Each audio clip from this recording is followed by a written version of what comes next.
Why you wanna lead with fear when you could go and lead with love? I'ma just stay right here, cause I can never give enough. Hey pretender, come on, take me back down to the river and tell me all the ways that I'm a sinner. If I follow, will I be delivered? Am I delivered? Oh, defender, come on, take me back down to the river and tell me all the ways I should surrender. If I follow, will I be delivered? Am I delivered? Another phony lie, something you keep selling me, something I won't buy. I know that you keep telling me how to live my life. I won't believe it, I won't believe it. Tell me honestly, do you really practice what you preach faithfully? Will you ever let me be? Or will you just keep judging me? Keep judging me, yeah. Why you wanna lead with fear when you could go and lead with love? I'ma just stay right here, cause I can never give enough. Hey pretender, come on, take me back down to the river and tell me all the ways that I'm a sinner. If I follow, will I be delivered? Am I delivered? Oh, defender, come on, take me back down to the river and tell me all the ways I should surrender. If I follow, will I be delivered? Am I delivered?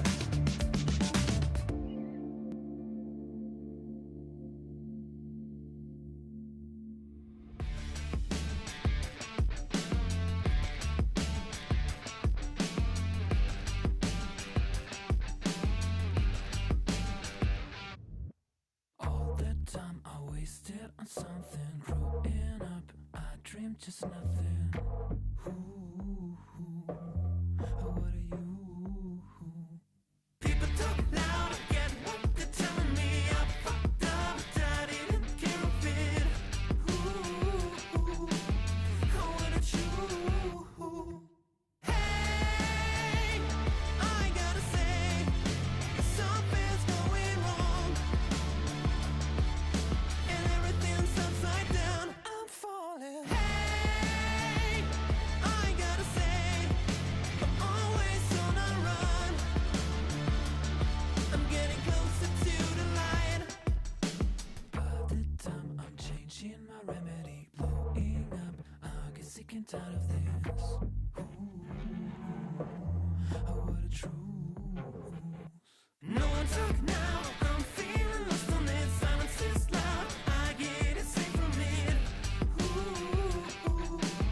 What a truth. Hey, I gotta say, something's going wrong.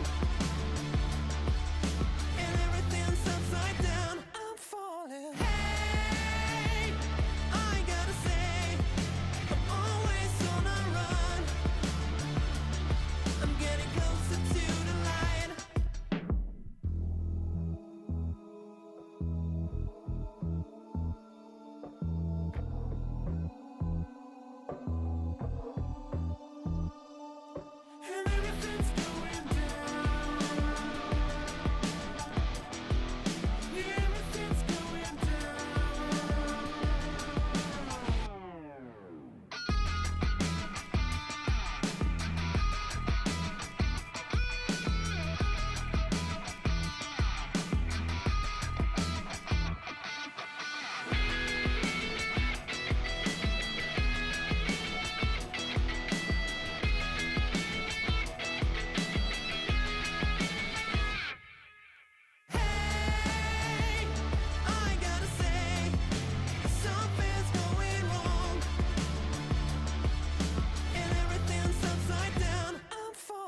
in the moment, yeah. Now we can know.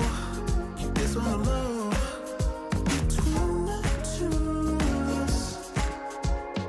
Every time I try to find. Try to avoid it, but I was stuck.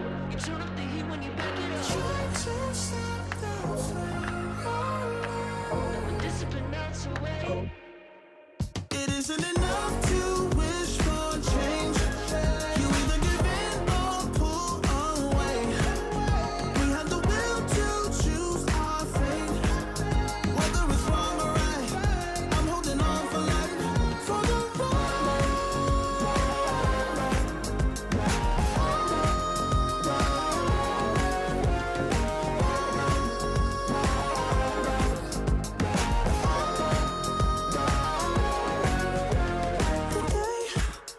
we woke up, lying in a pool of shame.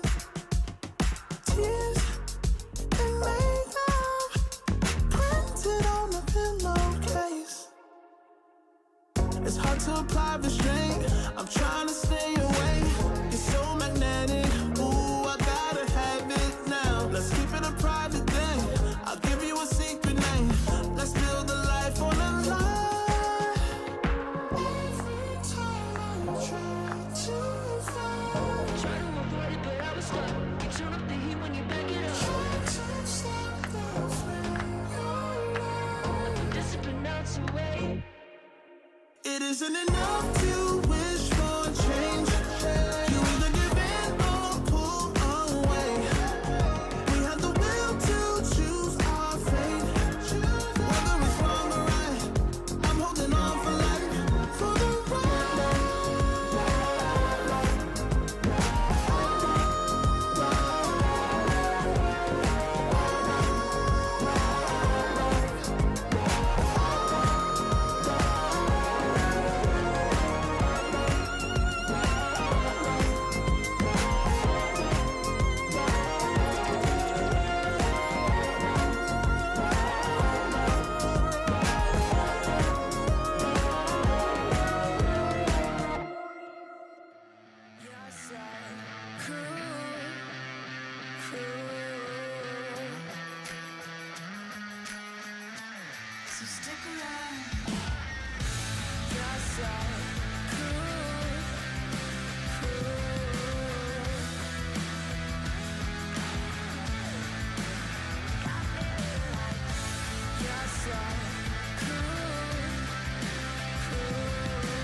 together.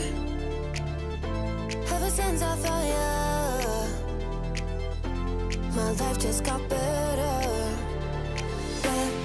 Better than this, better than that, better than anything I ever had. Better than this, better than that, better than anything I ever had.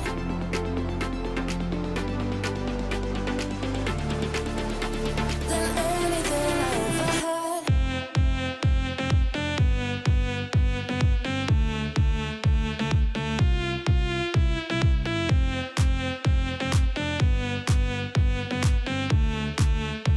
Than anything I ever had.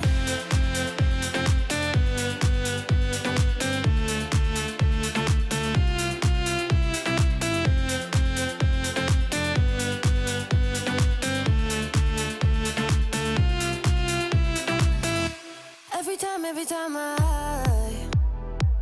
start to doubt if I'm good enough, looking straight in your blue eyes makes me feel better. Better than this, better than that, better than anything I ever had. Better than this, better than that, better than anything I ever had.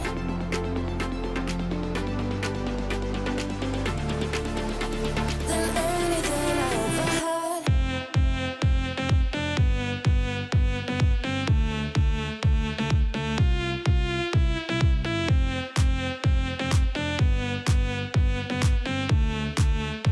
Than anything I ever had.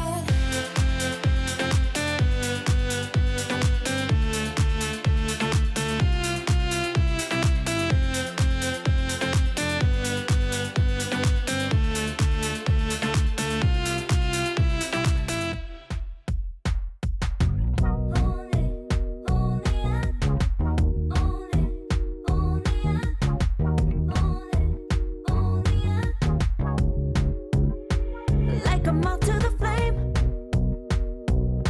I'm attracted when the doubts start saying my name. I can go there easily, and it's hard to maintain, 'cause I know it's not the world I know, it's me.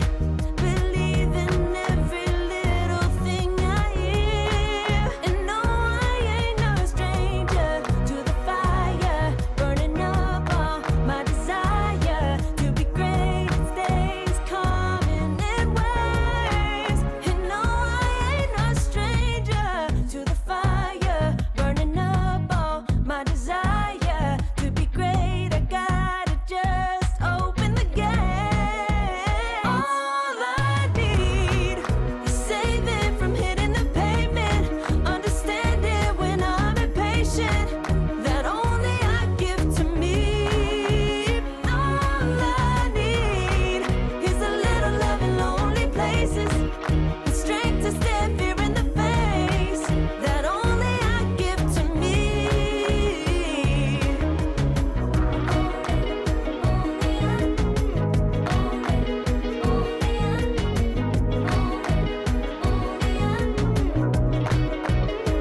Now I'm running this race, yeah. Stallions couldn't catch up to me. I'm running till I get first place. I'm running till I get everything, everything I ever wanted in my dream. No, I ain't no stranger to the fire, burning up all my desire to be greatest days coming in waves. And no, I ain't no stranger to the fire, burning up all my desire to be great. I gotta just open the gate. All I need is saving from hitting the pavement, understanding when I'm impatient, that only I give to me. All I need is a little love in lonely places, the strength to stand fear in the face, that only I give to me.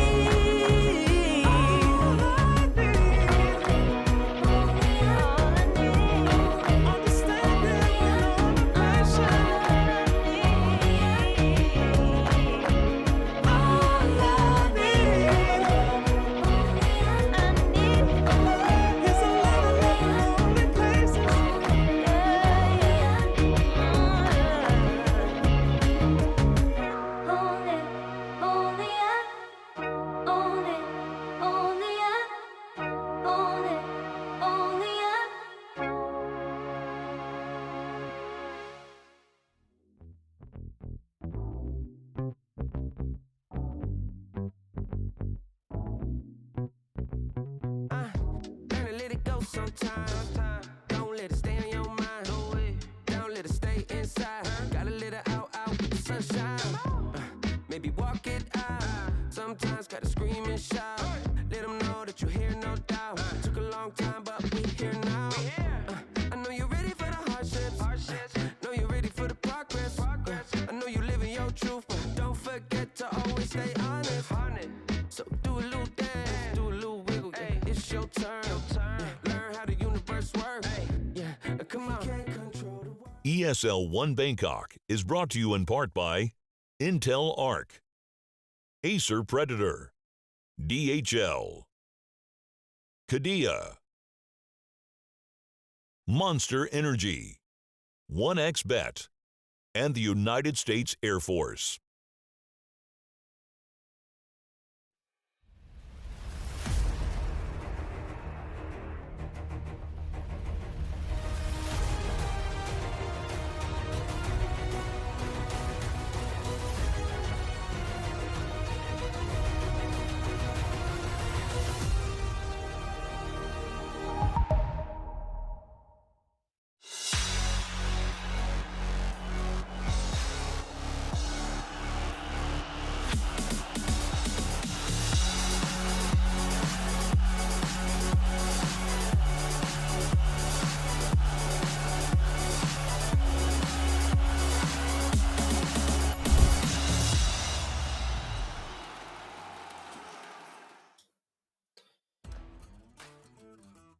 Hello, good morning, good evening, and welcome to ESL One Bangkok. My name is Nomad. I'm joined by Nomad as we are getting into day number 2 of the group stages.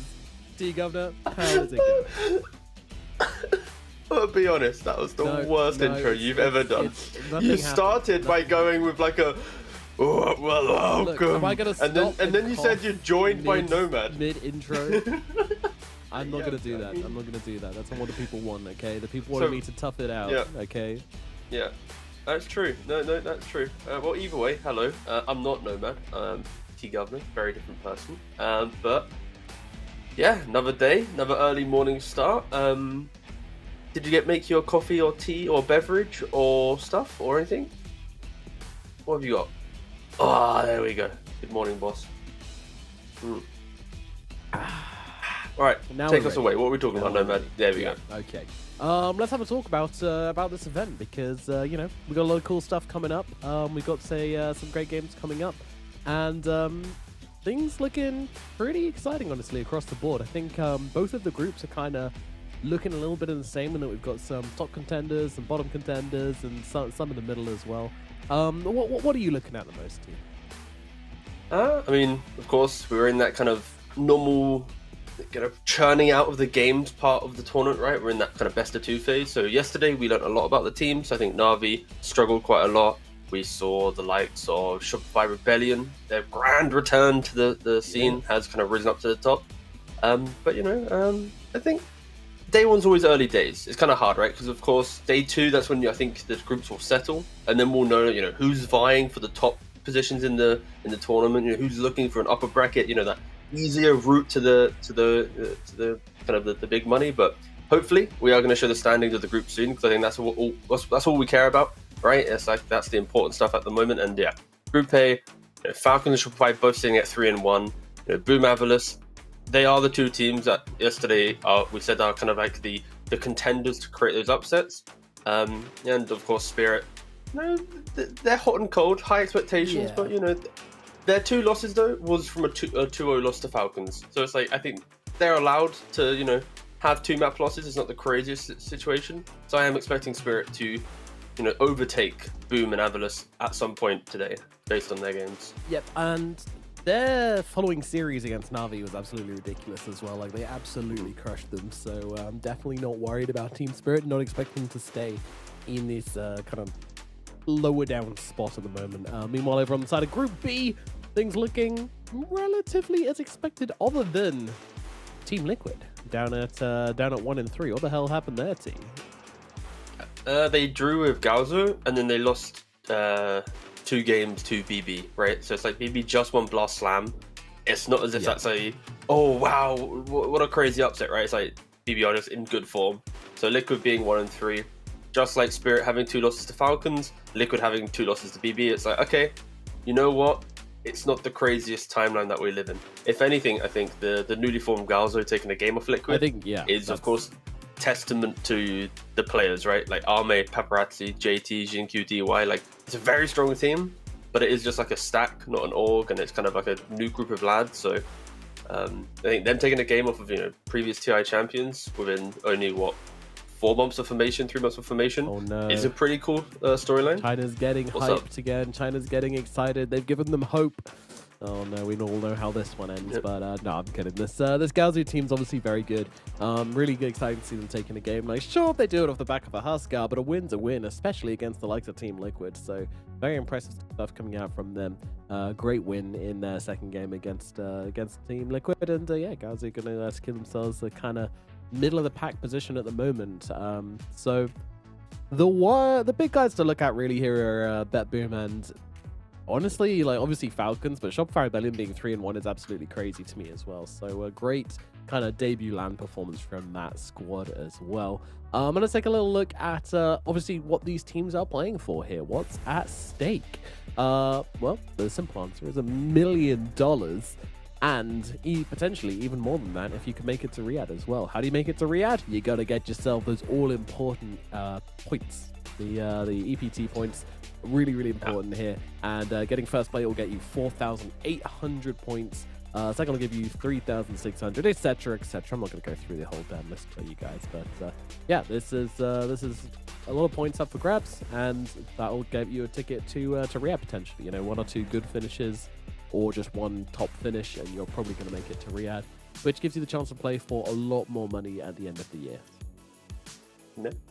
And yeah, it feels, you know, again, it's early days for the EPT system, right? Like, this is only the 2nd tournament in, so it's really hard to kind of make a read, but I think the idea that invited teams, like the top 4 from Dream League got invited to ESL One, like that kind of logic, if it holds true for the rest of the events, then, you know, Dream Leagues even have more weight, because it's like, if I do well in Dream League, I then get the auto invite to ESL. So it's like a top 4 at Dream League is another section of EPT points from 2 tournaments, and it's kind of like, it just keeps snowballing, right? And you only need to get, you know, if you get to every event and do like top 8, you're gonna beat top 8 in EPT points, right? So it's it's half to get there. It's pretty cool. And yeah, what games do we have today though? No, that's the important thing. You know, of course we're the Ember stream, the B stream. So let's have a little look. Mainstream, what have they been treated to today? You know, a Team Spirit okay. versus Yeah, Avalus. that's a lot of energy. All right. Where was that? That's Where gonna be was a that fun in the game, intro? No man, huh? Where was that when you introduced the stream? Just saying. Still warming up, brother. Still warming up. We'll, Okay, fair enough. warm Okay, all right. We'll be there by the start of the first game. Don't worry. We just need to you know, get this stuff out of the way first. Yeah, but yeah, Team Spirit versus Avalus is going to be a big challenge for Avalus here. Even though both teams are kind of like as new as each other, you could even argue that Avalus have a similar amount of experience. Maybe. No, you're going on a tangent there.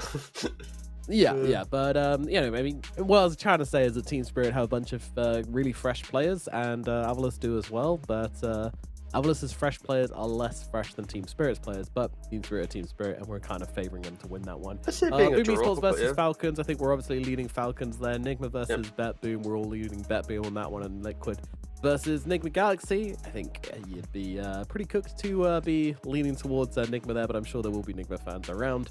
We'll see what they can do. Meanwhile, over on the Ember schedule, that's us, by the way. We've got Double Navi versus Boom Esports. Yeah. Look at that. I hope for Navi's sake they have improved though since yesterday, because Boom and Avalus both showed quite a lot of like tenacity and ability to close out games with like their draft, if that makes sense. And Navi, I think, had really struggled with draft yesterday. Like, coming into LAN, they didn't really have their kind of like perfect understanding of like what they wanted to do. Like, they had really good like qualifying drafts, but LAN drafts not so much. So it's like Boom, Avalus, they easily could kind of pounce on that vulnerability. So of course Navi need to step up, but also for Navi to have a bad day yesterday, you could argue for a day 2 set of matches, not playing up against the likes of a Spirit or a Falcons on day 2, and having kind of like the double up and comer teams does feel a little bit nicer, because I think coming into this, if Na'Vi was playing as well as it did in the qualifier, these three teams are relatively evenly matched. If anything, it's like Avalus is 1, and then Na'Vi and Boom are equally tied, where like you don't know who's ahead, right? So I think we just don't know hopefully much today's a about lot Boom yet. closer. Yeah, exactly. And of course, later on, we're going to have Paravision versus Liquid and Gaozu versus Paravision as well. So, we're expecting Paravision to probably do pretty well. They have been pretty hot, but then Liquid are good as well. Those are just some really tight series to end the day with, honestly. So, that'll be nice and exciting for you guys. Meanwhile, over on the Storm stream, we're going to have Shopify Rebellion versus Team Falcon. So, pretty Falcons heavy favorites. But, you know, Shopify Rebellion, they've been taking some wins here. Who knows what they can pull off.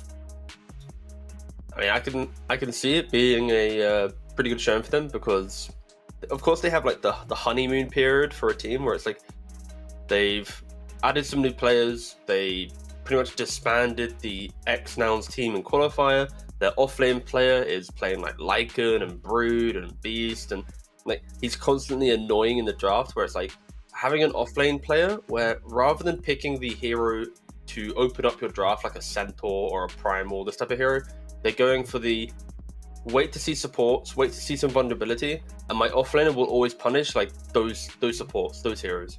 And then of course Tomato or Yopaj or Scam or someone else is gonna like step up and go, thank you for breaking the early game. I will then take over, right? So they're a really kind of scary team, but also I think once teams figure out the drafting pattern of Shopify, or like the way in which they bring Mange Crew, the offlane, into the game, I think, of course, that's when like the building blocks will start crumbling down and they won't look as scary. But at least, and you know, Falcons do their Yeah. homework as well. You know, they've got Owie behind the wheel, so he's going to be, you know, he's already been up all night studying replays, watching them, keeping an eye on them, and now he knows, you know, what they're going to be doing. It's going to be a tough matchup for them for sure. Later on, we're going to see 2 matches coming out from Beast Coast as well. So that's going to be an interesting one. I think so far they're not doing the greatest. 1 and 3, they dropped the series against Paravision. Paravision very good, but I think Beast Coast helped hold themselves to a higher standard. So yeah, fully expecting them to want to get some more wins under their belt, and very interesting series 7 versus Gaozu as well. Look at but that. you know, that's the games we've got coming up. But what heroes are we going to get coming up? And well, here's some of the likely contenders, the hot starters, if you will, at this tournament so far. And I think production was super nice though, because they politely didn't include Phoenix into this list, where Phoenix is actually the most played hero with 12 matches compared to Ogre's 10, but Phoenix has a 33% win rate. We don't want to talk about the losers, but he is most picked in losing. But Ogre, of course, 8 and 2, 80% win rate. Invoker, Lina as well. I feel like what this is like showing us is Invoker, Lina are the most generic mid lanes that don't really get counted by much. Like Invoker can lose to a Brood. You could even argue Brood can also beat Lina to some degree, but it's like there's only like 1 or 2 heroes that maybe can do it. Other than that, they play out every lane and they enable their team greatly. Invoker with early teamfight control with EMP, Tornado, map play with Alacrity on your core, and then Lina, of course, with the Ags and the Aether Lens and Shadowblade, you're an even better version of Nyx, right? Blowing heroes up. So it's like Invoker, Lina easily are the strongest. Lina was the strongest at Blast Slam. Invoker has been one of the strongest for like the last, what it feels like, since TI. So Yeah. them I'm not surprised about. Ogre is of course, a recent addition. Ignite, laning phase prowess. I think, if anything, Primal's the one. Oh, cool. That's a nice little, slightly new hero rising up to the top. But yeah, these aren't heroes that are kind of shocking me, at least. But their win rates are very healthy, which means I want to see teams start finding kind of counters to them, or at least start respecting a little bit more, because I feel like if you don't respect Lina, she easily can like hold a high like 60-70% win rate in this tournament and look to get absolutely nerfed to the ground when the next patch happens, because yeah, she is looking insanely good. So how do you answer, Leonina? What kind of things do you want to be seeing? Is it like the Mars to try and, you know, break up the team fight a bit and stop her attacking in? Or do you need some more like harder initiation, multiple initiations? What are we looking at here, T? Stuns on stuns on stuns. I want to have, like, when you see her, you kill her, and you have to play the map like you're playing against an Nyx assassin, right? It's like, have your ward sentries down, don't play too split on the map to allow her to kind of like fly over that tree line and like pick you off. Of course, in laning phase, make sure that you have a hero that can at least match the farm of Lina. Don't be like a an Earth Spirit where you walk to lane, you're already a level and a half down, getting shoved out, right? So it's like at least try and go even in lane, which is also pretty difficult for any melee hero. Yeah. It was crazy. And have multiple layers of like catch and stun. So I think again there are answers to Lina, but the fact that you have to do so many specific things then enables like the offlane to pop off or the carry to have, you know, a free entry to a game, right? So it's like Lina is quite an annoying hero. It forces a lot. I don't know if Sanctity's been playing it recently, at least. So yeah, we'll see what happens in the first series. We will indeed. And of course, we want to know your opinions on the heroes which have been picked up, banned out, have high win rates. You know, how would you guys answer Lina? What heroes do you think are being underpicked? And how would you answer these high win rate heroes? Let us know. Hashtag ESL1 on Twitter, and also join in the conversation on Facebook and Instagram. As I would love to hear you guys' input. Always interesting what you guys have to say. Not you, Twitch chat. You guys, Unlocked. no, just entertaining at the very least. But we have a series coming up. Of course, we're not just going to walk through the entire day. It is going to be Navi versus Boom Esports to start the day off. Both of these teams looking in very different situations, to be honest. Navi yet to get a win at this tournament. Big drafting issues, big early game issues to sort out from yesterday. Have they been up all night revising, watching those replays, trying to improve? Or have they just slept and reached their inner zen and have perfected the art of forgetting your past, letting go of your trials and tribulations and moving on to? So many questions, but we'll answer after the break. All right, we'll answer them after the break, guys. Stick around as we will be back soon with Navi versus Boom Esports here at ESL One Bangkok. We'll see you in a bit. ESL One Bangkok is brought to you in part by Intel Arc, Acer Predator, DHL, Kadia, Monster Energy, 1xBet, and the United States Air Force.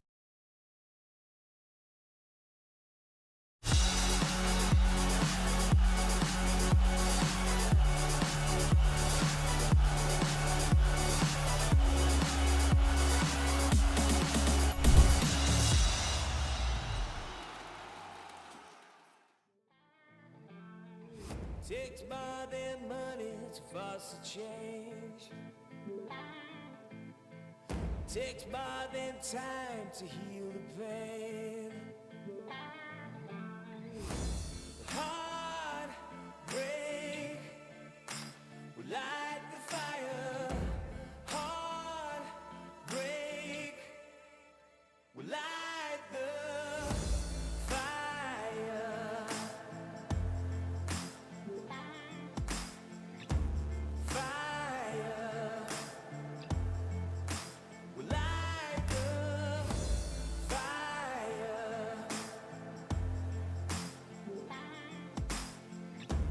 Fire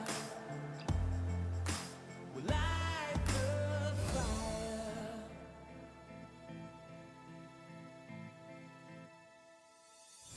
Takes more than money to force a change. Takes more than time to heal pain. Heart break will light the fire. Heart break will light the fire. Fire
It's time! Boom Esports versus Na'Vi is the first game we've got on the cards today on the Ember stream, and this is one I'm pretty excited for. I want to see if Na'Vi's been able to make the changes necessary to be competitive at this event, and Boom Esports, they showed us a little bit of potential yesterday.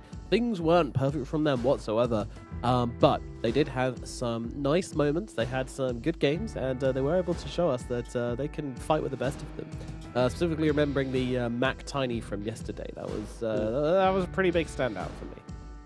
No, for sure. You know, I think Boom they've been volatile, but also they've had moments where it's like, okay, this is how Boom want to play Dota, but they're struggling to kind of replicate it, right? Like when you look towards yesterday, they lost game 1 to Avalus, and it didn't really feel like they got to play any Dota. Like they never made any moves themselves. They were locked in. They wasted a lot of smokes, and then and then you look towards game 1 of the Shopify series that Boom played. They lost in 26 minutes. Like to lose a game sub 30 minutes nowadays is like relatively rare. But then they win game 2, right? So it's like I feel like Boom have this like game 1 issue where they are calibrating to their opponents, right? Like they haven't really been on the international scene for a long time. They've, as an organization, they've been kind of the equivalent of an RV. Like they have a strong name in their region, but we're talking like years ago, right? Not in current time. So we're kind of seeing it a little bit. Like each time they play up against an opponent, they have to understand what's happening. They get slapped in the face, they reset, they brush it off, then they go win a game. So I think for Boom, it's like they just need to try and enter a game with a bit more self-confidence in game 1 and play their style rather than, you know, this kind of like, I don't know what it is, but it's a weird thing. But again, it happens to new teams. Yeah, I mean, I'm happy to see them making changes though, not being overly stubborn and like moving in the right direction. You know, any team which is able to improve game on game, I'm always going to feel pretty good at in terms of like making a deep run of the tournament potentially, or at least trying to make it into those playoffs. I think they can get enough wins to make it into those playoffs. So I'm kind of predicting the series to be a 1-1. I feel like Na'Vi take game 1 and then Boom can come back and make the adjustments for game 2. So let's take a look at some of the rosters here. We got on one hand, of course, we have Na'Vi. You know, these guys, they've been around for a while. Collection of players. There's probably one player in there here you might not know as well as the rest. QBFY, the young Position 4 player, but he's going to be a pretty big voice on the team. Yeah, no, he's like the captain, the drafter. He's working with the coach. He is a very vocal player, and we don't really know much about them, or him at least, because he's a relatively new pro player. But I think for Na'Vi at least, it is cool to see that they are still building around, you know, a couple Ukrainians, right? It's a very, of course, Ukrainian organization, so they've got like their captain's Ukrainian, their 5 positions Ukrainian, their coach is Ukrainian, right? And then they brought in some kind of like SCA and Western European influence to kind of help them out. So it's kind of cool that Na'Vi is able to continue keeping rosters that are, you know, true to their kind of their roots a little bit. And yeah, we'll see if QBFY is able to kind of rally the lads in day 2, because again, it's like for your captain to be kind of like the new player on the block is quite a cool little situation. But when you look at the players, like we're panning down, there aren't many captain figures, right, in this team. Like Shad, he's not a captain shot caller. Like again, shot calling is a blend of core and support nowadays. It's not as if it's one person, but like in regards to, let's say, drafting, right? So it's like when I look at their team, it's like they don't really have a natural looking captain, and so QBFY stepping up to the plate is like, all right, this is pretty impressive. Like you're the new guy, but they are going to be going up against Boom, who've already said where they have the captain type players built into their roster, and they have that ability to, you know, to be good competitors. Absolutely, yeah. You know, they've got the talent of the SEA region, that kind of raw talent. This is a much more SEA team than Aurora, I would say, which is kind of an interesting thing to say, but I feel like Aurora has like a lot more kind of influence from the outside world, which makes sense. Yeah, they bring in outside players and everything. That has changed though. Just to update you, Aurora did kick 2 players or bench them, so now they are 5 SEA players once again. So they're copying Boom after losing to Boom. They're like, wait a second, you beat us. Yeah, how did you beat us? Wait a second, let's just kick our 2 non-SEA players and make sure we match you. But that doesn't matter. Boom. That must have been, I mean, that was such a rough loss though, like losing these qualifiers for of Aurora was like really sore because firstly they were 2 games up and then they got reverse sweep, and then secondly they have 2 tie players, so they would have really wanted to make it to this event, get to play in front of that home crowd, but yeah, Boom come in, steal the show, and now they're here to make a name for themselves. And I'd say so far so good. You know, like as I mentioned, it's not been perfect, it's not been smooth, but I didn't expect perfect or smooth from this team, to be honest. I expected improvements, a few wins, a few losses, and yeah, that's what we're getting so far. So we'll see how they do in this series.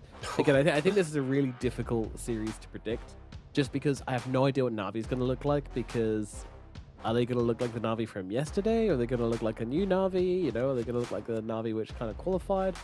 We'll see, I guess. And Boom as well, also some question marks for them as well. Yeah, I mean, also these stats are pretty rough, right? Of course, we're looking at a team that didn't win a single game yesterday compared to a player that was able to win 2 games, right? 0-4 to Sanctity and Na'Vi, 2-2 for Boom. So naturally, all the stats will lean a little bit more towards Mac. But if anything, I think the head-to-head is less about the stats that we're looking at, but more the types of players, right? We praised Mac heavily for some of the winning games yesterday, but I think for Sanctity, I need him to step up today. Like during his qualifier run, he was playing Magnus, Spirit Heroes, he was being active, breaking the map, he was disconnecting a lot because he had bad internet, but he was always at the forefront of most engagements, right? And I looked towards yesterday, it's like he's playing like Earth Spirit in weird matchups that aren't too good. He's playing TA where I don't really like the pick, right? It's like I want him to be in a better winning, not even a winning matchup, but a stronger matchup so he can play into the game.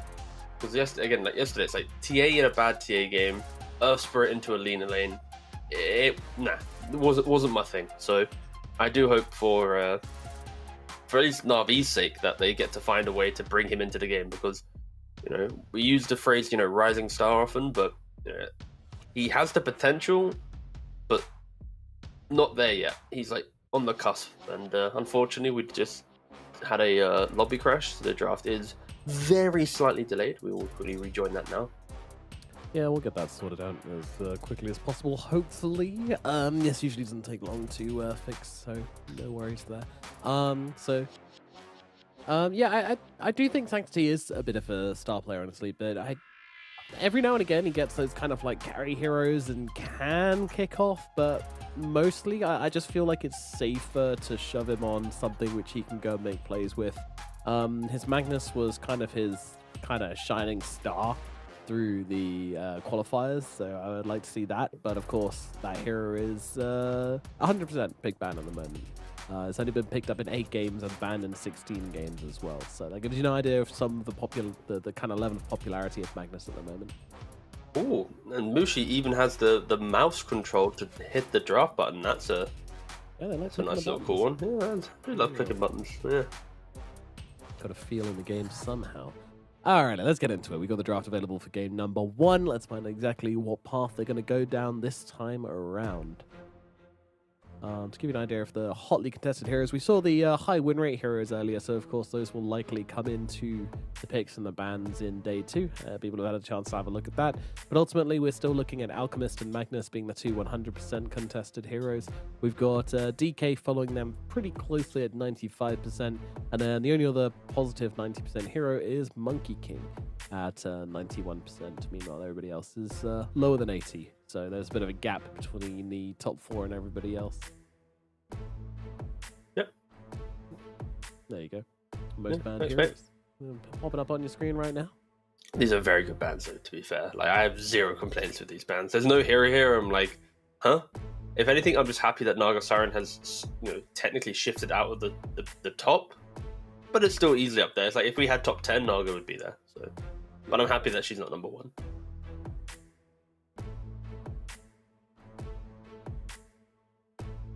Got macadamia milk in my coffee this morning too.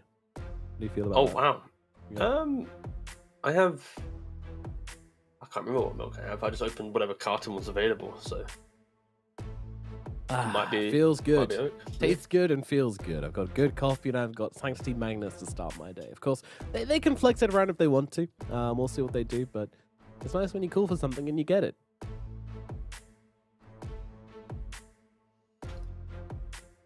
we'll see what they layer with this, of course. And the thing with Magnus as well, it's like it will not prevent Lina, but it will hurt Lina, right? Because Mag can play against mid Lina, so it's kind of a nice little drafting step towards the meta of this tournament.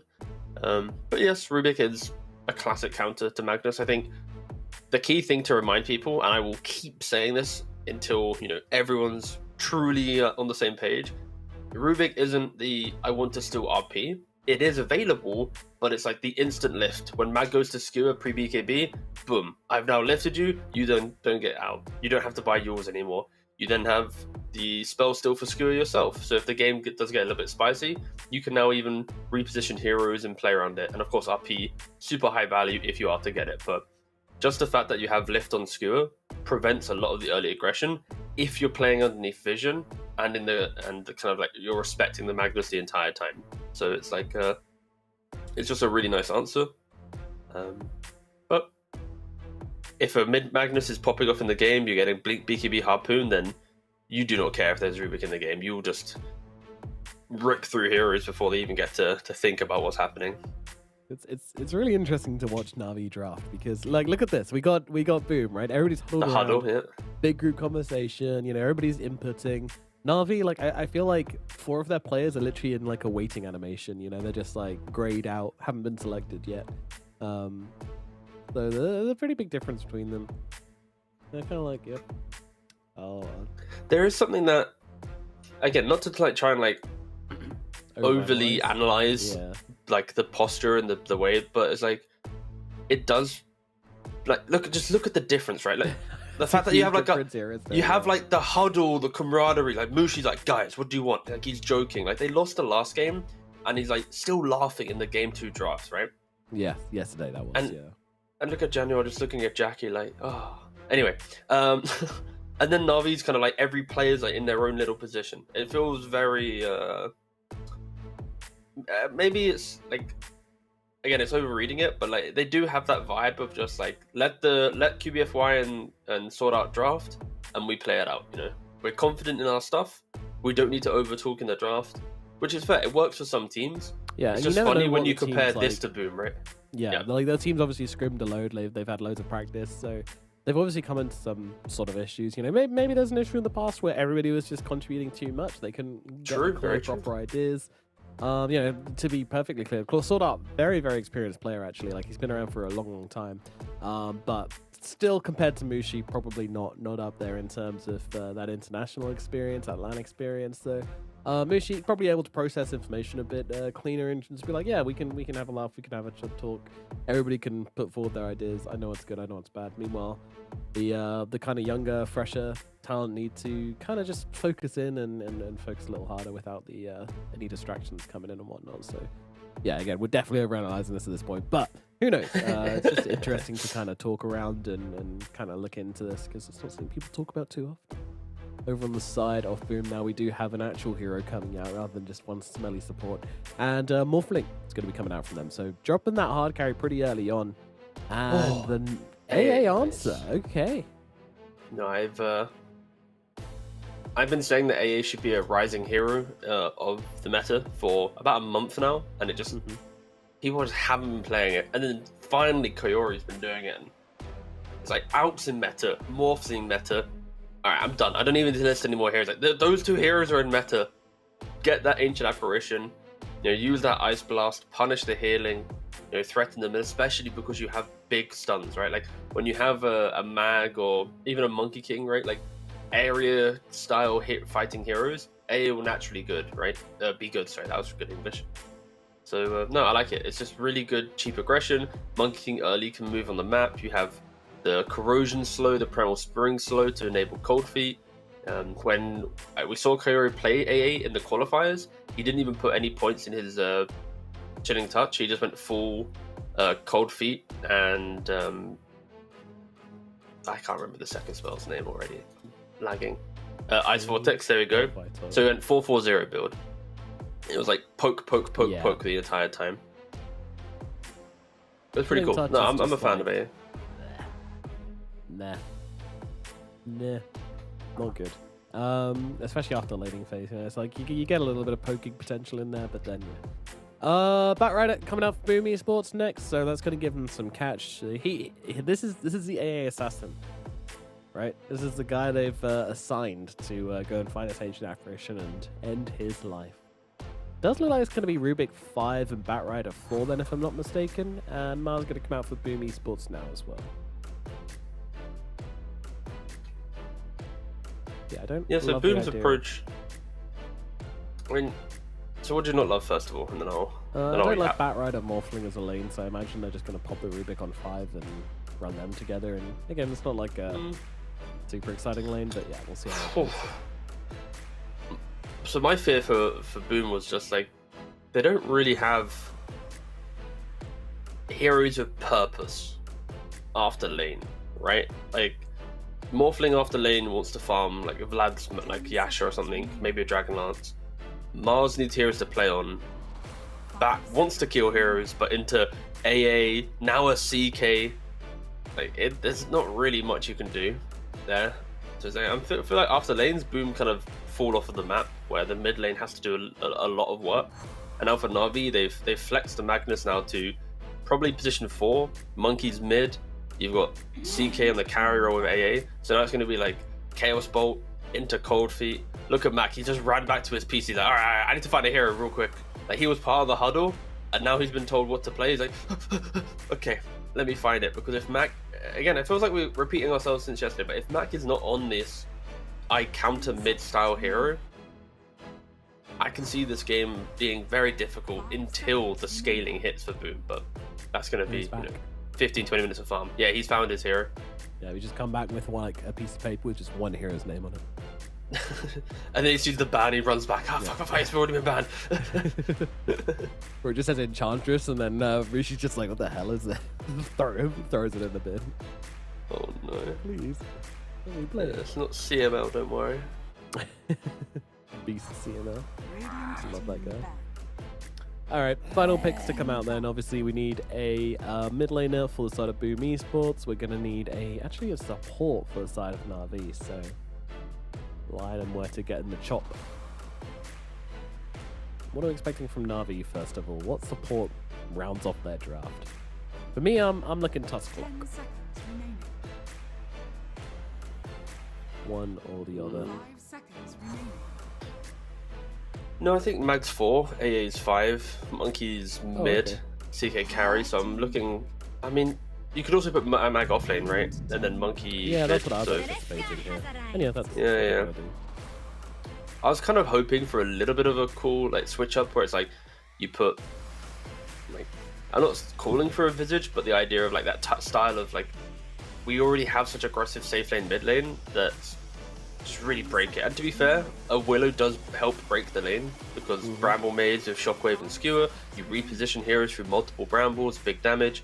Against a Morphling though, it's, you know, he technically can just waveform away from this, heal back up, so it's not like the strongest combo to punish a Morphling, hence why the Lion and the Mortar Band are very strong, because they are the 4s that do this. But either way, the team fight is so obnoxious from Na'Vi. Like, every hero layered with another hero is a kill, right? Like Mag AA, boom, you're dying. CK Monkey, you're dying. Willow, CK, you're dying. Even the double supports, you're gonna kill heroes. So Boom's approach here, they don't see an active hero to break the speed and aggression of Na'Vi. So their approach is just to outscale. AFK. Yeah, just to farm. And that's been everything we've heard about SEA. Sorry, I can't stop hiccuping. But everything we've heard about SEA so far is like, they want to farm, they want to scale. We had an interview with Malik yesterday. It's like, the pubs between Western Europe and C are so different. In C, it's 5 cores, all farming, scaling. No one really wants to make any moves. And now look at Boom's lineup. Max They've said gone the same true thing as well when you asked him about the SEA gameplay. He was like, "Yep, that's all farming. We like to farm. We like to farm. We like to farm. We're gonna try and play more European Dota, though." He said he lied to our faces. I'm gonna call him up on that because this ain't European Dota. This is just SEA Dota. This is. But no, there's like way more pressing that we need to talk about. Oh wait, I will give you. Yeah. Do you see Johnny, it? well, what are you doing? There it is. Okay. Yeah. I'm gonna have the strength morphling support. It's back, baby. Let's go! January Mullet God playing the Morphling on the Strength Morph from support. Oh my goodness. Well, that's just put a smile on my face on this fine 5 a.m. morning. Are you smiling for the ability for them to win, or smiling for the fact that they're flexing a hero to a funny role? I just have a soft spot for Morphling pos for Strength Morphling. Okay. I mean, just the Strength He Morphling. is also, I don't care what you just to lane be, it, what you do with he it. is also position 5. So I feel like at least for Boom, right? They had to cook a little bit, and I kind of respect the fact that be the worst lane in the history of Dota. Yeah. Morphling Medusa. This might genuinely be the worst lane in the history of Dota. So yeah, thank you. This is what I was getting to. But funny. Yep. Okay, let me now properly analyze it. So Boom, obviously, again, sorry for the team logos, they're on the wrong side there, but they realized that they were under a lot of threat. They needed to find a way to deal with the problem, and we were talking about maybe like an active mid hero to bring some life to the game. That also in itself can be very volatile, because you're then saying, hey, Morphling, can you outscale this game? And when we look at the heroes that were on the screen prior, like a Morphling playing into Ancient Apparition, into a Bloodthorn CK, into a Corrosion Scarring Monkey King, it is not a good 1v9 Morphling game. So I love the fact that Boom identified that Morphling cannot be the carry to do this. Unfortunately for them, someone had to take the L to get through this draft. So this is not a, wow, Boom's practiced a position 5 Morphling, this is a great strategy. This is a, we did not expect Ancient Apparition and CK and all this anti-heroes to come into play that aren't in meta, so now they're having to switch it up, and we are going to see the drafts here again. But so I like the fact that Boom had the confidence to not just be stubborn with it and shift it up, but they also could lose this game in like 18 minutes because they have a morph position 5. Medusa needs to farm. Everything rides on Mac's shoulders. Sorry. So yeah, Mac Daddy stepping up to the plate again. Everything's Mac. on him. I believe in Mac's supremacy. After yesterday, I'm now a full-on Mac believer, a patron of the Church of Mac. I'm ready. Let's see some magic on this Batrider. You were telling me that this Batrider is really strong in a core role. However, mostly, I think we've been seeing the other facet on core Batrider. So interesting that he goes for Stoked. Not what I was anticipating. See you, Governor. My apologies, I was doing a little bit of admin. Rationality as well. It's fine. It's Spell Amp and Move Speed. It's like, the other one's just good for tower taking, right? And like being a nuisance, but like the speed of the map is very strong with Stoked. Because We've of also course got you're just Snot naturally Rider quicker. as well. Lovely. Oh, he's a good egg. He loves his crownful. Yep. See the sticky napalms will be green. Gross. And his if you ever look at his back closely, then it's got snot dripping out of its nose. Very nice. Anyway, I'm gonna give him a bit of information here. Knows what's up, but yeah, just gonna be a straight up trade on the runes, 1 for 1.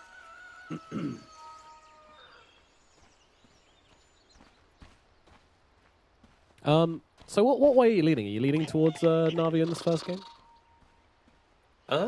Yeah, no, I think purely based on, if we fully ignore like play from yesterday, draft-wise, I think Na'Vi's draft is so strong, right? Like the fact that they forced their opponent to put a Morphling to position 5, like you can argue Medusa might be able to do it, but you know, Medusa doesn't like buying BKB. She wants Manta Butterfly, and CK loves going second, third item Orchid into Bloodthorn, right? And it's like that in itself is a hard counter to a evasion-based hero, which is most of Medusa's toolkit or happy itemization. So yeah, I think Na'Vi's draft is so much better than yesterday. It's like a completely different Na'Vi, it feels like, in the draft. And now we have to see if they can execute on land with the heroes that they are very comfortable with.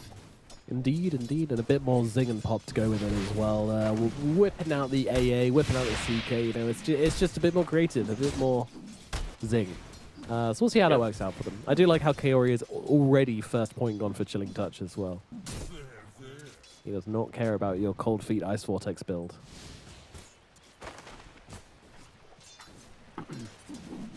And this goo cosmetic is It's quite something in the middle lane. Didn't realize it gave you a trail. This is crazy.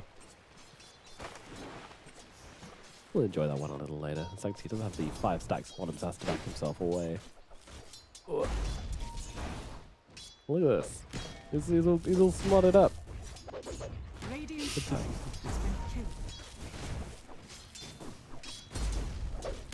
And the real question is, Really, sorry, go on. yeah, I was gonna say in the middle lane, like it's not really looking too bad for Sanctuary. Like whilst it looks bad when you watch the lane because he's being zoned out a little bit, he's actually doing a pretty good job on dragging the creeps back and getting CS. But yeah, maybe Max starts to pull ahead with level 3, 2 points in the sticky, make it very difficult. But don't forget that Sanctuary of course had a stick this whole time as well, so. All these sticky napalms, all this harass, it is just going to give Sanctity regen whenever he needs it. You've got to be careful not to put yourself in a dying position. And you can see Mac holding the points as well, so if he sees a kill opportunity, I'm guessing he's going to go for the Firefly, but if not, then maybe just grab the Flame Break. It also helps that bot lane seems pretty set up for Na'Vi, where if Mac is to go aggressive, I'm expecting QBFY on the Willow to make that TP in. It's like, do you really think Morph Medusa safe? Like this feel, do you know like when you start a cast in the back of your mind you don't have to take it seriously? Like, that's kind of what's happening right now. Because like, if you took a screenshot of this, took away the player names and asked Reddit, Twitch to comment, you would assume it's a double carry angrily fighting for CS in the bot lane, right? Like. True. It doesn't look like a lane, but because of that, Magnus isn't really under any threat, so Willow can always live in mid lane if needed. But for now, oh, there's a lot of pressure coming out onto Jackie there. Again, it's the small things that kind of hurt Boom a little bit, right? Like your Morph in position 5, thus your rotations aren't strong to mid. Batrider always wants supports to come to mid lane to overwhelm his opponent, to break down the lane. And now Mac is like, well, I can't really do that, which means Rubik has to do everything, right? And Rubik cannot leave top lane because of the pressure, right? In the top side, but yeah, it's fine. It's fine. Really matter. I hope I've described the domino effect of this morphling quite well, but it's like mid wants heroes, can't do it, top can't leave, thus everyone will just AFK in lanes for Boom. It feels like, at least. And we'll see if they can find a way to kind of break that, because Na'Vi will be very happy if no one helps this Batrider. Yep. But do you want to see any kind of aggression coming out from QBFY and Boom down here onto Januel and Jack Boys? Because they can't really fight back, or do they just try and outfarm them with the Empower? I mean, they can just farm heavily. Yeah. You know that you're not going to get pushed out, and when Boom gets left alone, if he does have maximum power, he here can... we go, aggressive play coming out onto Boom. He's forced to skewer himself away. The power of the Morphling Medusa it's too much for Boom to handle. QBFY did take some sweet damage there, to be fair. Yeah.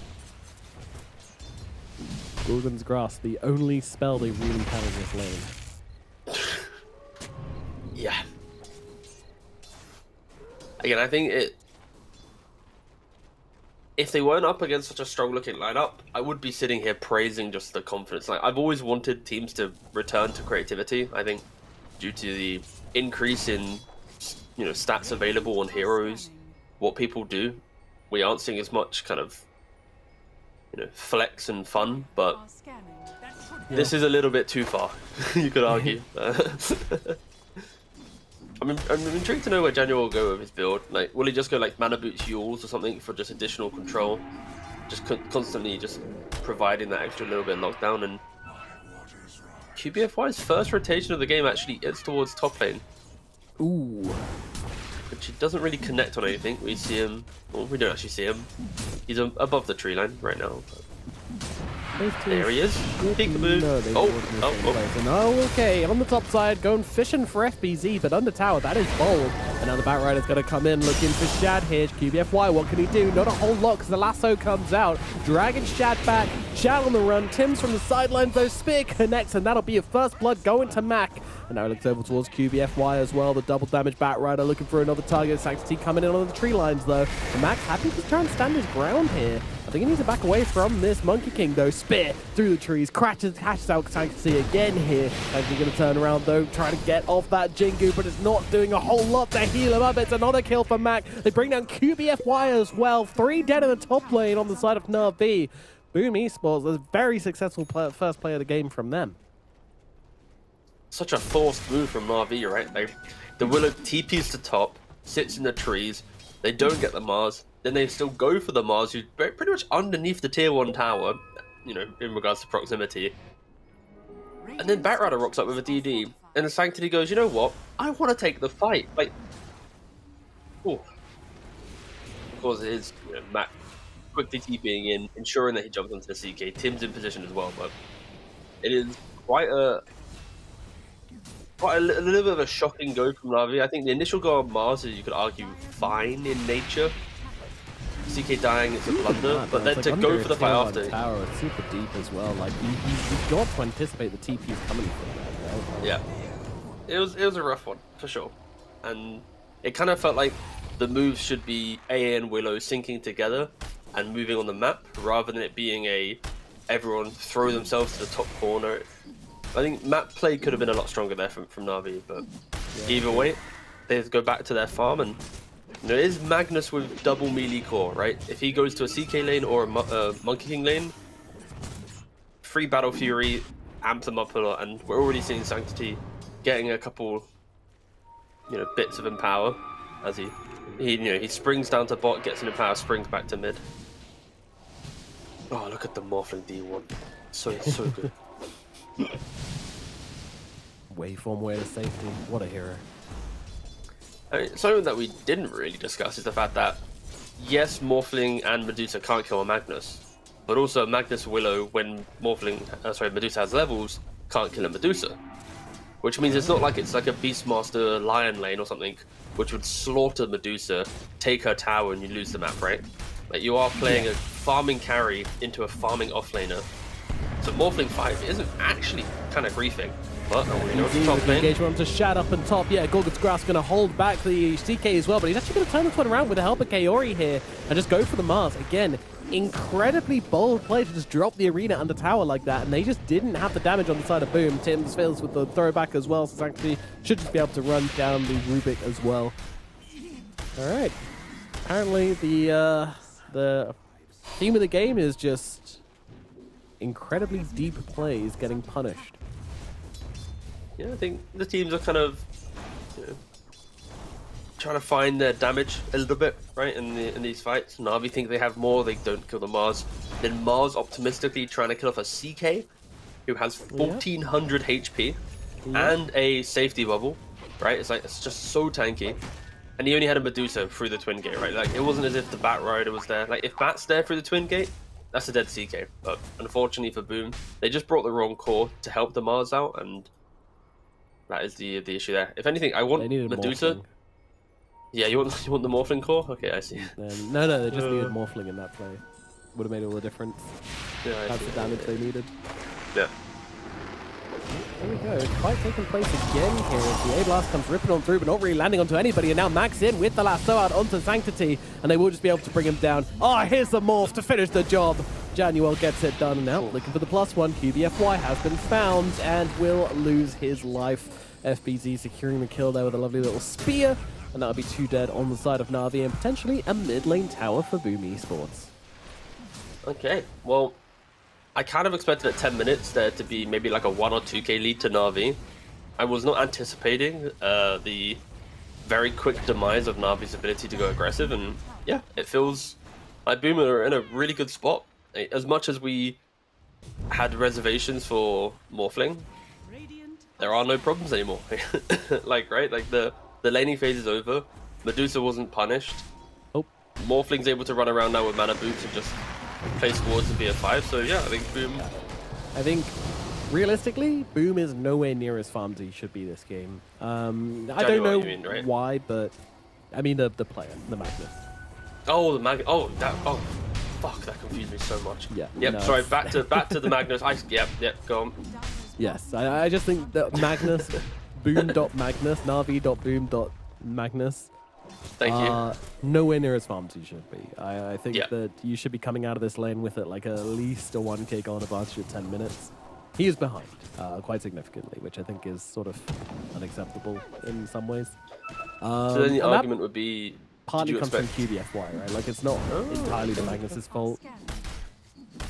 I mean, there's technically two approaches to this, right? It's like the Magnus could have gone for 3-point Shockwave to keep throwing spells onto Medusa because you know the Morphling can't help you, and Boom opting to go for the Empower build. It's like he knows he can farm as quick as Medusa, but does he want to match her farm, or does he want to try and shove her to the jungle, right? And he does have a quick blink though, due to the way that he's played it. So I think all of our concerns should now be like, if this blink doesn't connect on a big kill, we then critique the build. Why didn't they go for Shockwave? Medusa's now too farmed, you know, this type of logic. Yeah, but results we'll see if based the blink can work analysis. out. I like it. Yeah. They are split up as 3. This is kind of the entire product of their draft, and Mac is invisible. They do have a sentry though. Okay. I can see this going wrong, but let's see. Mac moving away on the side. Thanks T is just farming up nearby as well, so everyone's kind of just farming near each other. Okay. Oh, Mac Smoke has a gonna blink. pop. And the sentry is down. Oh, he actually jumped forward on the side of Mac. The up, he is going to come down onto him. A blast not quite coming through yet, just because they don't need it. They've got the damage to take down Mac regardless, and they will get a kill on the Batrider. So my camera was positioned in a way that I was looking for Mac to blink out, you know? Yes. I saw the blink effect, and I was like, where did the back go? He's a magician. And then I looked up and I was like, oh. And my guy committed to that one. Especially Here's for the the... thing, right? Like, sure, Mac dies. That was a 4-hero, basically 5 heroes there for the Mac kill. Okay, let's not Look do bottom, that. QBFY setting up. Yeah, okay. Oh, lovely skewer back from Boom. Is it going to result in anything, though? Just a kill onto Januel by the looks of it. QBFY's got to back away, but Shed should just be able to run him down. But they want the Medusa, they want the big kill, they want Jackie. And with the arena coming down, they might just be able to get him Ice Blast on top of him as well. Of course, doesn't mean a whole lot against the Medusa, but they've got the damage to bring her down. And Jackie will fall. Great kill coming out, and they're looking for another, but in comes FBC on the side, and a pause comes out. Oh, this is awkward. Lag? Oh Lag? no, Yes, people are everyone's lagging. All right, Okay. quickly. Okay, just to be fair, Shad has been chasing Januel for pretty much the entire fight. But let's go look at the arena. That's way more important.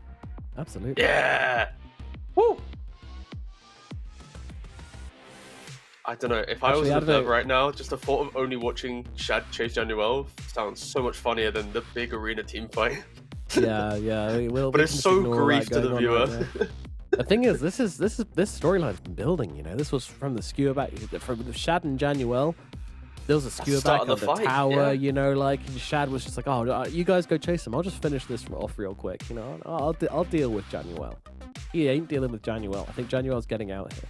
I mean, again, how much delay is there right now? Maybe Twitch chat can... no, wait. I'm loading up the stream. I need to double check the delay. We need to do Twitch chat does observing, where they can choose what they want. Look at. I don't think that's a good idea. I think people It's a should just great like, idea. one, if they think Januel's going to live, and 2, if you think No, Januel's going to die. okay, fine. And we'll go watch the main fight.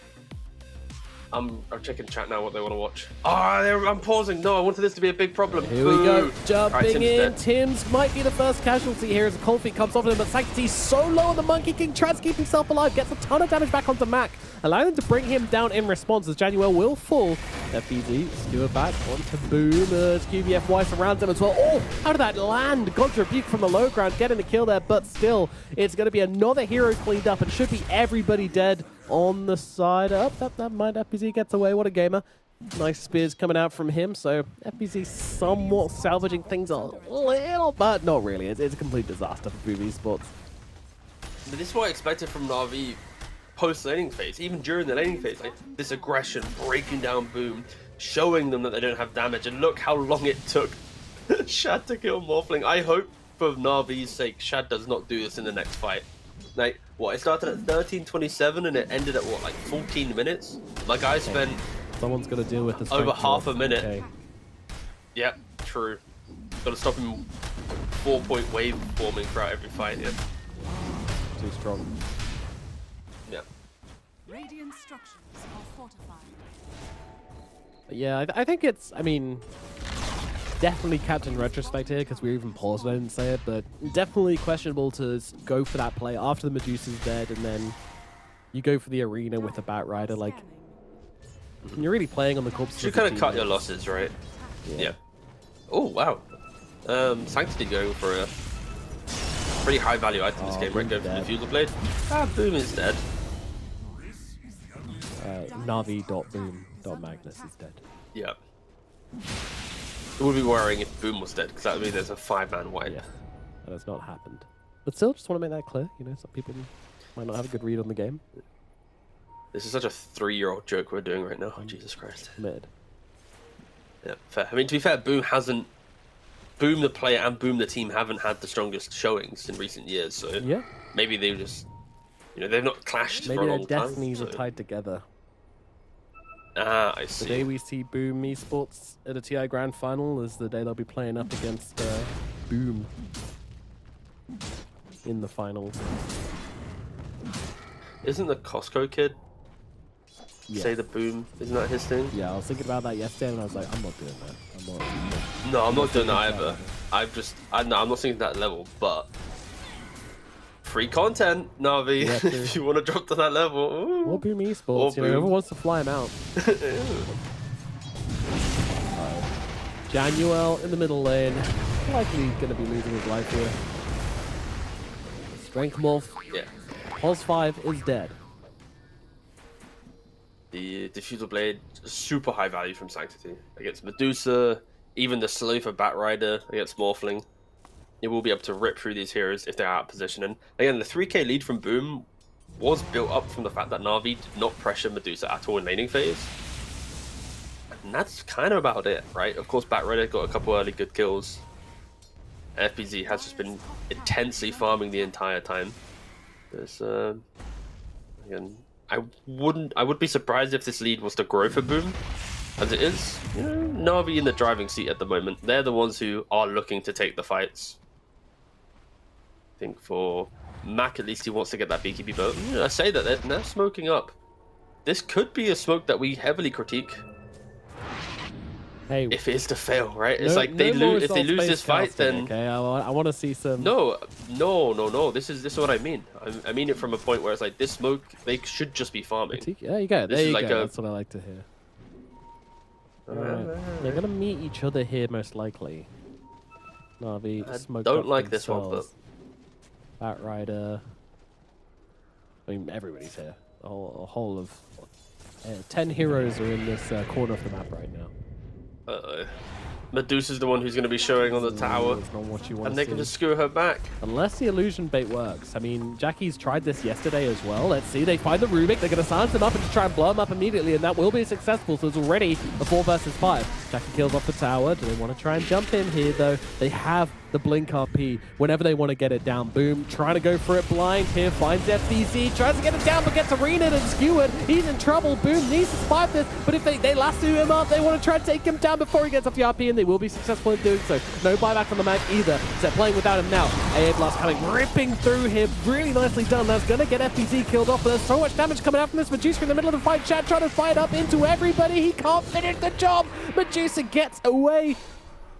She won't tick away to the AA Blast, somehow has just enough health as QBFY trying to juke around the trees here, but also going to go down. And it is basically everybody dead on the side of Na'Vi. Boom Esports take the fight.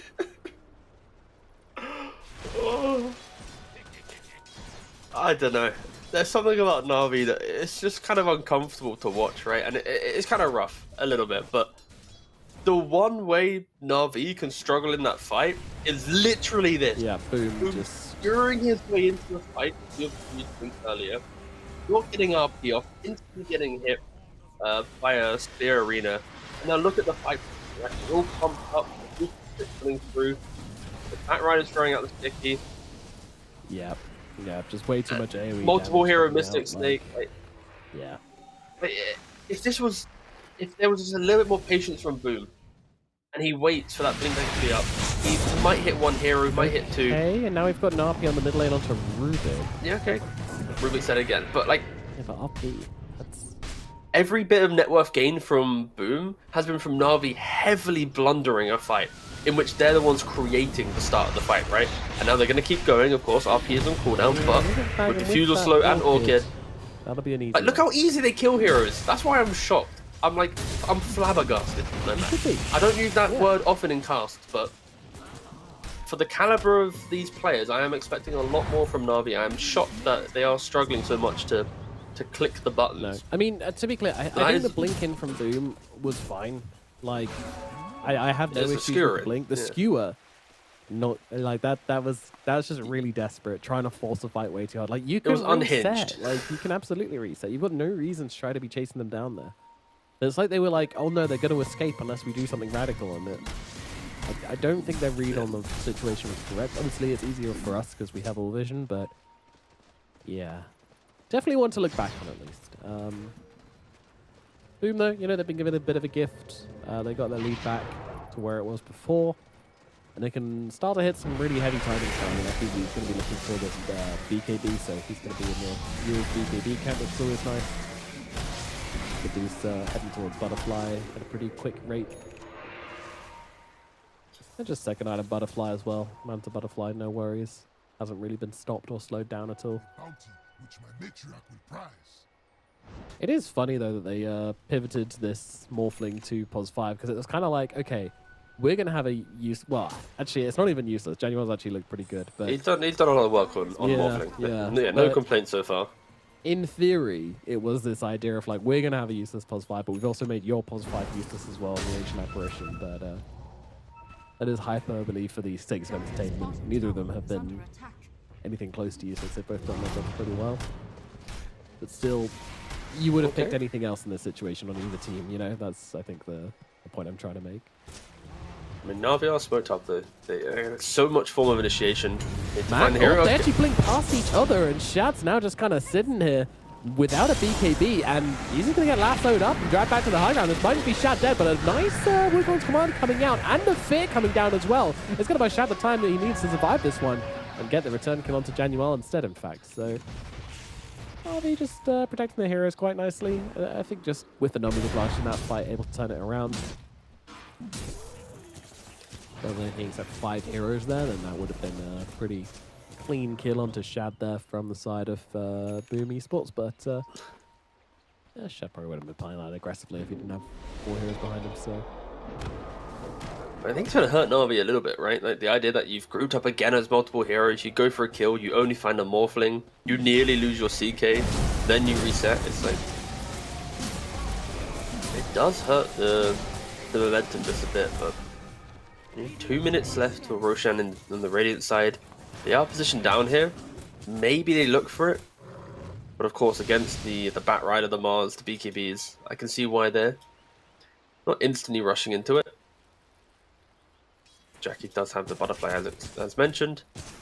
Looking for the Aghanim's as well. Against multiple melee heroes, Aghanim is pretty good value just to create that. But he is just getting jumped by himself. Yeah, after they have the damage on the side of Na'Vi, I think they do. Medusa is dead. Boom Esports getting a little bit careless on the map here, giving up a couple of key kills, and that was the biggest kill of the game so far. Medusa going down in the top lane. And do they get into Roshan from this on the side of Na'Vi? Probably not. I don't really want to move across the map like that. But yeah, I mean, they're going to be able to get up their RP back after using it on the Rubik in the middle lane earlier on. Felt like that was something that could have been punished. It wasn't. So, have RP. Lincoln's also available for Boom as well. Of course, it's nice to have that on himself to stop the lasso coming out, but also not bad to throw on somebody else in the right situations. I mean, he is farming really well. Like, that, Boom's doing good. Boom.Magnus. Yes. Is Shad looking for... Okay, no, he's looking for BKB first, which he's about to complete. Then he'll go back for potentially Heart or Blood Dawn. I would like to see Blood Dawn. I think there's so much jump already that eating through the evasion of Medusa will be critical. But this next... Okay, alright. Boom, smoking plus 3. Now Mars is well involved. they are going to be running into some pretty big timings of Na'Vi. Double BKB is now available. Monkey and CK just completed theirs. So Boom aren't going to be aware of this. Smoking into an incredible power spike for Na'Vi. We'll see who can get the first jump.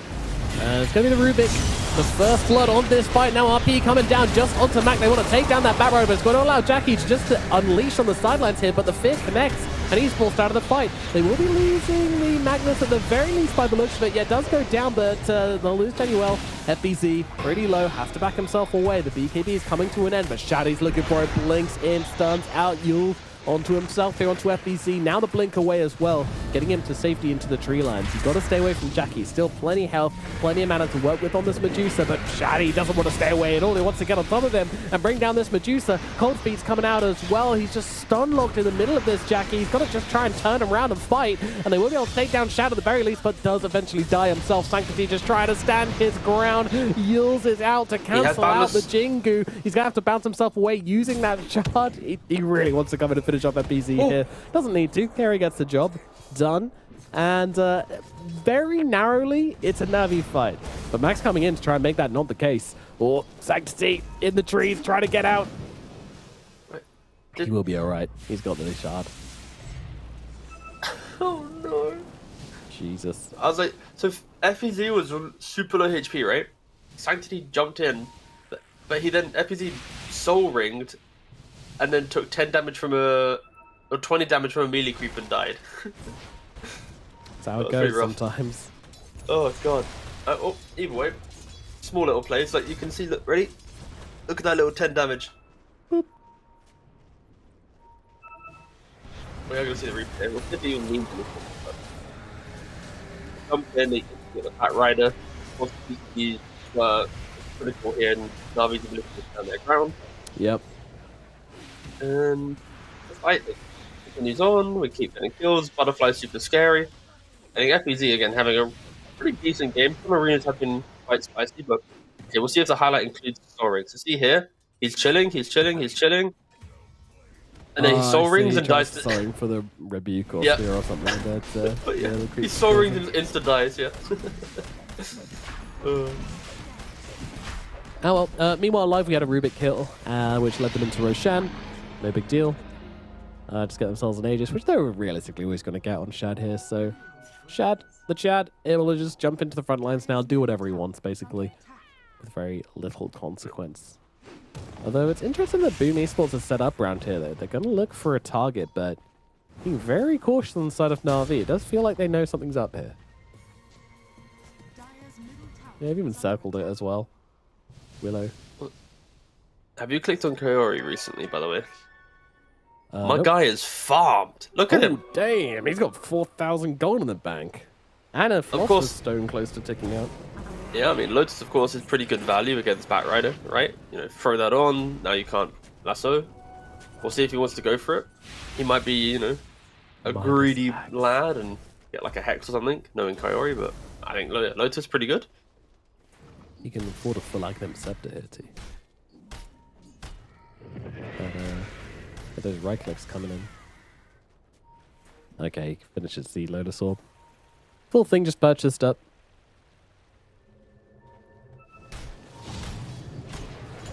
Bottom side, Lasso coming out onto Monkey King, but Mac is just going to die here. Not sure about that one, Mac. Laying into that Monkey. Not going to work out too hot. Yeah, Mac has been relatively excited to jump in and to farm the side lanes, and Na'Vi are kind of slowly learning this throughout the game and now starting to punish it a little bit better.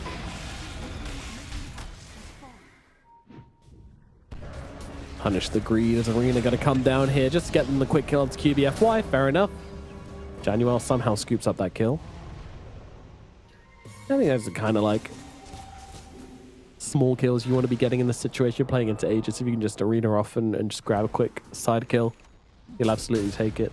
I think we're also learning why we don't see too much Bat Rider mid lane, right? It's like the idea that after a strong laning phase, you need a blink, you need BKB, and you need all these items. And sure, there is a build where it's like Dragonlance, Witchblade, and you're playing on kind of like the right clicks, but you can feel how if you aren't constantly getting pickoffs and playing on your smokes, the hero just isn't as kind of active and pressuring on the map compared to so many other mid lanes. Yeah. I mean, Lasso is always a really useful tool in any game. I think the rest of his kit kind of struggles to perform. You need the fights to go in very specific ways for Batrider to really feel like a really strong core. You know, you need to be long, getting out lots of napalms. You don't really want to be jumped, but you know, you're not really going for a tanky build on Batrider as well. So being able to stick in the fight and stack up napalms properly is just not that realistic. And this upcoming fight, if Na'Vi execute on their terms and well, I just don't see how Boom should be able to win it. Right, you got Bloodthorn now complete on the CK. Age is still for 2 minutes. Lotus available in Ancient Apparition. Like you could look at any hero on Na'Vi and you're like, okay, that's a big item timing. Like Monkey King, he's what 500 gold away from a Skadi. So you look across the board, you got like Yours 4 soon on Willow. You have Skadi, Diffuse or BKB Monkey King, Bloodthorn BKB Blink on CK, BKB Blink Lincolns on Magnus. Like you look at all these items compared to Radiant, what you've got 3 Yours, a couple BKBs. Like survivability is Boom's itemization right now. Yeah. Even the Ags on Medusa, the Butterfly Medusa, and Na'Vi, it's just like they want to kill. They want to own the map. Radiant's bottom tower is But under attack. And we'll see Jackie, if they can do it. absolutely Radiant's bottom tower has going for Kaya Sanj feels like kind of the only option here. Like you've got all these stuns, you know, you see every single fight is just locked down, beaten down, slowly but surely taken out of the fight. You can go for something like a BKB, especially against Bloodthorn if you really want, but you're just a Medusa, you know, you don't want to play for those moments in a fight, you know, you want to play for the full fight, full duration, you want to go for the items which are useful from the first minute of the fight to the second minute of the fight, you know. Ooh. Boom be looking. He's smoke. Can hurt you. You can't survive that burst, that focus.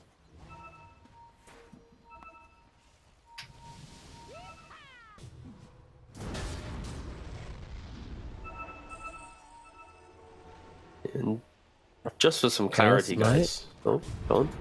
Oh, Yeah, it's jumping. going to FBZ here. And it's a nice pass to follow up as well, but there's a lot of heroes nearby from the side of Boom Esports. But that said, they're just not doing anything to Shat. He's going to be able to get up his BKB to turn around and pummel the Rubik. Bye-bye, Tims. Stone Gaze coming down. Jackie, what's the play here, They're buddy? going in. Maybe going in, maybe going out. I'm not sure. Shake it all about, and now Boom comes in with the Okikoki as FBZ Arena coming down. Very nicely done. Is it going to be enough, though? Boom are going to be able to land out the RP after all onto Jackie. And now Jackie just stuck inside the Wukong's command, just being beaten on down by the Monkey, by the Chaos Knight, and will be losing his life.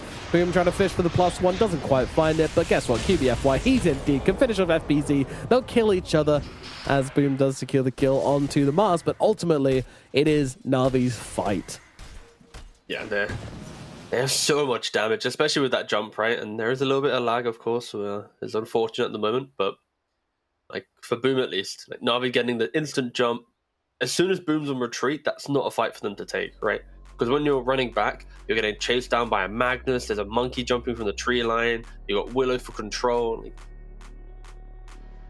I'm a little not surprised, of course, Na'Vi were seeking that fight, but it's just so difficult for Boom to play on the map. Like they don't really have heroes to keep waves pushed out and skip waves aggressively, and to not even play Rat. I think when you say Rat nowadays, it's not like taking towers and trying to win the game that way. It's more like stopping creep waves from ever getting to you, right? Like Rubik's already dead. Your Medusa's now on the low ground. Your Mars is on the high ground. Your Morphing's getting yours up. You then hit a beautiful arena. You slightly delay the RP because Boom is DKP. But there's no follow-up damage, right? Max already half HP, no mana. He's retreating. Of course, they don't want to waste a lift to get down some heroes here. It wouldn't really do much, but it's like if Boom execute a bit better and are together, they can win some fights. But they keep getting jumped and they keep getting their formation split super quickly. So then we aren't seeing the cores work together. And Tims has died what has felt like at the start of every fight. Yes, at least yeah, at least in the big highlight packages, he's always dead first. So great Yeah. selection from Na'Vi at finding him to prevent him from maybe being like the X factor in some of these engagements. Not to be too critical, but I really haven't seen anything coming out from this Rubik so far. I don't know what Tims has done. It's been a game of critique for sure, right? Like when you look at Navi's lineup, the fact that they were down 7,000 gold was due to multiple Navi errors, right? Like Boom, of course, capitalized on it, which is very good, but their draft needs to capitalize on errors and then play in a perfect position. Because even if you have a 5,000-6,000 gold lead, there is this inevitable 20-minute timing of Navi where their draft should always be stronger based on what they have, and Boom just were unable to respect that. And FBZ here. I'm not sure on this one. FBZ jumping in and just getting himself killed off very quickly indeed. Now Jackie just trying to get off the damage here with the Medusa, forcing Na'Vi to pop some BKBs and keep their way out of the fight. But the moment that Stone Gaze ends, you know what's happening. Oh, Monkey King jumps in but gets turned to stone straight away, and he's just going to lose his life.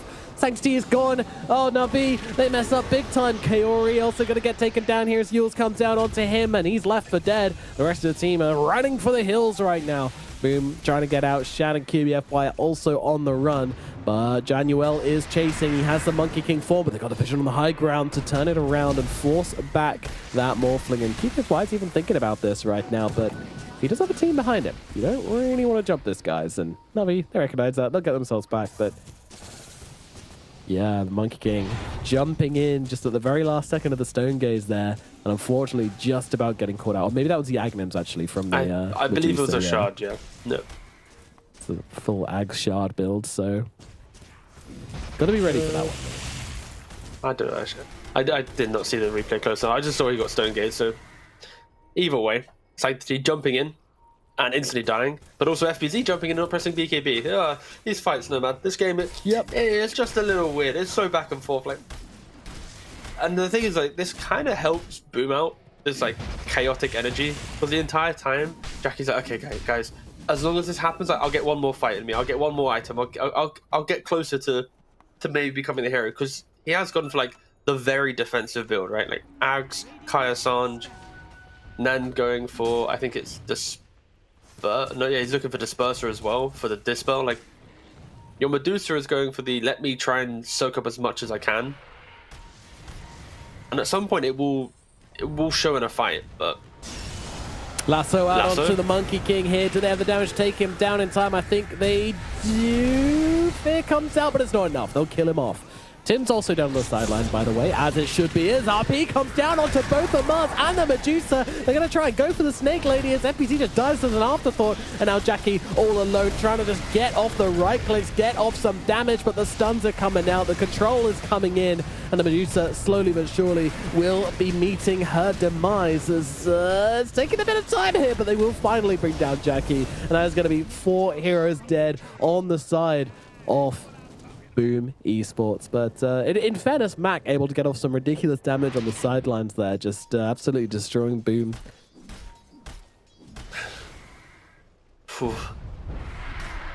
Yeah. I kind of feel like we're getting to a point where I'm expecting Boom to start winning some fights, right? Like, I know what you mean, yeah. Unless like Navi can keep on the ball with objectives, you know, get this Aegis and... It's not even that. It's more like, I feel like every fight from Boom, if we re-watch them, there's always going to be like a key hero or spell that just isn't used, whilst Navi kind of throw everything. Even like they miss Ice Blast, but like they throw every spell into the fight and they get enough kills to have like resource advantage to make the next move. But for Boom, it's like FBZ's dead, no Reno. FBZ's dead, no Reno again. Or Tibbs is dead. Or, you know, Max on half HP, he can't fight. Like every fight. Yeah, true. Let's just ignore the constants. But it's like, there always feels like there's something missing, be it, you know, play or spell from Boom, that when they eventually do start connecting the fights, I feel like it is natural. Of course, Aegis will help Na'Vi out immensely with cushioning that kind of expected outcome potentially of a later engagement. And also, you know, Sanctity, 2 fights in a row now, he's jumped in, instantly put himself into a disadvantage, dying twice. So it's 10,000 lead for Na'Vi, but again, I'm not hyping them up too much to being like the one with the massive advantage for sure. We're going to be taking shard. Who's going to get it? Januel. He can now press the shift. Indeed. It doesn't seem like a very good shard, but nevertheless, he's got it now.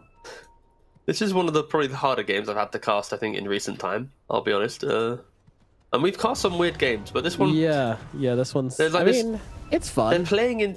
You know, it's fun, but like they're playing into each other. You know, it's like rather than it being like I am this team, you have to beat me. It's like it's scrappy. They're going at each other's throats. It's an incredibly messy series. Yes. Yeah, exactly. It's like if either of these teams played like this against a BB or a Liquid or a Falcons, then you already know the story of that game, right? But Yeah.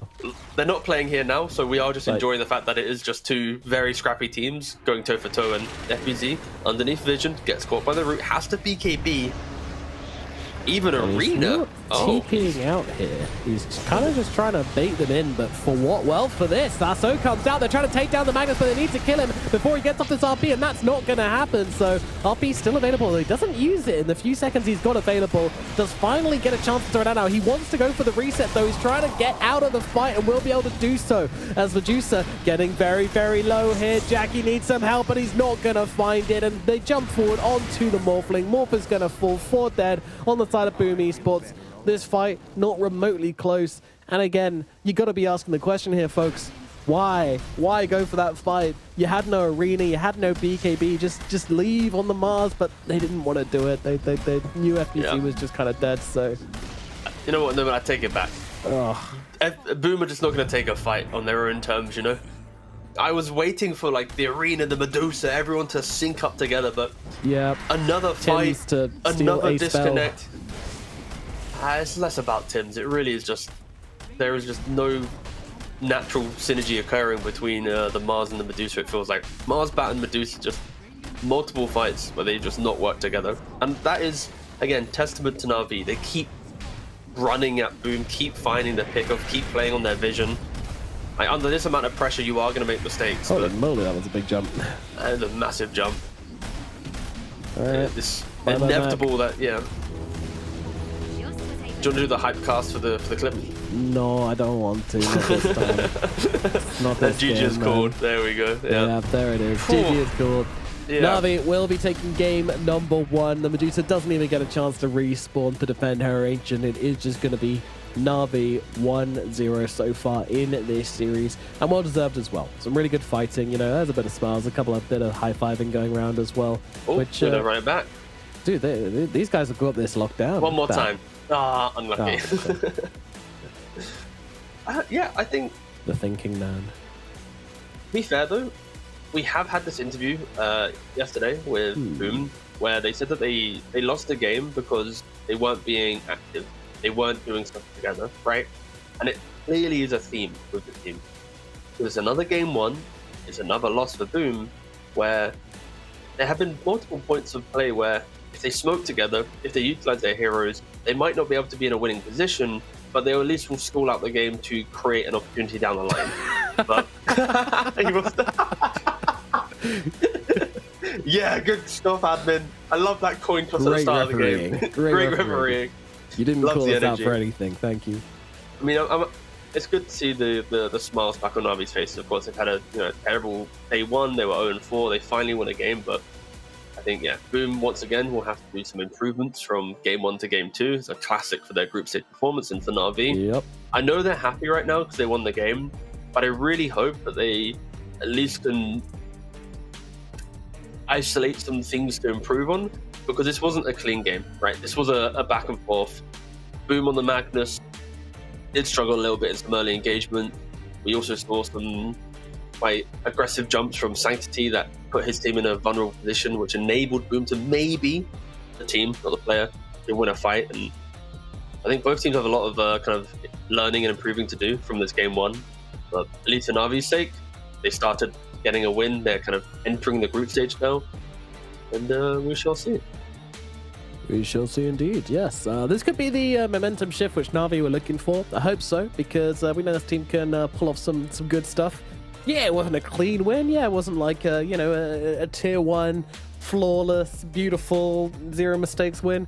Not what we're expecting from this team, though. This team's still putting things together. They're still making improvements every day. But what it was a big improvement on yesterday. And if they can keep on doing that, then Na'Vi are going to be a formidable force by the end of this group stage. But of course, it remains to be seen if they can keep on building on that. Boom, of course, they're no strangers to the situation. They are a game one losing team at the moment. Yesterday they lost both of their first games in their series and then won both of their second game in their series. So we'll see if they can keep that trend continuing. If they can make the improvements necessary.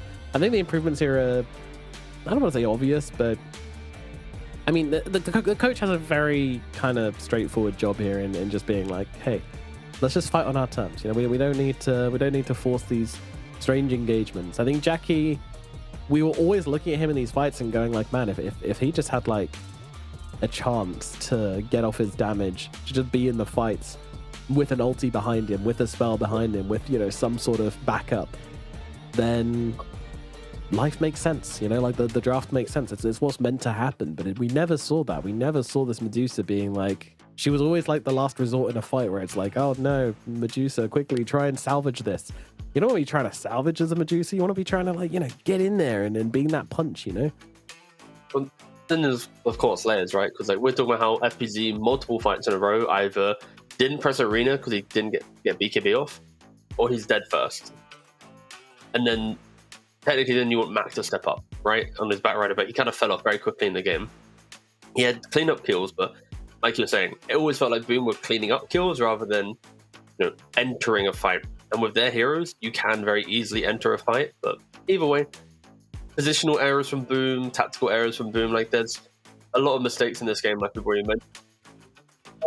But again, that's the joy of Dota, right? Not every team's going to be a, you know, super top tier 1 team that's going to be, you know, pursuing grand finals every single time. Like we are going to have, you know, a tier of teams, right? And of course, for Boom and Na'Vi, they are only recently returning to the international LAN stage. So again, we're holding them to high expectations based on the org names, but the rosters that they have, the way in which they're playing currently, it's not too surprising, right? So they need to learn from the group stage, and that's exactly what it is. Don't get bottom 2, learn a lot, show what you can in the playoffs, right? That's kind of like the way in which ESL ones often do go down. So yeah.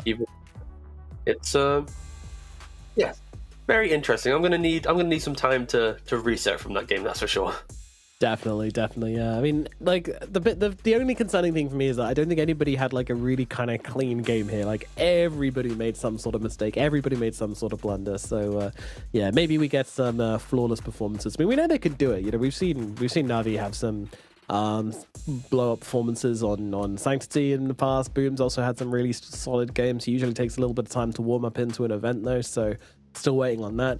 Boom as well, you know, Mac yesterday played pretty sick, so yeah, we know they've got what it takes to put together a clean performance. So let's just see. Game number 2, gonna be really interesting to see how that one goes down. Is it gonna be another just mud wrestle, or is one team gonna be able to put it together and figure this series out? We'll find out after this short break.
Takes more than money to boss a change. Takes more than time to heal pain. Heartbreak will light the fire. Heartbreak will light the fire.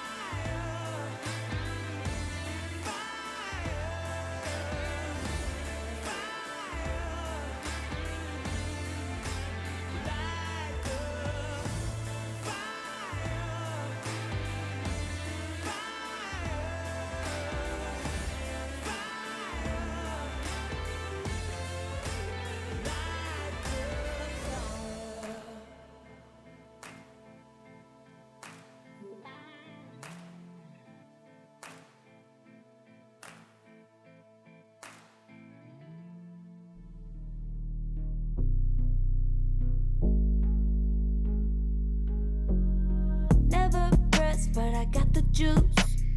Taking the lead, that's just what I do. I made mountains move with one hand tied, and still this world ain't satisfied. Everywhere I go, they stop and stare. I tell the truth, I take it there. Call me vicious, persistent, overzealous, that's fine. Main character energy, I stay taking what's mine. You need a foot on the gas, or put my name on the line. Main character energy, I'm just taking what's mine. And it's written in the stars, I'm a king like my sign, yeah. Raising the bar, the jaws drop like a surprise. Don't be mad about it. Don't be mad about it. I don't play the game, nah, I make the rules. Cards close to the chest, and I don't play no fool. Don't be mad about it. Look, yeah, my name stay in the mouth. Legs got broke, they said cast her. I'm the 911 response in a disaster. I don't ask, I just take. Treat the world like a man, I just blow them away. Yeah, I'm a #1 fan. Don't need a bark, I'm a bite. Switch me on, dark need light. Don't need pity, don't need spite. I just plop, plop, plop on sight. Could take your girl in 2 seconds. I just flash her a smile. I make petty look pretty. They run an inch, I run 3 miles. You need a foot on the gas, I'll put my name on the line. Main character energy, I'm just taking what's mine. And it's written in the stars, I'm a king like my sign, yeah. Raising the bar, the jaws drop like a surprise. Don't be mad about it. Don't be mad about it. Don't be mad about it. Don't be mad about it. I don't play the game, nah, I make the rules. Cards close to the chest, and I don't play no fool. Don't be mad about it. Don't be mad. Up-and-coming team, PuckChamp. But even then, PuckChamp, they spent most of their time struggling, and so they've recently rebuilt their entire roster. The team formerly known as PuckChamp has finally made it to a big LAN event. PuckChamp, they're going to move over and play at Bangkok. The new roster contains Kaori, mostly known for his time in PSG Quest, QBFY of Palinizia, Boom from Team Secret, who also played on Gaming Gladiators before they were cool, Sanctity, who's on loan from Na'Vi and now back on to Na'Vi, and lastly Shad, who's played with a ton of different players in an endless amount of mostly smaller events. It's an interesting mix of players, and despite being backed by one of the most legendary names in Dota, they're coming into this event as a big underdog for sure. But maybe, just maybe, they'll be able to work some magic here at ESL One Bangkok.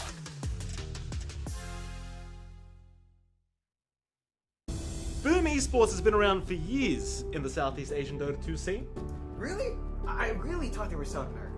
We haven't seen them at big events for a few years until now. With a brand new roster, they finally managed to win the SEA qualifiers over teams such as Aurora and Talon. GG's called. Boom reverse sweep to get back onto LAN. Boom is back. But what is their brand new roster?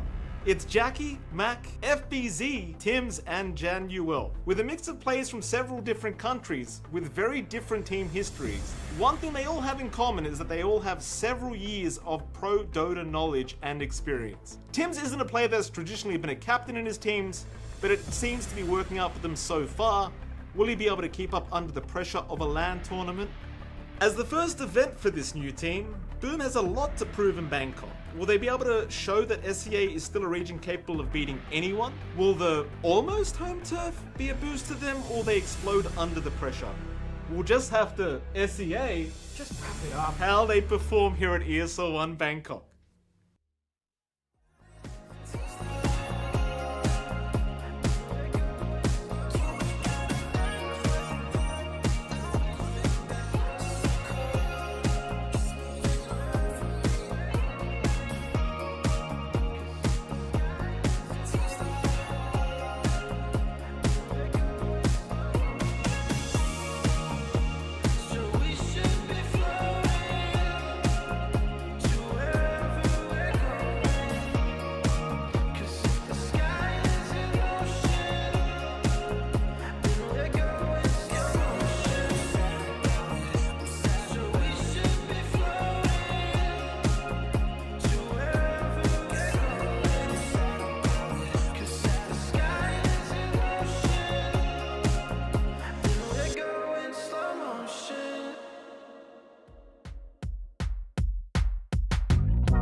attracted when the doubts start saying my name. I can go there easily, and it's hard to maintain, 'cause I know it's not the world I know, it's me. Believe in every little thing I hear, and no, I ain't no stranger to the fire, burning up all my desire to be great. It stays coming in waves, and no, I ain't no stranger.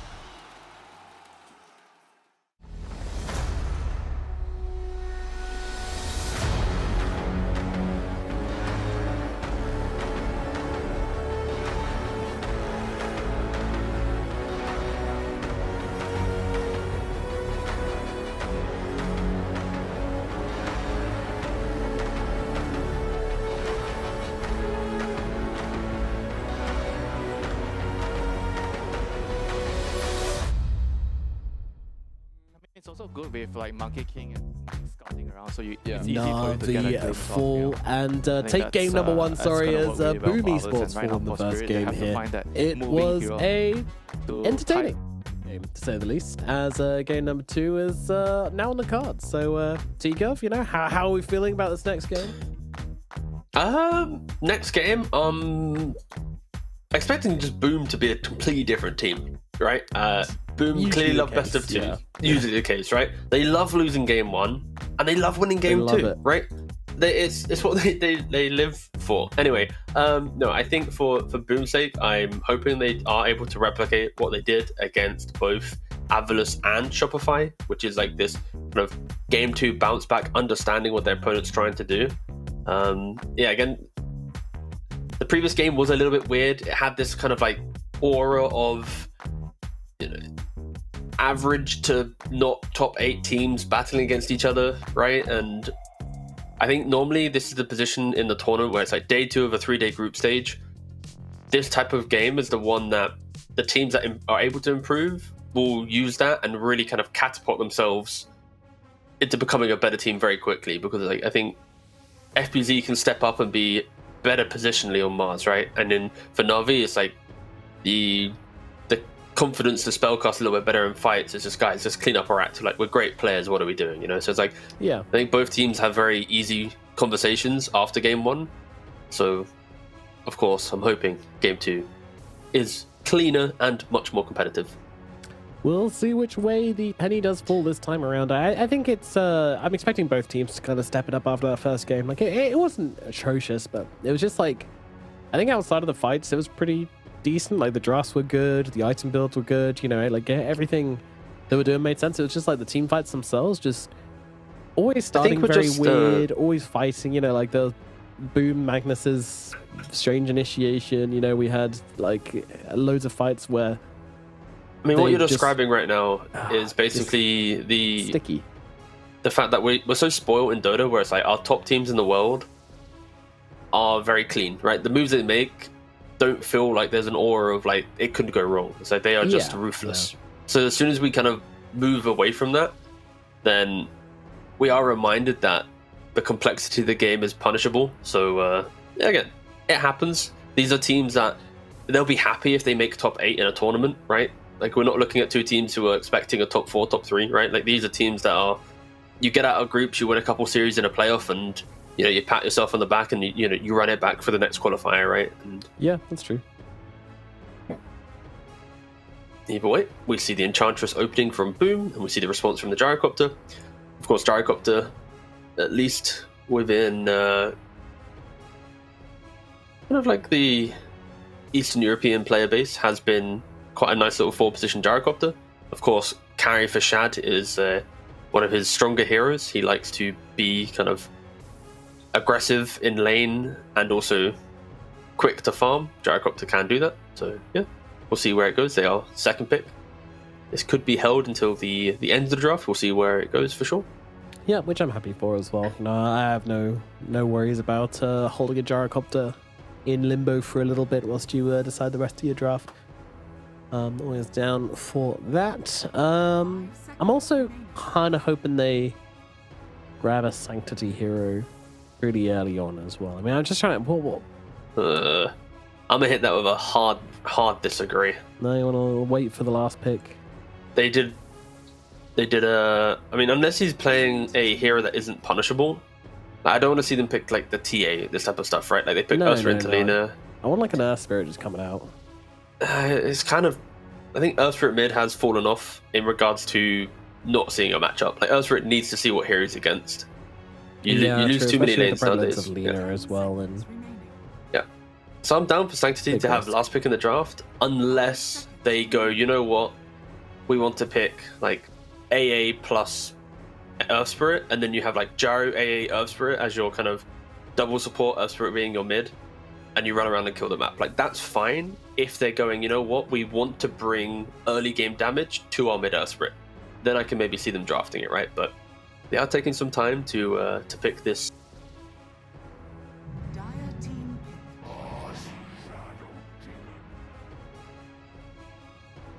Big fan.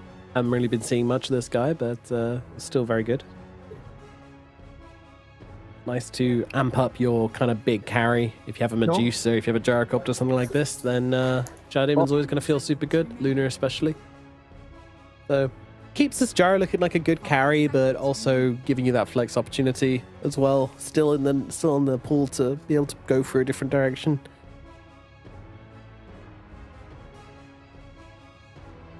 But again, you need to pair this up with something nice and aggressive as the other support hero. I'm talking about kind of Hoodwink, Tusk, something along those lines. Willow's okay.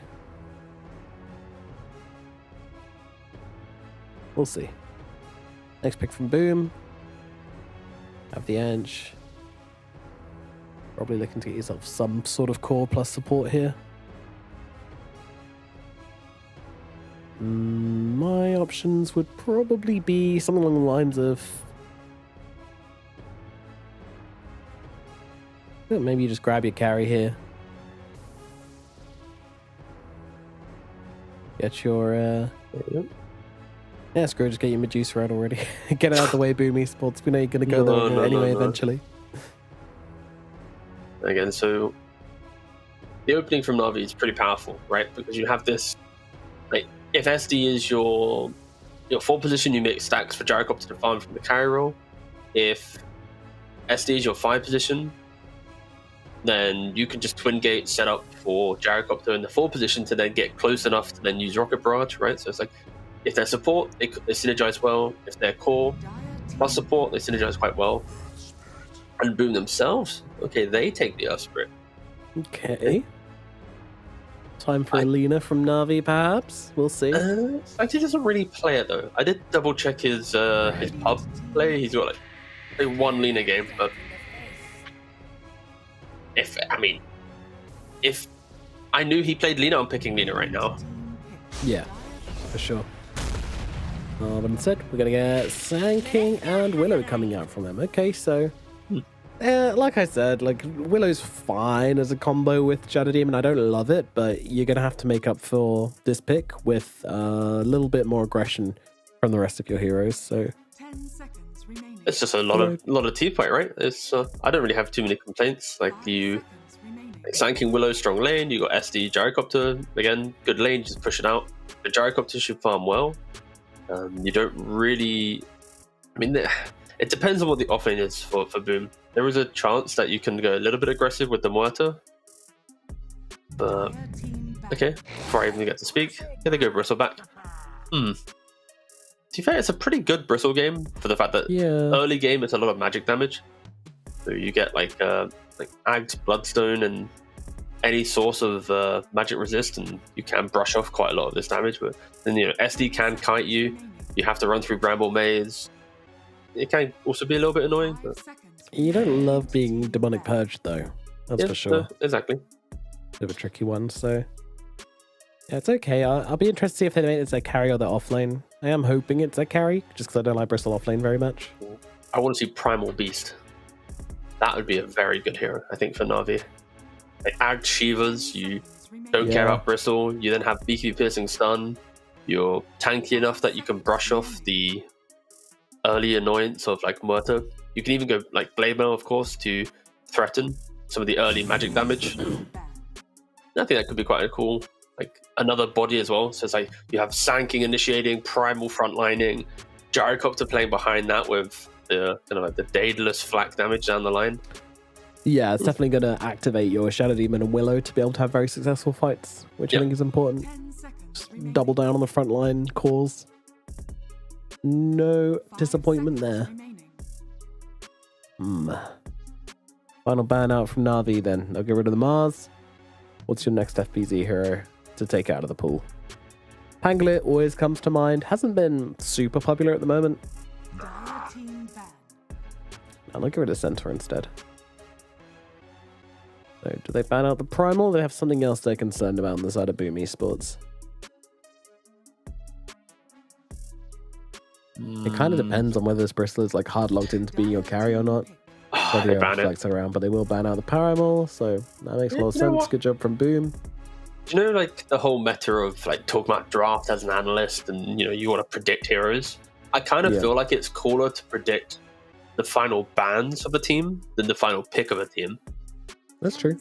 I think it's people pog when it's like, oh my god, you got a last pick predict? Nah. When you predict what the enemy's scared of, then you're in the mines. Ooh. Either way, what are we doing? Oh, Underlord. Oh, I wouldn't have predicted that one. Yeah, no, that's surprising. I was thinking Tidehunter was about to come out, but we get the Underlord, which is fine. Better, I mean, I guess Tide's bad against Gyro. Underlord's good against Gyro, so makes sense in that regard. Final pick now from Na'Vi. What do you want to do? You got to get yourself a Bristle answer, really, which there's not that many. I'm down for Sanking to be mid here. I think mid Sanking will enable a lot of the speed of play that you want to see from Na'Vi. An early blink, it then means Shivas is available from your mid lane rather than off lane. But then you're looking towards Boom and trying to find an off lane that he can play that isn't gonna, get destroyed. But they do just go back to the Lina. They do have the Lina in the pool. Okay, fair enough. They, we wanted to see the Lina as a snap response to Earth Spirit. And sure, Sanctity's going to play it.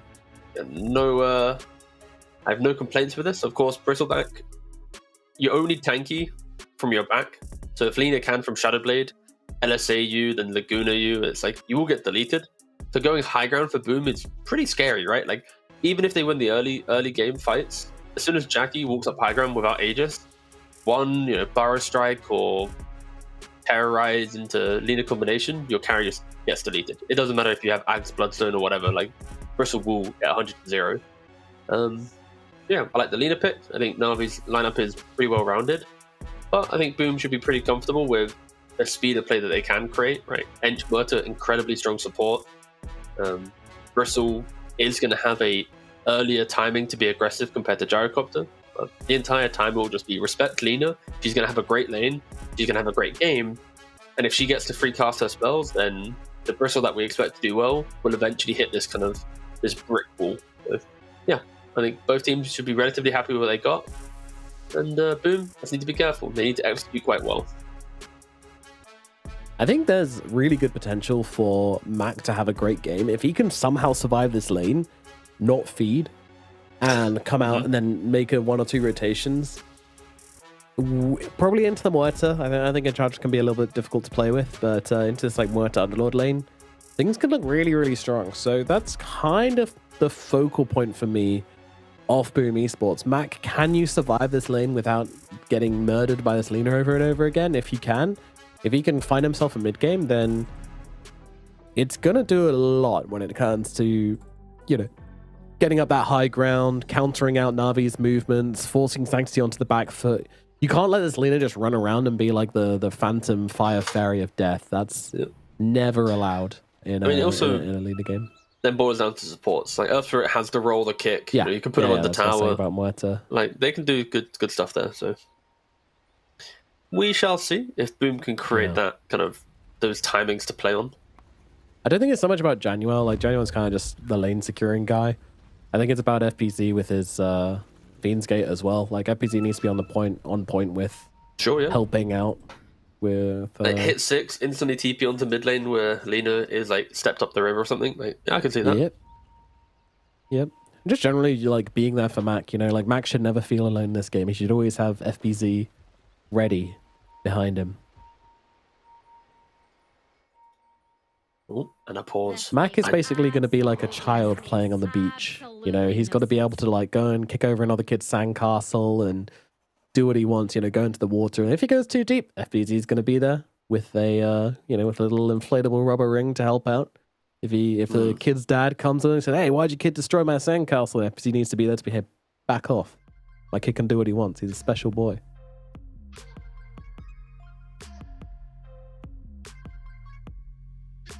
But Lina, she's going to be the tide trying to drag Mac out to sea.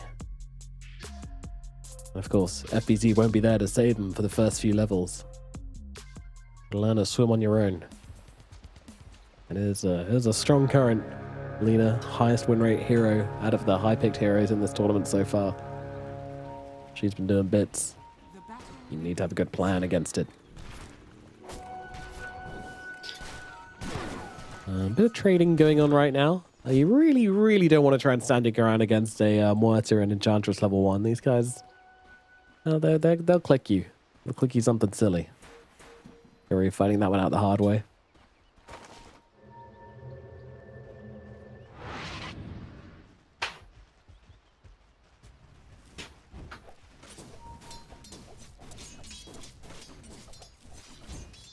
We'll see if Sanctity can recreate the same punishment that we saw from previous Lina Earthspirit matchups.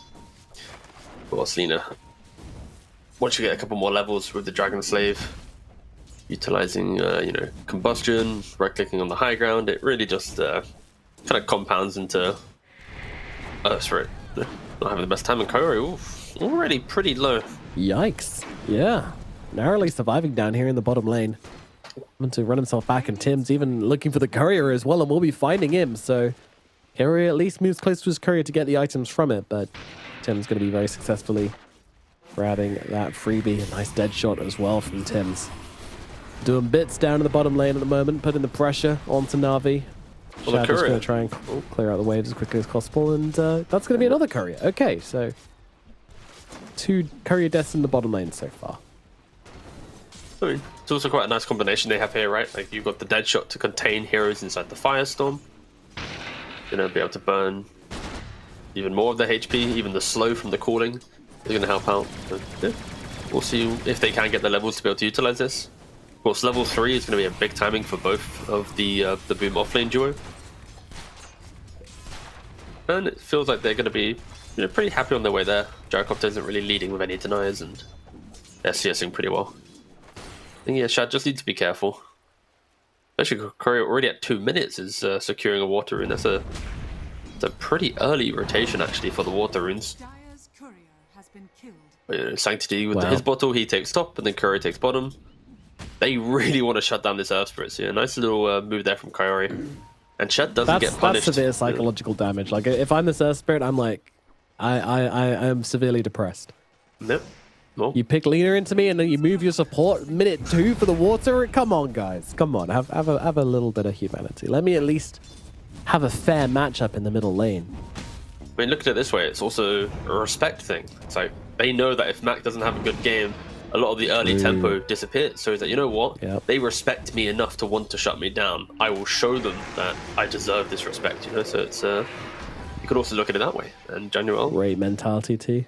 No, thank you. January getting tickled a little bit by QBFY and Boom. There is a lane here and now, apparently, so that's cool.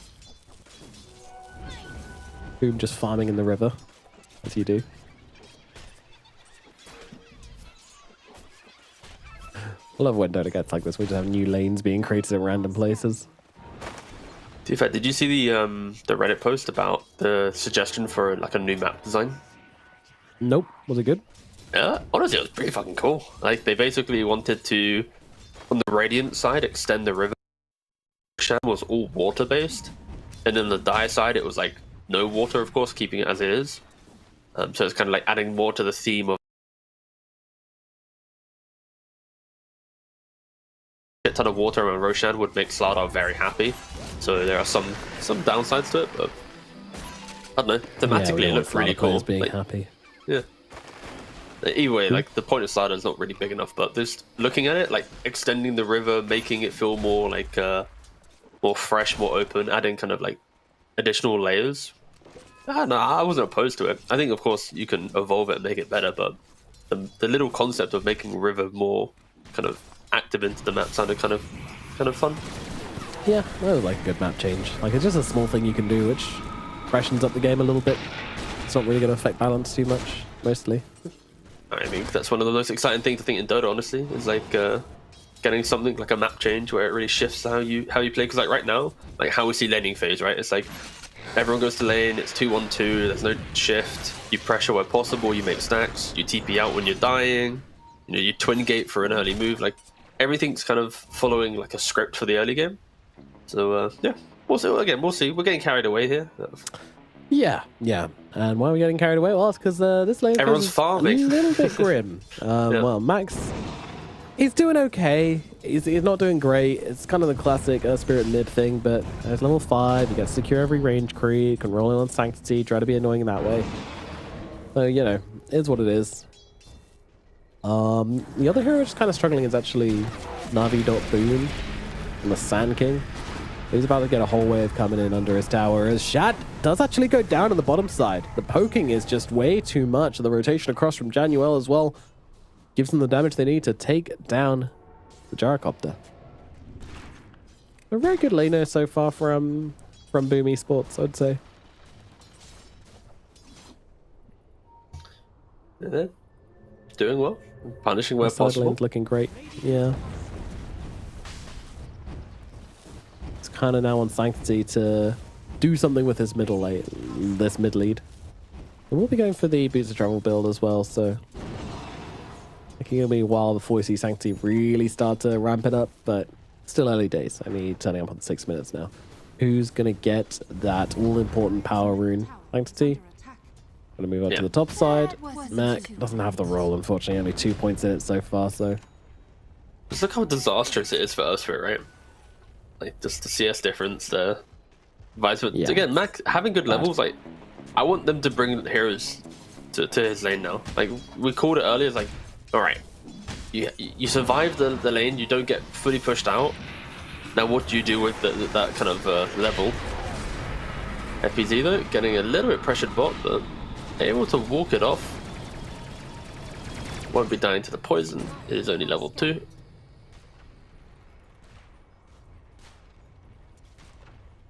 I think if you're Na'Vi, you got to be careful here, right? Like Mac, he's happy to leave this lane as soon as he sees a hero underneath tower, and with the Wisdom runes coming up in 7 seconds, this could be a chance for them to go. But with the dead shot pushing them back away, Na'Vi aren't really going to contest.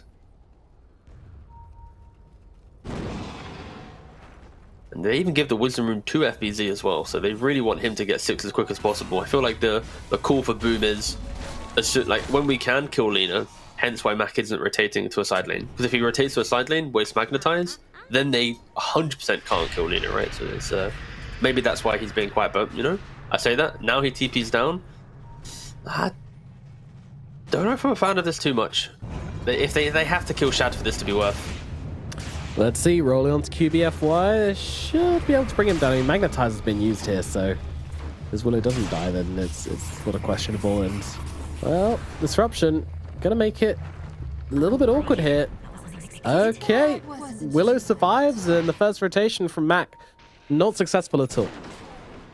It kind of felt like Boom was communicating one thing and then suddenly changed the plan, right? Like it really felt like they were looking towards Lina, and yeah, the bot move just wasn't the one. They were going to be getting a free edge kill.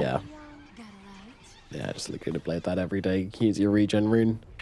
Get back up full mana. Yeah, I mean, it's the only rotation Mac can make, unfortunately, so it's extremely obvious. We mentioned it before that unless you can bring the Muerta up to the top lane, it's really just going to be... He doesn't need to make it, though, right? Like, he doesn't have to go bottom. Like, they were so close to going to mid that I think he just got too excitable. He was, like, kind of desperate after not making moves for 8 minutes. Yeah. There we go, another roll coming in here, but you got to be careful here. Sanctity can just unleash on the sidelines, but with 4 heroes here, they will be able to take down Kaori at least. So Mac finds something to get him on the board. A little bit of money coming in his way.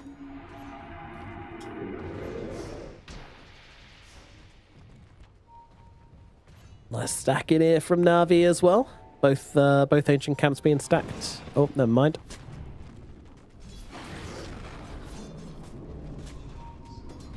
Glad to see even the best mess it up sometimes. Boom has to back himself away from this scary hedgehog, and yeah, Boom, they're like, hey guys, what you doing? What Ball you of up to? aggression, yeah. Yeah. Just 4 dudes running around at 9 minutes, like, they're not taking sacks, but they're just like, you know what? We see you, we're here. And Shad's not going to complain by this. Oh, absolutely not. Space for the gyro is always nice. Space for the gyro is, yeah, very welcome. And it's why Lina is such a good mid laner, right? Like, because of how much range she has, the speed that she kills mid wave, she's never really at the wave. It's like, you push it out straight to jungle. So Boom are to try and, you know, take down this mid tower to create a little bit of an opening. They need to, like, get multiple heroes, wrap around with a smoke into the jungle, find her when she's hitting the neutrals. 10-minute rune, they are contesting it. QBFY TP's out, but they do jump onto Kaori. Okay. And this is the swarming that I expected to see. I wanted to see this, but a minute earlier, 2 minutes earlier, onto the Lina. This is why I was shocked that they went for bot lane. Like, this could have been such a cleaner move and an earlier tower, but it doesn't matter because Boom at least still replicate that move and are trying to take the tower. Are you happy with Jackie being here though? Wow, yeah, he's committed to this one. I mean, it's a great place for him to fight. Call down Laguna and Tim's is dead. There's not even any commitment required. Well, I like the idea that Jackie came to force Na'Vi a little bit, but because they didn't kill Lina or Core at the start of the fight, then yeah, unfortunately Lina does do big damage. But again, I think the logic of Boom was correct, just at the wrong time. You know, like I was saying, not to repeat myself, but yeah, Na'Vi aren't going to complain too much about that. Another kill for Lina. She's top net worth. She has what, boots of travel now, and already the point booster towards Aghanims. She is incredibly farmed. Yes, yeah. So shutting her down is going to be a very, very big task. One that we'll have to see if Boom is up for. Again, it does kind of come down to Mac, right? Like, he is your jump, he is your catch, he is your Lina control mechanism. Ooh. But he needs to be farmed enough to be able to put up a threat. When they're smoking, like, the blade mail's nice until she gets ags, then it's like, okay. Yeah. QBFY looks rather dead here, as they have smoked onto him. Oh no, he just used the voice line as well. The embarrassment. It does make no sense. Made a bit of sense. Max still trying to keep his tower alive. Really wants to go for the power in here, but actually might be in some trouble. Ursa comes out as, well, nope, never mind. There's a portal coming. This is what we're talking about here. The Fiend's Gate coming, but the roll doesn't connect, and Mac going to get Laguna Blade in the back of the head right now. Cooldown's going to whiff, though. Mac's still on the run. Can he make his way out of this one? He's got a roll available now. Rolling Boulder to get away. He's so quick, and he is going to live after all. Absolutely what is needed, though. When we were talking about this in the draft and how this kind of team functions, it's pretty high skill, but FBZ always needs to be on point. Great TP across, saves the Spirit's life, almost sets up for the counter kill, which is what you really would have wanted to be seeing there if you're a Boom Esports fan. Lina lives again. Sanctity continues to dominate the game, but she's not alone up here in the net worth charts. Jackie's doing very, very well, playing with his team, but also getting the money. Yeah, he's about to complete the Aghanims, and there's no stacks that are available for Jackie to lean on, right? The jungle is just getting farmed up. Underlord likes to farm jungle. Ench likes to farm jungle. Sure, you can maybe invade the Radiant stacks as we see here, but on the... Actually, they did... Okay, they've lied. They just made some stacks. Alright, I'm blind. Wait, what? Am I blind? You know what?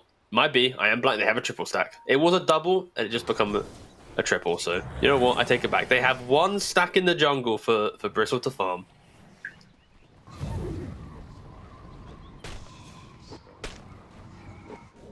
These don't count, they're Radiant. Ooh.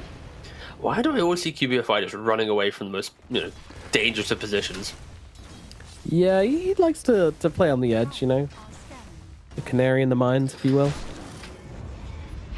This is like incredibly weak pushing. Here we go. FBZ getting involved now. Januel and Tim's is all down here in the bottom side, just trying to take the tier 1. Should be able to do it.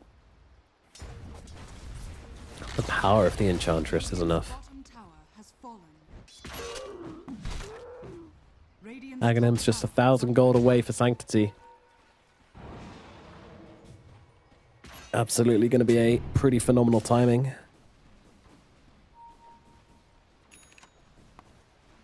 Like, yeah, the Luna's not really like found many free kills.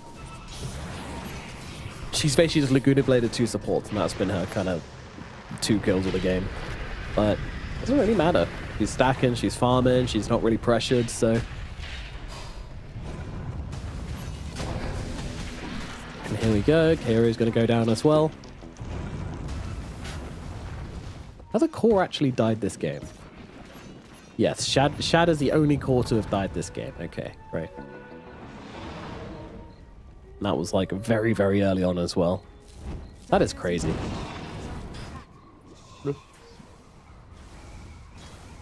This is like very pure Dota then. This is very like, we'll get to see how everybody's ideas kind of work. As everyone's going to have a game. No, I mean, it's nice this way. I think, for Na'Vi, they understand that they have the better scaling. They know the game's going to feel good later on, but Jackie's behind the tower. Boom with the Blink Dagger. Bringing everybody in on this. The stun does miss, allowing Jackie to get off this Bristleback. He's getting the quills up, but is it going to matter? The damage is pretty big, and they will eventually bring him down. Jackie does get a damage off the other way, though, and this should result at least a kill onto Shad. Januel coming across as well. A couple of spears coming down. They'll need a little bit more, but they find it. Mac comes rolling on in and brings down both Shad and Boom. And now looking towards QBFY as well. The damage needs to come through here, but, I mean, Boom are all over the place. There is just so many heroes. And Mac, he's going to end up this fight with a triple kill on the Earth Spirit, catapulting himself into the game. I mean, I kind of hope we get a replay for that fight, but if we don't, it's okay.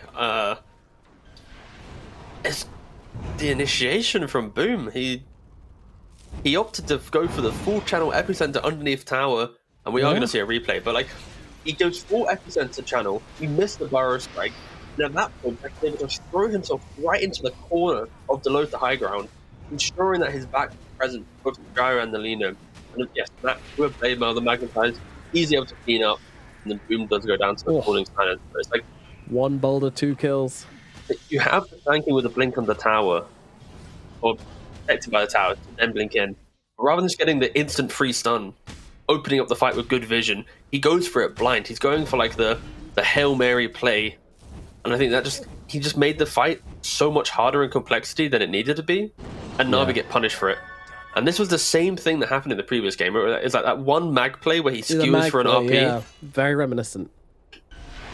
But it's like, these are the mistakes in this game. Boom have the draft to make that mistake and to multiply it to feel way worse because you have Earth Spirit and Bristleback that naturally want to play into your face, right? So Na'Vi need to be careful. I think they are very quickly going to learn that, they have the damage. It's just all about execution.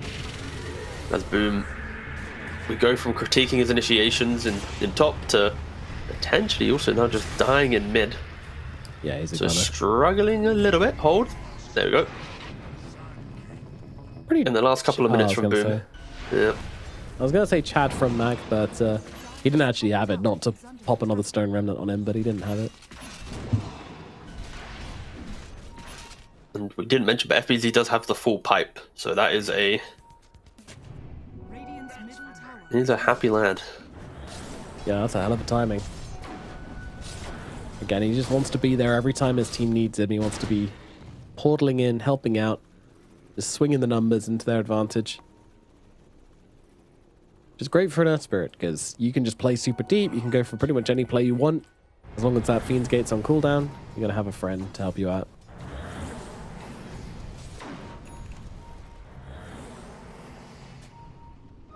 Bottling himself up. Oh, QBFY has been seen. Nice sidestep from him, though, as the Arcane Rune gets used.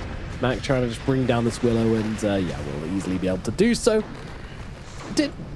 Mac is now 9-0. What the? All right. I mean, he went from having a relatively like kind of quiet game, like so a couple like slow rotations. Couple it of felt a little bit kills, weird, which are like, nah, yeah, don't really care. but then So- always at the right place at the right time. Like again, he's cleaned up multiple heroes after Na'Vi blunders, and he's gonna have a BKB as it hits 20 minutes. Like he's having a great game. yeah, Sanctity. phenomenal. Big Mac kicking off again. As Sanctity's kind of silenced up right now. Mac trying to move in, thinking about doing some. Oh my god, the damage coming out from Sanctity is just way too much. Nice godlike streak, bro. See you later. Oh no! He takes a bite out of that Big Mac. QBFY also going to get brought down on the side. That's Once that's a again, caster little curse TD. if I've ever seen one, by the way. Yeah, for sure. I'm rewatching that on stream right now. Don't worry, it's only like a 10-second delay, so it's pretty quick. All right. Here it is. We're praising Mac. Having a great game. Oh my god. They're going on Sanctity again. I'm rewatching it, so please don't mind me. Looking at chat. Oh, okay, yeah, it begins. Again, the act is so ludicrous. Like the fact that you get 35% magic resist, all your spells are magic. Yeah, you can It's just. like you don't care about blade mail. You just I don't. love how he's like, I'm using blade mail. You can't hit me. Sanctity's just like, yes, I can. Oh, bye bye. Oh, and then we get a pause. There's a mouse issue. Wait, there's a live mouse? Or no, a live of course mouse, not. maybe. No, it's clearly a gaming mouse. Could be though. True, could be. That's a shame we don't have like open air events, you know. I want like the crow pause or the seagull pause from like a, ESL Cardiff or something. Open air event. There's a drunk man. Help. Attacking me. Please help. One second. Manuel going for the Dragon Lance build as well. So, going to be a little bit more greedy on the Enchantress. I'm not surprised.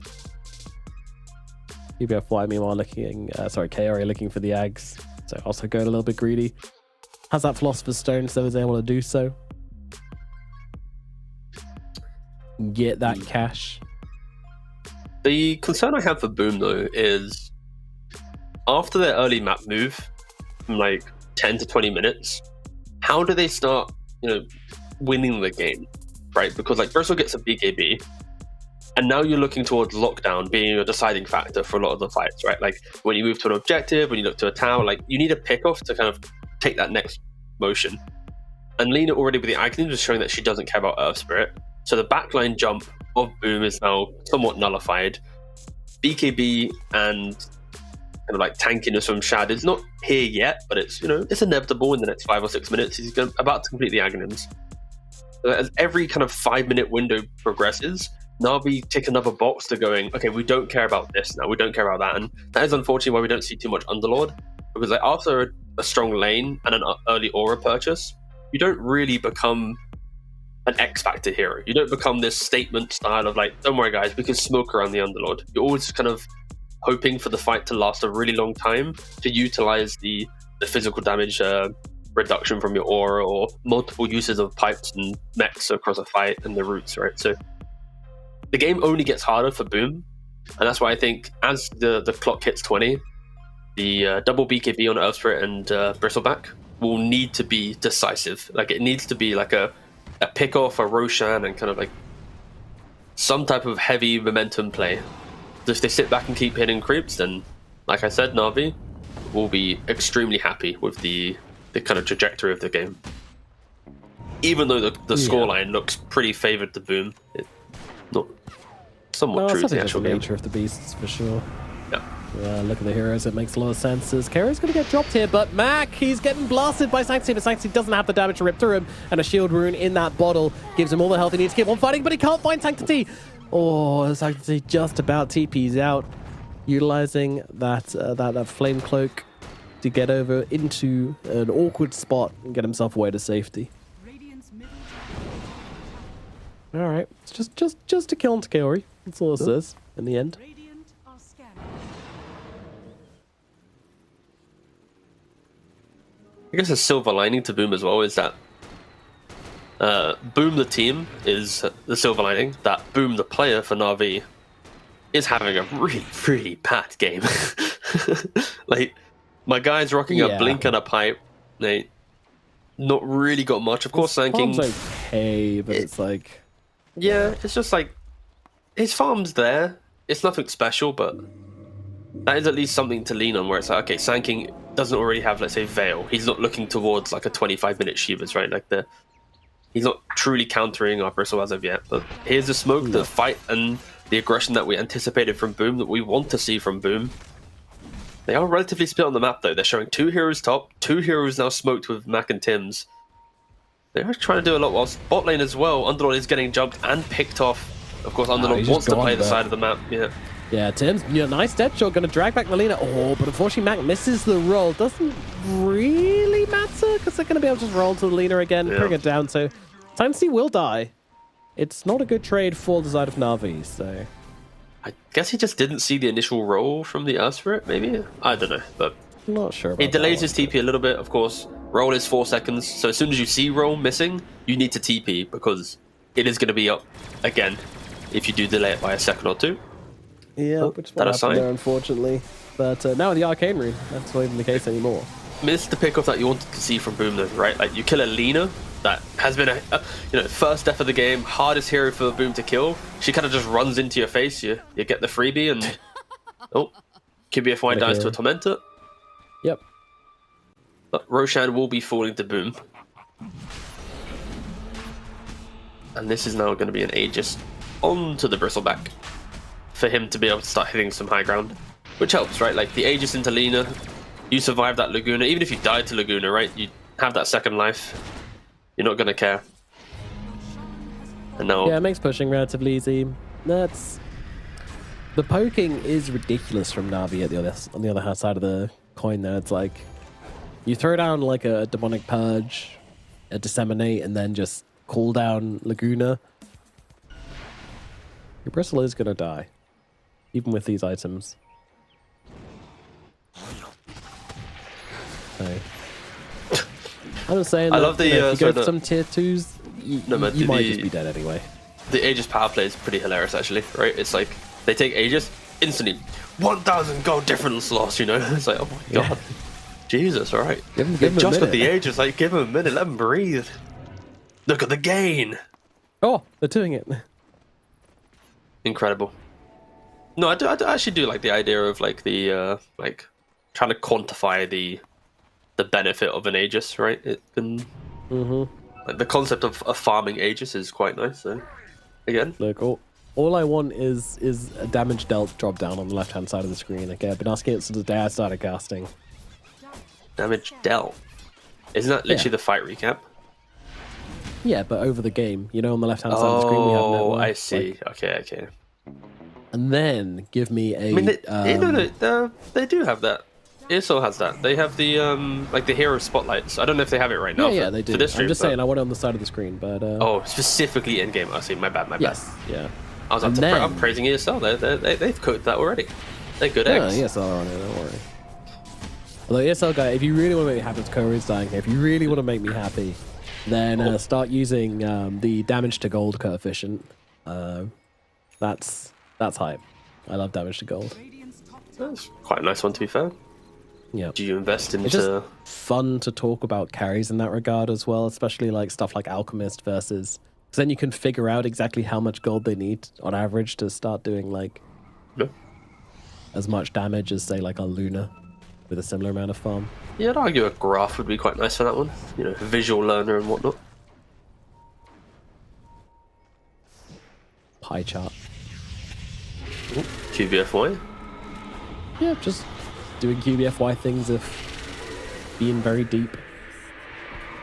Oh, TP insta-cancelled. Yeah. Okay, will he make the best juke of his life? Oh, he's trying.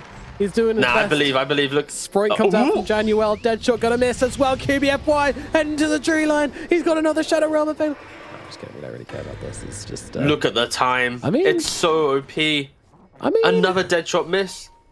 Okay, this actually turned into a pretty amazing juke from the QBF1. Of course. Meanwhile, Max dying because his supports are running around the tree line. Nice try. Oh, hits him with a nice try. Okay. Look back. No, you can't die now. You can't die now. Oh no. Run. You've literally all chat them. Oh, I yes. Him again.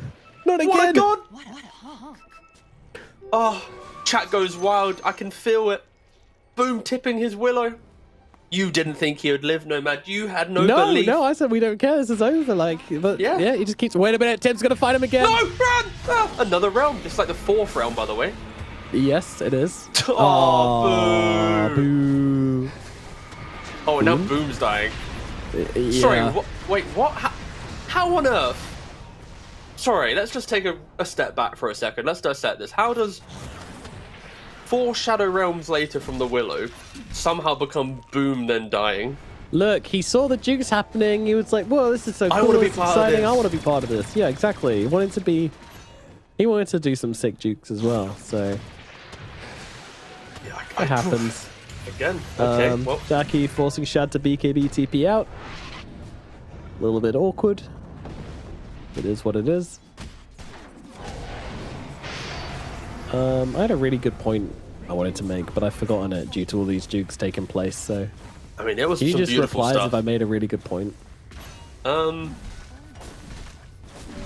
Yeah. Great point, Nomad. Thank you. I don't know. I was going to throw you under the bus there, but I decided not to. I hope that shows. Rare mercy. Yeah, I know. I was very close to, but I was like, you know what? I'll show that I'm evolving. My character is improving. You know what's not improving? I remember it now. Wait, hold on. Let's see if Boom dies. All right.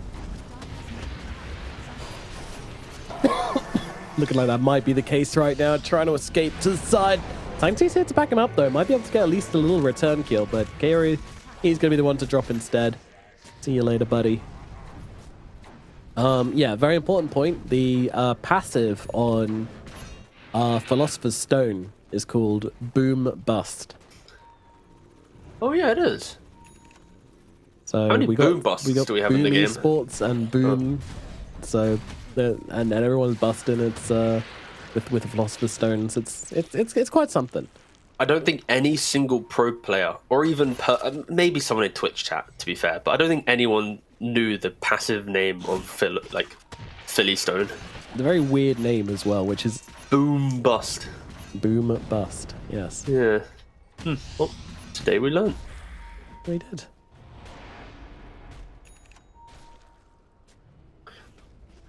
After all the shenanigans, though, Boom will be a little bit upset that they weren't able to get more with the first Aegis, right? Like, they spent, what, a minute and a half of this top chase, they then take a top tier 2, mid tier 2 still alive. Like, you kind of expect the first Aegis of the game to be a close out every outer tower and ensure that the second Aegis for Boom is the decisive, we take a Rex, we try and close out the game, right? But they didn't really get that much from this, from the first one. Of course, they have scaled well. Now, the farm of Na'Vi, all 3 cores. At some point, it was like kind of leaner, and then Gyro's sanking at the bottom. But they're jumping onto Shadow at the moment with BKB. It's going to be able to turn it around. Available as well, though. But with Sanctity backing him up, why not just stick around, kill Tim? Shad try to go for the TP. Oh, just about makes it out in time under the cover of the BKB. Sanctity has a BKB available as well if he ever wants to use it. Kaori, it's just kind of dead. TP'd into the outpost. Wanted to be there for his team, but his team aren't there for him. So. And that's why, like, Boom, they've done so much map chasing, right? With the Earth Spirit, Underlord TPing around, Bristle leading the charge, that it's bought a lot of time for Sanking and Gyrocopter to catch back up, and they're going to go onto the Bristleback. He doesn't have the Aegis. They just don't have enough damage yet. But they don't quite have enough in the tank. It has felt that way quite a couple of times now for Sanctity, trying to blow up this Bristleback or just any of these heroes. But every now and again, he's just falling a little bit short on the damage mark. But that play alone installs so much fear into Boom. Like, imagine you're the carry, and you're like, wait a second, just the mid alone is forcing me to have to second guess my positioning in a fight. Like, They need to find this Lina. They need to stop her from getting any spell onto the Bristleback. And that was our concern with the draft, that after a half an hour of play, they will just, you know, scale out of the game. They will just fall victim to Na'Vi's lineup, unless they find these, you know, explosive moves. And again, they're smoked up on 3. They want to find Shad. His BKB is on cooldown for 6 seconds. They do see him.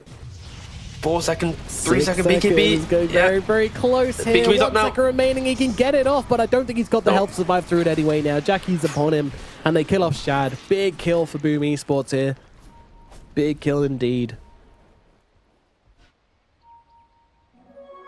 What can they do with this? Well, Roshan, it is pretty close to respawning, so they're just going to head down to the bottom side. QBFY waiting on the other side of this portal, doesn't know what's coming his way. Jackie's going to just immediately blow up that Willow, take him out, and now goes looking in for more, but blink away from Na'Vi. Boom, getting himself to safety.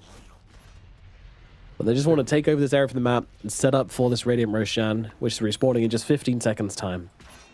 Yeah. Just again, a really nice move there from Boom. Like, they had to find a big pick off with that smoke to drag more heroes across the map to find a hero, and they find Shadowball heroes who, sure, that he got the kill bottom, but because he used BKB, it was such a brief window, but they could punish it, and punish it they did.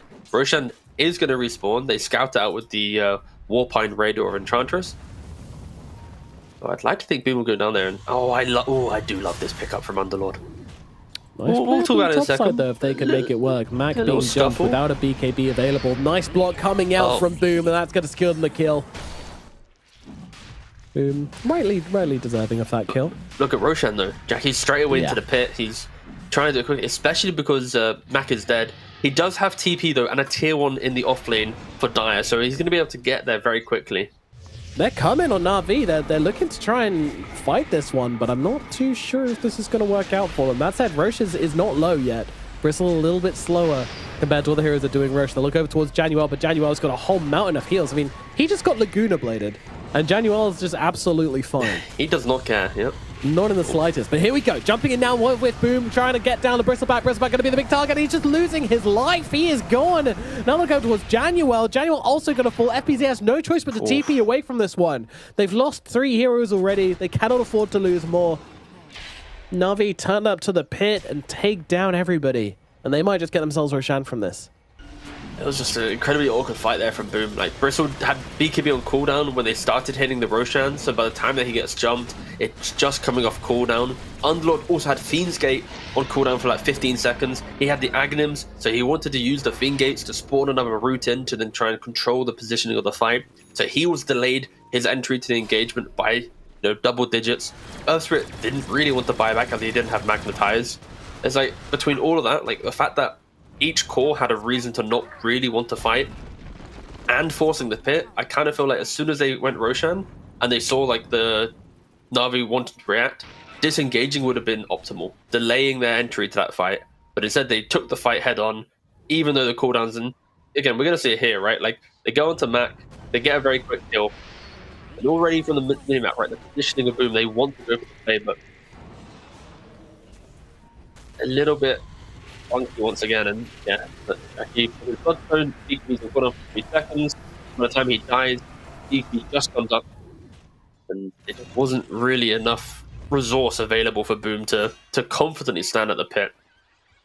Unfortunately, does seem to be another problem that kind of bleeds through each game that we see from Boom. There's just moments of, I don't know, poor teamwork or poor understanding of what the big picture is for their draft. Smoked up though. They're not going to let this blunder hurt them. They are running it down the lane. Yeah, they'll go towards Boom, but Jackie doesn't really see him. But luckily they've got the Fiend's Gate to come in, and with that, they're able to land the stun onto Mr. Boom, and they will bring him down. Matt grabs that kill. Oh. Again, I do like Underlord Axe. Like, the idea of having really the additional route, you play very differently, where it's like you see a hero, it's like instant route, boom, TP in. The whole screen is just covered with them. It is so obnoxious to play into. Yeah, especially when you're playing with like an Earth Spirit, Storm Spirit, something like that, which goes extra deep, and you just want to give them that extra little kind of like global utility to play with. It's very effective. BKB's also dropped pretty low at the kind of 30-40 minute mark of the game. So, it's just, yeah, it complicates things. It does. It's not as nice as a stun, but you take whatever you can, especially when you're an underlord. And the 25 talent's going to feel really, really nice with it as well. Either one of them, to be honest, but I mean, I was talking about the I would take the right duration. one. The left one is pretty underwhelming. Yeah, 100 DPS at level 25 is not so hot. Unless they stack up and then you can just Fiend's Gate on the spot and then double Fiend's Gate them down for 200 DPS. Now we're talking. Yeah, it's a lot. It's just funny, like, if you compare that, like, 25 talent damage with your Firestorm damage, it's like, Firestorm's probably doing about 500 DPS at that point into the game. Yeah, maybe not quite that much, but that was a lot. That was a huge. I think you overcooked on that number guess. Hey, if you're playing into Centaur, then maybe. Yes, the quad heart Centaur meta. That is. Yes. Ooh, look at Na'Vi. They're smoked. Yeah, they are. But they're not going to bump into anyone because Boom have quite a defensive position right now, and even FBZ. He is very defensive on the right-hand side. And they're drawing. QBFY, he was expecting FBZ to walk towards the Ancient Camp, but they have the ward. He walked all the way back. I do like that from... Oh. Yeah, FBZ's being a cautious kitty here. They was expecting some heroes here, but nope. They're forcing him back to base. Glyph used. Yep. Jackie knocking on the front door, dragging them back. Kara and Sanctity gonna try and be the defenders here, and Jackie's just dead. He's gone. Yep. He even had his back very turned. much just straight up dead. Oh, he was broken. I see. Yeah, SD Axe. That My old bad. Axe. Didn't catch that part. Well, he's dead. Yep, and now they're just going to use that portal to come on across here. Well, actually, are they? Mac's actually doing a pretty good job on just shutting down the Na'Vi heroes. This is a very bold play from them, but Laguna Blade comes out from Sanctity on the sidelines, bringing down Mac. Kaori will fall, but Boom goes down with him. So it's another 2 heroes down on the side of Na'Vi, chasing through that portal. Very, very bold play. Is it going to pay off for them? Tim's being jumped a little bit here. Shad trying to stand his ground, but no Satanic, no BKB. Aegis only available for another 10 seconds. They're going to try and burn it out here. That is a question. 8 seconds. 5, 4, 3, 2. Januel desperately trying to go for the snipe here, but it is just going to be Shad getting out, getting that reset with the Aegis. And that will be that. Man, what a crazy fight. What a crazy series of events we just witnessed. That was game 1 feeling. I mean, you said it though. You said it a long time ago. There will come a point in this game where Jackie will just walk up the high ground without Aegis and die. That's true. You said those exact words, so... Can we get that clip of the draft plus this play, please, and sync it together? So he walks up high ground. Kaori... with the Ags, he fresh purchase, throws it onto the Bristleback. E-Blade Laguna, thanks for playing. You got deleted.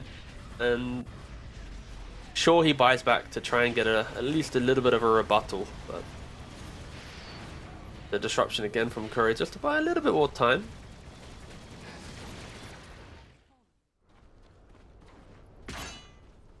Jackie now has to live without buyback for quite a while, unfortunately. Tim's going to get blasted with this Luna. Sorry, Lina flying around. Probably not. Yeah, I mean, there's not really much to say. I mean, if SD and Lina play together, then Bristol cannot show at all. Like, he has to press BKB, of course, that will help. Yeah, so. But it's like the question is, like, does he even kill anyone during his BKB time? The answer is no. Which then means if he BKBs to start a fight, he'll die at the end of the fight by Lina. And if he doesn't BKB, he'll just disappear. Very much a BKB to run away, it feels like, as they jump in pretty deep here. Sand King, can he get punished for this? The roll across going to actually end up landing onto the Gyrocopter. The Gyrocopter still has the Satanic available. He's going to pop it with a BKB now and heal himself up and actually just go for the TP out. I don't want anything to do with this one. In terms of buybacks there, Jackie's back on the front lines.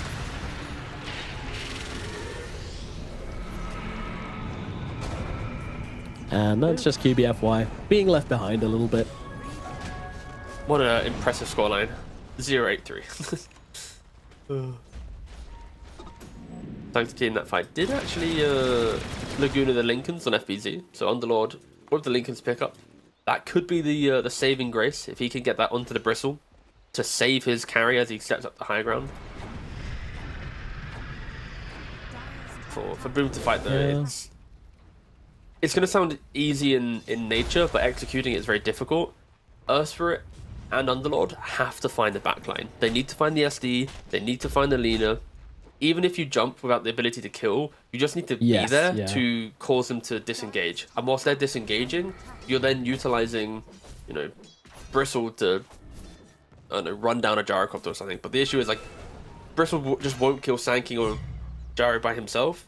And you can't really rely on Encha Muerta to be the deciding factor at this stage of the game. Like, they are kind of missing one piece of the puzzle in the draft, which is always complicating even if they do find Lina and buy time for Bristle, what happens next? It is just a lot of hope, it feels like.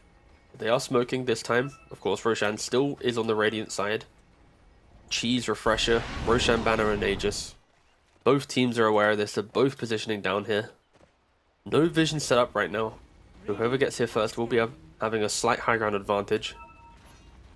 Let's just want to mention quickly that Na'Vi do have 25 on 2 of their big cores. Meanwhile, there's no 25s available on Boom, and this is a big game for 25s. A Shad, yeah, he doesn't care. Shad the Chad, he's got himself BKB and Satanic. More than happy to play up into the front lines. Same with the Lina as well now, to be honest. Like, with his 25 talent, as long as you get off the Laguna Blade, you're probably surviving through the vast majority of burst coming out. And then you can just pop that Ags and Flame Cloak away from your problems. Very, very tense here. Roshan is up. He's sitting in the pit just waiting. He's got a Refresher Shard and a Cheese. And a Banner. And an Aegis. I'm going to try and find a different angle of initiation. As you mentioned, they want that backlines. Radiant are scanning. If they misinitiate, it's going to go very wrong very quickly, and playing up into the vision here is going to be very risky indeed, and they will just immediately look over towards Januel. Januel trying to survive through it all, but will not be able to do so. The deer is dead. Shad looking to just keep on poking, keep on prodding, looking for some sort of commitment. It's a nice little pit coming out, and Mac's going to try and start the fight in earnest here as he rolls in with the BKB and gets the Magnetize off onto 3. Great start to the fight as that will now spread to everybody, but Boom's got the BKB to get himself back.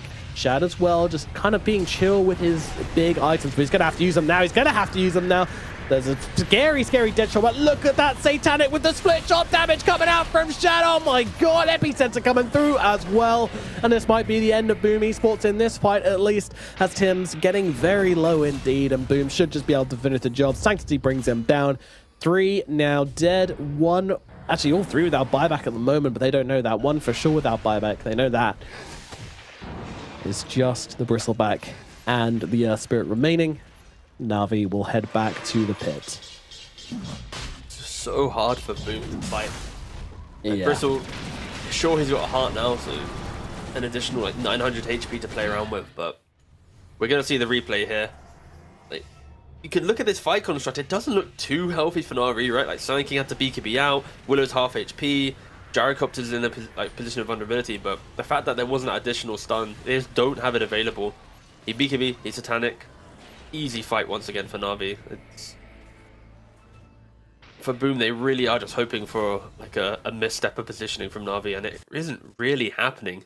Even when it was close to happening, it wasn't enough. Like, you really need Na'Vi to make a truly egregious overstep of aggression for them to even be close to winning a fight. I mean, you need to bait, right? Like, you need Max to be able to jump in and get some spells without having to force his own BKB. You need this Gyrocopter to use BKB or Satanic or something, like, ahead of time. That's now impossible with the Aegis in play, so it's so hard. You also need the Bristleback to be able to actually be in the fights. Like, I understand that he's terrified of just getting bursted down by this Shadow Demon Lina combo, and I don't blame him. It is terrifying, and I don't think you can just go sit on the front lines, but at the same time, this will always be nice to kick back. But that said, with the Satanic and BKB, which Chad is just not hesitating to pop here, he can just do it and kill them off. And that's a dead Earth Spirit. He didn't use the BKB. As I mentioned, wants to bait stuff, wants to try and like get a positive trade in BKBs, but that's the risk. You try to do that, you get yourself killed. Fortification comes out. It is the first melee barracks, so we'll be refreshed when it does get killed. The catapults might just do the job. Jackie kind of needs to go out and deal with this, but it's just like, oh god. He's got it deep. He's got it very, very deep. Going down to the low ground with the cover of the BKB, though. Should be able to survive at least a little bit of time, but look at Shad just coming in, dealing the damage. They have killed off the banner at the very least, but Boom jumping in with the epicenter, coming on down.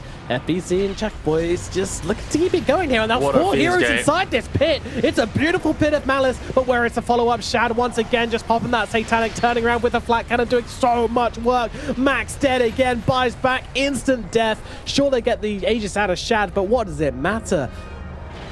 You don't have much of a team left. They might get a reset here rather than just like a full-on loss. Yeah. All right, we have a very brief moment. Can we please click on every hero on Boom slowly? Look at their quick buys. They have identified one problem. So Bristle, he wants Ags, but he had Lincolns, right? Muerta, Lincolns. What are we looking on Underlord? Let's go for a heart. We already have our Lincolns. Now let's go to Earth Spirit. What do we need? We need Lincolns on a heart. All right, Enchantress, what are we cooking? Anything? Nothing. The fact that they are going to potentially go for a quick fight here. Going on right now as Tim's having to run himself away. He's going to live just for now as Boom might not be so lucky. Although that said, with Shad coming in on the side, FBZ just has to run. I don't think he gets a chance to run. He's dead. No buyback available on this Underlord. Sanctity looking for kills on the sidelines as well, and Boom's going to back him up as the stun lands onto Januel. They don't know they found him yet, but as he comes out of Invis, they will get that information. But Januel hopping up to the high ground with the Sproink will live for now. Buyback just about comes back for FBZ, so he can stay in the fight. They won't lose the game here. Surprisingly good move from Boom Esports to run out that far, go kill off some waves, try and catch Navi before there is 5, and that's just going to kind of elongate things a little bit further. But they are now massively far behind on Boom Esports. This game went from being very even at that Roche fight to now being a 23k gold advantage for Navi. I think it's somewhat generous to say it was even, but I think at that Roche fight, you know, what was it? I think it was a 7k gold advantage to Navi, which, you know, 48 minutes into the game. It's more like the trajectory. I think net worth kind of is a bit of a bait there, if anything. But either way, you know, Boom have identified with the items that I was calling just before that secondary scuffle was they just want to survive, right? They need to get as tanky as possible. The question is, are they even going to get close to that much economy, right? Like, they're all hoping for, you know, 5,000 to 10,000 gold across all their heroes, because they all want hearts and Lincolns, right? And we just see a Lincoln's now complete from Muerta. For Navi, reset, walk down the lane together. They're jumping onto Mac. He's had a bit of a rough showing in the last fight. Not again, Mac. Can he get out? No, he cannot. Doesn't even try to go for the rolling boulder, just accepts his fate, falls. And that's him dead without buyback once more. Getting nothing for it either. Like, just no trade, no resources really used for this. They will be able to bring down QBFY now as that's Jackie's BKB though. And now the BKB deficit is looking very, very grim. Yeah. Let's see these Lincolns come into play here. I'm so worried for Jackie here. If he tries to be this high ground defending anti-siege hero, he might just get popped. A damn balloon. Kind of needs refresher, right? Like, yeah, I feel that's probably like his big item. I think Mac does too. Yeah, there's also other things Mac could do. Mac needs a lot of things. I kind of feel bad for Mac, you know? He went from, like, he had to lane against Lina. It was kind of difficult. He was down on CS, of course. He then was godlike, popping off. And then he just kind of heavily fell off. But went from 9-0 to 11-8. Yeah, I would argue, of course, it's kind of an Underlord and Bristle thing rather than it entirely being Mac. But there have been multiple engagements where Mac has maybe not got BKB off or jumped a bit early, etc. But yeah, and again, like, it's a lot about the BKB trades. You really, really want to be trying to jump in for free on Mac and getting off like something as they're just jumping Jackie, jumping Jackie, jumping Jackie. He's gone. No save coming for him. No Lincolns, nothing. He just walked down mid. He did. He absolutely did. Well, now Na'Vi are going to Well, walk down buyback mid. is available. They We'll will, have be, to use they will it. 100% be using it, yeah. Boom, going in deep here, trying to force something, and there's the buyback coming out as Mac once again trying to jump in. This time he's going to live through the starting engagement, but look at Boom. The damage he's doing with his epicenter is absolutely crazy. Some flax coming from the far ground as well. Takes out Tim's. How patient are Na'Vi willing to be here, though? The answer seems to be very. They're not looking to put in the final nail just yet. Slowly just leaking away, buyback after buyback, gold after gold. I mean, for them, it's just get the next Roshan. You know that Bristle doesn't have buyback. Get the kill, win the game, right? Like the script for Na'Vi winning game 2 is pretty clear. It's on Na'Vi if they want to follow it or if they want to go, you know, a bit off script and see if they can do it without the security of another Aegis. And a refresher as well on SD. Wow, he's gonna like ultra break the Bristle. Even with the Lincolns, he'll just I'll pop every Lincolns as possible. No, I got 4 Purges. You need 5 Lincolns now. It also does an insane amount of damage if you do just stack it onto one person as Januel. He's so tanky. There's Eternal Shroud, Glimmer Cape. Oh, it's broken. Chargers. Oh no. Well, another hero dies. Another hero without buyback, by the way. Damage coming through now onto Mac. He's okay. Oh, no, he's not okay. He's gone as well. Oh, 2 seconds left on the BKB. Honestly, folks, that might be it. Defending without Mac is going to be very, very difficult indeed. 1 minute 40 until the buyback's available. Now jump onto Jackie. Jackie's gone as well. No buyback from him. That's it. Game over. 2-0 for Na'Vi. What a way to start day 2 after a horrific day 1. Yeah, I mean, it is a turnaround, and I think, at least in this game, outside of some earlier plays, it kind of felt like they're hitting their groove of what they want to do as a team, right? Like Sanctity on the leaner, constantly finding pickoffs. Like they're respecting their opponent and what they can do, but also they understand that the scaling is the key to winning this game. So they don't really overplay their hand. Everyone just farms up. Koyori rushes and Aghanims on the support because he knows that the break against Bristle is going to be, you know, critical. I don't really like the Bristle pick in general from Boom. I feel like there were some of the options that they could have gone down, but you know, game 1, the teamwork just wasn't really on the same page from Boom. Game 2, the Bristle pick just forced them into such an incredible timer where, unless they really break open some incredible early game net worth lead, they are just going to fall victim to, you know, Bristle versus SD Lina. Like that's not a matchup. So yeah, I think drafting game 2 from Boom was pretty hard to execute on. But yeah, Na'Vi just slowly improving, and their next matchup for Na'Vi will be against Avalus, who is kind of another kind of mid-pack contender. So we'll see if Na'Vi's improved enough to be able to play against them and maybe take a game of them. But Avalus, of course, are ever so scary as a team. You can never really knock them down. At some point, they'll probably make some deep run. But yeah, this game, Boom, looking lost. Na'Vi improving. Avalus have just been together a lot longer, so I think they're a much more stable and kind of strategic team. 100%. Consistent, for sure. So this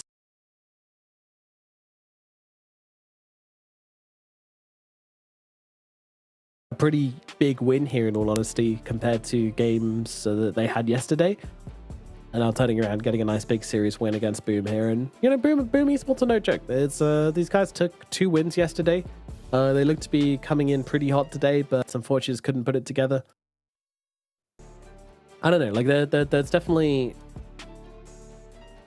some mistakes happening in the series for sure, but ultimately nobody came in with like just a really scuffed draft into any of these games. You know, no one came in with like where we were just like, oh, what are they doing? You know, like everybody had a very good base to work from. Game 2 was close to it for me for Boom. It was very close. Like, I think the Bristle pick was like the game 1. I think was creative, right? Like the idea of like respecting the AA with the Morphling flex. Like it was playable. Like the game 1 was fully on execution from Boom. I have like no complaints on draft. I think people looking at it from face value is like, why are you picking Morphling 5? But like the ability to do that with confidence, they got through laning phase. Like they had all the cards to win that game. So talking about draft is just kind of like that's kind of cheap, you know, for game 1. But game 2. I will happily say that Bristlepick was not the correct hero, and it made the game so much harder for them. So it's like, I think Boom has lost in two different ways. One based on play, one based on the difficulty of draft, and kind of that volatility it's too much for a team, right? To be a contender at a LAN tournament. So hopefully they'll be able to find some kind of consistency there. But for Na'Vi, of course, they are refining some consistency, and they are doing it in a dishonest way through picking Lina. They're one of the most broken heroes in the in the patch, it feels like. But I'm sure Sanctity's pretty happy, popping off.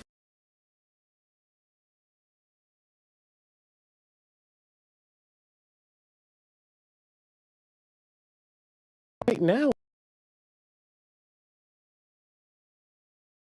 Can you hear us? No, it looks like you can't hear us right now. So yeah, now it. Hey, yeah, hello, we hear you too. Hey, how's it going? It's good to be win, Yeah. Yeah, I'm sure, especially after yesterday as well. So I mean, tell me what's different about today from yesterday? Like what changes did you make? What conversations did you have between this series today and the unfortunate series you had yesterday? Yeah, team talk about yesterday about we have to change our drafts and everything, the way you move, and just talk about too much, and result. I think it comes well. I think, yeah. Mm-hmm. Yeah, definitely looked well. I mean, taking down the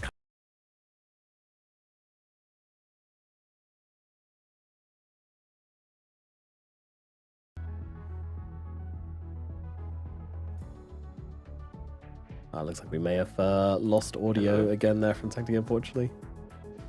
All right, let's try that one again. There we go. There we go. Yeah, sweet. All right, we're back.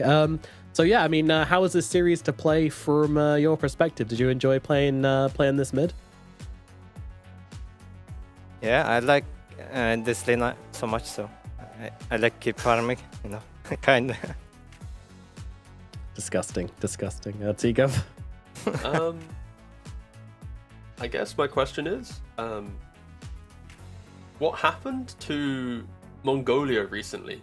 Out of nowhere, your country has produced so many top players. You've got 423, Sanctity, obviously yourself. Sorry, Narman's playing on mouse. It feels like in the last year or so, we've just seen this big rise of Mongolian players, at least within kind of the Western sphere of teams.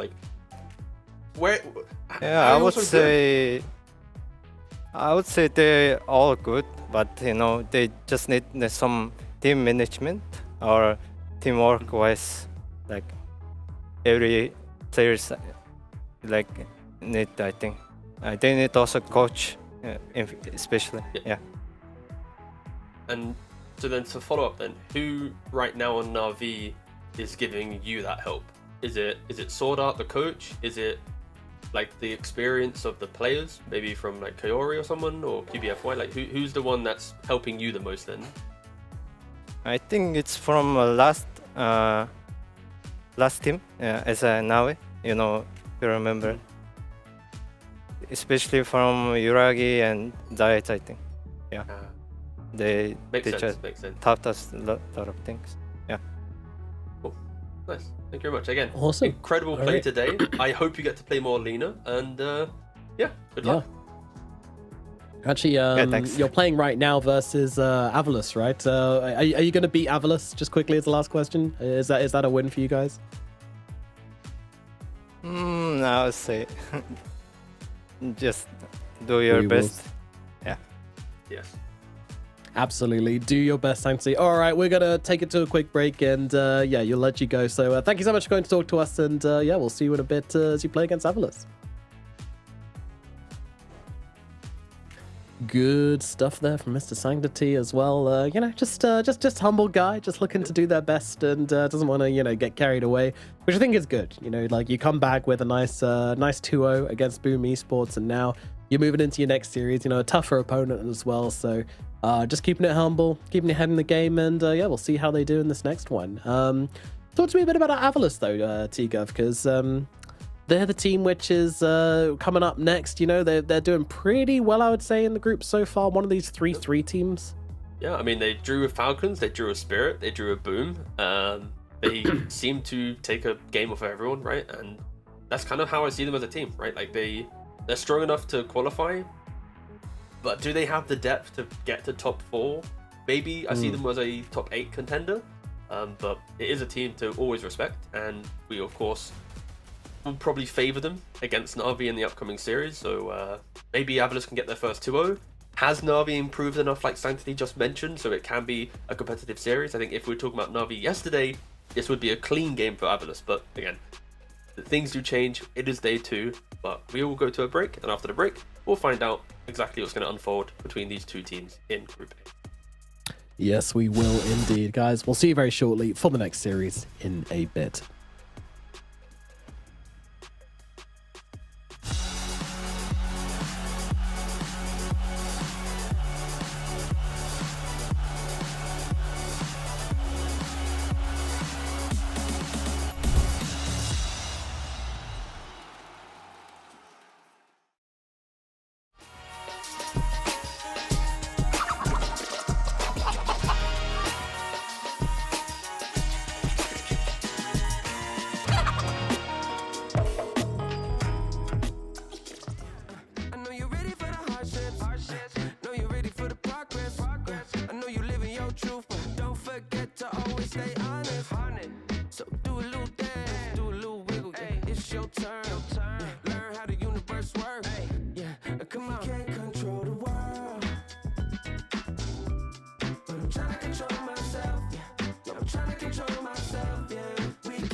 Celebrate like we never had. Slow wine with your better half. Never hesitate to get the bag. Money talks and we always chat. That's why hard work and dedication can get you to a better place, better space. You ain't got time to be wasting, but don't chase it. You can't control the world, but I'm trying to control myself.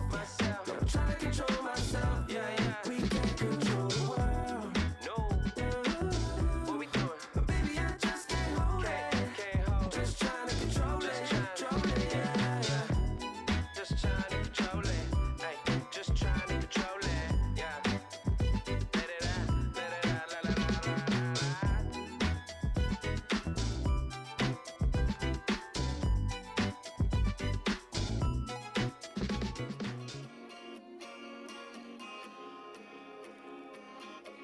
Yeah.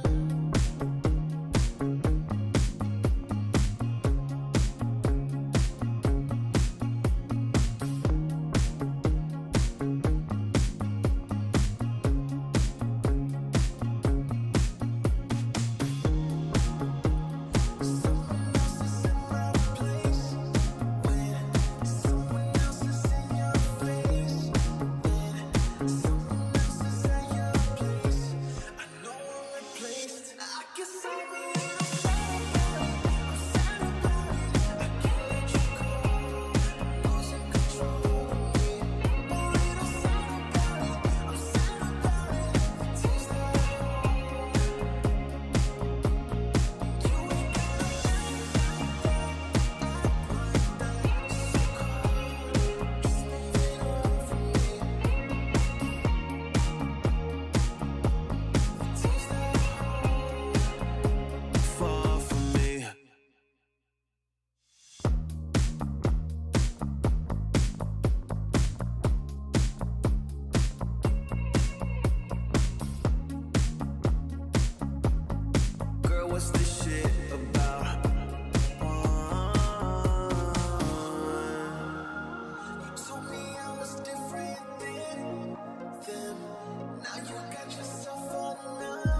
Navi is back, baby. After failing to qualify for most events the last few years, Navi decided to pick up an already qualified up-and-coming team, PuckChamp. But even then, PuckChamp, they spend most of their time struggling, and so they've recently rebuilt their entire roster. The team formerly known as PuckChamp has finally made it to a big LAN event. PuckChamp, they're going to move over and play at Bangkok. The new roster contains Kaori, mostly known for his time in PSG Quest, QBFY of Palinizia, Boom from Team Secret, who also played on Game Gladiators before they were cool, Sanctity, who's on loan from Navi and now back onto Navi, and lastly Shad, who's played with a ton of different players in an endless amount of mostly smaller events. It's an interesting mix of players, and despite being backed by one of the most legendary names in Dota, they're coming into this event as a big underdog for sure. But maybe, just maybe, they'll be able to work some magic here at ESL One Bangkok.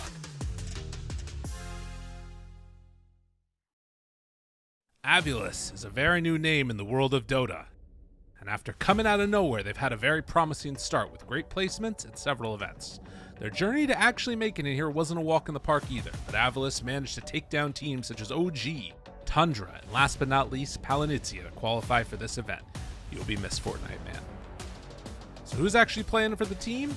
Let me tell you. They've got Smiling Knight, Stormstormer, Zibe, Eki, and they're being led by the experienced captain, Seneko. On a good day, they look strong enough to take down any other team. They get to play their game. However, all is not sunshine and rainbows in Avulus land, as they've looked a little bit inconsistent so far. They're just as capable of losing games against weaker teams as they are when it comes to winning games against stronger teams.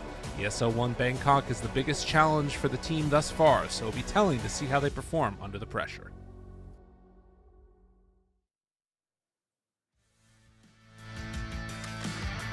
Beautiful Bangkok here is where ESL is taking place this time around, and we have a beautiful series on our hands as Navi are coming up against their next opponent, which is gonna be Avulus. Avulus is a team which has seen improvement. I think slow, gradual, but real improvements through each event we've seen them at. So yeah, I mean, I think they've been a really fun and rewarding team to follow for the past kind of like, I think a year or so they've been around. So yeah, we'll see how they continue doing here.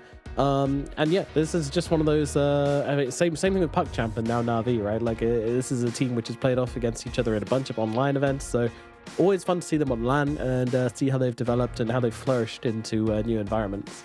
Yeah, I mean, I just quickly double check. They've only been around since August, so it's not even been like that long. Right? Oh wow! So it's actually even more impressive how quickly they formed and become a kind of like an up-and-comer team, right? Like, I feel like if anything, they've kind of stole the thunder of Mouse a little bit. Because like last year, Mouse was the team that we were like, oh wow, they can win qualifiers. Like, how far can they get? But then they instantly fell short and they kind of disappeared.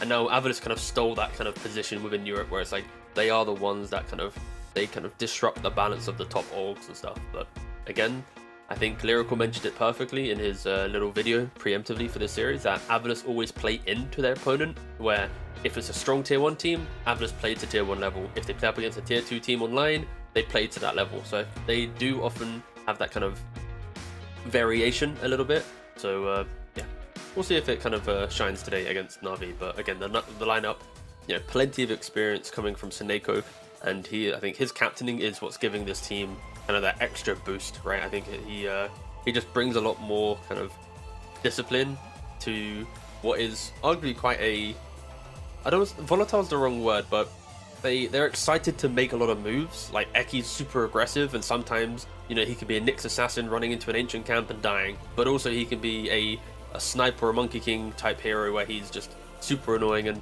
punishing, right? So it's like, I think there's a lot of kind of volatility, and Seneko over the last, you know, several months has kind of toned that down across all his players to ensure that they can bring the best, and it is why Avulus is a contender in pretty much every series.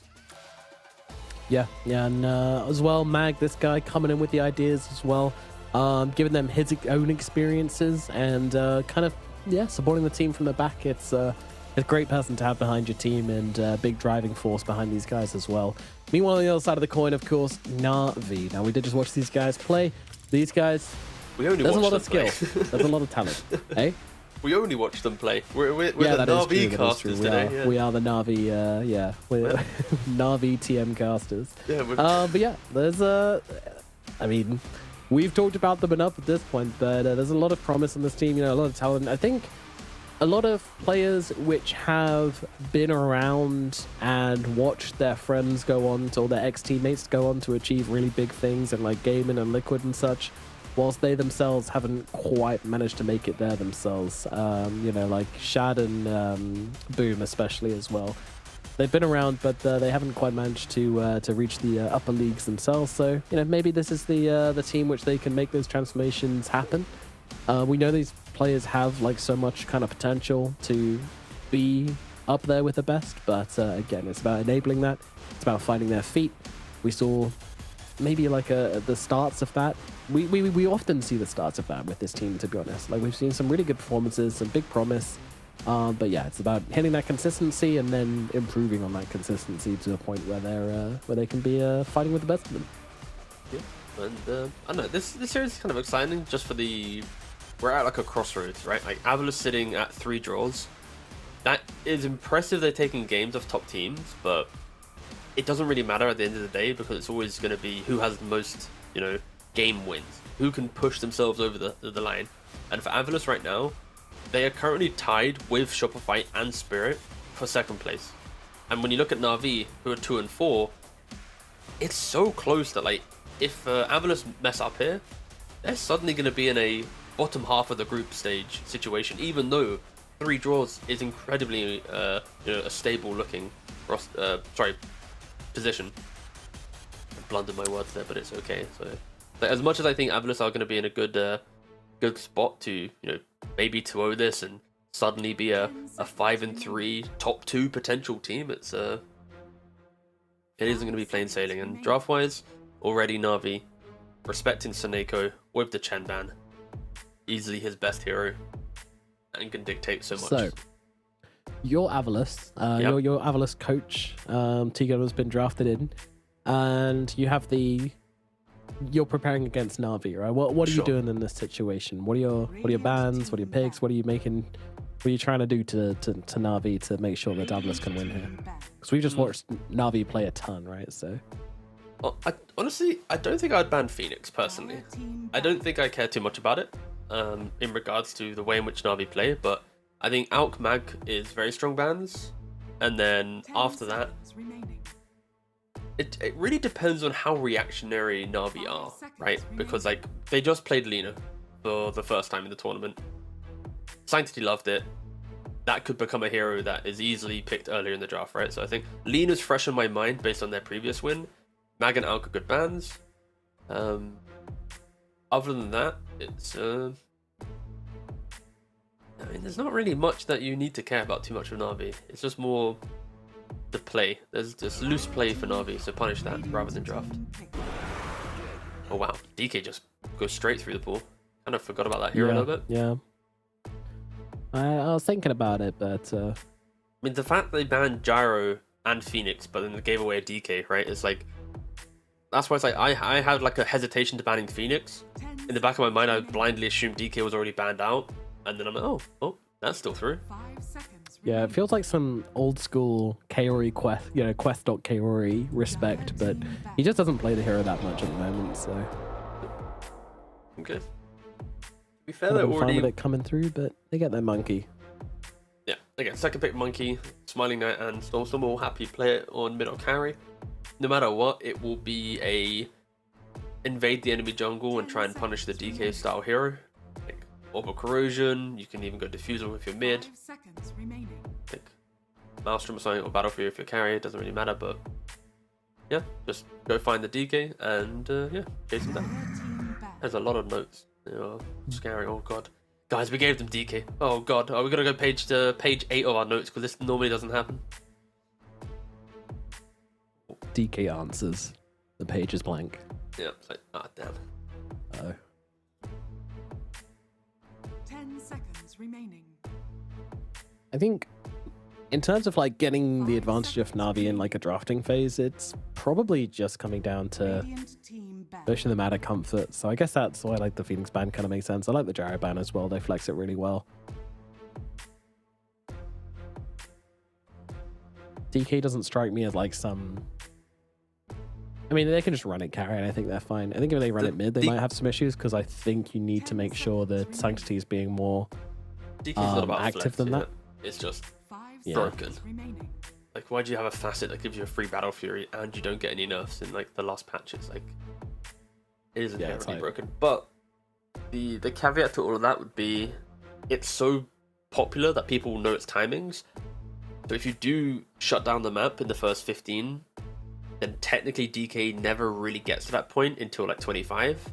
Whereas again, Dota games don't end at 25 minutes, so DK always has that one chance with like Armlet, BKB, like Daedalus to enter a fight because he farms so quickly. And that's where Avalus need to either decide to continue breaking down the map, and they've done this exact drafting pattern before. They've against Falcons in a game that they lost, they had Monkey King second pick. They then opened with SD in the second phase.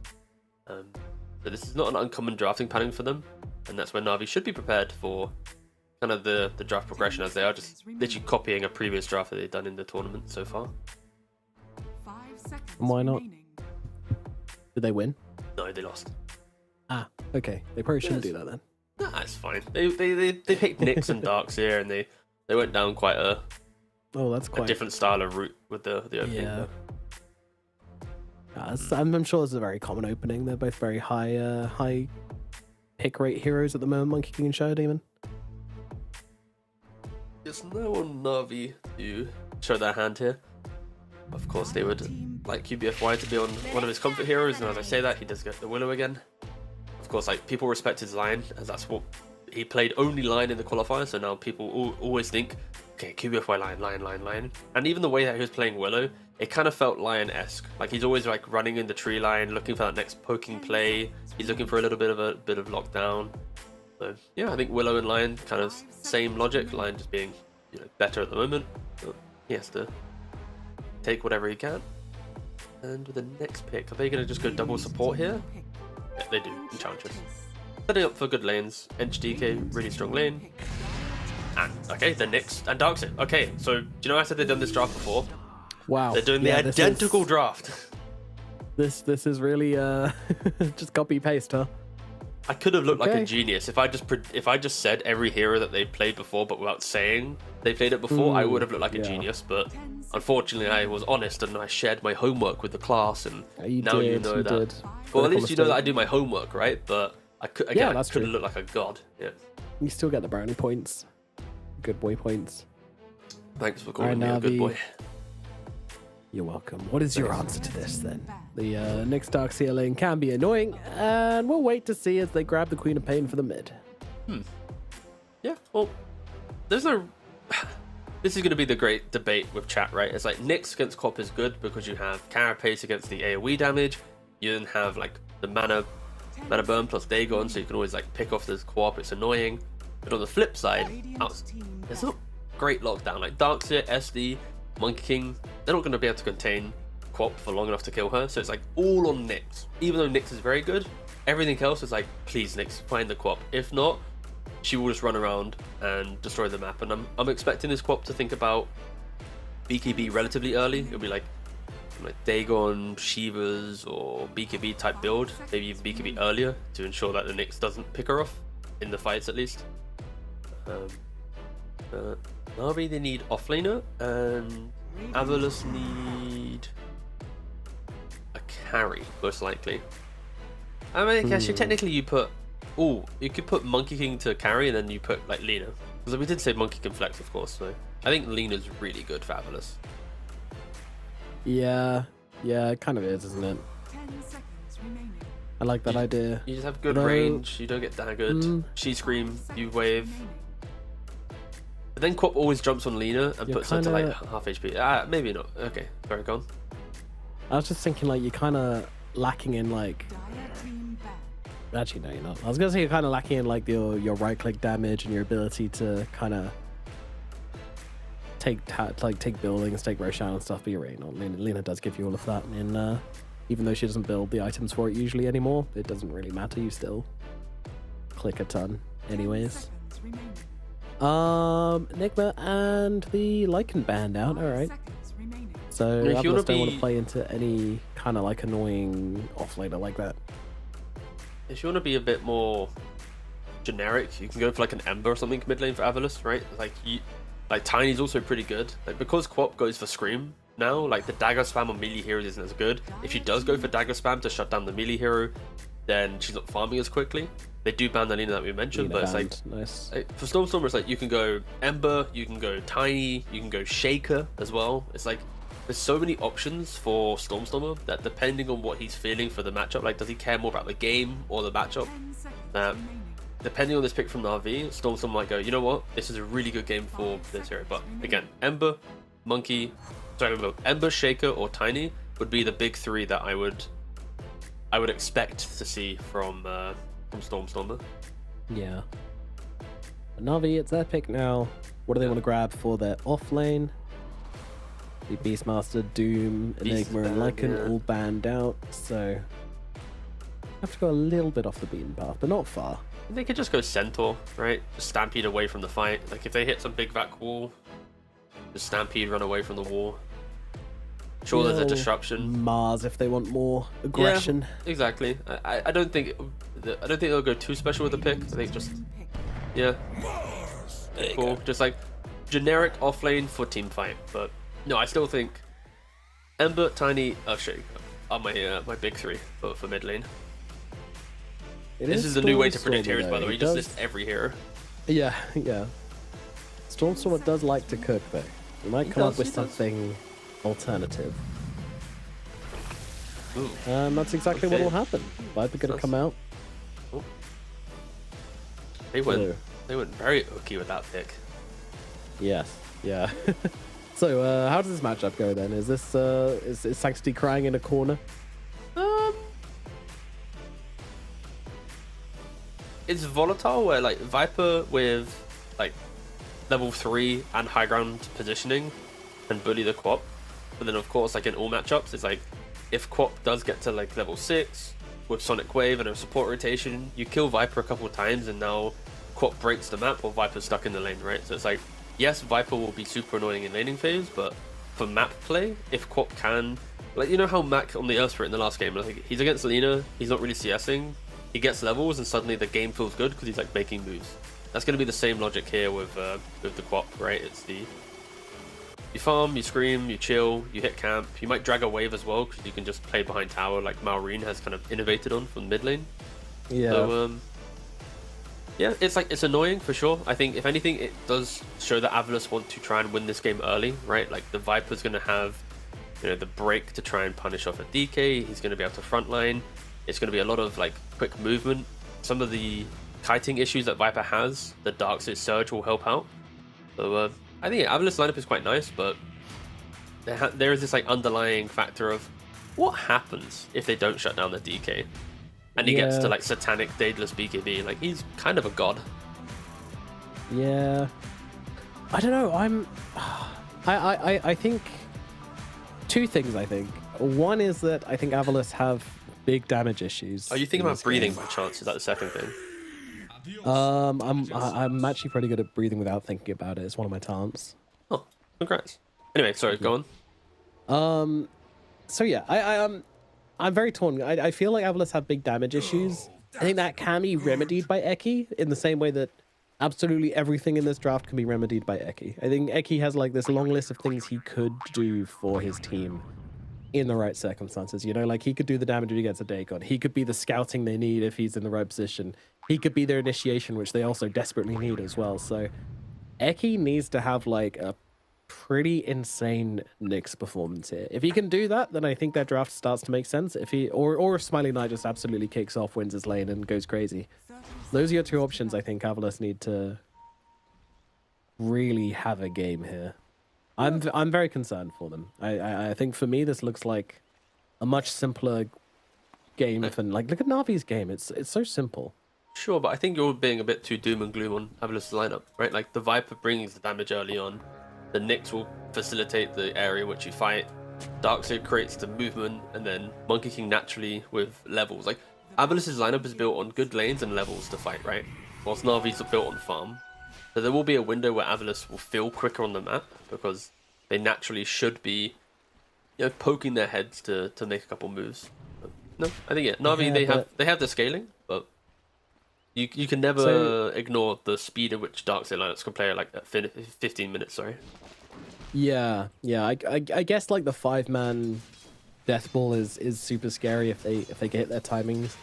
But in terms of like going for, giving DK a hard time or trying to catch a kill into the Mars, just feels like those are never going to happen because they don't have the damage and the response is always going to be there, which is going to be quite easy. We'll see. We will. Thanks to suffering in the middle lane. He's not enjoying that. Yeah. It's getting clicked. This was over before it started. That poison attack. Yeah, it's actually just straight up dead here, actually. Oh, poison burst. That's fine. Okay, it does absolutely nothing. He did go for dagger as Poison well, burst actually. always sounds like it's gonna like just one-shot people, and then it's like boop, 16 damage. Like, oh, okay. Yeah, this is a pretty sad lane, and Eki now pulling wave stop. This is where Abolus, they just need to make sure they get as much from lanes as possible, right? Like if Darkseer and Nyx have a good time, and Stormstormer does get the first one on the Sanctity. Yep. Why they wanted this now he pick. gets tipped as well. Okay, cool. So this is pretty much what Sanctity didn't want to do in this lane. I kind of feel like maybe if Malrine was playing this matchup, he would have just started dragging waves behind tower and doing some like... He'd have done something different. But the fact that like Fantasy kind of face-checked the difficult matchup has kind of complicated this a bit, because now it's like... Yeah, some wave skipping would have been pretty good, but... Anything other just running face first into the Viper probably would have had a better outcome, but... and this is where I think like kind of the way that you're looking at Avlus's lineup, saying there's no damage, I think it's like this is where like I disagree with you, where it's like because Quap will have no game, DK Mars are kind of farming heroes. So even though Na'Vi have a nice scaling lineup, the journey to getting there is kind of non-existent because they just won't have any map to play whilst they keep getting hunted down, right? So like what if they survive that, then their draft is insane. And of course Sanctity still being level 2, it's extremely rough. Yeah, Ench is already just look at this early rotation. Yeah, trying to help out with a little mud golem, but the guy's just gonna run under the tower, take a bunch of damage, and not really do anything. Of all the creeps to send to help out your mid laner, I think a mud golem is probably the last one you want to see. Like, don't worry, buddy, I'm sending a creep to help you. Oh, great, is it gonna be a harpy or like a centaur? It's like, no, it's a mud golem. Oh, okay then.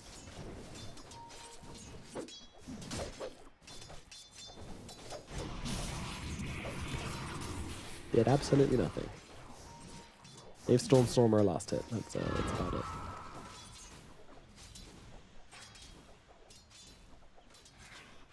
Three CS in Sanctity at this point. Not good. And Jibbe and Eki just going to be constantly cutting waves, being annoying. DK trying to get involved here, but not really a whole lot he could do about anything. Try to chase away Eki, and that's about it. It's extremely annoying for Shad to have to be this deep and farming around this end of the tower. I'm actually going to go aggressively onto Jibbe here. I mean, this is so aggressive under the tower and everything. Shad just utilizing the power of his hero to get a really nice trade onto Jibbe. It's down on the bottom side. Spear comes out from Mr. Boom to buy him the space. UBFY just had to rotate for the water rune, which means that the Mars has been by himself for a little bit. But he's also doing, I mean, he's doing the best. He's got the most CS out of anybody in the game, Boom.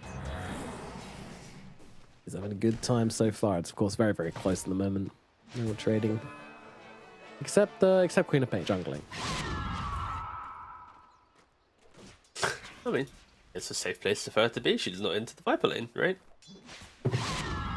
Yep. Again, I still wish that he pulled a wave, right? Yes, like, 100% agree there. You pull one wave, you then put the wave behind tower. Now Viper's a little bit lost, and then yeah. Either way, again, we don't need to harp on it too much. Thankfully, maybe not too comfortable doing the unconventional mid lane tactics. Oh. Boom and QBFY trying to go into Snako here. He does actually walk into the second route. Oh, and the spear misses though. Yeah, that is a big miss, but is it going to make a difference? No, it is not. Still going to go down, but they're pretty deep here as Eki makes a rotation, trying to follow up. QBFY is going to be the target for Smiling Knight, and with that Boundless Strike coming on down, they'll get one. They'll look over towards Boom. Boom, though, going to be able to make his way towards the tree line and going for the TP out. He's not going to make it out, though. The right clicks are there. They find him instantly, and Smiling Knight smashes him down. Boom drops, and this bottom lane, which was previously going pretty damn well for Boom, suddenly looks kind of grim. Yeah, as soon as you hit that spear, you have to continue the chase down. You need to go that extra little bit and Avalus respond, get the kill, 2,000 gold lead, and Fresh and funky. A few snacks coming out as well from both sides. I can see TP's back into me. All right, this is the point. This is the time. Now I get to lane.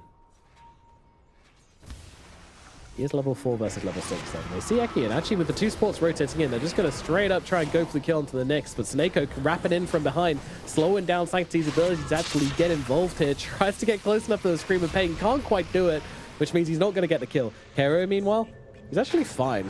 Stormstorm royalties him, and Kaori just heals through it all with the Nature's Attendants, so... Are we going to live? No one dies. There you go. Well, except for QBFY. But, oh, Sanctity! Oh. Link down to the low ground. Level 1 Carapace, not enough to secure that kill onto the Queen of Pain. Oh, Wisdom Root. Okay, alright. Smiling Knight doesn't want to go for it. He respects, he backs out. His life is worth more than that. It's true. Eki doing a bit of ancient farming for his Darkseer. The nighttime shell. Quite a treat. Indeed. Neutron also love the fact that the Neutron fly. Yeah, exactly. They fly back to the Darkseer. Still, by the way, this is my biggest gripe with Dota. It's so painful. Doesn't matter though. Sanctity's probably dying in mid lane. Does he have Blink? He has Blink. And... Ooh. All the poison, the shadow poison. Oh, it's not going to be enough. Oh, they got him. The old classic Viper. Yep.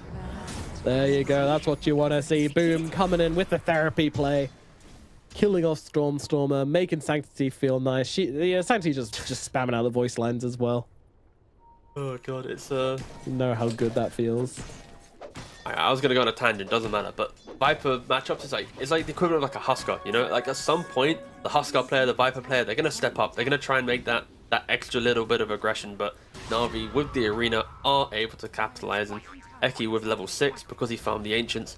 He's hunting, he's looking. He wants to get a kill with his name. Boom, trying to catch out Smiling Knight here, struggling to land the spear. Does now do so, but just pops the ultimate under tower to make sure that he's tanky enough to live through it with that extra armor and just blows up QBFY instead. A little awkward.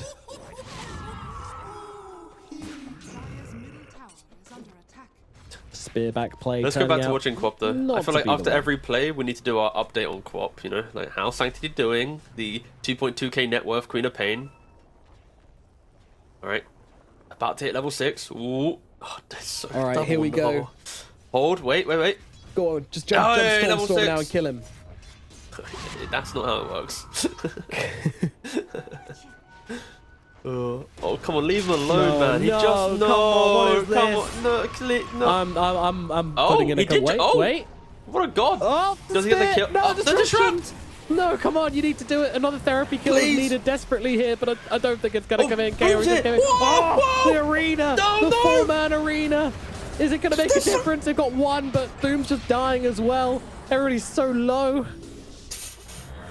Give me one more spell, a little bit of AoE damage here, and things are going to look amazing, but it's just not there. QBFY. What a disruption. Yeah, really. Changing everything. Snako, what a god. I mean, I respect Sanctity. Like, in his dying moments, he's like, you know what? This Viper's on the tower. He's going to tank a couple tower hits. Like he knew, but the had blink in as well, to like not just turning around and scream, but also blink in and for the Scream of Pain. Oh, as he had blood grenade. He should have blood grenaded as well. Oh, the small things. But like, okay, look at this, right? So he goes down. He's getting pretty low. He Sonic Wave, Blink goes. Screams. He doesn't Blood Grenade, would actually, you know, I would argue that could have been a killing factor, but Disruption, beautiful. And then the Carapace and the Impel, buying enough time just to keep everyone alive. And yeah, at this point, you just needed, maybe if DK TV'd in and had like the brief fire as well or something, but yeah. That is where Avalus, the strength of their draft shines. Like, they are not afraid with this lineup to TP 5 heroes into a fight. Especially because all cores have 5,000 net worth. Like, they have cheap items, they're ready to make these quick moves, and now smoking up the Viper, and let's see where they can take him. They kind of want to start breaking down the map, right? You take the mid tower, you have beautiful vision on the bottom side of the map to smoke into. So once you take this top tier 1, you will be able to do a lot more. But, okay, yep, that was rude. Her just disappears. Yeah, it pops the double damage for that one as well, so... Right, see you later, Kaori. Heal through this. Okay, and Smiling Knight is just going for the Gleipnir, so like an active build. He's not trying to do hyper scaling of Battle Fury or Mjolnir, just a little throwback to the TI meta. And Shad is actually going straight in for the Mage Slayer first item. Ah, yes. Shad has done this a couple times. It was also like a skidder thing to do. In this game, he respects the timing, so... Yeah. Usually when we see this, it's when you have like a Monkey King or, you know, like a Razor in your offlane, something like that. I do worry about his ability to be able to get in and click people. Well, he can click people for it to do anything. Yeah, it's going to help with some cheap damage, but yeah, like, he needs to be able to play with his mindset. And he already is here, right? Oblivion. Yeah. If I could just let me just that. Okay, so the Mage Slayer is coming out, and again now, so the logic will be him going Mage Slayer. He has to be in the fights now. Arena is on cooldown for 70 seconds. Yeah, let's see. Shot, now delivered. All right. Already used ulti, unfortunately, to farm this camp. So already looking a little bit awkward for him to actually turn around and fight this. And QBFY is just straight up going to die. I also have mixed emotions at Mage Slayer into Viper. In theory, it's like, well, Viper does magic damage, therefore Mage Slayer good. But in practice, it's kind of like if you want to sit there attacking a Viper to get Mage Slayer on him, he's going to stack up way more damage on you than your Mage Slayer is going to kind of like be reducing anyway, so it feels like a bit of a bait. Sure. I could be wrong about that. It's like, I think there's only really two paths of itemization for DK, right? Which is the one, don't die to Eki who's hunting you down. But no, the two paths is like you either go like Armlet into BKB Daedalus and you just right click a shit ton. Yeah. Or you go Mage Slayer into like Hurricane Pike BKB and you're slightly more active. And I feel like Shad at least is trying to go, you know what, I don't know if I have enough map to buy the Armlet plus the BKB and like, so he's just respecting that. He's expecting his map to disappear. So he wants every bit of gold he spends to potentially allow him to consider fighting. Whilst the other build, you're kind of somewhat AFK on map, right? So I think as though Shad does this build more often, not Sanctity though. Underneath tower, 1 stun, 2 stun, Children, and blinks out. Yeah. Nice disrupt again though.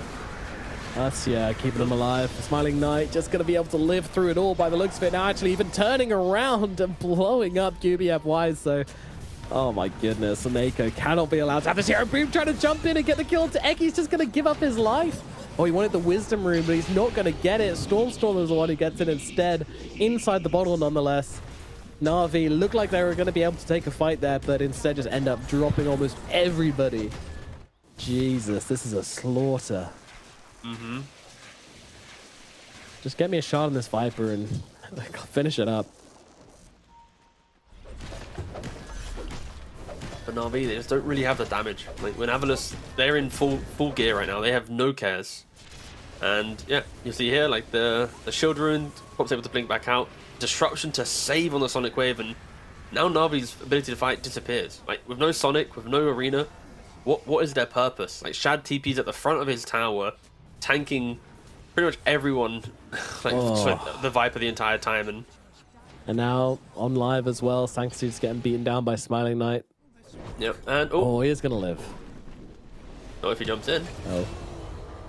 Well, my guy shoveled and donated a salve. yeah, but, he's okay. like, the salve will save me. Yeah. Rest in pieces. Now, Eki showing himself top. But still has the free pathing from going fast. So Yeah, to... okay. Just disappears into the trees. Yep. Bye-bye.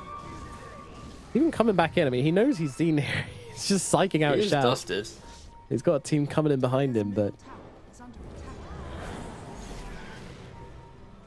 Line shell being reapplied as well. Boom has been found. Oh, two-man stun into the two-man boundless strike as well. QBFY delaying the inevitable, but it is inevitable.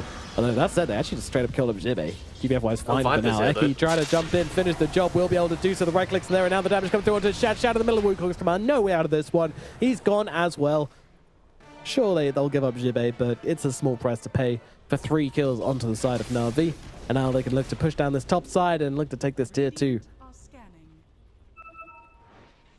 Yeah, this is very rough. Yeah.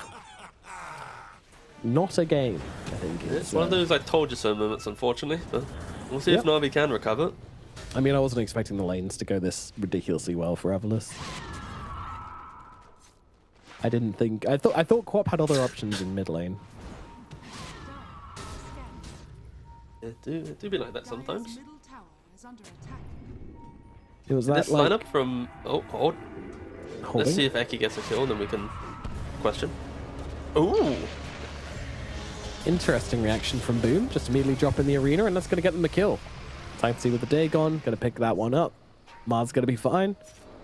Okay, you know what? He's going to be so happy, yeah. One fight. That was a one fight. They want to fight. Good job, Na'Vi. Credit where credit is due. And now we have to... I feel like we... I'm going to use some business term real quick. We're going to have to circle back to the Dragon Knight real quick. Has he really been able to effectively fight and skirmish with a Mage Slayer compared to fully just farming up with Armlet? Like, maybe he doesn't go Armlet and Mask of Madness, right? But just fully... Just going, like, Armlet into Ogre Axe. Would that have potentially been a better approach to this game? In which he doesn't just... Yeah. Yeah. It's definitely difficult to kind of like point out any one individual thing which is put Na'Vi into the position they're in now. It's definitely collective issues. Yeah, I mean, I hate to say it, but it does just feel like Avalon are just Avalos are in a class above in this matchup. QBFY is going to drop. Eki just constantly finding kills, and the power for them to just follow up on his plays is ridiculous as well. You've got Surge, you've got the monkey jumping through the trees, doing whatever. The Viper's so strong that he can basically be positioned anywhere he wants and not be punished for it, so he can always be within touching distance if he wants to be, but mostly it's the other two just linking up with Eki. Man, what a great time to play Nyx Assassin. This is exactly what you imagine when you think of playing Nyx. You know, you're just on the map, doing whatever. You know that whenever you jump someone, you're gonna have backup. Your carapace has pretty giga value in this game as well. I think Saneko's been giga value in this game. I've not seen a single disruption where I'm like, damn, he just killed his friend. You know, every disruption is like just game winning. And I guess you could boil it down to like the fight from Na'Vi is so obvious. There's no complexity to the fight from Na'Vi. It's like, I must use Sonic Wave. I must use Arena. Which, for those type of fights, SD thrives because you see spell, you use spell. You know, it's like there's nothing to it. And we are going to see the donation of Sanctity where he provided this salve, but you know, Smiling Knight, he didn't want it. But every single fight that we're seeing in the highlight package will just be these sweeping plays. You get a kill bottom, you run top. You get a kill, and depending on if the highlight package wants to continue after this fight, it will be the same thing. It's just you find hero, you just chase them, and Shad just doing negative damage. And I kind of wish he was just hitting bottom creeps. I kind of wish that he was giving not his in team these a win fights. condition, surely. Yeah, because he could be 12k net worth by now. Like if he played with the mindset of like a K1 or why am I forgetting every carry player's name suddenly? Burning. Like a Pure or someone, like he probably could have so much more net worth, but he has tried to fit this kind of like hybrid mentality, and it's not working out. No, it's not. It feels very difficult. But then at the same time, there's always the argument of like, oh well, Avalos would change their playstyle if he did go for that. They'd be hunting him much more if they were actually scared of him farming and hitting timings. So I need to check the last times he's played DK though, because I'm pretty sure he's done this build in every game that I've cast from him on Dragon Knight. If this is just his build, then that's kind of yeah. I kind of feel like he's just hard stuck on the build, which is potentially an L. Yeah, I wouldn't like that. Dragon Knight, I'm looking now. Yes, so in the last month, he's played this build twice, where he's on Mage Slayer both games in the qualifiers for ESL Bangkok. But when he played on Secret, he did go for Armlet and like the normal build. So, but that was 4 months ago. So he's still capable of flexing both, by the looks of it. Yeah, within the last half year. But... Nice blink away. He's going to be all right.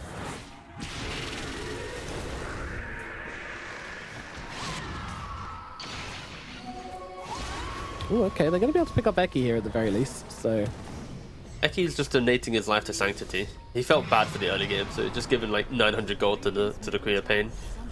What a lovely thing to do. What will Quab do with that money? She will look for a BKB. Higher Dagon BKB is going to be the build from Sanctity as QBFY loses life again. He does like to die a lot, to be fair. Yes. He's his he body explores the map. Yeah. is a tool for information.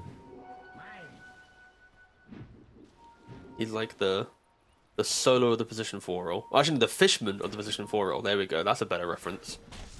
Oh, Yeah. Good old fish. Oh, well. Where is dead?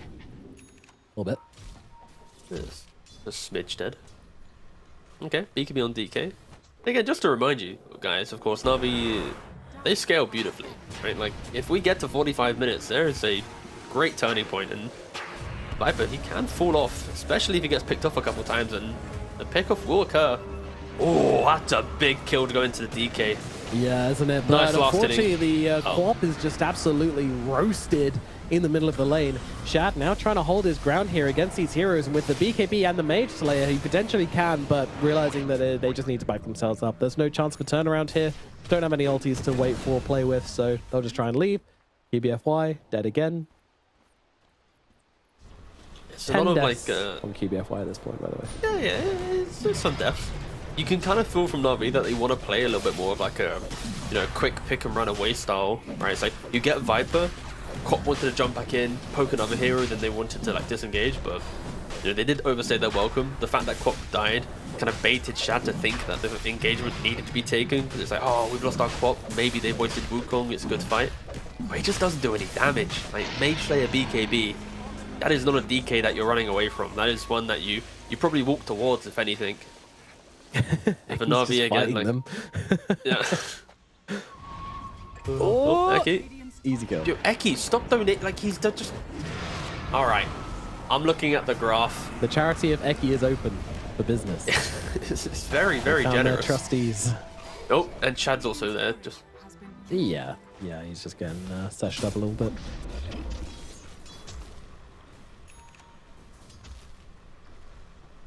I think all in all, I feel like if we, do you know on the graph you can look at the events. I'm pretty sure every. Okay, let's go from right to left on the red dots, please. All right, what are we looking at? Courier kill, that's fine. And let's move left, right, as Eki dying to Sanctity. Okay, we can watch the kill. Storm was actually dead. That was a big fight. Sorry, my bad. I now baited you. I'm got sorry. two beautiful circles next to each other. With the TP Did out. kill Viper though. Yeah. All right, we're back to our donation. All right, that's the second one. That's okay. That's Eki again. Yeah, move. Okay, yeah, keep going. We can work quicker. That's fine. Yep, go again. Oh, there's Eki again. And I feel like there's one more. Ah, there's Eki again. So there's only been like four or Thanks, five kills, Eki. you know? It's like 2 Stormstormers and 3 Ekis. Talking about Eki. Oh, come on. Sanctity needed it. Oh, he's dead, though. He had to buy back for it to be worth. As much as we're memeing it, these 4 deaths from Eki after being like 6-0-15 do make the game slightly uncomfortable. Yeah, I would agree with that. Like, it's still in control for Avalos. Like, they still should just win this, but good lord, if they keep making mistakes, then they could go either way. Whoa, But that's a beautiful vacuum. up to the high ground, dragging Navi out of position. Shad trying to stand his ground. Nope, TP's out. He's done and does get himself away. But that said, like, despite a great fight from Avalos, just nothing gained for it. Nobody dies. Good KBFY. Okay, that's the constant. It is, isn't it? When's he gonna boom bust? 312 seconds still. Ooh, Shad, run. You get see. Oh, he's blinking. He found him. And now Eki's here too. Run, Shad. 4-star. Oh, Shad gets brought down. What a find from Eki. What a follow-up. Sorry, what a find from Jibe. What a follow-up from Eki. They did have the ward in the lane, so they did see him walk towards the Tormentor area, but... Actually, Eki's ward, so what a find from Eki was correct. There we go. Wards win games. And Sanctity. Yeah, he's kind of fine. Somehow Eki will die. I can feel it. No. Ooh, nice back back. At least catch them the kill. Sanctity wanted to go in for him, by the way. Like he was ready just to turn around and give everything to Eki, but yeah, he always does. Right, 20 seconds for load to build.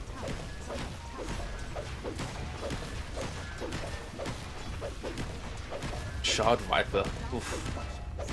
Really just eats towers alive. Yeah, I love this pickup. It's one of my favorite shots in to the go. game. Yeah, nice spear back onto the Viper, and Viper's just dead. You gotta be careful. Now, Jibe also trying to just survive inside this arena, but the arena's doing work. But look at Smiley Knight just running forward here. Hasn't even used the Wukong Smart because he doesn't have it. He doesn't need it. He's going to take down Shad and Boom all by himself. And now looking over towards the sideline. Sanctity dead to Stormstormer. The poison stacking up is way too much. And now the barracks are revealed.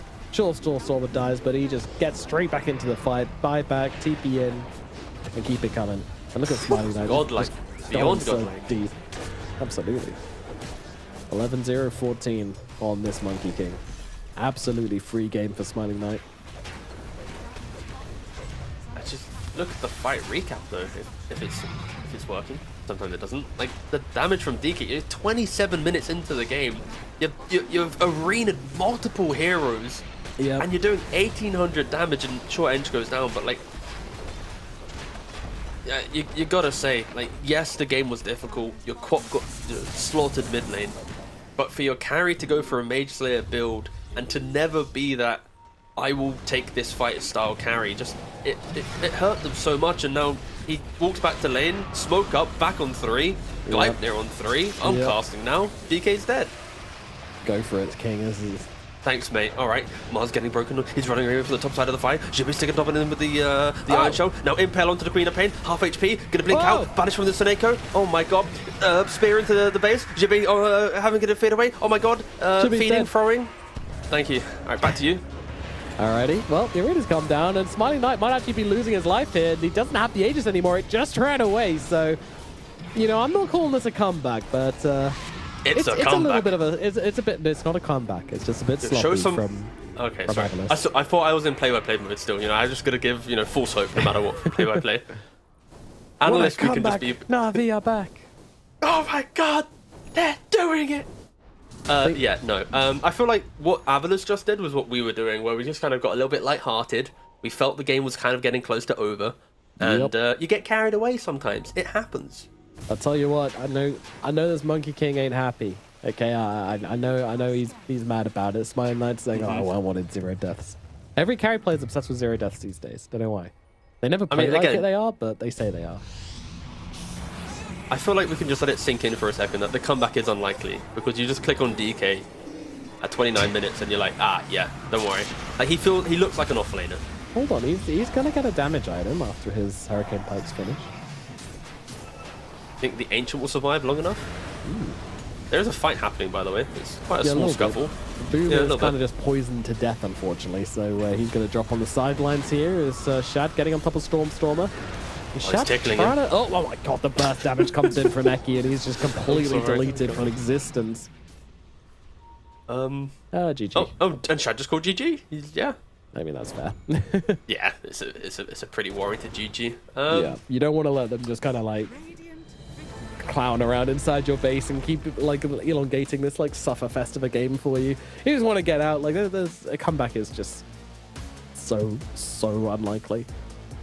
I think this is maybe the kind of the age of the roster shining, or not shining, but showing. Sorry for Na'Vi here, where it's like, I think the lack of experience of them working together, like in a difficult game, like okay, let's say when Shad was playing on Tundra, right, as a stand-in with 33, right, 33 would be like he'd be kind of like conducting like, okay, this is our comeback time, this is what we need, this is our point of pressure, right, and then like Shad would be like, okay, do you want this item, do you want this item, but in this type of team, I kind of feel like there's maybe not as much authority in this is our moment to come back into a game. Yeah. Everyone kind of plays their own perception of the game.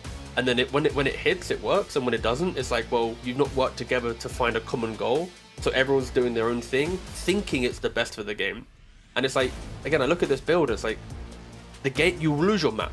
Quap gets destroyed mid lane. Like, you're not going to have much map to play, which means your carry needs to be 1v9.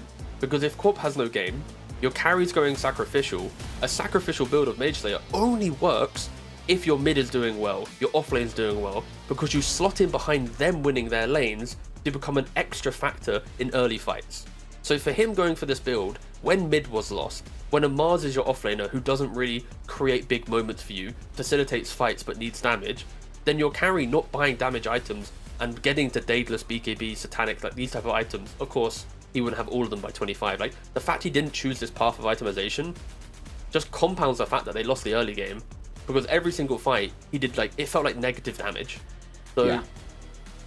Often I don't single out a single player in a loss. I feel like often it's a team effort in how you lose a game or even how you win a game.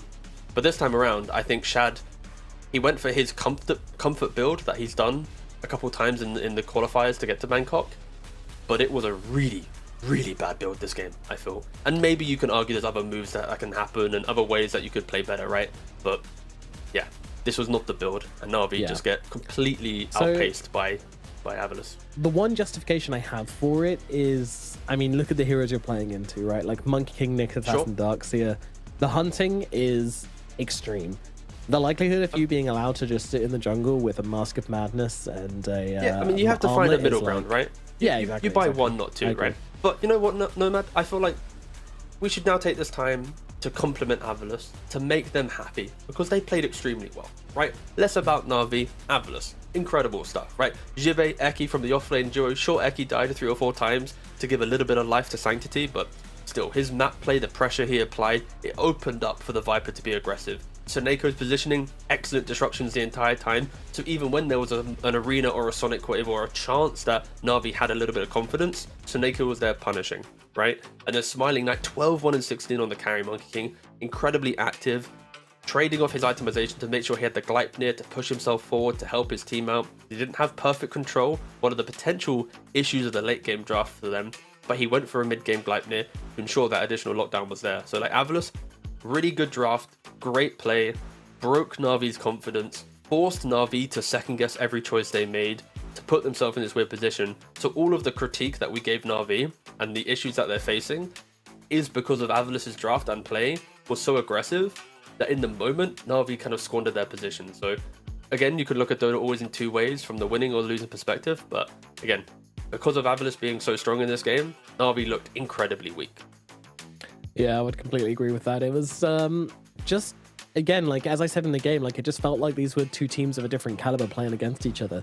Now, I don't necessarily think that's true. I think Na'Vi are capable of playing up to Avalus, but then again, this game, that doesn't give me that hope at all, because Avalus, they were just sharper. You know, they won every game. Like they had a better draft. They completely outmatched the mid lane situation as well. And they just found one thing to take advantage of, and then were able to make that spill out across absolutely all aspects of the game. Obviously full respect to Stormstormer as well. Like, sure, you pick the Viper into the Queen of Pain. It's just playing out the matchup, but ultimately, you know, putting on the pressure, dealing the damage. Did he overextend it 1 or 2 times and die? Like, yeah, I think he did, but ultimately it doesn't matter. Because if you don't overextend, then you're not pressuring enough. You're not utilizing the victory you have in the proper ways. Therefore, you know, like you almost want to see people not dying, but coming close to forcing rotations at least, and pressuring enough to make that mid lane victory become a full game victory. You know, that's what it takes when you go for this matchup. It's more than just winning your lane. You can't just be like, yeah, I won, yeah, I've got loads of net worth, woohoo, now I'm gonna buy loads of items and be farmed. No, you need to win your lane. You then need to force the supports to rotate in, otherwise you're just going to keep on bullying, you know, and that's exactly what happened here. So, yeah, very nicely done from Evolus. Beautiful game 1. If they can do this again in game 2, then yeah, I'll definitely be looking at this team to be making a deep run here at Bangkok, because this is just like a complete outperformance. And against a team like Na'Vi, like Na'Vi ain't bad, but Evolus just looking pretty damn hot. So, yeah, anything to say before we throw it over to a break, T? You know what? No. Let's just throw it to a break. All right, let's do it then. Guys, we're going to be back very shortly with game number 2 of Evolus versus Na'Vi. See you in a minute.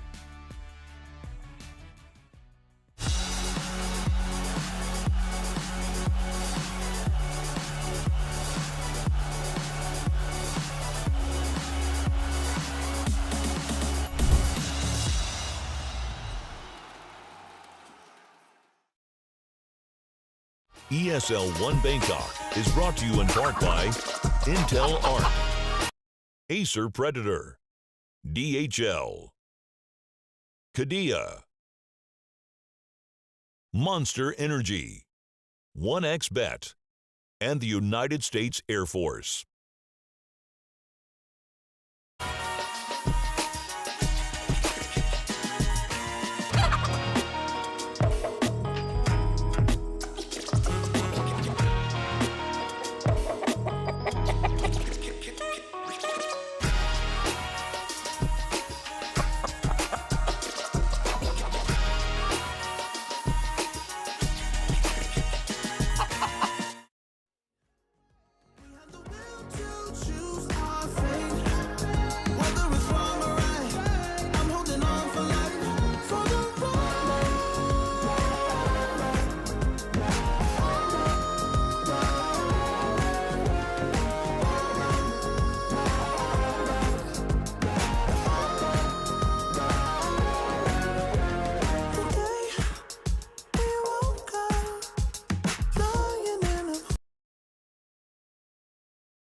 It's hard to apply restraint. I'm trying to stay away. It's so magnetic. Ooh, I gotta have it now. Let's keep it a private thing. I'll give you a secret name. Let's build a life on a lie. Every time I try to find, try to avoid it, but I was stuck. You turn up the heat when you back it up. Try to stop the flame, your light. Discipline out to wait. It isn't enough to wish for change. You either give in or pull away. We have whether it's wrong or right, I'm holding on for life, for the ride.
So from the perspective of most people, I think our team is like an underdog. It's like a team that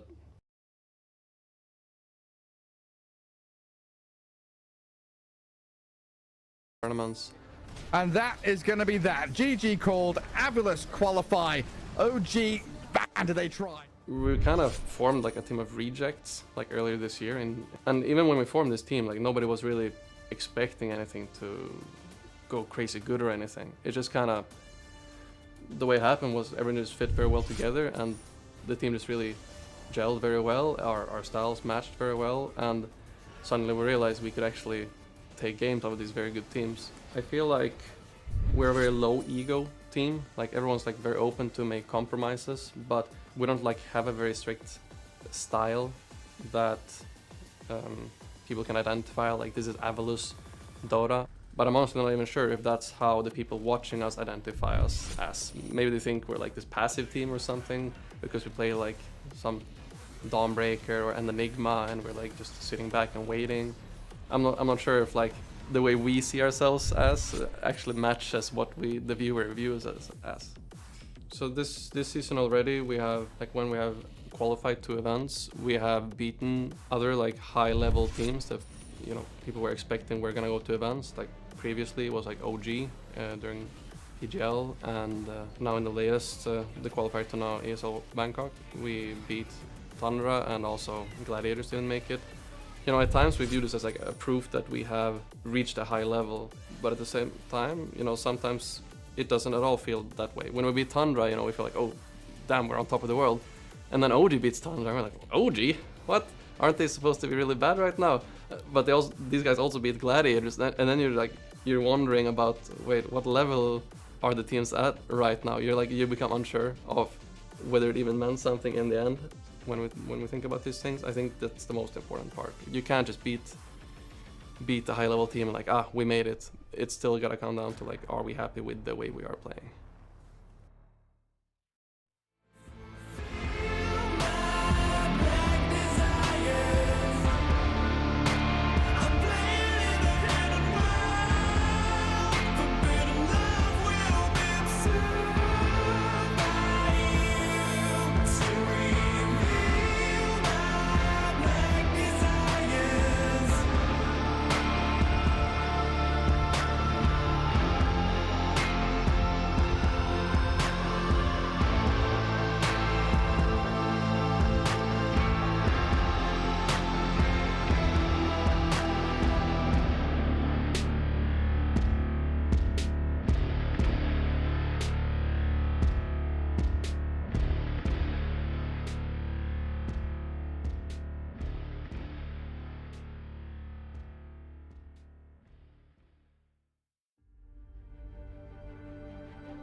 Trouble is rising,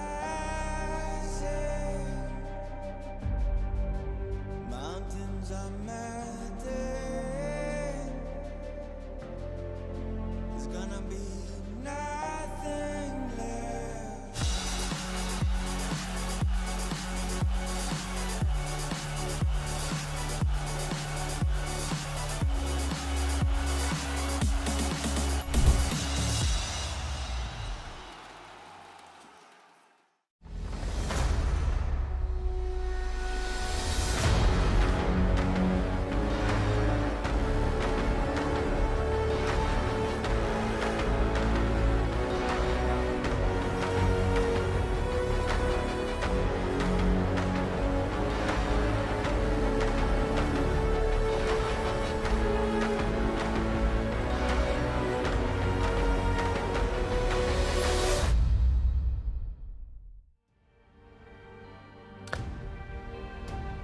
Welcome back as we get into game number 2 of Avilus versus Na'Vi here at ESL One Bangkok, and both of these teams are kind of doing as expected, I would say. You know, Na'Vi, we had high hopes coming in for them, but unfortunately haven't been able to get the wins off. And considering they're playing in a group with the likes of Team Spirit and Falcons, you know, it's fair enough. What's up, team? I just punched my microphone. I just got a bit crazy. You were doing some introduction. I moved my hand. I just sideswiped the thing. I'm just getting feisty, you know, and that's what I want Na'Vi to do. I want that tenacity back, you know. They look like a shell of themselves in that previous game. Avalus picked them apart in draft, in play. It was, yeah, it was just not that fun to watch, to be honest. But that's okay. It happens. Anything? Okay, so I guess my question to you would be, what would be your preference for Na'Vi in this upcoming game? Like, would you rather them pick, you know, better lanes, better team fight? Like, if we were to super simplify it, because you know, after a game, it's always the same logic. Like, okay, do you want more kill potential in laning phase? Do you want better ability to take Roshan? You know, what if you had to pick one thing that Na'Vi's struggling with right now? What would be that focal point for you? I think I want to see them. I don't want to get too like in the weeds with the answer, so I'll just say keep it simple. Yep. Yeah. Just, I mean, yeah, keep it simple. Like, I don't know. Come on, give me some juice. Give me some juice. All right, just give me. I mean, I didn't hate their last draft. That's the thing. I just feel like they got vipered a little bit. They didn't really keep their cool with the Viper either. They kind of like played into Avalus's hands in every measure. So yeah, just give me a nice, strong team fight. Hit those timings. Have very clear idea on what timings you want, and when you hit those timings, play the game. And not some like, you know, 25-minute. Oh, we want BKB Aghanim Scepter or something like that. Like, you know, some early game timing which you can work towards. That would make me happy, and I think that's something which Na'Vi can play into. But yeah, you got to survive the laning phase first, which they didn't do last game. So your answer is you want better lanes. Better lanes, yes, and a simple strategy. That's our segue to the draft. It is. Hello, draft, and hello, drafters, coaches in the room. What would you? How would you leave the room if you were drafting for a team? Would you be the kind of go around, give everyone a high five kind of guy? Would you just be like, okay, bye, and shuffle out? I think all emotions should be shared and given before the draft starts. So I think when leaving the drafting booth as a coach, your final word should be, you know, key timings to think about, or, you know, something logical to the game. So like a fist bump here and there, like a watch out for this, or, you know, certain like key phrases. Like, so yeah, nothing too emotional. I don't think the emotion should be too apparent during draft. A battle cry so loudly your team can hear it. Yeah, exactly. Like a whoa, let's go! Shirt off. Like my teammates are talking about like what to do at bounty runes, and I'm there just Boom, screaming. Stop looking into our souls. Is he gonna do it again? No, he's not. Ooh, chest shot. I just don't think I could ever be a cameraman, by the way. Like, again, it's the first couple picks, so we can chill for a bit, but it's like I don't think I could ever be a cameraman during like a draft. It's like the camera angle is just, it's like you have to zoom in on some dude's hand, then I have to go to like his, just like him yawning.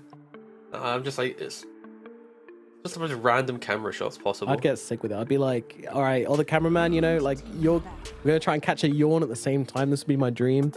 Right, one guy zooms into the yawn, the other one starts, and then you transition to someone else who's already zoomed in on a yawn, and then they pull out from the yawn. And you get a transition of like changing player through the same yawn. Did you see the Reddit post about get it done? You know how ESL does the behind the scenes or like kind of true site-esque documentaries? They did one for Birmingham. Unmuted, that's the name. There was a Reddit post about how one of the cameramen in the BB room had a camera legit like less than like 30 centimeters away from Book's face. You know, they've lost a game, they're analyzing it. It's like, where was the tenacity? Where's the aggression? And the screenshot is like the camera. It's like, if this guy sneezed, the lens would be covered. You know, it's like that's hype. It's pretty hype. But either way, we do have a bit of draft progression now, of course. Yes, we do. Let's get into it, T-Gav. Let's get into it. Our last game of the day. And we've got Invoker coming out for Avalus. Ooh, brave Na'Vi, giving away the Stormer Invoker. Is famous Invoker. It's not opposed to it. I think Avalus is showing another kind of speed of play, at least, right? Like, Pugna is an absolute monster in the early game. As soon as you hit level 5 with 3 points never blast, you pretty much take, tier 1 towers within probably like a 6-minute window if uncontested. That's where the likes of Invoker and Lion will amplify that, because they can kind of secure the area nicely through Earth Spike and Tornado. So yeah, I think Avalus is showing good speed. And for Na'Vi at least, we are now seeing a little bit of that kind of draft comparison here. There's a lot of respect towards the bat and the Gyrocopter in game 1. This time around it does get through and they do pick it up. I would argue that maybe Na'Vi is looking potentially predictable for some of these teams, as previous bans are getting picked, etc. But either way, I think Na'Vi is showing a lineup of patience this time around. If Gyro is obviously the core, but Gyro must farm towards BKB. Sand King will farm a pipe. When these items come online, they'll make moves. They will react, but they're not going to seek engagement, which I think is not the craziest path to take, especially because Avalus, like I said, look to be the ones who want to chip down towers, be a little bit more skirmishy with their opening. What's the Jibe hero here though? Probably not Enigma, because there's like Rubik and there's Gyrocopter, so that's obviously a really bad hero. He wouldn't do that. Wouldn't grief his team with a bad pick.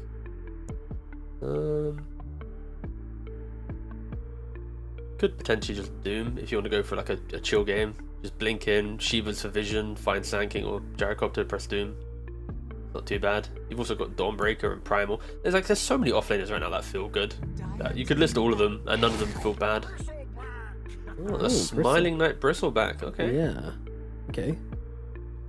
We've just seen some really bad Bristle picks so far. Yeah, at exactly. ESL Bangkok. And we've passed two of the worst. Yeah. I'm trying to get those out of my head and be like, this is a new Bristle game. Okay. It's exactly. Got a fairly aggressive team around him, which is quite nice. Like, I agree. This should be this fine. This is 100%. This should be fine. Because all the other Bristle games, it's felt like there's like a break or there's mechanism of not allowing him to get online and or scale. But this time around, you kind of alluded to it. You've got Alacrity on the Bristleback, so with the Warpath stacks, he takes the buildings. He's got the life drain of the Pugna to keep himself moving forward. There's a lot of early damage that Bristle doesn't really care about, because Gyrocopter's a carry, doesn't threaten Bristleback until maybe like Silver Edge Daedalus or that type of route. 20,000 gold down the line. Sand King as an offlaner, he doesn't buy Shivas until like 30 plus minutes. And Avalus with this lineup want to win the game pre-30. Like they can easily win the game around 30-minute mark with this lineup so far. And they actually do ban out the Doom I was mentioning. So, I like the ban from Na'Vi. And the argument for Avalus would have been maybe Doom if they care about it here, but again, we'll see where they go. Of course, breaks are going to be the key ban for Avalus due to the Bristle being the carry. Would imagine we have the Primal either banned, or they can pick it themselves if they want it. They've got the first pick in the last phase for Avalus, so choice is theirs. Na'Vi just deciding what they want to do. They can either... Dawn is fine and Primal's fine. I think they're the big two. You could even argue Brewmaster is also pretty good, but that's just because of Jibe. I don't think other offlaners would want it, but any offlaner that allows you to play around, but I guess into Flak is also pretty bad. So you know what? Yeah. I'm just gonna lean Primal. Primal is the pick. That Primal is the safest pick. I don't think they're pick. gonna get it though. I think. I mean, Avalus have pick out a Probably- phase, so they're fine. Yeah, exactly. Oh, for Avalus, you mean? Yeah, I mean for Avalus. Yeah. yeah. Avalus to take Primal. Yeah, because then you have the strong lane against Gyrocopter. You can then jump him if he gets early BKB, stand his ground, and yeah. Yeah. Is there any world they Centaur instead? To be fair, again, most offlaners feel good right now due to kind of the generic nature of Na'Vi's lineup. There's not any major punishment in laning phase, so whatever Avalus want, they can get pretty much. It's not as if they have to find an answer to something. I prefer Primal as my number one, but we could pretty much make a case for I think most offlaners at the moment, just due to the setup. This is where they go Centaur because they ban Mars. No, but come on, Primal. Thank you. Oof. Yeah. Do you know, like when no, you that call for a Primal. hero and you set this story up and you've convinced yourself? Yeah. It's like it really scares me if it doesn't come to light. But no, Primal was a very good pick. It was the pick in my opinion. And now Na'Vi, they got to decide mid Sand King or does Boom have a last pick off lane? That's good. Trying to think of anything like natural Silver Edge builders they can look at in mid, or some sort of alternate break. I just can't think of anything which really works for them, so breaking might not be the answer. Legion Commander's a super giga dead hero, so I won't be seeing that.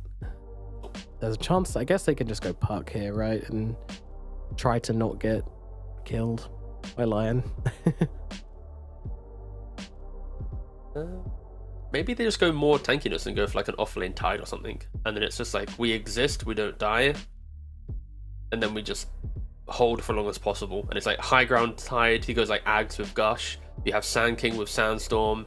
Then you have Gyrocop to eventually... Like, it's such a defensive mindset though, so it's probably kind of shit. But it's a difficult position for Na'Vi.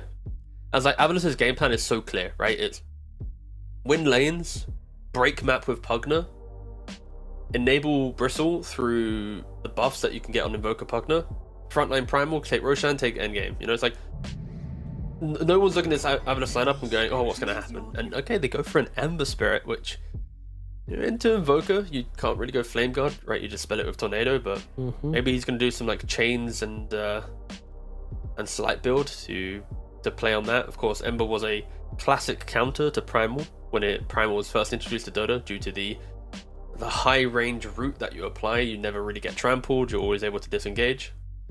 But yeah, it'd be interesting. It is a Mage Slayer bio, so you can annoy the Bristleback, right, to reduce quill damage. You also like to buy Shivas.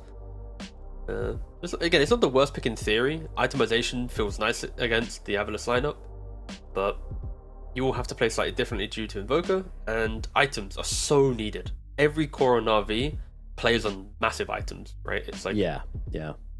Other than maybe Ember, right, with the Mage Slayer build that I mentioned, and like Sand King with a Blink, after those cheap items, you're always then hunting for the big ticket item to make your purpose feel good.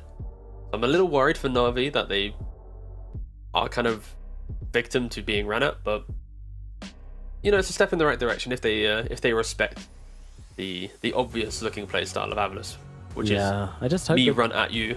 I hope that Sanctity knows what he's doing here in this middle lane matchup. I feel like Ember into Invoker isn't...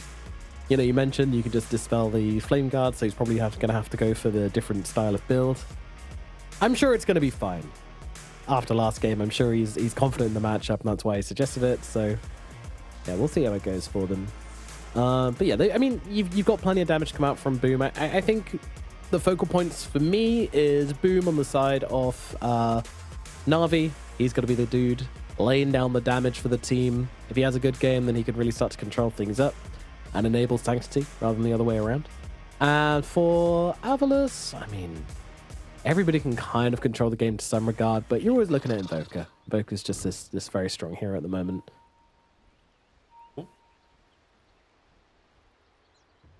No way. Good luck, have fun's come out as we get into game number 2. Avalus taking game number 1. Will this be an equal series, or will Avalus get 2 back-to-back stomps? We're going to find out.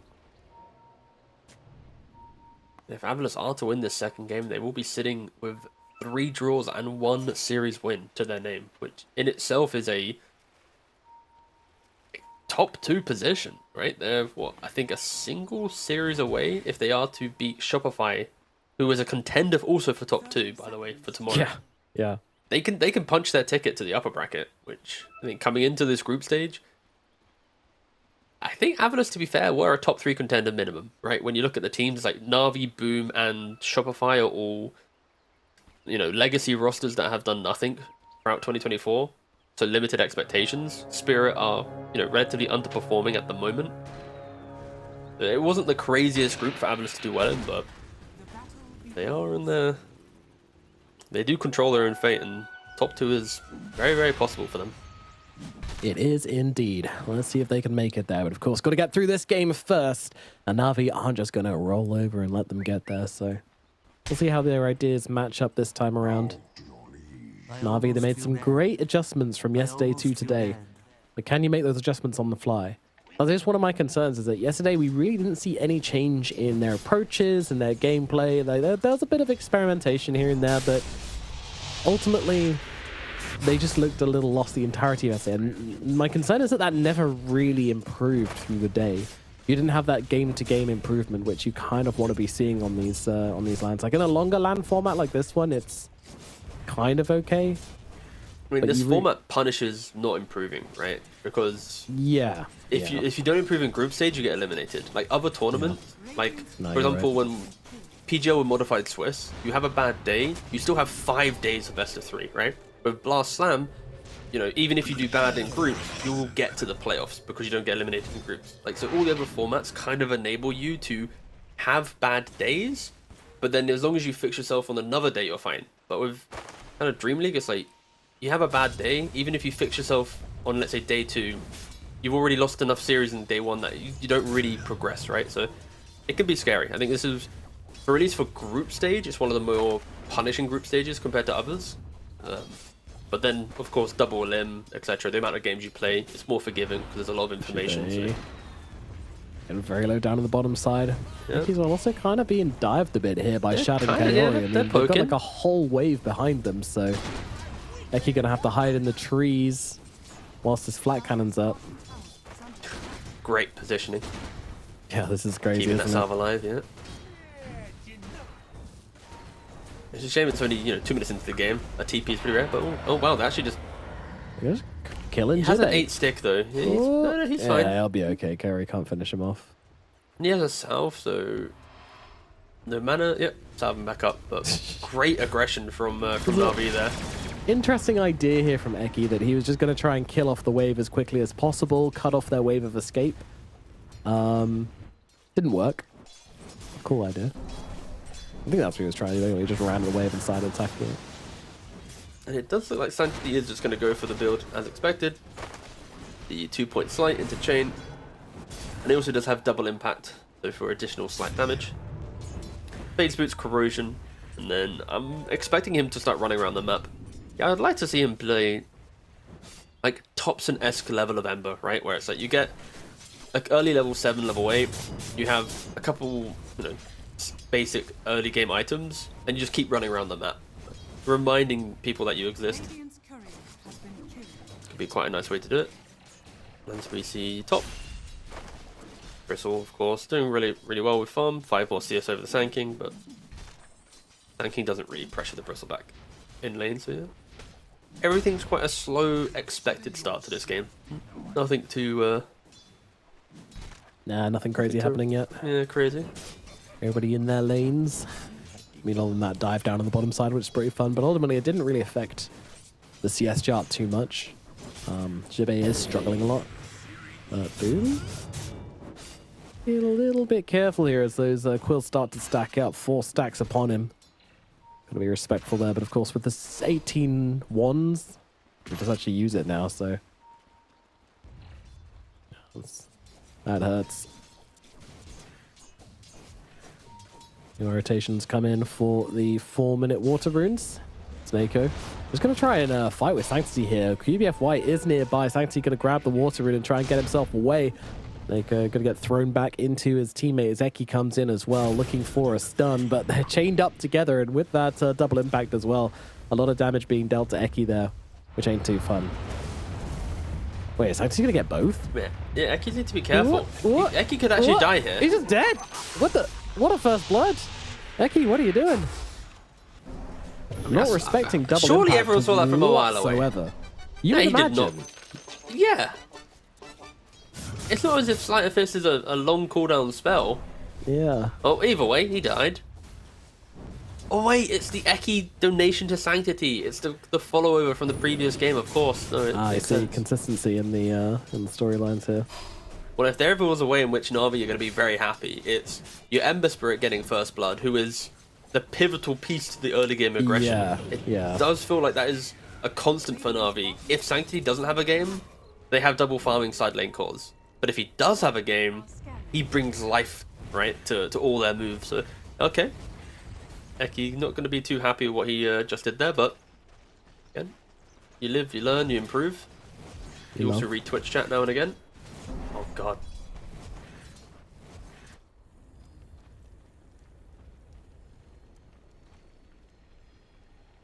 Interesting. So, I mean, that changes things quite a lot. Jibe still struggling down here against this Gyrocopter. Ooh, did they? No, they didn't interrupt. I was wondering if they interrupted the onslaught or not, but they didn't. A nice stun coming out from Eki as well. Now the double onslaught as well. Ooh, Kaori. Right clicks will finish him off. They do get that kill at least. Shad's going to survive though, as in the middle lane, they get the kill onto the Invoker. Wow. Big rotation in for the Rubik. Yeah, great rotation. Like, you already felt that Sanctity was kind of entering a strong position in the game, and QBFY just rotates over and reminds him, especially with Catapult Wave from the 5-minute mark, chipping down the tower. Oh, gotta be careful, just TP back in. There's Kaori's a lot of in the heroes neighborhood here. as well. Nice tornado is going to slow them down, but is it going to stop him? I don't think so. Stormstorm will try to get a kill before he dies here, but dying most certainly shall. A TP back, instant death. The supports just weren't ready to rotate on that. Seneko just doesn't have a TP, so neither did Eki. Wait, What's he used happening? his? What did Eki use his TP on there? Okay, well, Sanctity is just a god. Alright, he's over. Yeah, he's the best. He's a beast. Yeah. Why are they feeding him? I don't know, man. I feel like that's the one thing they're not meant to do. Just don't give Ember an early game, and they're fine. Very strange, but yeah. Okay, but alright, let's go back to casting. it's like that. I have no idea. It was kind of like a, oh no, our mid laner's died.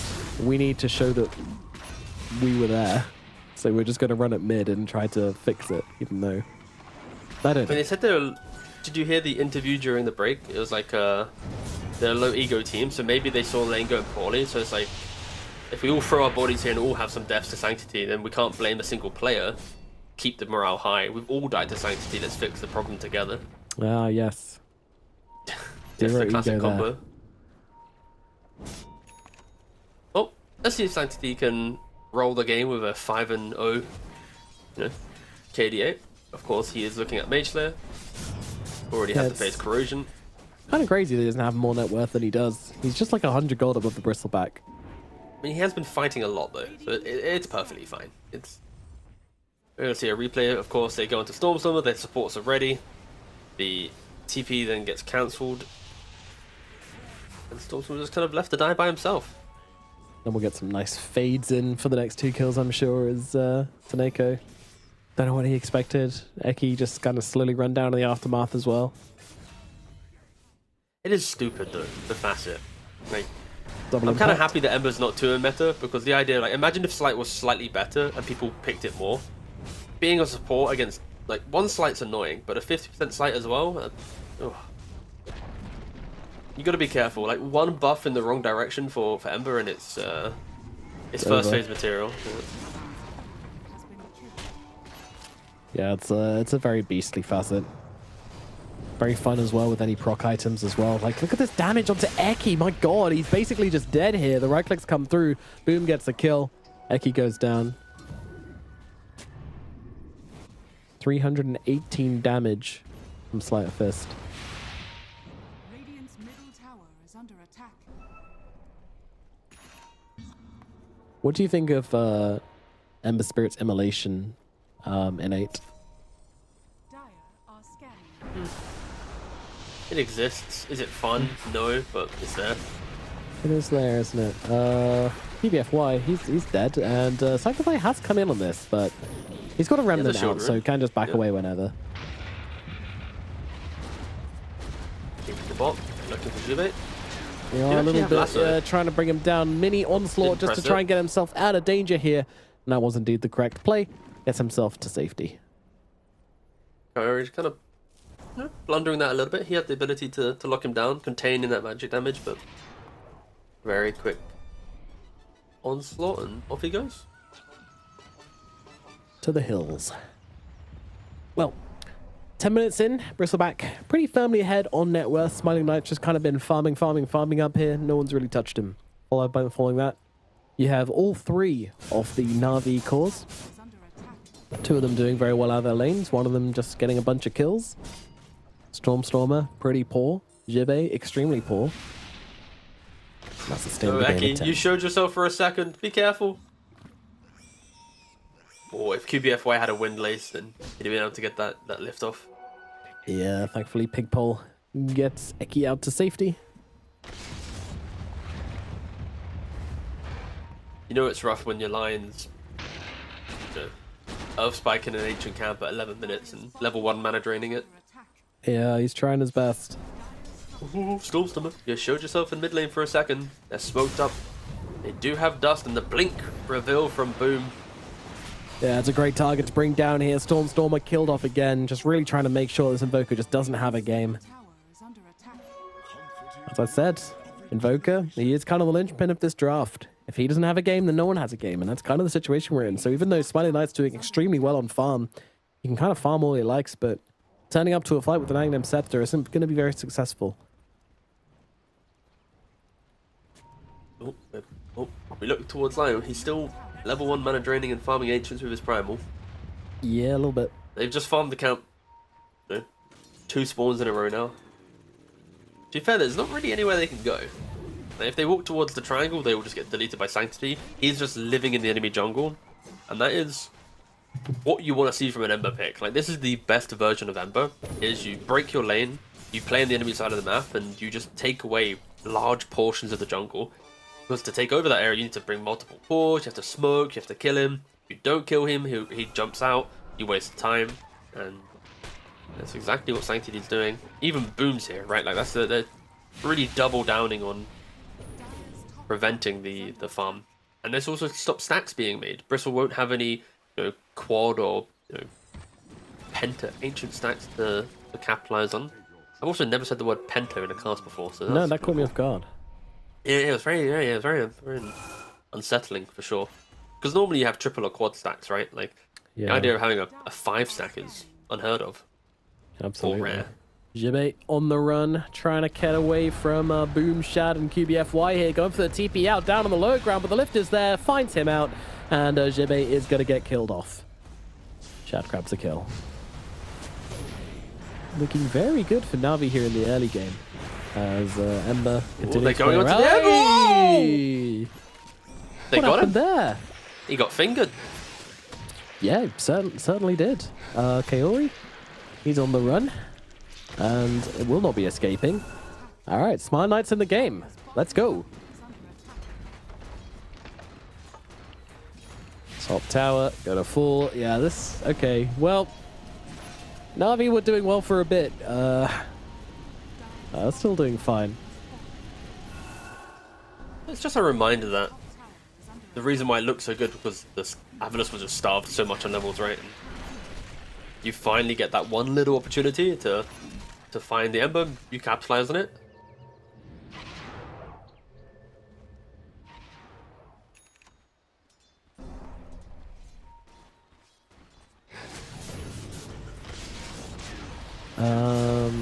He's just gonna get himself back. Oh, good kill onto Eki though on the sidelines there.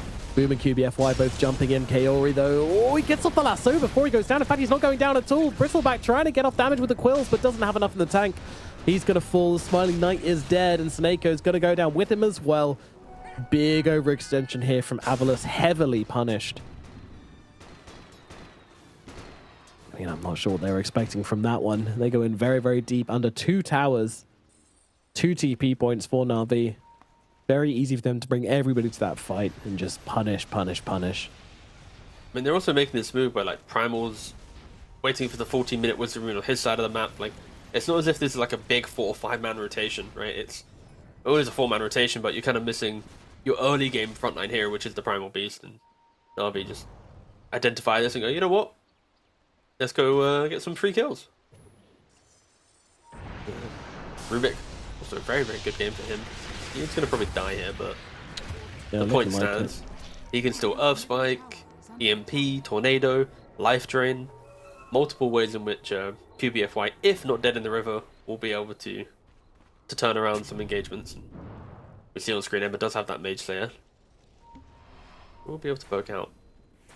I guess that's one critique potentially with the Na'Vi lineup is they all like to poke from a distance, right? Like Ember slight spam.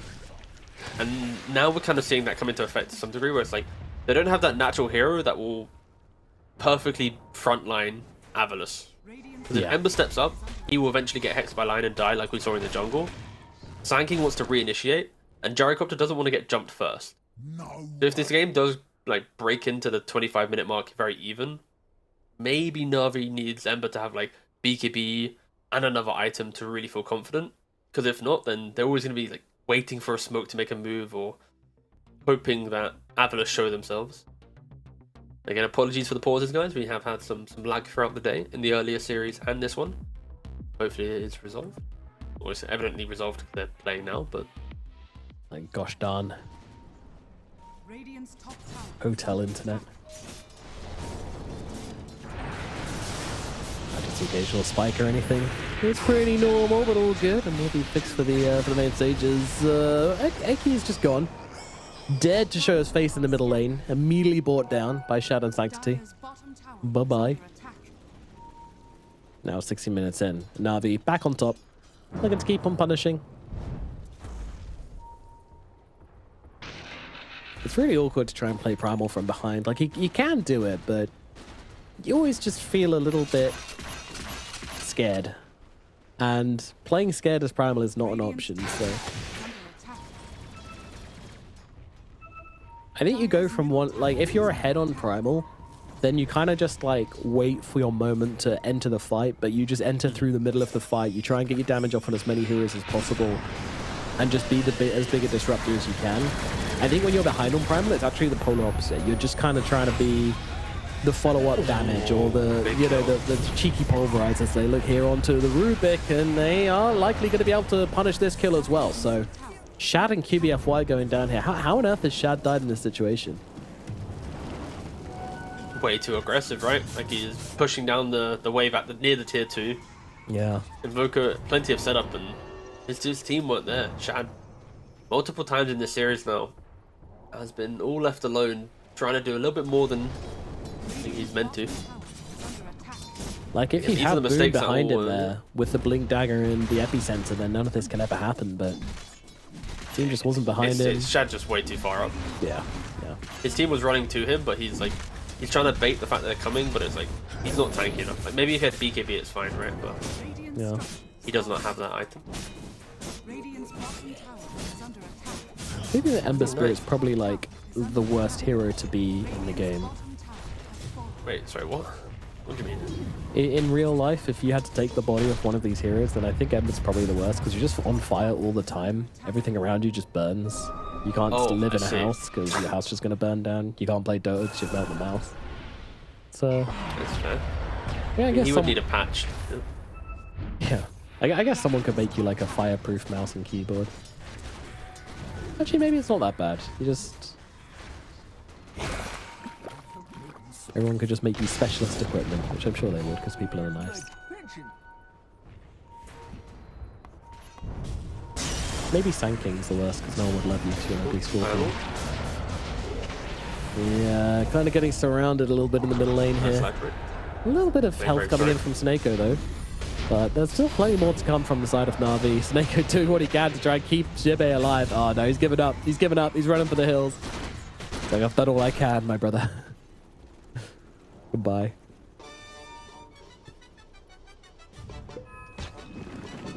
They do have the Bloodstone now complete on the Bristleback.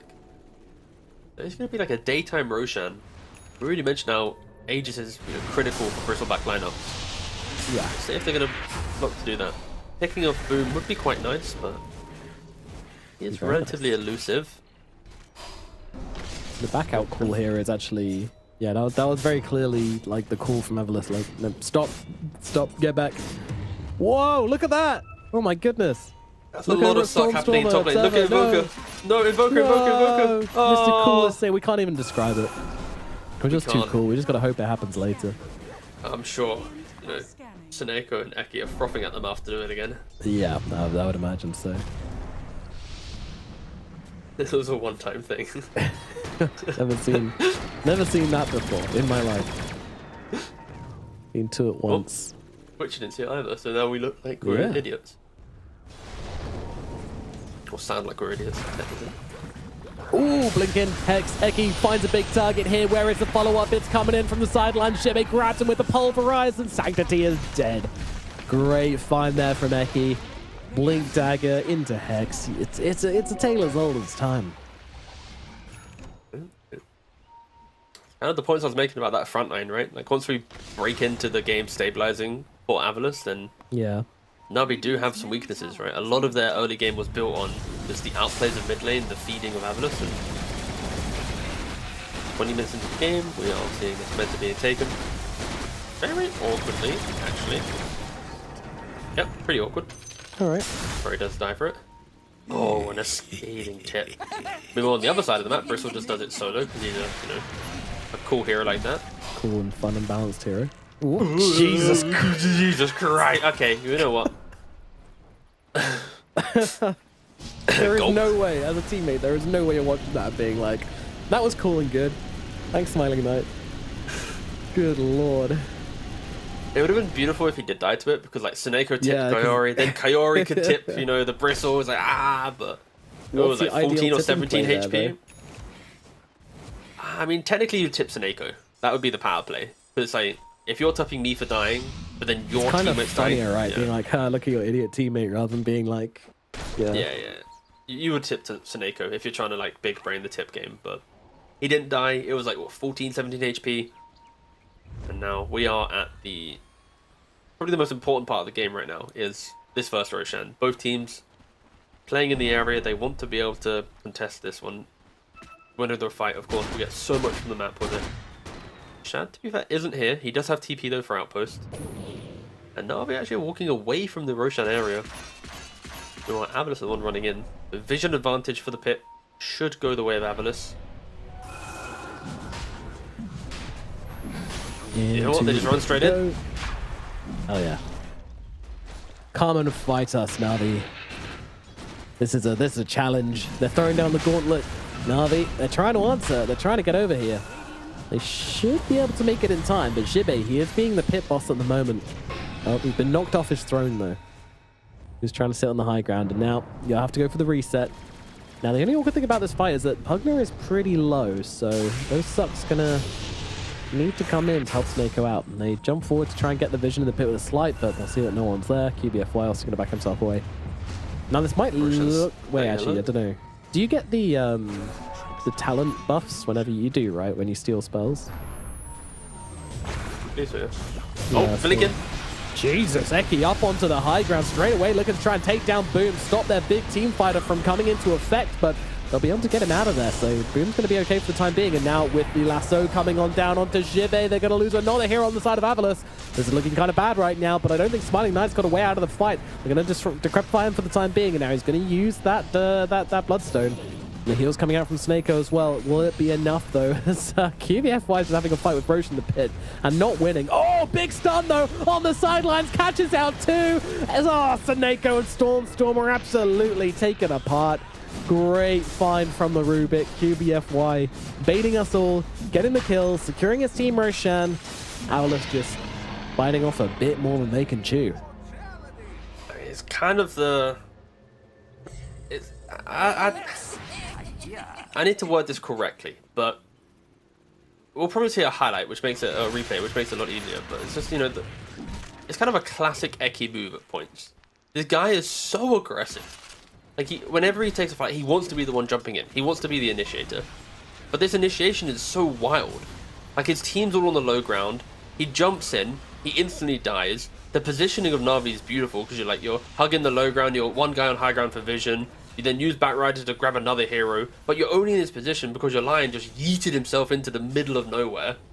And now it's like, boom, resets. He's like, okay, cool, I got an Epi on 2, a Burrow Strike on 2, it's like he's chilling, right? But the entire fight started because rather than like Primal starting or Bristle walking up high ground, it was like Eki just wildly going for like this you know, over the top play where if he hits it and he hits like a 3-4 man stun, he's like the best line player to exist. Oh, fight going on right now, but Zeki's already lost his life trying to start this one off, and Jibe looking like he might just be going down as well. Snako trying to fight up, but cannot do so. It's just a slaughter in the top lane here.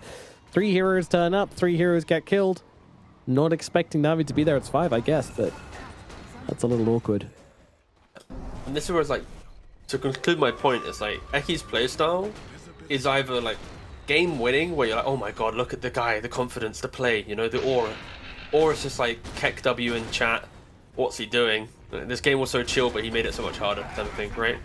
And now Na'Vi 10,000 gold lead with the Aegis. So we said how important this first Aegis was, and they are very happy, especially because like Primal Beast on net worth, right? 9,500 net worth. He's not really able to keep up with the Sanking on 14,000. His counterpart of the offlane on the enemy team. It's yeah, this is going to be a rough mid game now for Avilis. Especially not really seen Bristle watching the fights. Not as explosive as before. I think teams are just better now at kiting it. Yeah, definitely. I mean, I think everybody's learned about the Aghanims now to the point where it's you fully adjust like your team fight structure to it. You cannot let him just jump in with a bristleback and stack up quills and everybody to start a fight, because game's kind of over at that point if you do that.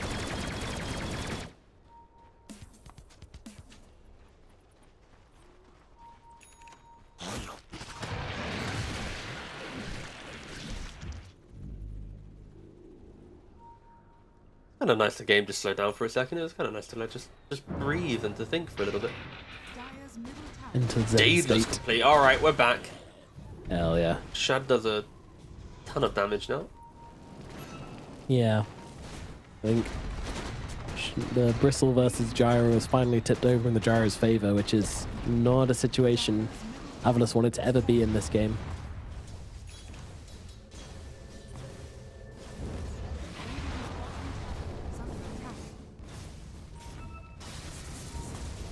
The real point in which Na'Vi break Avilis' spirit will be the double BKB timing on Sanking and Ember.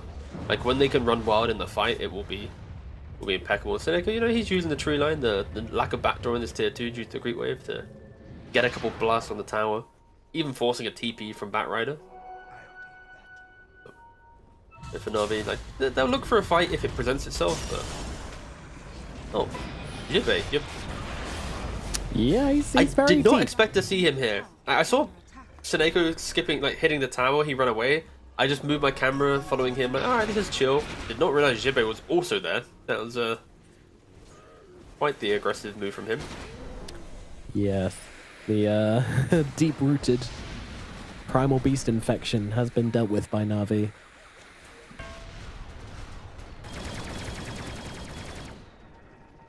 Storm, despite a relatively rough early game, trying to get a couple of items online, still not looking great. I mean, you really want that BKB. When he has BKB, like, just a natural scaling of Invoker is going to make him a pretty big threat in the fight, which you kind of have to deal with. But yeah, like, without BKB, he's kind of just like a +1. And also, you, in this kind of game as well, you can't really just stand your ground against Gyrocopter as Invoker. You still have to back away when those flags start coming in.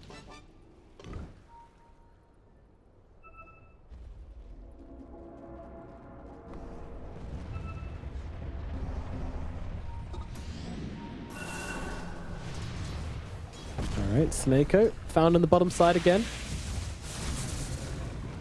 Just like Jibe was, Snako also going to be going down here, trying to go for the TP out, but the Glyden is available, so never gonna happen, friend. But nice try. Tanks T takes the kill, shoves out the wave, and we'll have to, oh my goodness, middle lane, they managed to find Eki very, very deep. And Eki known himself for being a support player which goes in very deep, but doesn't like it when the shoe's on the other foot.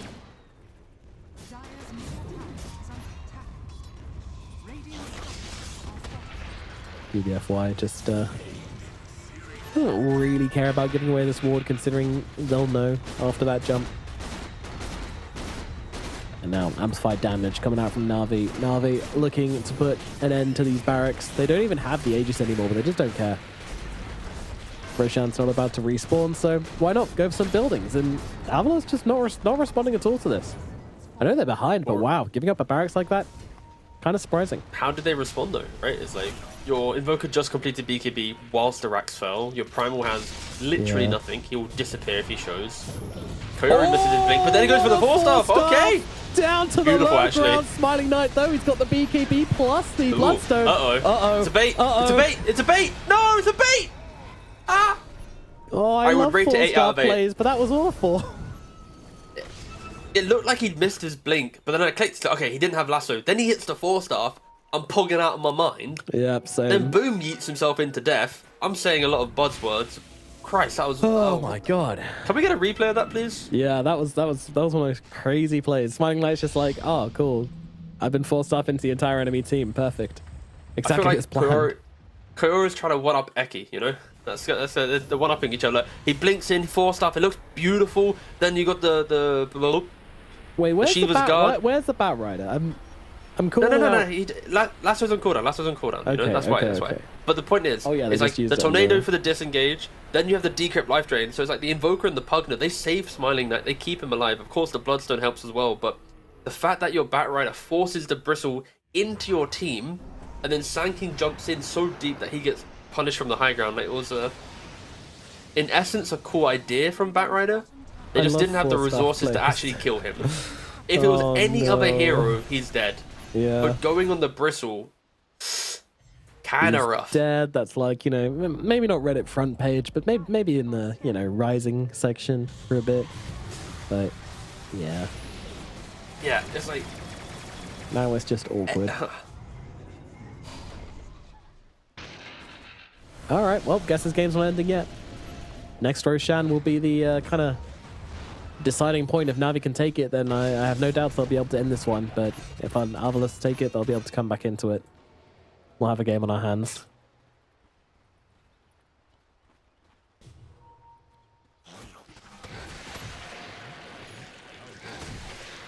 Yeah, as I said, like, I feel like Invoker's net worth is kind of misleading.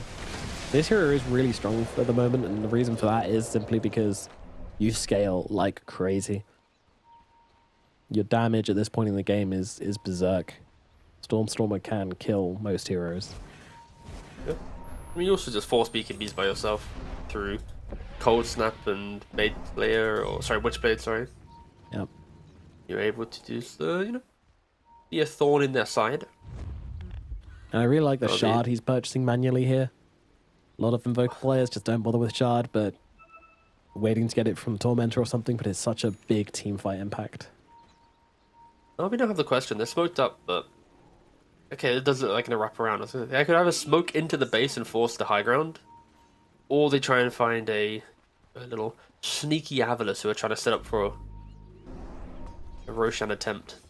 If they see the courier, they could maybe I'm a little surprised follow they the didn't go for the courier. high ground attempt, actually. It feels like, with the creep waves as they are, could have been an idea. If anything, they just know they're on map. They want to kill them on map. Oh, they see the Bristle. They know what happened last time. I see you can jump away. Kaori trying to be sneaky on the side. God, this annoying Nether Ward though. They cannot deal with it.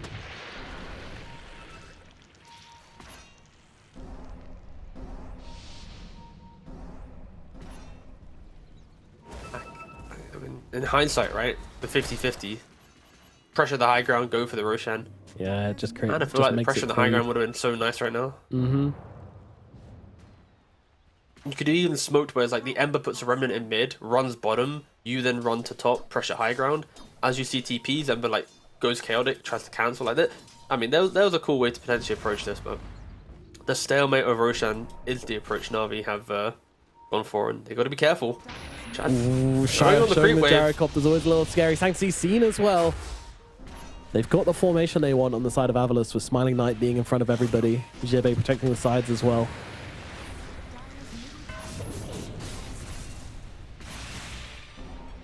The poke, the prod, the... Yeah, Stormstormer using his invis to... The smoke. The deep wraparound has been drawn. But Eki, great positioning this time around in the tree line. Yeah, that's fantastic. Blinks himself away now as well. I like the blink away. A rare move from Eki. A rare one.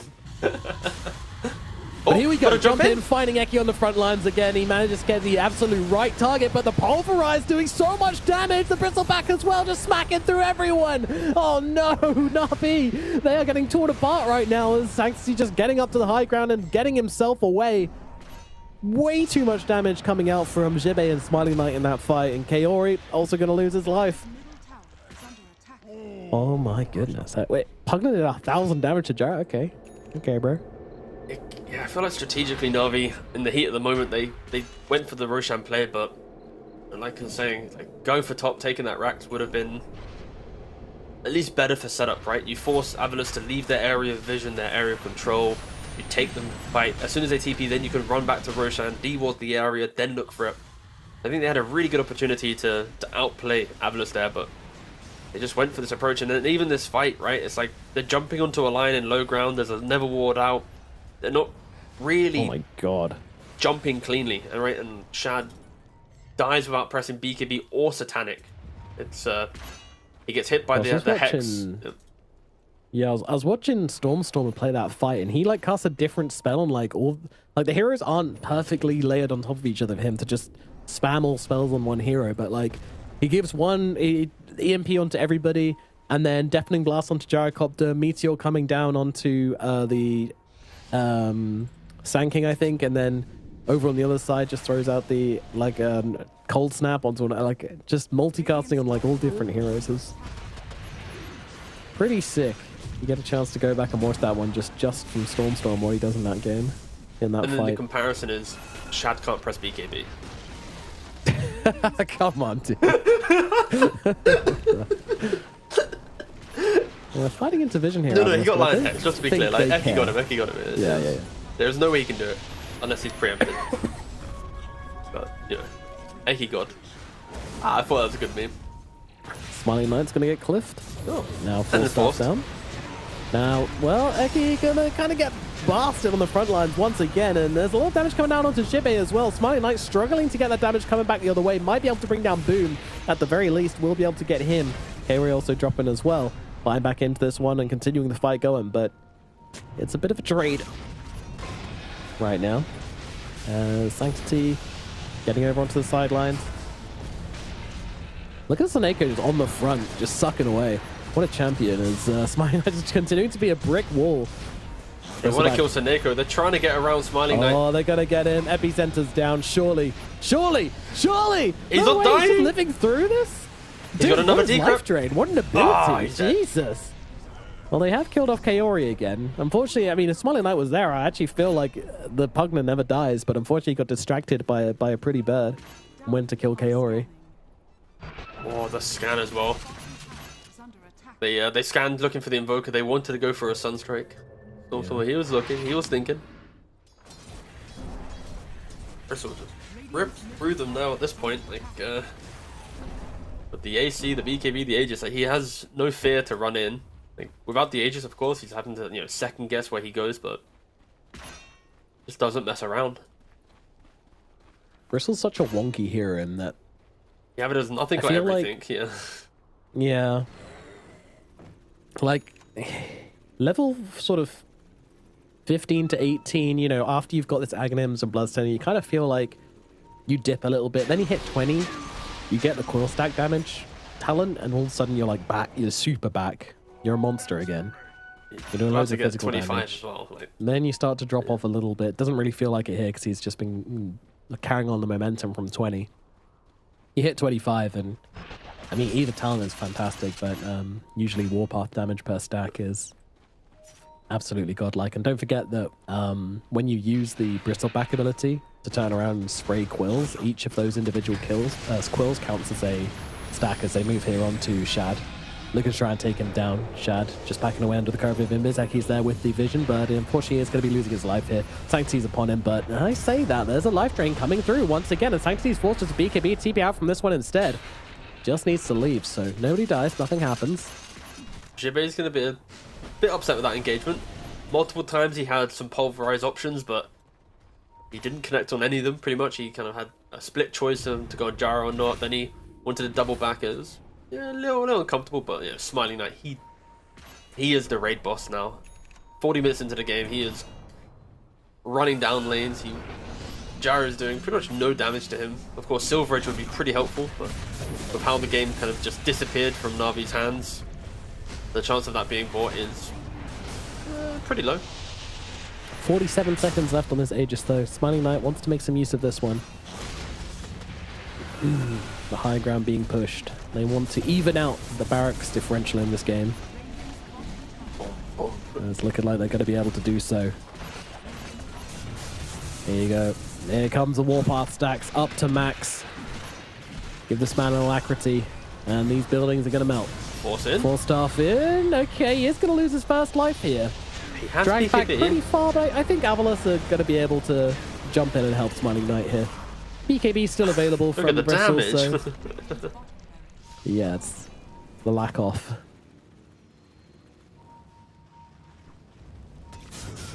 The smoke. Eki, he hasn't blinked into a fight recently. He's itching. Here we go, straight away onto the Sand King, trying to take him down as quickly as possible. The damage No comes in, buyback. they do bring him down. Boom, dead. No buyback. Now they move over towards the Ember Spirit as well. They rip him through them. Gets QBFY. Can't get any of the big calls though. Shad making it all the way into the fountain. Smiling Knight continues to chase and being healed up by Seneko as well. He just doesn't care about no fountain. He cares about no one or nothing. Now moving on to mid. 2 heroes dead on the side of Na'Vi. They're looking to do some damage on the side of Avalos right now. Take down those barracks. Fortification is going to come down. Yeah, the creeps aren't really in a good place in the middle lane, but I don't really think they care. Get those barracks from mid. Move up to top. 30 seconds still for this Rubik.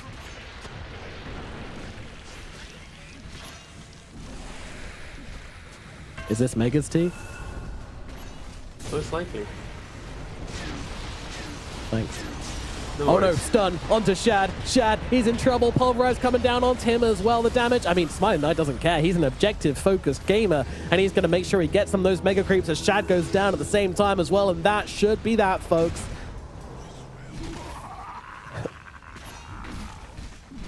This. GG is called. Avalos take the series 2-0. A fantastic comeback here in game number 2. Game number 1, pretty easy. You know, a bit of an outdraft, a bit of a gotcha. But game number 2, just straight up coming back into it, working for the victory, and getting themselves a huge 2-0. As always, Stormstormer bringing us smiles. You gotta feel bad for Na'Vi in this game though, right? Like the way that they controlled the pacing, Sanctity popping off on the Ember early on, and then strategically they took the first racks. They had this smoke advantage, but rather than going for top racks to force the TPs, which then indirectly would secure the Roshan pit for themselves, what the top teams would do, they just ran straight towards Roshan, where Avalos were already set up. They tried to take the fight, they failed the fight, and then in doing so, the whole game came crumbling down. That Aegis was everything that Smiling Knight needed to feel confident, to really kind of enter the game on what was a relatively quiet Bristleback game. But for Na'Vi, it's a single map move error, and Avalos capitalize on it and win the game. And that is why Avalos are a strong contender so far in this group stage. They have 3 draws. This is their first series win in the group stage. They are set at 1 win, 3 draws. Compare that to the likes of some of the other teams in their group who have already dropped series. They're on a good path to being in the top 2 position. Like, they need to play up against Shopify, who is at the moment, before the series result that I don't know about, they are 1-1-1. 1 win, 1 draw, 1 loss. So it is fully in Avalos' hands to get to a top 2. Spirit have already dropped a game. Boom have already dropped a series, sorry. Na'Vi have dropped 2 series. So it's like, for a time for Avalos to get to upper bracket, like, this is their time to do it, to be in top 2 of Group A. They've demolished Na'Vi, but you have to put an asterisk on this game too. I feel like if Na'Vi were just a better team, Avalos would be losing this game. So I think Avalos are, I don't want to use the term lucky, but they should be grateful that Na'Vi made, a couple big mistakes. Because like this is the fight that Na'Vi lose the game. Yeah. It was a bad one as well. Like, they just kind of failed to deal with Stormstormer on the back. You can't let this Evoker just kind of free cast and free click. The amount of damage this hero does if you just let him cast and click through fights, it's way too much. I mean, there's also 2 points of pressure as well, right? Where it's like Koyori blinks in, forces the Bristleback low ground, you kill your Gyrocopter, and then you jump Eki, so Neko hits a decrypt save on Eki, which then enables him to then hexed the Gyrocopter in the bottom fight, which stops Gyrocopter from pressing BKB or Satanic, and he dies again, right? And then Seneko in the top fight, when Bristle gets 4-star, he's there with the Decrep after the Tornado from Stormstormer to keep the Bristle back from, he probably doesn't die anyway because he has Bloodstone BKB, but he at least, keeps him live, further amplifies his ability to fight. So it's like, as much as we might praise the constant scaling of Smiling Knight, the tenacity of Avalus, Seneko on his Pugner was such an MVP this game, where every Decrep, every life drain, every Never Ward, playing around it, like he was such a pillar for his team that I think if Seneko played, if he even made like a couple mistakes, like they probably lose this game. But like he had an incredible Pugner game, and like if you want to learn Pugner, I feel like you fast forward to like 15-20 minutes into this game and you just watch Seneko play, and like the way that he keeps his team like alive in fights, active, his positioning, it was great to see. So unfortunate for Na'Vi, they just aren't ready, I feel like, for LANs. Like yes, they did well to qualify, but they're such a fresh team that you're seeing the cracks in the roster already kind of show. So time is going to be their friend, and if they can heal those cracks, if they can confine. But I think that they've got 3 series losses, 1 draw. But yeah, Avalus, incredible stuff. Seneko once again showing how good of a position 5 he is. Yeah, definitely. I think he's often stands out, but this series for sure, like both on the Shadow Demon and on the Pugner, looking sick, looking crisp, looking like he really plays up on these supports. It's always fun to have support players as well, which can overperform and make plays, and I think it's always exciting to have that on a support hero. So yeah, full shout out to Seneko as well. I think he'd be my series MVP as well, to be honest. But you know what? There's never just one sport in a game. There's 2 sports, and another sport we talked a lot about in this series is now here to talk to us, I believe. So we can get into an interview with the position 4 player from the side of Avalus. Mr. Eki will be joining us momentarily to talk about this series. So firstly, Eki, hello, and can you hear us? Hello. Yeah, I can hear you pretty well. Excellent, good stuff. All right. Well, firstly, how was that series for you? Was that a fun one? Did you enjoy playing that? If I had to say it, it would be like I probably lost like 4 years of my life in one series. So fun is not the word I'd use, but I'm very, very relieved. Very relieved, I can say that. Well, why do you feel like there was so much pressure? What made this series so sweaty for you? I think it's like one of these series where like we got into the sleep schedule, right? Where we start waking up at like 6-7 because we're still jet lagged. And the last game of the day is always like this. It's rough, and I think there's a lot of miscommunication, a lot of some small stuff happening, but I'm super glad we kept it really PMA and tried to the best. I mean, I didn't, but my 4 teammates did, and I'm very glad for them. Zico? I mean, whenever I watch you play, you're an aggressive player, right? Like, you love initiating, you love being like the one who leads the charge. Do you ever get afraid that sometimes that aggression can be too far, and sometimes it can like create not problems, but the games get a little bit spicier sometimes? Yeah, I think I'm one of these players where like a lot of the times I can have the game-winning initiations, I can do the game-winning thing, but I can overplay it. I think for sure, like what you described is probably like the biggest weakness in there. But I think it's like about figuring out the scenarios, right? It's about like the control being there, and I think I'm like working on that. I mean, this game there was some moments, very spaghetti for me if I had to put it that way. But I think in general, that's like the minus of the aggression. But I think sometimes the aggression, people are not ready for it, especially in officials, and it works kind of good most of the time. Yeah, no, I think it's like a high risk, high reward type playstyle, and I guess follow up to that is in like who on the team, when your high risk plays maybe don't connect, who on the team is kind of like making sure the team is in that mindset to go, you know what, it didn't work, but we know we can make it work down the line. Like, is it you making that call straight away, or is it someone else kind of like helping keep the team grounded? Because again, I respect the plays, like I agree with you, I think it can work out, but obviously when they don't, like what's the fix normally when that happens? I think it's like mostly on the win condition. I think most games, I'm trying to remember, but for example, this game it was like Seneko, I think, and Smiling Knight who were saying like, and Stormer actually in one moment, who said like, guys, don't worry, we just took a shit fight, Lion died first, whatever. Like we got the next one. And yeah, I think when I know I fucked up, I usually don't start it first because it feels a bit out of place. But yeah, sometimes it can be me, sometimes it's like the win condition, I think. I just want to be positive now. I realize I asked some hard-hitting questions, so I apologize. You did just win.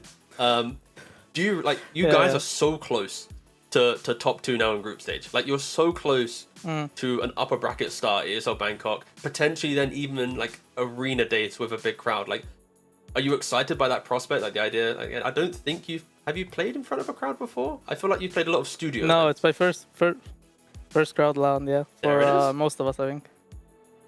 Nice. Is that like again? Is that on your mind? Yeah, are you excited by the prospect, or? I mean, we definitely need to qualify for upper bracket. I mean, at least for playoffs, because I need to bring out my my 2.5 meter like pillow with Puppy on it. Oh no! My manager told me. Oh god! I'm bringing it on stage. I'm just saying. Hell yeah! Yeah, he's our motivator, like shit goes wrong in the game, you're like looking for help and you just look back and you're like, okay, the machete guy's behind you, you gotta be careful. Yeah. He's got you. I don't know if 6-man rosters are allowed in Dota. Alliance have tried it before, but I think you might get a pass this time around. The game might work out. Yeah, I think. All right. So you talked a little bit about Soneko being kind of like the kind of calming voice, and we see that in the cams a lot as well. And then of course you have Stormstormer, who's being like the kind of like loud, positive, like kind of like mental pump up. But what do you feel like your role is in the team? Kind of behind the scenes. What do you feel you bring to the team? Maybe like socially or analytically or something. I think I'm like the connection bridge between everyone. So like, I think in our team we have a lot of like groups of people. There's like me, Smiling Knight, Xibe. There is Stormer, like Soneko and Mag. And then there is, Soneko and Mag split when they do draft and stuff like this. And I'm just like the bridge between connecting all of these people and making sure that nothing gets lost in the communication, I think, mostly. And then in the game, I'm initiating 90% of the time. So yeah, that's my job. Yeah, we know. We've seen, and it's awesome stuff. Yeah. We really enjoy watching you guys play, and I love watching Avalus kind of grow as a team, and your ideas and stuff. Been awesome, and yeah, really hoping to see you guys play in front of your first LAN crowd here at ESL Bangkok. So Eki, thank you so much for coming to talk to us, and best of luck at the rest of the event. Awesome, you guys too. Thank you for watching. Bye bye. And there you go, Eki, the gooey stuff which holds the team together, the bridge between worlds. And really lovely guy, always like a good chance to talk to Eki. And yeah, that's going to do it for this series. Avalus taking the 2-0 over Na'Vi. And there you go, I throw up a little. There he is, look at him. There's our boy. That's the kill participation you want to see, but I realized as well, like, when we're talking about like potential, playing in front of a crowd, all this stuff, I was panicking for a second because it's like, well, technically the group hasn't ended, and obviously ESL events, like, it's only the last 3 days of the live crowd. It's like, have we overhyped him too early? Have we got him? But technically, if they do get top 2, no matter what, they will be in front of the crowd because lower bracket finals is also in front of a crowd. So it's like, as long as they get top 2, they will have minimum 1 series in front of a crowd. So for Eki and the gang to like, again, these guys, they've been together since August. Some of their careers have only been relatively recent compared to Soneko's, which is multi-year. Like, for them to get that crowd experience, even an SEA crowd, which is high energy and hype, that will be a defining moment in their their early careers, or even their kind of start of their kind of big tier 1 careers. So I don't know. Yeah. I feel like for Avalus, locking in that top 2 will be critical. Secure that LAN placement. I don't know. That's English. Right. Either way, they do have to play Shopify, so it's going to be a difficult series. But they are in the driving seat. They control their own fate. They are indeed. And of course, let us know what you thought about this team. How do you think Avalus is going to do? Can they secure a top 2? What do you think of Eki and his lovely interview? Let us know. Hashtag ESL1 on Twitter, or comment on Facebook and the Instagram pages, of course. And now, well, we're all done with our first 2 series of the day. So we should have a look about what's coming up next, as we've got plenty more action coming on this stream, so do not go anywhere. That's right, we've got Paravision versus Team Liquid. No idea how this is an Ember stream game, by the way. This one sounds super exciting, so stick around for that one. And then Gaozu versus Paravision later on in the day. Quick predictions for these ones, T? 1-1 Paravision, and you know what? 2 draws. 2 draws. All right, easy peasy. Thank you. I'll go. I think I'll go 1-1 Paravision Liquid, and then screw it. 2-0. 2-0 Gaozu. Let's see. Let's see. You're gonna go, I gotta say, I feel like if there was a 2-0, I would lean Paravision. You probably should. I kind of expect 2 draws. Like, these are teams where, you know what? We don't even need to analyze it. We got 2 more casters coming in to do that, but 2 draws. Let's keep it simple. Yes, indeed. Alrighty. So yeah, that's going to do it for us, which means that we're on to our next series of the day, Paravision versus Team Liquid. Team Liquid actually not looking so hot at the moment. They did actually drop their series against BetBoom, who are on a bit of a hot streak at the moment, so very important they get this win. Meanwhile, Paravision doing pretty well, 3-1 so far, but had some similar matchups as well, as they went 1-1 versus BetBoom. So we'll see how this series goes. We're going to hand it over to Gareth and Wagamama, very capable hands, as we head off for the day. But guys, thank you so much for joining us for this morning's action, and enjoy the rest of the series. But from us, Skirmy, goodbye, and enjoy the rest of your day, and enjoy plenty more action here at ESL One Bangkok. Bye.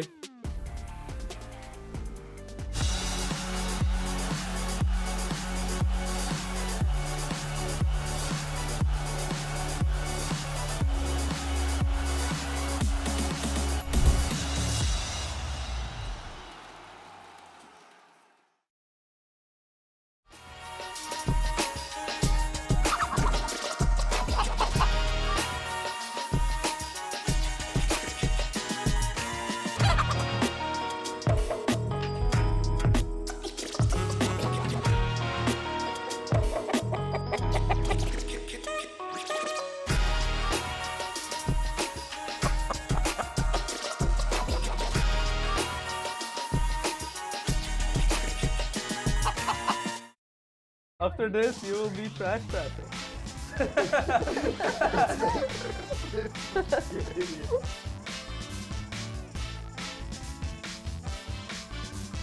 Hello everybody, and welcome to Pimp My Profile, where I am joined by Avulus's Eki and Stormstormer, and they've already loaded into their Dota profiles, and we're gonna see who can decorate the other person's better. You guys ready? Absolutely, absolutely. When I already see that this guy names himself German for me, then I don't know what to say. This guy is gonna get owned. Dude, but doesn't your whole team like name themselves something like that? Yeah, he's called himself German, you know, my carry Lasha, he called himself like Chatter, I don't know. Like in the game they call me Trash or Prime Premier, you know, I'm setting it up. Okay, we need to cover this and this up because he only plays this. Ah, yes, of course. Of course. You're choosing vocab, okay. No! Stop spoil. There's a lot of things that he plays. Okay. What are we working with here? Yes. Okay, yeah, I'm trying to make a good scene for this shit already, so... You're very nice to your teammate picking, you know, a hero he really likes. Okay, so... okay, Patraida. Nice fella. No! No, blядь. You guys know each other pretty well, huh? Of course we do. Okay, so... How can I represent Sunstrike? Sunstrike. Is there Are fire? you doing the Evoker? No. Oh. There's other heroes who have Sunstrike. Stormstormer. Obviously. I like the unicorn. The unicorn. Which one? That's not a Sunstrike, but that's like. Oh my god, they actually, it kind of is. He's getting like. Alright, this is good enough. He's getting like punched in the face by that. Let's look at Eki's profile together. Okay, so. You idiot. So here we have my favorite Invoker player. Clearly you can't see the quads or the wax balls. They don't exist. Naturally. Because that would mean he can't really split push and hit creeps. I see the thumbs up on X. There is a thumbs up on the X-Hard because, you know, he's sunstriking and collecting that cash while I'm doing everything in the game. True. He's also a very important point, you know, the wine just circling around. This is what he does for the first 25 minutes of the game. Mine has significantly less elements, but the message is pretty good. It's basically him saying, "I fuck off, Exhibit, I'm out," and he's just screaming, "Help! Bring the block." That's a pretty good message, I think. Off we ride into I the want to- sunset is good. It's you know. Yeah, it's pretty accurate. It's classic Avalus moment. Okay. I think 10 out of 10 for accuracy. Yeah. 3 out of 10 for art. Yeah, but he's trying to blame it on me with the other screen saying I see. tell him to come for a rune. And this is the requesting a rune. It's deep lore. Yeah. You request a rune gank, and then as a result, this guy dies on the offlane. That's true. It's unfair. And you know what? Since we're a democracy here, you guys can decide who the winner is. Eki, support us. Yeah! Eki is the winner! Yippee. Woo! All right, guys, thank you for joining us for Pimp My Profile, where we hope you had as much fun as we did.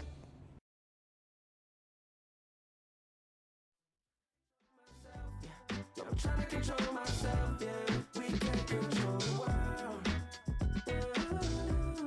But baby, I just can't hold it. Just trying to control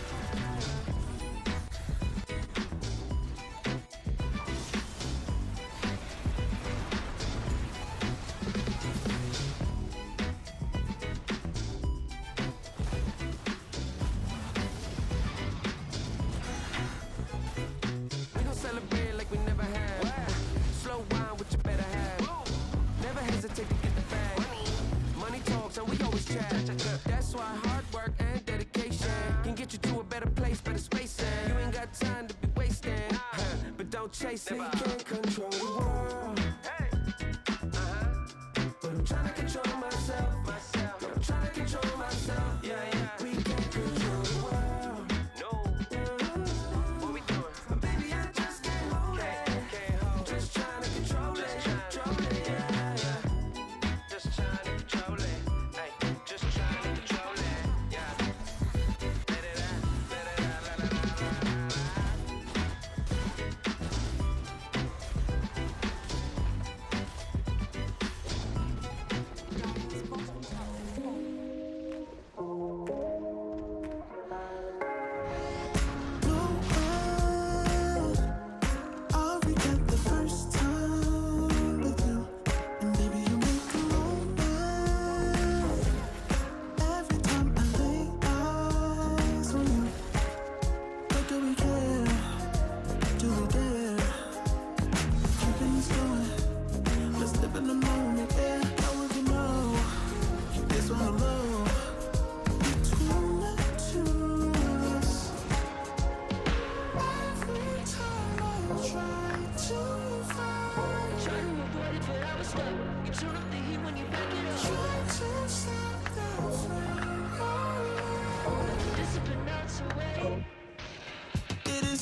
juice. Taking the lead, that's just what I do. I make mountains move with one hand tied, and still this world ain't satisfied. Everywhere I go, they stop and stare. I tell the truth, I take it there. Call me vicious, persistent, overzealous, that's fine. Main character energy, I stay taking what's mine. You need a foot on the gas, or put my name on the line. Main character energy, I'm just taking what's mine. And it's written in the stars, I'm a king like my sign, yeah. Raising the bar, the jaws drop like a surprise. Don't be mad about it. Don't be mad about it. I don't play the game, now I make the rules. Cards close to the chest, and I don't play no fool. Don't be mad about it. Look, yeah, my name stay in the mouth. Legs got broke, they said cast her. I'm the 911 response in a disaster. I don't ask, I just take. Treat the world like a man, I just blow him away. Yeah, I'm a #1 fan. Don't need a bark, I'm a bite. Switch me on, dark need light. Don't need pity, don't need spite. I just plop, plop, plop on sight. Could take your girl in 2 seconds. I just flash her a smile. I make petty look pretty. They run an inch, I run 3 miles. You need a foot on the gas, I'll put my name on the line. Main character energy, I'm just taking what's mine. And it's written in the stars, I'm a king like my sign, yeah. Raising the bar, the jaws drop like a surprise. Don't be mad about it. Don't be mad about it. Don't be mad about it. Don't be mad about it. I don't play the game, now I make the rules.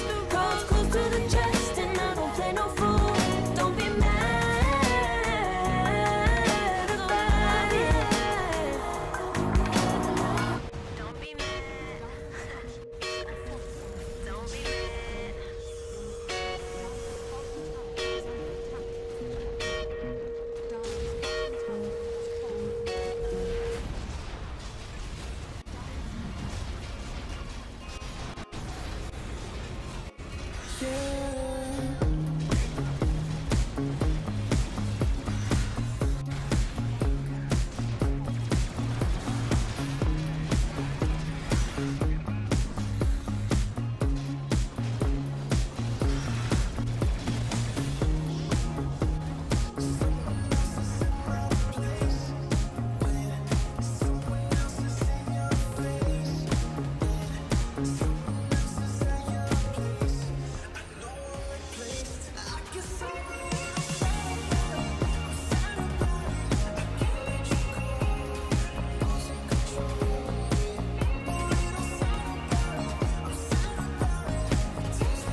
Too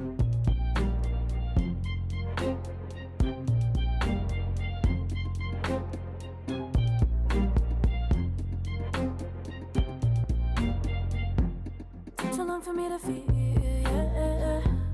Tell me why you're on your knees, yeah. Never thought I had a dream, yeah. Kicking off the covers, I'm too hot for this fit. Give me space, I need to breathe, yeah.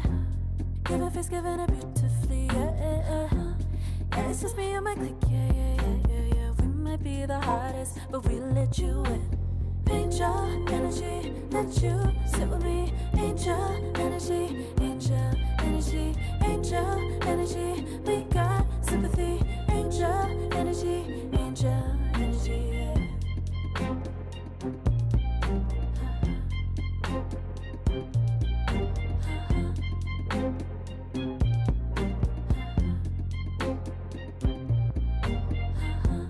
Take the time to breathe and rest.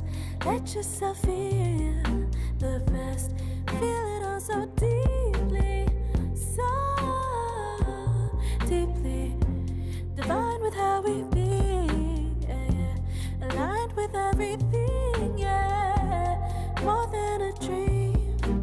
Vulnerable and strong, yeah. We feel everything. Angel energy, let you sit with me. Angel energy, angel energy, angel energy. We got sympathy. Angel energy, angel energy, angel energy. Let you sit with me. Angel energy, angel energy, angel energy. We got sympathy. Angel energy, angel energy.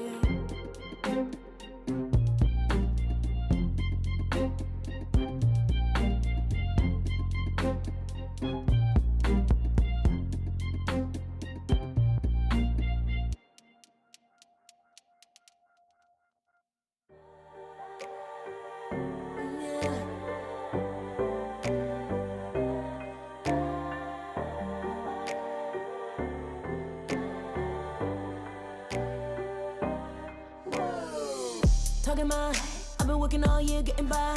Looking for the high, taking all my time. Breathing in new life, feeling fine. Like I don't gotta be something society wants me to strive to be. Got my own energy. So magnetic in the spotlight. Shaping my own world with my own mind. Don't talk about me unless you alright. You gon' see I'm finna real free, protecting my energy. Gotta protect my mind. I'm breathing in new life. It's time that I realize what feels good ain't always right. Making changes, I got me a new strut. No more settling, I'm running out of good luck. Never chasing, I attract, I'm busy going up. If you see me, come correct and keep it on the book. Get it how I live it, that's the motto, how it goes. No more reaching, introducing, hit the lotto, I'm the one. Not denying myself anymore, I'm done with it. Sky is a limit, I'm living like widow. Energy, energy, energy.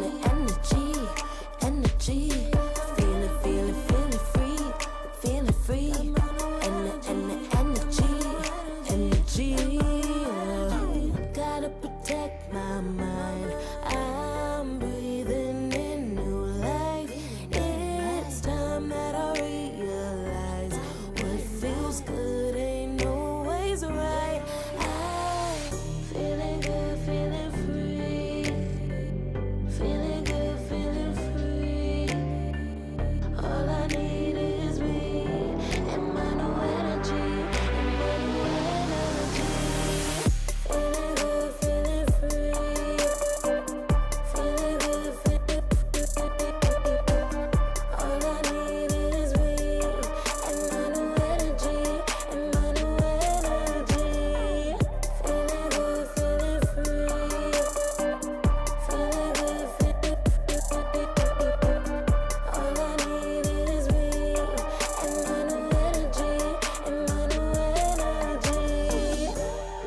just nothing. Ooh, what are you? People talk loud, I get what they're telling me. I fucked up, but I didn't give it. Ooh, what a true. Hey, I gotta say, something's going wrong, and everything's upside down. I'm falling. Hey, I gotta say, I'm always on a run. I'm getting closer to the light. All the time I'm changing my remedy, blowing up. I get sick and tired of this. What a truth. No one talk now. I'm feeling lost on it. Silence is loud. I get it safe from it. What a truth. Hey, I gotta say, something's going wrong, and everything's upside down. I'm falling. Hey, I gotta say, I'm always on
days coming in waves. And no, I ain't no stranger to the fire, burning up all my desire to be great. I gotta just open the gate. All I need is saving from hitting the pavement, understanding when I'm impatient, that only I give to me. All I need is a little love in lonely places, the strength to stare fear in the face, that only I give to me. All I need, understanding when I'm impatient. All I need,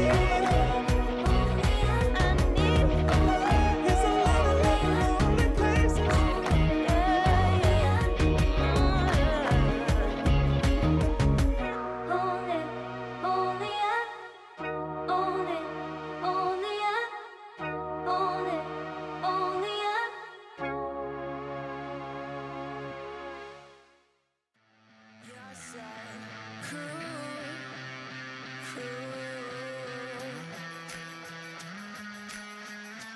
So stick around. Yes, I'm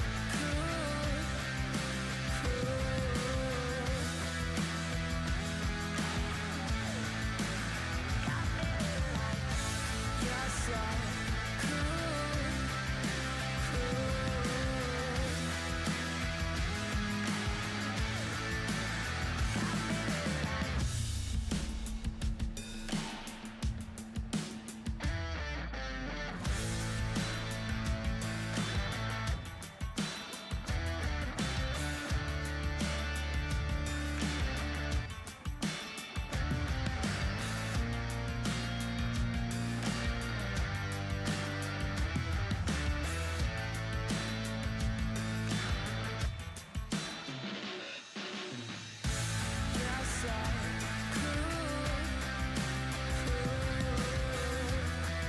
so stick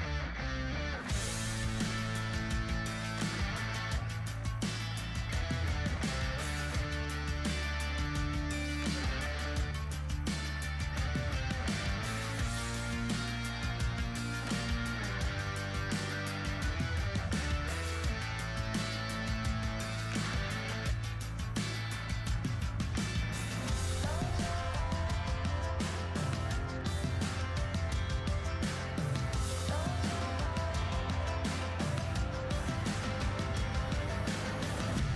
Yes, yes, I could.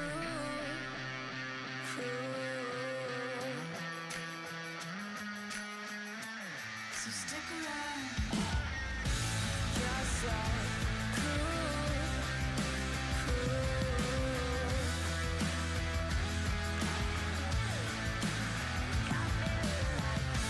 Yes, I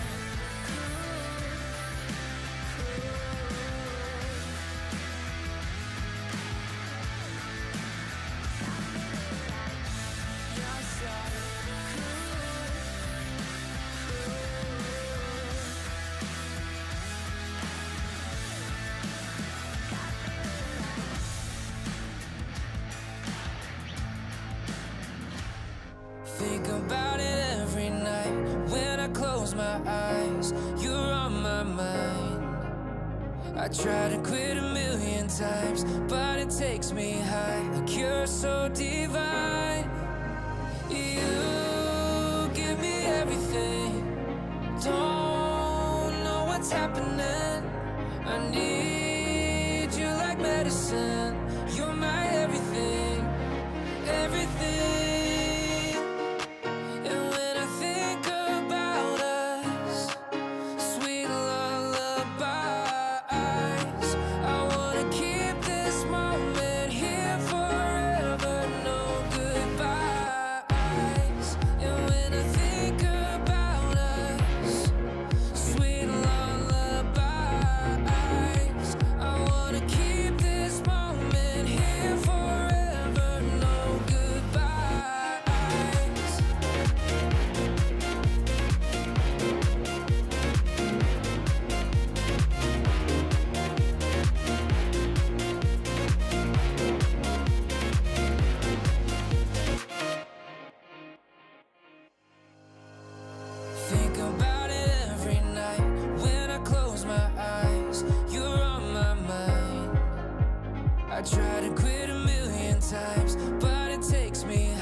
ESL One Bangkok is brought to you in part by Intel Arc, Acer Predator, DHL, Kadia,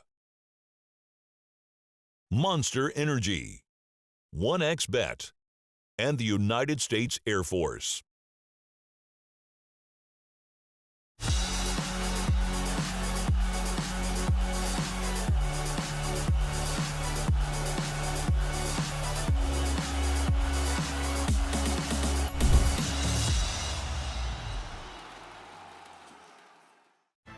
Paravision is a very new team to the Dota scene, with a roster of varying degrees of experience. They have everything from old legends to fresh blood, and they're making it work. The team consists of Chrysalis, No One, DM, 9class, and Ducalis. The players on the team have all had vastly different roads through their Dota careers, but they've all ended up together, and the wealth of combined knowledge makes Paravision a tough opponent for any team. With a 4th place in Dream League Season 24, ultimately falling to the eventual champions, Paravision really hit the ground running.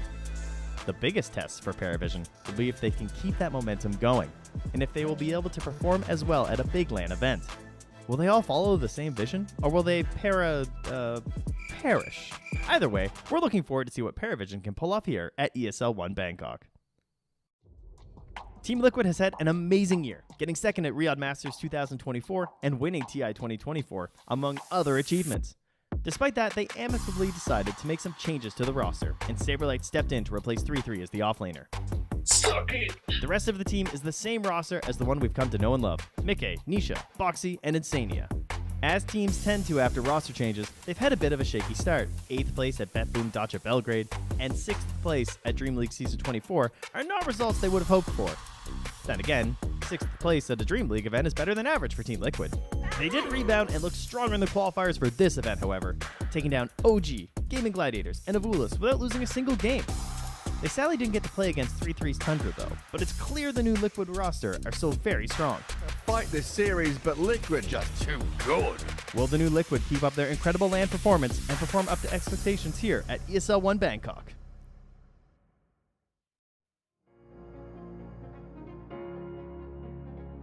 And those are our two squads facing up against each other in our 3rd series of the day here. Welcome back to ESL One Bangkok, where day 2 of the groups, we're halfway through, and Waga, we've got some real banging matches to round up day 2, don't we? Yeah, we definitely do, and we are in the gritty of it now. You know, this is where you cannot really drop a single game for some of these teams. You don't want to be pushed down in the bottom 2. Of course, this is a group stage that we're casting with 2 elimination slots out of the 6 teams in either group. So both right now, Liquid and Beast Coast are looking to be at the bottom, Group B, and Liquid, of course, have to perform going up against Paravision. I mean, that's the killer, right? Short group stage, 12 teams at the tournament. 2 teams from each group get eliminated. We're going to see some big names go home one way or another. It's going to get real spooky. I mean, you're talking about Beast Coast and Liquid down at the bottom of the group. Paravision and BetBoom, the 2 kind of performers in Group B. You know, Liquid against Paravision here feels like one of the most important series of the group stage. Yeah, I think so. I definitely think that Liquid are gonna bite back hard here because they do not feel too good with the position they're in right now. Everyone is expecting them to be at the top of this group, and right now finding themselves at the bottom after a tough day 1. They just gotta rethink what went wrong. You know, they got taken down by BetBoom 2 games yesterday, and they did also drop a game to Guangzhou, who performed above expectation in that one game, and then also really, really below expectation in the other game in the series. A very swingy series there with a stomp either way. Maybe kind of, was it Jinkyu saying kind of indicative of outdrafts rather than anything else going on there. But yeah, I mean, thinking about how these teams have performed and the meta we're seeing kind of develop as well. Paravision using one of these big heroes that we've seen rise up the ranks through the last Dream League, through the qualifiers, and now at this tournament, who honestly has felt kind of ignored in conversations. Ogre Magi, Dream League, with that learning curve talent, was like 12-3, like 75% win rate, and it looks like he's the exact same here in the group stage. 75% win rate out of like 14 or 15 games is incredible.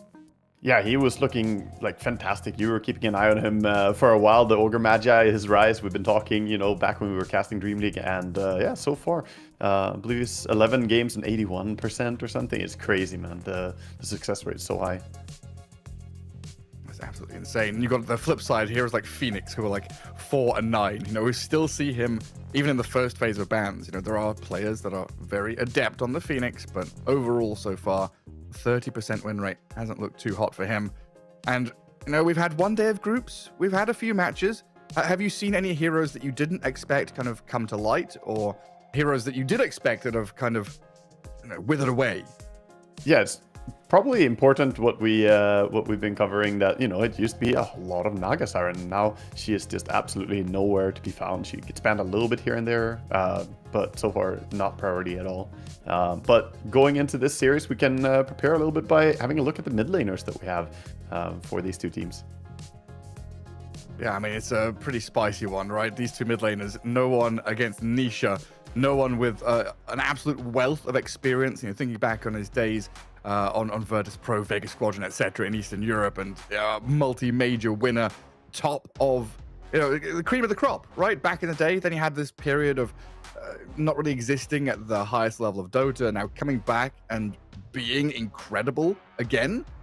Going up against Nisha, who has been the mid laner for the past couple of years, the robot, the mechanical god. This is a cool one.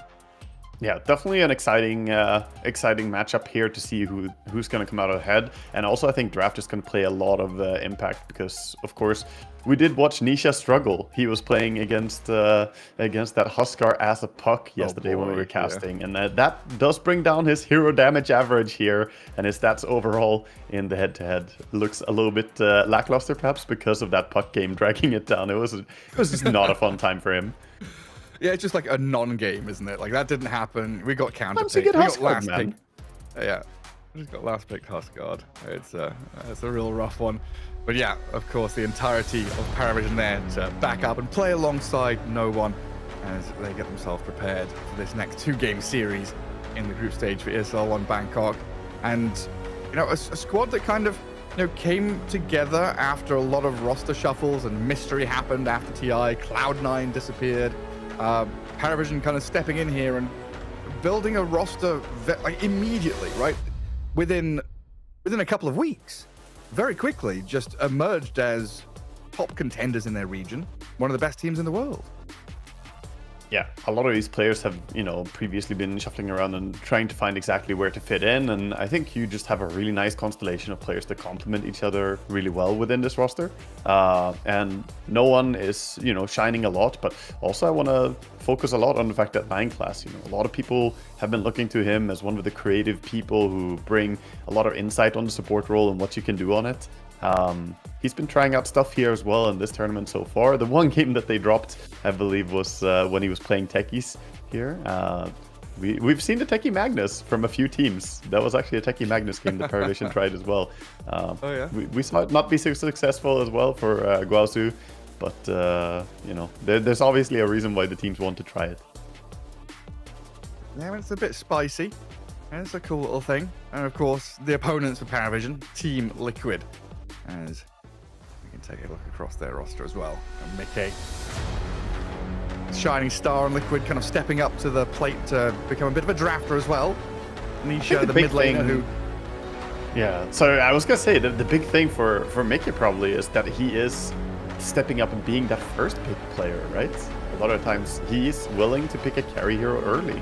A bit different than some of the other teams. Yeah, and then we're seeing like Insania last pick Oracle in one of their games, right? Yeah, they have a bit untraditional way of drafting sometimes, but Liquid, they really usually do come out ahead in drafts. But so far, obviously, they're not really on the chopping block, but they are in the struggle zone right now. Only 1 win and 3 losses for them so far. They need to step up and get at least 1 victory here, but preferably 2 against Paravision. Yeah, I mean, who do they have to play last? So Liquid have Paravision now, and then Enigma Galaxy and Beast Coast. So they do have we do expect them to do well against Beast Coasts, I would say, and Nigma as well. Like they did go up against Betboom and Guaosu already, who I guess we would rate them as two of the stronger teams in the group. So you could say that they have an easier road ahead, but this match is so decisive. Yeah, it really is. I mean, two of the harder opponents now. Paravision, the additional hard opponent that you got to play. And Nigma Galaxy, they've also shown that they're no slouches, right? Going 2-2, they're not a pushover in this group either. So Liquid, yeah, I think you're absolutely right, have to get 1, if not 2 wins against Paravision here to start feeling even remotely comfortable. Yeah, in their position in the also, group. a little bit fun to look at here as we get the chance to look at the group stage and just say that both Nigma Galaxy and Guaosu are in good striking distance as well to go up higher. 2-2 so far is not saying too much, but they're looking pretty decent after the first day. That's the thing, right? With 6 teams in the group, just like 1 win can push you from being relegation to like tiebreaker for upper bracket or something like that. We could have these wild situations because we got so used to these kind of 10-team groups where you need to be 9-1 to get to the top, and 0-9 is going to be losing. But here, everyone's going to be 5-5 or whatever.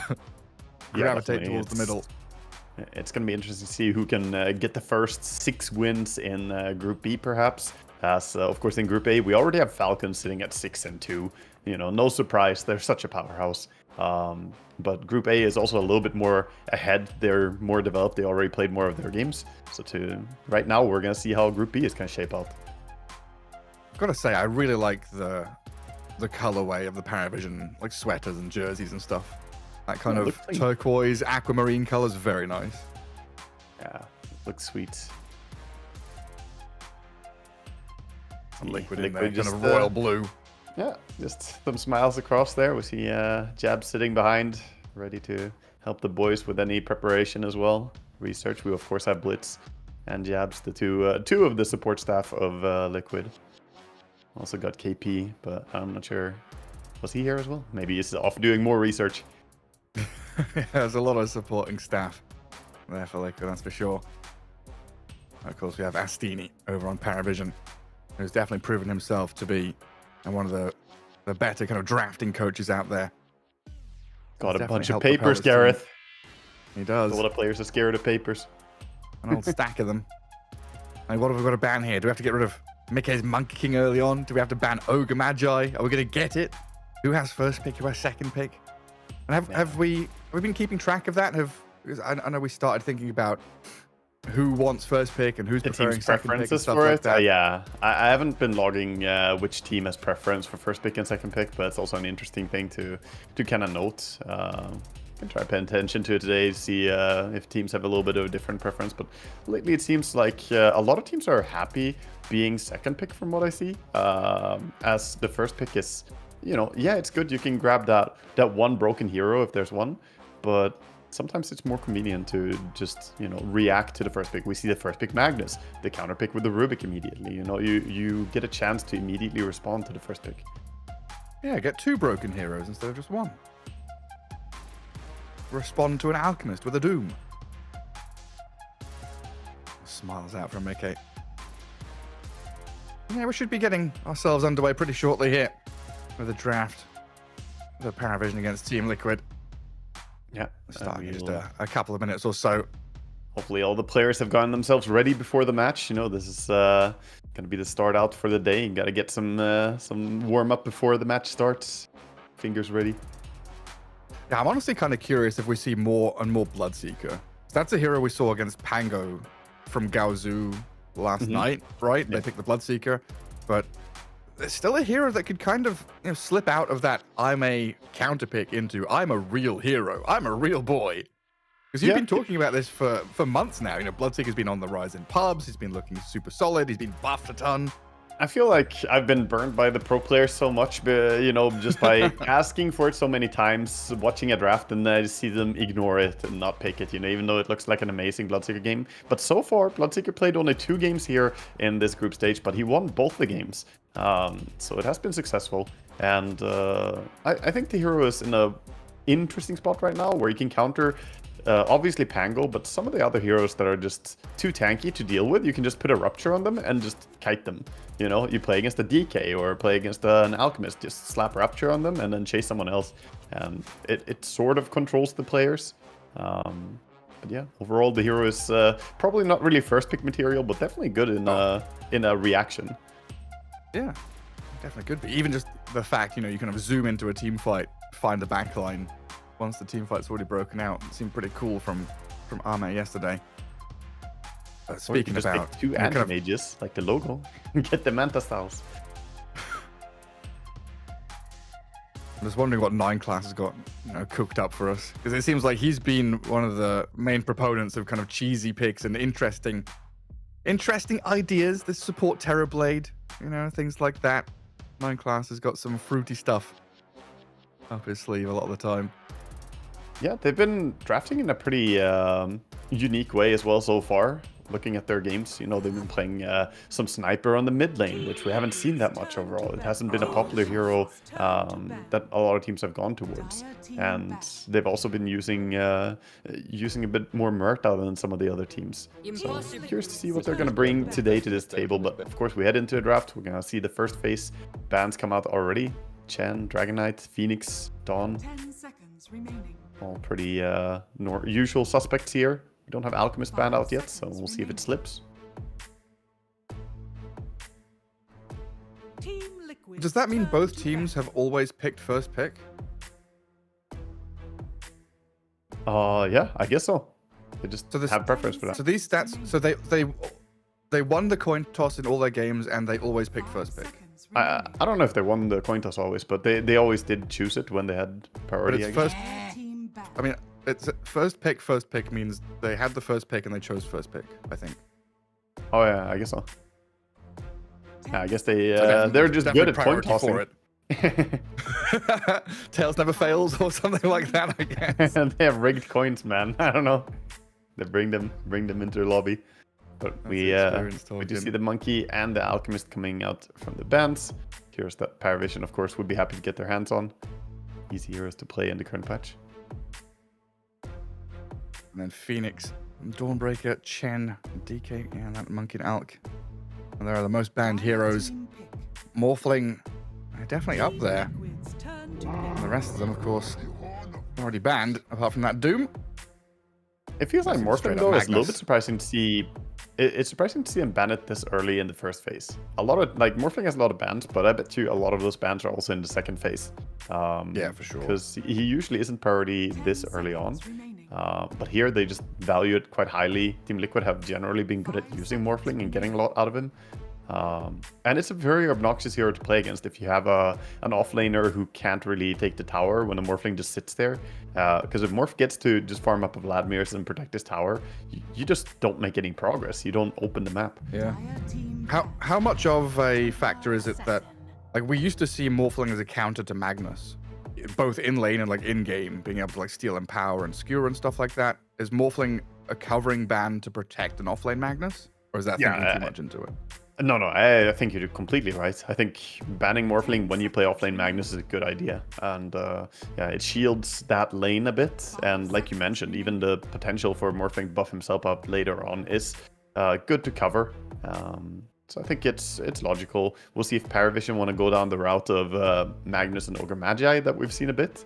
And we'll see, of course, if Team Liquid want to potentially ban or snag that.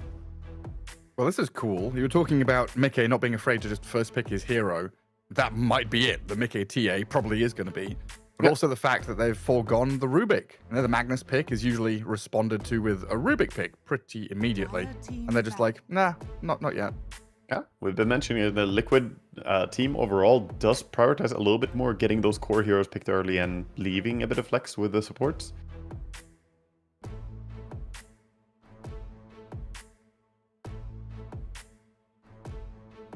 Primal Beast. He's been one on the radar for a while. He kind of comes in and out of being a popular hero, and I'm still not sure why. Like, he goes from, you know, thinking back to those Palanitza qualifiers where they were stomping away with mid Primal Beast, offlane Primal Beast. Today we've had Zibe play it earlier on, looked very good.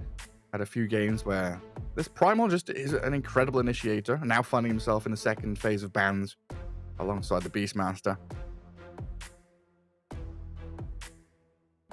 And Liquid with another ban to go. 10 seconds remaining. And who are the spooky ones out there still? 5 seconds remaining. Forget about Nagasarin, by the way, everyone. That hero doesn't exist anymore, apparently. Invoker.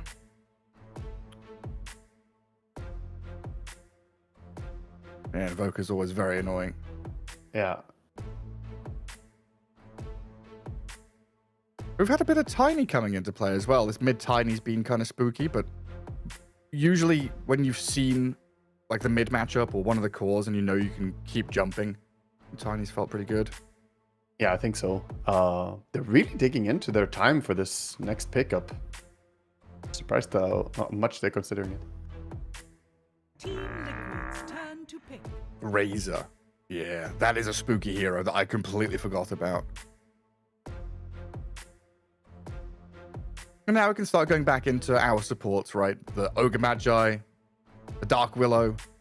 Maybe find our offlane combo for Team Liquid. 10 seconds remaining. Yeah, I think it's probably important for them to consider taking the Ogre away. Like, Ogre and Magnus have been so popular, and I think it works pretty well with the TA. You want a melee hero that covers TA in the lane. Bloodlust is a great buff to give her. And, you know, denying this from Paravision, I think is a great start. And then you can react to what you see Paravision come out with. Liquid might have a different idea, though. They're probably considering either that or the Rubik. Like, those are two approaches I can see. But if you pick Rubik, then that's not really a great 5 together with TA. You generally want like something like Clock Tusk or Ogre, you know, some melee hero. So the Rubik would be an offlane support in that case. Ooh. Very cool. Okay. Not seen a lot of him, but against the Magnus, that can work out tremendously well. And then adds to your laning stage pressure with Thunderstrike as well. Like Thunderstrike plus Meldstrike, just blast people.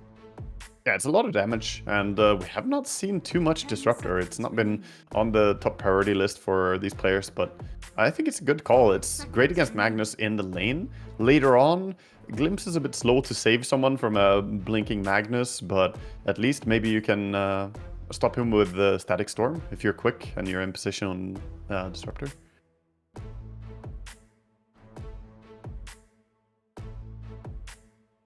So both the heroes on Team Liquid so far are heroes that do not want the enemy to be able to gap close and get on top of you. Obviously Magnus wants to do that later on, but if Paravision can add more heroes that can get in there and close that distance, it will be difficult for them. Dire team pick. Well, Pugna's going to be their support choice for now. Yeah, very logical against TA. You get the Decrepify, can protect against the Meld Strike. And Pugna overall has been Paravision and Team Falcon. We've been hammering it a bit. Those are the two teams that really brought the Pugna to light in recent time. 5 seconds remaining. Question is what they want to pair this with. Magnus and Pugna. It feels like when you pick Pugna, you ideally want to have some big magical burst damage. Are they going to go the route of Lina, a hero that has been played a lot? If they do, they probably will pick it a little bit later, though. Not that they're going to take it now. And it feels like Pugna probably going to be the POS 5. At least that's where it seemed most comfortable. Yeah. And then a Marcy for Paravision. I mean, that's always been a 9-class special. Yeah, it locks the Pugna to the POS 5 for sure. And Marcy Magnus is pretty decent lane. Even though it's double melee, it's very good at you know, catching people and disposition and put in a really bad spot. Between Skewer and the Dispose from Marcy, you can find yourself out of position so quickly. Yeah, suddenly you're underneath the tier 1 tower. You're like, wow, how did I get here? Are we still thinking about like a Rubik 4 for Liquid, or is that just like out the window now and we want Boxy on a traditional like Tusk or something like that? Yeah, I think you probably want some other hero, It depends what POS 3 they want to bring on Saberlight in this team. It's going to be the Dark Willow, so they do go for double backliners, but tons of AoE control with Dark Willow and Disruptor in the team.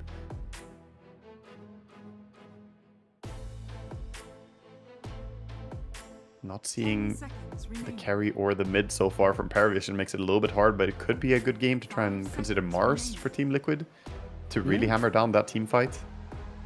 And with Team Liquid having last pick, they have this kind of hidden flex of the TA, right? Where we kind of expect it to be in the hands of Mickey, but, you know, Nisha could pull that out in the mid lane. Yeah, it's always it's a good way for them to be able to react if they see some cheesy stuff going on, some swaps coming out from Paravision, then they can say, okay, TA can just go mid. But more than likely, this is going to be safe lane TA. Team Liquid almost always put it safe lane. Brewmaster comes out. We saw him have good success yesterday, played by, was it JT playing Brewmaster with the Radiance Rush? Getting real big real early. He's such a nice, like, combo-breaking hero. You try and go on him, and there's going to be a way for him to, like, break free, get off the primal split. But primarily, you know, having a Dispel against Pugna, having a Cyclone against a Magnus. When Magnus jumps in, he wants to follow through. He wants this Gyrocopter and Marcy to be there with the damage. If one of them is, you know, sent skywards by the Brewmaster, all of a sudden your pieces of the puzzle don't really fit together for Paravision. Yeah, I think he's fantastic at shutting down the impact of the supports from Paravision in team fights. Brewmaster, of course, is a big team fight hero, but the Cyclone and the spell, like you mentioned, and having multiple ways to stop the Pugna drain, you can either stun him with a Hurl Boulder or lift him with the Tornado. Such a great way to save. I guess you could even reposition with the Void Panda, so 3 ways to stop it, potentially. If you break the distance, of course. Gyro comes out for Paravision, looking like a pretty traditional draft here. You got your Magnus with the big offlane initiation, and now big carry in Gyrocopter, who can be buffed up by the sidekick as well. And not necessarily relying on that RP. It's a nice tool to have for the big team fights, but you've still got like Blink Skewer, Dispose, the ability to rebound forward and catch with a Gyro homing missile. There's ways for Paravision to just continually fight. Whereas Team Liquid may be a little more reliant on the split, the Static Storm, to actually get things going. Yeah, definitely think their supports need to land their big abilities. On side Team Liquid. Paravision coming out with the Enigma. Magnus? Yeah, that does look like the case. And that might be, you know, this is the situation when you should consider, do we put mid TA? Definitely worth thinking about. Well, why didn't we pick Rubik? Yeah. Well, the thing is that TA is also good against Enigma, so you could still just pick something mid that's happy against the Magnus as well.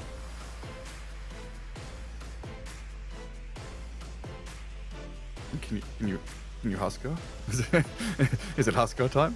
Nisha, I mean, have you got it in you? Husker is potentially a pick you could see here because it's unplayable to be Magnus against Husker if Husker knows what he's doing. They're gonna go the safer route, gonna take the Storm Spirit, another hero that has been so popular for a lot of teams lately. And I think that fits their draft a little bit better because if they took Husker, they don't have a clear initiation in the fights. Now they have the Storm. He can just lead the way and they have great follow-up. Disruptor and Dark Willow can always lay their spells in and TA can bring the damage. Like, remedies the problem I was kind of highlighting with Liquid kind of relying on Primal Split and Static Storm and Glimpse, those two heroes to make plays happen. Now the Storm can play with the Willow, with the Brewmaster. Just break vision, give Nisha that little glimpse of someone to jump Ducalis or spot the Magnus who wants to make that initiation. Yesterday we were casting some Paparazzi Storm as well, and I told you, Storm is a fantastic hero right now, but the one thing he needs is side laners not to lose early. Look at the way Team Liquid drafted their side lanes. They're really strong, right? You have TA Disruptor, you have the Dark Will paired up with the Brewmaster. These side lanes are very unlikely to lose hard, so that kind of guarantees the Storm should have people to play around and play with as the laning stage breaks open. And anytime you have Brewmaster ulti, you can just force objectives. And both ways as well, right? Like pre-level 6, both Liquid supports can play into mid to guard runes, make Magnus' life a living hell. And then Storm can play into side lanes when need be as well. Yeah. Do you have a team? Like how many stacks do they make for Paravision? Because they've got some sick stack clearing heroes. Oh, they do, for sure. Magnus can farm them really easily, and of course Gyrocopter, a big one to take them. Yeah, they have some good heroes for farming. I wonder how farm heavy are we going to see the Magnus play in this game, because Enigma can be a pretty greedy hero, and then you have a carry Gyrocopter who wants to get his farm going as well. so it's usually on the mid laner to be that tempo player. But it can be difficult as Magnus to just run around and fight non-stop, especially if you have cooldown on RP. So I want to see how no one is going to approach this game, how active he can be, or if he's going to react more to the Storm initiations and try and punish him. Yeah, I mean, I'm kind of leaning towards Paravision. Like I guess my view on Team Liquid's draft, it's a bit delicate. They need a lot of things to go right. But if they get that laning stage snowball rolling, I think you're right. They definitely put themselves in a good position. But I'm absolutely Neanderthal brain. I see big team fight ultis. I see a lot of damage from Paravision, and I'm going to clap my hands and say I love it. Yeah, I'm actually going to contest that. I'm on Team Liquid for this one because I think Brewmaster is a good response to those big ultis. He can lift up the Enigma if he doesn't have BKB, so you can always stop him if he channels his ulti. Or similarly, if Gyrocopter gets too big, anytime he's not in BKB, you just get sent in the air, man. That Brewmaster is really obnoxious for the big impact heroes in team fights. So I think the skirmishy draft of Team Liquid might just eke out a little bit of a win in this game. That's what we hope for, right? Is a close match one way or the other. A lot of fighting. There should be a lot of back and forth in this one. No farming, no stacking, no clearing ancients or anything like that. Yeah. Already Boxy getting scouted up top by some early vision. Being chased down here by the entirety of their squad. And double die wards already out in force. So funny to see how people run out and try and connect on each other. And Nishat doing a little ward walk, as we can call it, on mid lane. He walked along the tower attack range, but of course tower doesn't have vision unless there's a ward. He did get attacked, so he knows exactly that there's a ward on the upper part of mid lane. Pinging it right now. They just need to go over with a sentry from Willow. And that's gonna be the ward. And both hit it. There we go. I guess I've kind of been hiding something from you, Waga, as well, as I'm a bit of a TA hater. A hater? What do you hate about TA? What? How could you hate this hero? Such an amazing hero. I feel like TA carry has been, from the games I've cast, very hit or miss. Either she's just the queen of the game and is going in and one-shotting people after farming and looking good, or she just gets absolutely trampled and steamrolled and doesn't look like a hero. Yeah, I'm gonna be honest with you. I do think fear TA that this is one of these games. Yeah, elaborate, please. No, I just feel like this is one of those games where she could find herself like, oh, I need to farm ancients for 5 minutes, and not getting a chance to do it. Yeah, I think TA in the current patch struggles a bit compared to some patches where she was stronger. She did take a few nerfs, but the one thing she usually brings is that she's really, really strong in the level 1 to level 6, the laning stage. So if she can, get a few Eidolon kills here, she has the Void Blade's facet. So once she gets level 2, she can kill the Eidolons really easily. She splashes the meld. That's going to be the power spike for this lane. And so far, 3-1 for Mickey. A couple of Eidolon kills in there, as Insania has to contend with 9 class on the Marcy. It looks like small camp is unblocked. Large camp has a sentry next to it. Yeah, the lane sentry went in the lane. Yeah, the lane sentry is interesting to allow them to always attack the TA and not miss any auto attacks. So that's a very aggressive ward coming out from 9 class, making sure Enigma can harass the TA. Meanwhile, laning against Pugna, never a fun time. Boxy is finding that Pugna has 40 more movement speed than you. Just getting run at and hit. And then the Gyrocopter is like, I'm joining in. I'm coming for you. Yeah, Saberlight is always kind of dropping low, but has the last tango and some 1 charges to play with. And Boxy, he's still trying to get across there. Meets Ducalis immediately. A blast and a ward placed down. And Boxy and Ducalis just having this head-to-head, which it looks like Boxy now with a high ground advantage is starting to win. Star Wars moment right there. He had to back down. Can't contest the Willow on the high ground. Is Boxy trying to grab the creep wave and pull it? Is there gold to mess with lane equilibrium right now? Or right now he's protecting. He doesn't want to pull the creep wave. He's protecting that pulls are happening. So he's in a position to stop the small camp from being pulled and trying to contest the big camp being pulled so that Brewmaster can get experience on the lane. He doesn't really want to snag it and go behind tower, I think. again, if he goes on a long journey like that, the low movement speed of Willow, he probably would take way too much damage from Pugna just laying into him.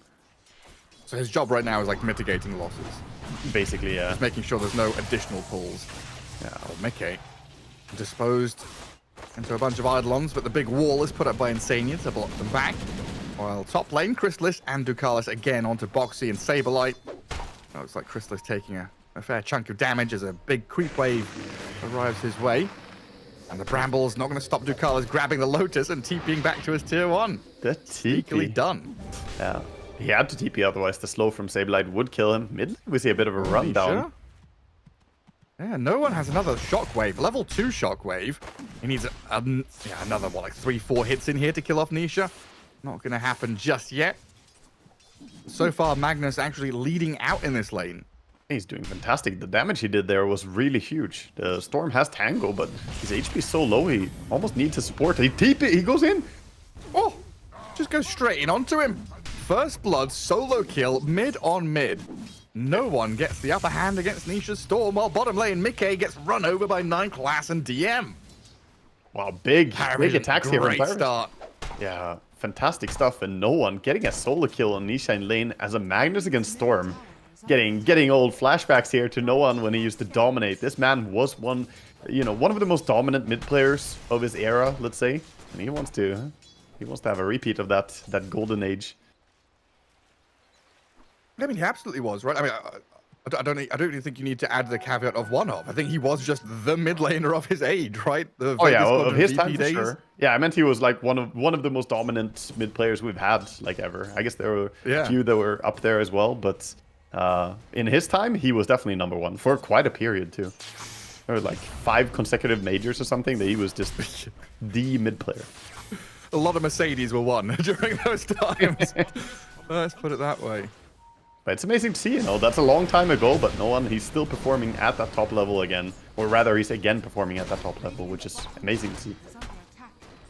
Yeah, back in the saddle. And so far, Paravision, 3 lanes won? I would say so. It's, not terrible for any of the Liquid cores. All of them are getting their farm as well, but none of them are really winning their lane. That's a bad feeling. We're going on Nisha again. The RP into Skewer, pre-level 6 on Storm. I hit RP, Skewer, Shockwave, 9 Class rotates in. That's 2 kills on Nisha in a row. They're trying to deal with DM down about bottom. This. He's not even actually They can't get on top of the Enigma. Yeah, they can't really find the angle, and now 9 Class is here to protect, making sure the Enigma is safe. And Storm, he's not even close to level 6 yet, so he's gonna TP out and try and get it, but has to be so cautious. More rotations could spell more doom for him. He's halfway through level 5. Wow, that's a rough one. And then Mickey dying down bottom definitely hurts.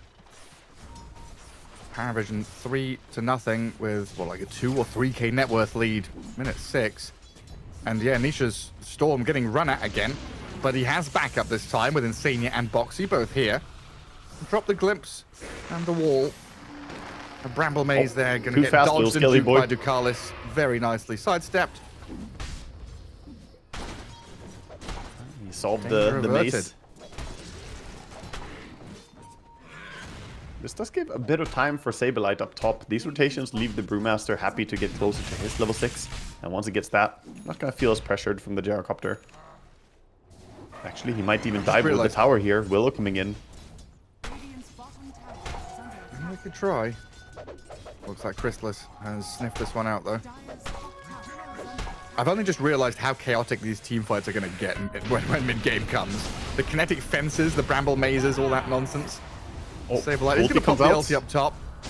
And the Pugna has come in to try and defend his objective alongside Chrysalis, but this primal split too strong for the Pugna to withstand. He makes Saberlight work for it, but in the end, the Skeleton Man is going to give up that first kill for Team Liquid. Saberlight out there as well as the... Not part of the dive there. He instead backed out and decided to make a stack and take the Wisdom Rune. Thought they might go for the Gyrocopter as well, but getting a nice kill for his ulti at least on Brewmaster is something, while Willow secures the rune. That's a 1v2 kill as well. The power of the Brew. Yeah, so strong. And they needed something to come out of that off lane with the other lane struggling so much. Like, Mickey's been booted out of the bot lane. He's now jungling. the tier 1's already dead, right? DM has Yeah, just it's gone. taken control of this entire bottom right corner. And he has the build as well. I've been telling you about the offlaner build now on Auras. You always see these summon heroes go for the drums first. It's very potent on an Enigma. Getting that extra attack speed makes your Eidolon split earlier, more DPS. And yeah, he's going to be a dominant force. The Cal has a reason. Oh, man. State your reason. Reason for pause? Get him, Insania. Get him! Damn. Wasn't there some beef between No One and Ducalis? I feel like we interviewed No One. Yeah, Ducalis, yeah, there was... And he was a bit upset with him before they joined forces. Yeah. Ducalis, I mean, Ducalis, usually a little bit of a dramatic person, I guess, getting involved in some beef. In pubs, yeah? Yeah, it's always pubs. It all carries over in pubs. And then, 50-50 chance that when you meet each other, it's going to be all forgotten. It's a different thing. Or maybe you meet each other and random things transpire in a hotel lobby instead. In an elevator somewhere. Yeah. We have all the players on best behavior now, surely. Otherwise, we'll have Daddy Kuro come in and make sure everyone is friends. Yeah, get the mediator, get the negotiator involved. I'll solve all the problems. It looks like Ducalis making some shot calls here. Don't play top. Don't push that lane, Crystalis. Go play mid, play Put a bottom. big X on his open lane. areas of the map. Yeah, you're not allowed to go forward here. Don't farm another creep wave. Yeah, the Liquid Storm have does set hit up a pretty long boundary of defensive walls from top down to bottom. They have, yeah. It's probably a good idea to start making plays around that area on the bottom part of the map for Gyrocopter, as the top lane is going to get more and more dangerous. Storm is recovering nicely now, going into jungle. Finds himself a neutral item. Does he get a shovel? See how lucky he is. He took too long. Nah, yeah. Once If you don't they've install got a it for like, shovel, yeah. You see a mid laner deciding what item to get from a neutral. For 30 seconds. Yeah, no shovel. well, he gets the Lance of Pursuit. Pretty nice for Storm. Gets a bunch of mana. He abused by backpacking and bottling. Gets extra value for his charges here. 10 seconds to power rune. He has been scanned up. And he's being run at. Yeah, but he sees them. He has an observer, so not gonna die to this. He's already set up that barrier of wards as 9 class tries a little cheeky jump and poke on Insania. Let's see what kind of reaction Team Liquid bring. No One also on Division. Walks right on top of an observer ward. As Liquid have 3 heroes kind of skirting around the edge of this mid lane, but they've got no level 6s on supports. Storm Spirit doesn't really want to get too heavily involved. So they're here just to show their faces and maybe pose a little bit of a threat, as Paravision quite easily bring down this tower. Yeah, Team Liquid not getting something done during this, though. This is pretty painful that they showed so many heroes, but end up not being able to fight for the tower at all. So a free tower goes down. No One gonna complete his Blink Dagger off this creep wave. The entire Blink Dagger and Power Treads at 9 minutes in. Huge Magnus farm. And then Mickey, who gets to step into the vacuum of space down his bottom lane, farm a creep wave, and then immediately run out and black holed by DM. 9 class did take a big chunk of damage from that one melt strike, but Mickey unable to finish him off. Gets taken down once more. And this is one of those games where so often we look at a game like this, it's like, oh, 4-1, they've got these kills early on. Oh, they're on supports, right? Like, all these kills are core kills from Paravision. That's true, actually. Nisha and Mika dying twice. That's your most important... Oh, top lane. The jump, the RP. Catch. No One's right on top of them. Sableye and Insania. I mean, can you split and run? Does he want to? I mean, Sableye's just going to die regardless. That's beautiful. Beautiful first reveal of Blink Dagger. Gets the double kill takedown here. And value for that Observer Ward. It gets pinged out by Insania, but the ward already about to time out. Served its purpose. Gets the double kill. Everything is just coming up Paravision this game. It is just so wonderfully smooth, isn't it? Yeah, really beautifully done. They have not had to concede anything. Yeah, we get a replay there. See the nice skewer back, like fast food delivery to a gyrocopter. That's a beautiful ulti on them as well from Custalis. And like that, Europe. And the thing is, 6-1, 5k lead. Liquid really down in the dumps right now. The thing is, they're not giving up anything. They haven't lost a tower. They haven't lost a rune control yet on the side of Paravision. They keep being on point here. DD rune on the Magnus, looking towards top again. It feels so rare that we have these big teamfight ulti kind of lineups. Use their ultis early on for big kills and then cycle through them over and over again. Like, Paravision don't actually have RP or Black Hole ready yet, but they're still in a position where they're feeling we're ahead, we'll go and fight. We'll kick Liquid out of this top lane. It's the only place Liquid have really felt comfortable pushing tier 1 up here, so we'll stop them. We'll kill Boxy. Saberlight now, Brewmaster jungling? That doesn't feel good. He's got Primal Split, he wants to fight, but the rest of Liquid just really doesn't. Yeah, he can't do that much on Brewmaster, and he does have 4 points in the Brawler, not maxing out the Cinderbrew, which is a bit more of a farming build, I guess. But, you know, this is the tower you have to defend. Sania just getting run at under tower. Storm will zip in though. Nisha offering assistance here to look at a kill on 9 class. Paravision trying to retreat, but a glimpse back on Crystallis could prove problematic with his Primal Split being used to dive offensively into the lines of Paravision. And Crystallis, well, he looks pretty low here. The RP's trying to come out from no one. Fake pumping it, does land it onto 2, but now the follow-through is lacking, and Team Liquid, they've held their own. They've got 6 up on Disruptor for Saberlight and Mickey to turn back and fight back. A double kill for the TA, and Paravision just crumbled. That was so nicely played by Nisha and Mickey. They split up in a beautiful way, making sure that Magnus can't catch the 2 of them. Just making sure Storm jumps deep, avoids getting caught in the RP, and TA, with that Dragonlance, had enough attack range to not stand so close either. See how the fight started out here. It didn't look like it was going to be that good, but the Gyrocopter just got glimpsed back, and after that, the fight was horrible for Paravision. But Insania stays away with like 100 HP. Level 5, then they get this kill, he hits 6, and is able to come back with a Static Storm. Yeah, like, look at him. Wait, does he hit 6 here? He hit 6 even later than I thought. Yeah, he got it from the Ducalis kill, not from a Gyrocopter kill. And then he immediately uses it. That was such a monumental fight for them. And that allows them to get to power spikes. They didn't have any big item really for that fight. The biggest item they had was Dragonlance on TA.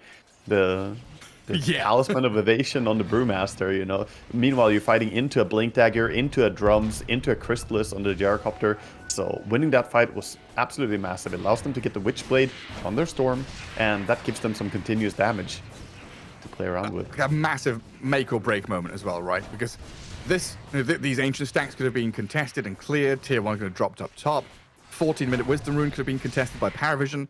You know, if Liquid don't win that fight, I'm not going to say the game is over, but the game gets much, much harder. Yeah, losing that fight was not an option for Liquid. They knew they had to fight and, you know, didn't have time to really elaborate. But when I said they had to take that fight for a tier 1 tower, Liquid, they were on the same page. They were like, we're not giving this up, no matter if we have timings or not. They brought the 5-man rotation and good targeting. Now, with the Witchblade complete on Storm, he's pairing up with his Willow, looking for a pick off bottom.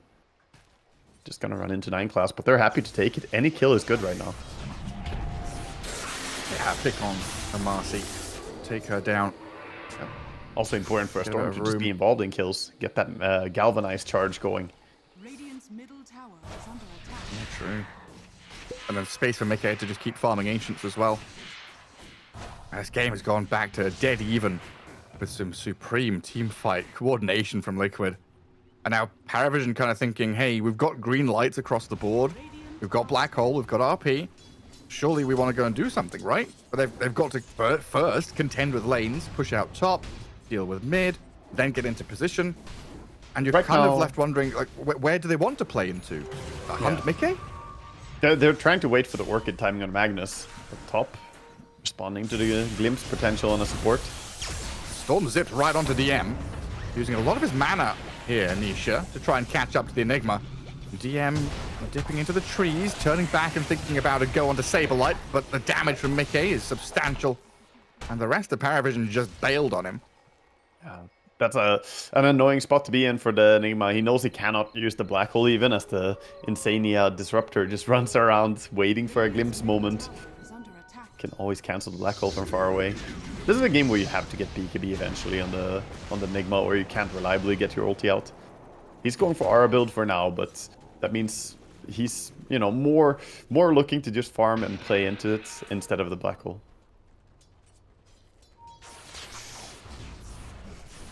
Nisha. Division. And there's that Orchid. And they drop the Static Storm to try and defend him, but that's going to leave Insania exposed as well.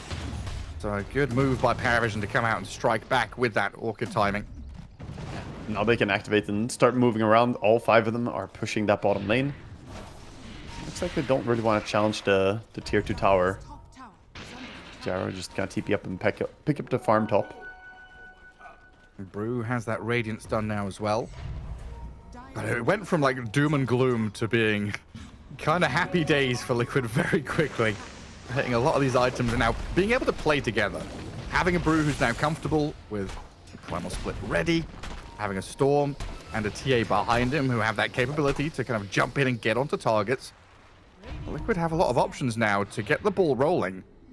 And when you've got a hero like Disruptor, you know, the age-old thing about Disruptor is good when you're ahead, bad when behind. Liquid can now start to look to get ahead and get a catch on people. Oh, they saw the Gyrocopter hunting him. They found him. Crystallis is being found and hunted down. In comes the Brewmaster, and Crystallis, no way to run.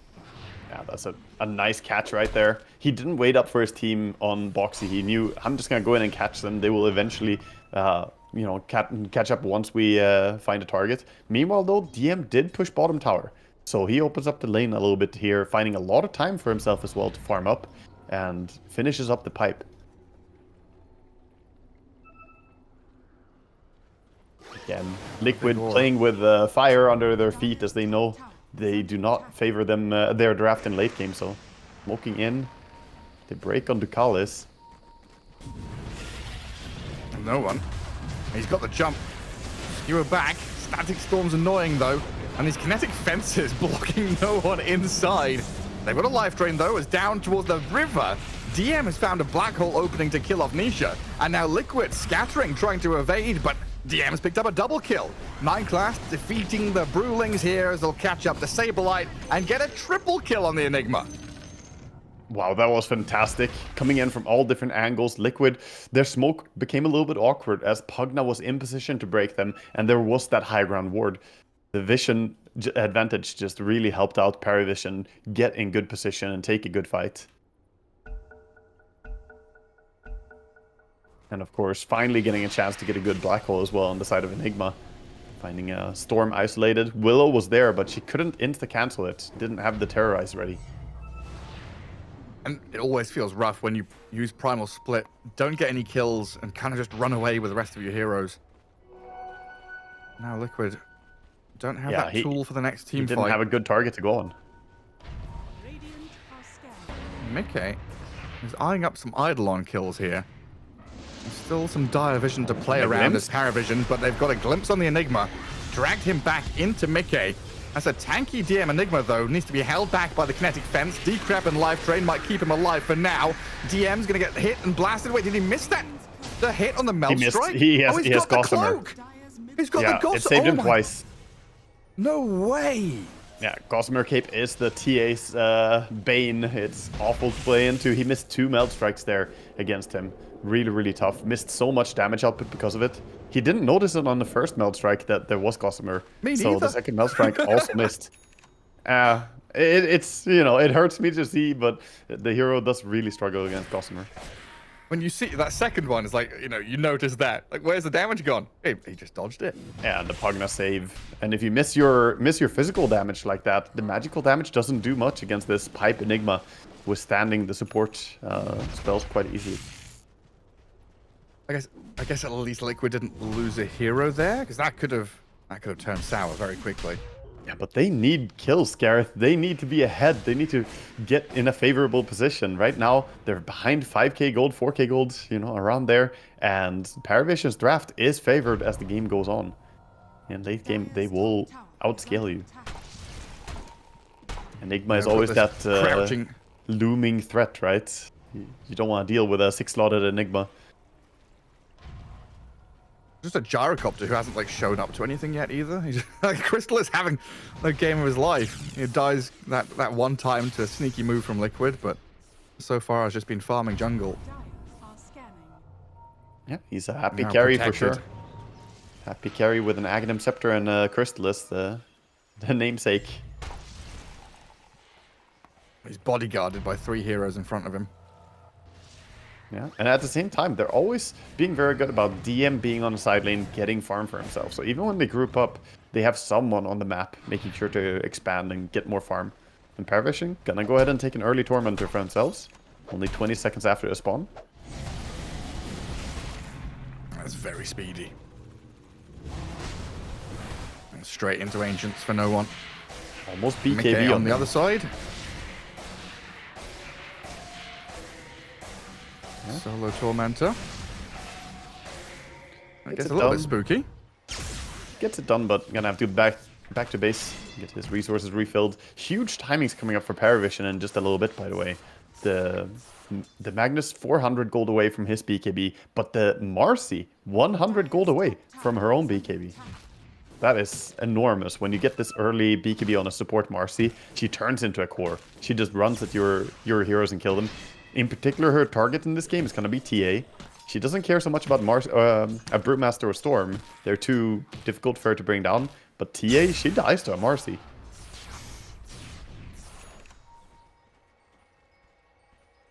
And there is that item, BKB for Mag.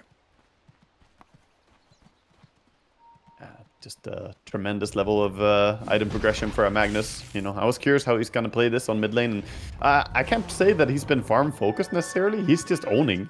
Like, ever since the laning stage, he's been getting kills, getting farm, just doing everything. Is he going to farm or fight? He did both.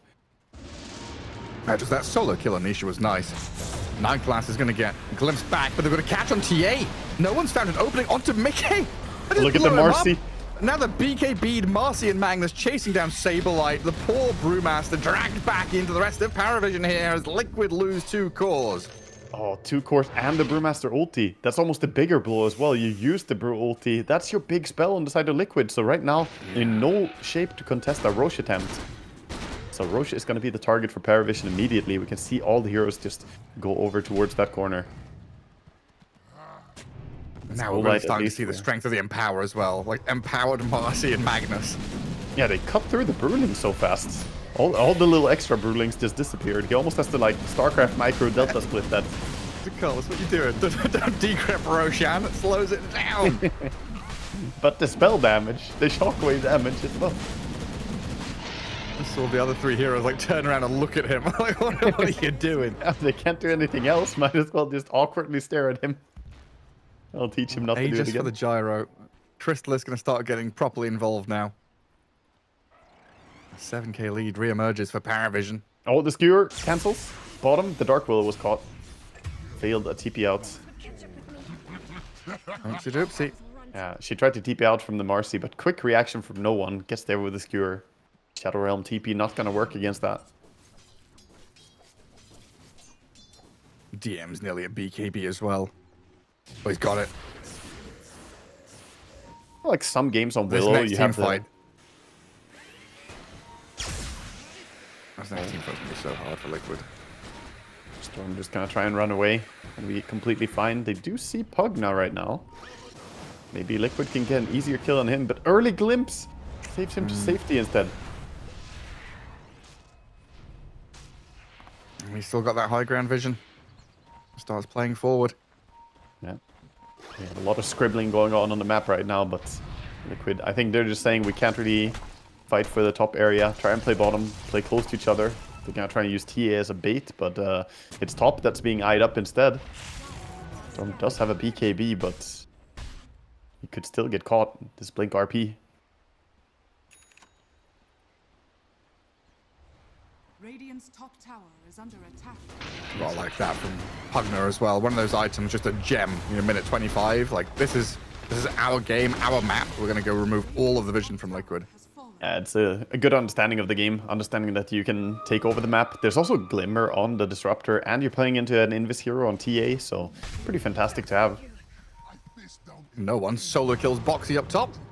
Pretty simple takedown there as he's currently hunting for the Storm as well.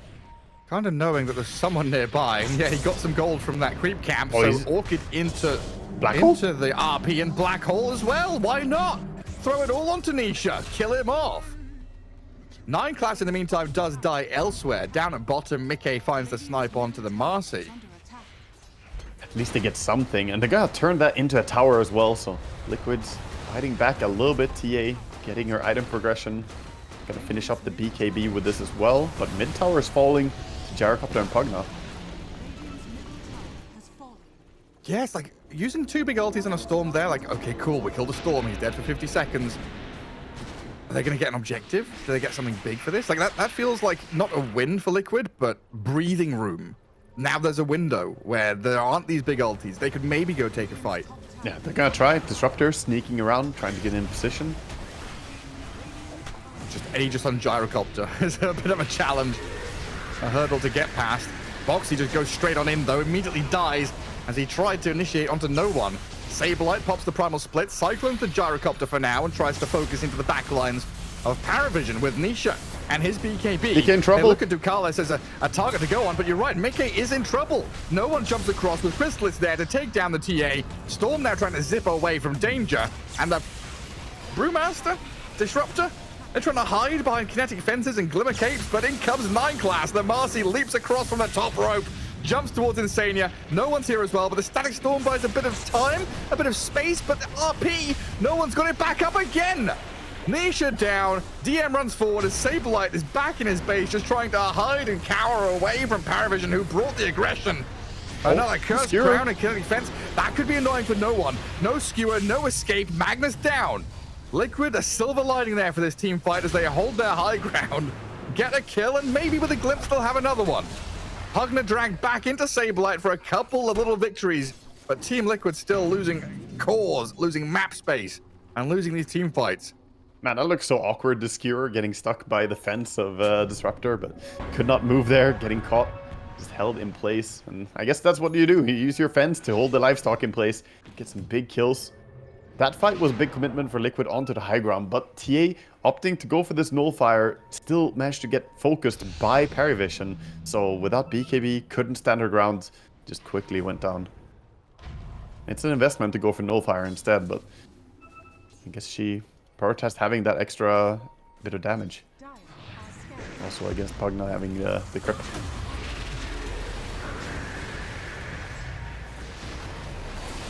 DM has to BKB and run as the Marcy gets pummeled by Mickey from long range. Nice growth. Oh, Dragon's Lance. Storm is in. From the TA. Is he? What's he up to? Looking at Crystallis. Forced out a BKB from the Gyro, but no one is here, forcing that return BKB out of the Storm. Okay, reset from Paravision. Knife's edge in these fights, like just that little bit of initiation spooks people so much. Yeah, that's a good little skirmish for Liquid at least. Getting something again. And getting kills towards Mickey. Needs all he can get right now. He gets a nice drop as well. Quiver for the TA. Meanwhile, Paravision just saying, okay, we need to have our spells to be able to take the big fights. Not having BKBs or not having the Magnus RP makes the fights very difficult for him.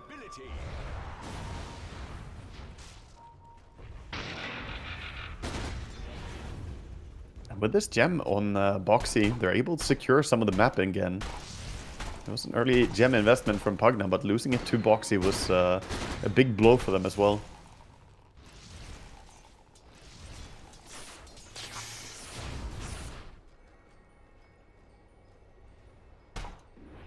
I'm honestly kind of surprised like how well Brewmaster and Storm Spirit have kind of kept up in the net worth too. Liquid have done a tremendous job here, keeping their heads above water basically. Hitting their item timings, even though they've been run at by some big team fight ultis. Yeah, keeping their heads about them. Would have almost thought that they would have been outfarmed by the Enigma, who's been finding a lot of time in this game, but yeah, they're staying within good farm, right? It's just 6,000 gold difference right now, and if we turn back the clock, it was already 5k gold difference like, 12 minutes ago. It's all to fight for.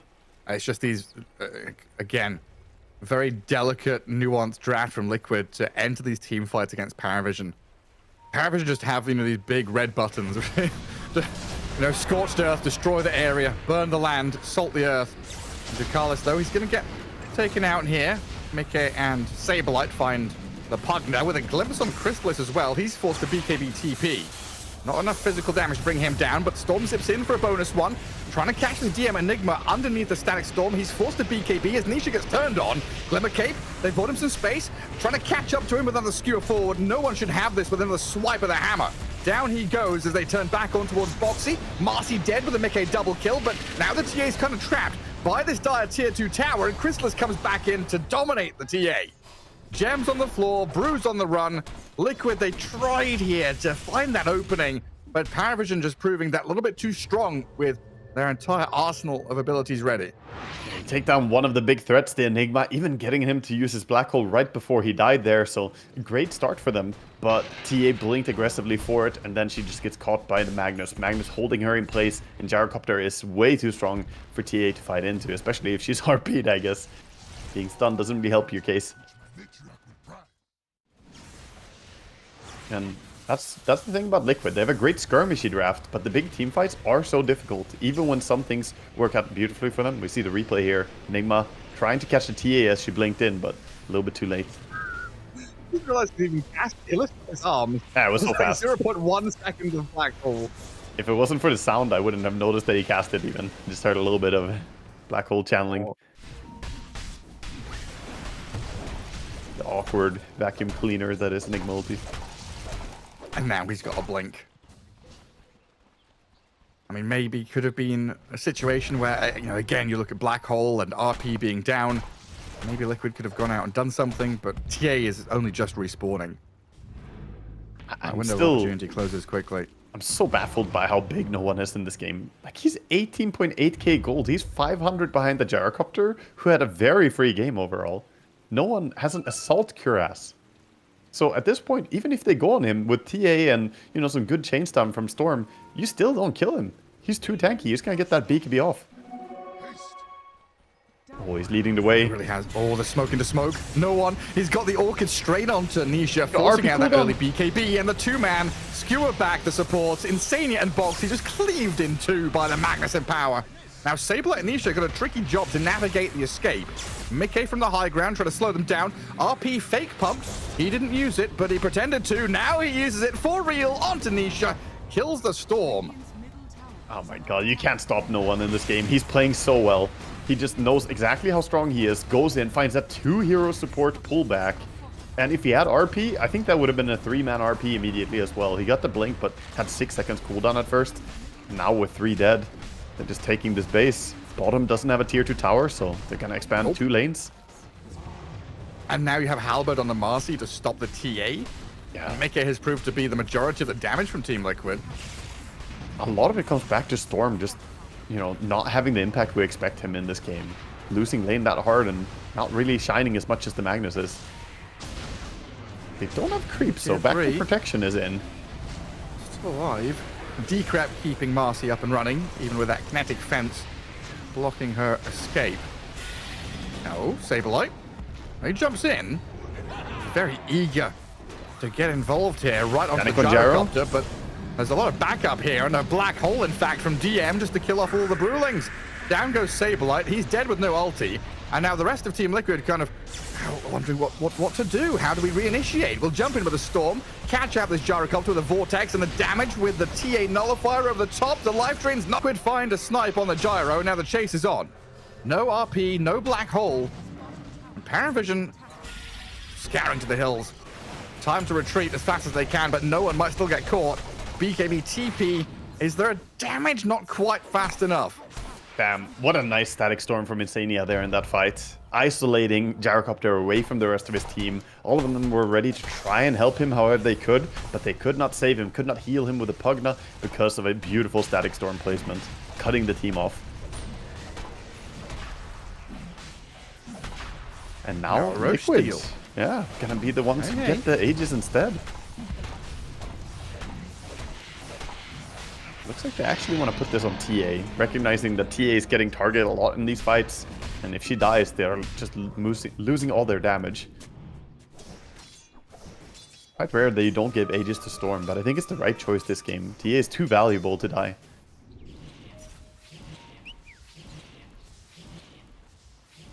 That's where all their farm is. That's where all their damage comes from. Insania. Still stacking camps 35 minutes in. Every little helps. Anything. He even has a Vladmir's on him, by the way. It's been a while since we've seen the support Vladmir's. I haven't seen a lot of players going for this, but he's recognizing, you know, there's a lot of physical damage coming out from Paravision. You want some extra armor, get some lifesteal for your team as well. Not a bad deal.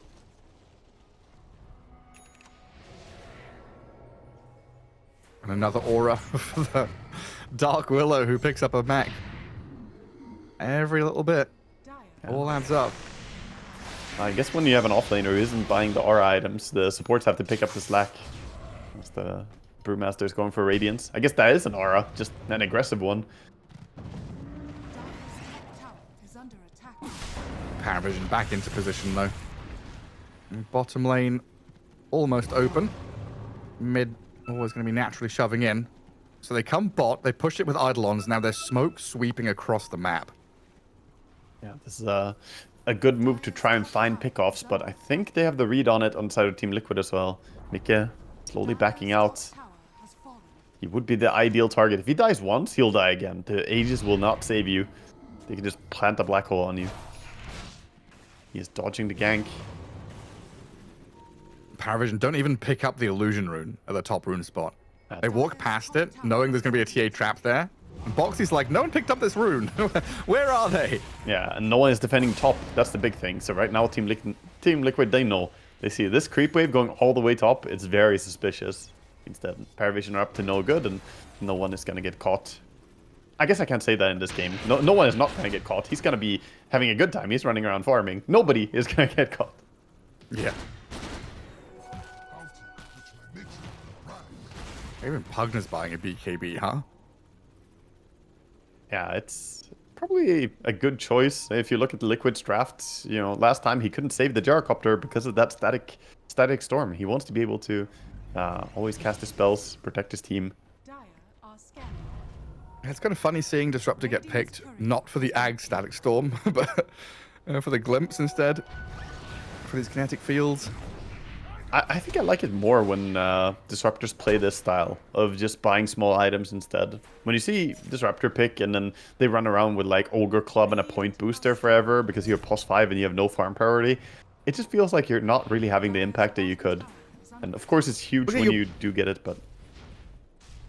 I think just in general it feels better to see a hero played for being the hero it is, rather than like one element of it. Like, I'm picking this hero because of Ag Static Storm. It's just... I think just a broken concept in general. Yeah, whenever you have that, it usually is a sign that, you know, something is OP about the hero if you have that priority. Storm, gonna zip in and get a regen rune. Fantastic thing for him to have for the next team fight. He is also queuing up an Aeon disc, by the way, so he wants to stay safe against these big spells. Great way to survive a black hole. Paravision carving out a nice bit of map space for themselves, though. Top lane getting pushed in, kind of bouncing Liquid from one side of the map to the other. Liquid trying to find a bit of terrain, a bit of high ground to hold. They can't go and reclaim their Ancients just yet, so down in that southern jungle. Liquid do want to fight. They have the Aegis, so they're not just wanting to sit back and chill and farm. Meanwhile, Paravision recognizing that, okay, we should respect the Aegis. So Paravision all backing up, playing together as 5. Only 40 seconds for this Aegis to time out, and before that, Liquid are going to go for smoke. Oh, they barely have time to make this work. See the patience on Paravision. Are they going to stay on the high ground, or will they get caught? Oh, Chrysalis is stepping up. He's spent his ulti. Mid lane pushes out. Liquid, they've traversed the entirety of the map here to go to Northern Jungle and haven't found anybody. Yeah, shoving out mid lane. They know about the smoke already.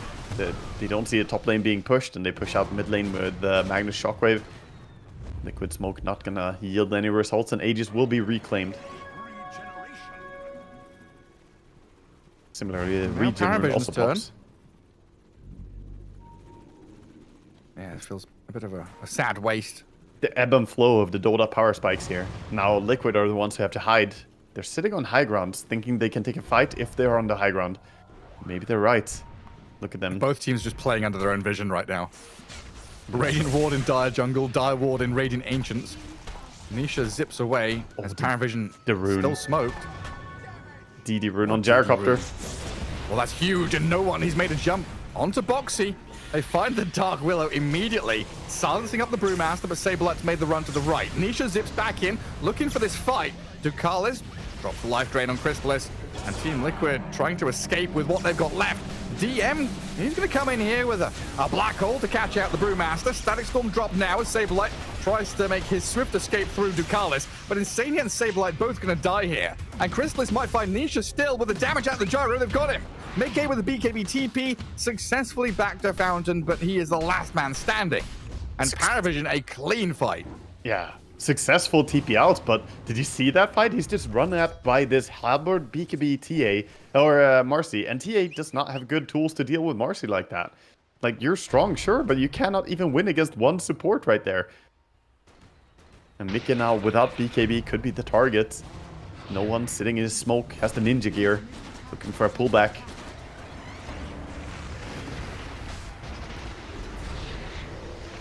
Waiting for that time to shine. A Yule Scepter. Oh. Gonna jump in. Magnus, he's so tanky. Doesn't really care about that initiation from Liquid. And now 9 class with DM slaying Boxy. Dark Willow down for 50 seconds. And this Pugna just offering so much sustain and regen to the team. Keeps Chrysalis and no one topped up to keep pulling away at these tier 3 towers, and a skewer on the TA drags her right into the waiting arms of Paravision, clearing out Nisha as well.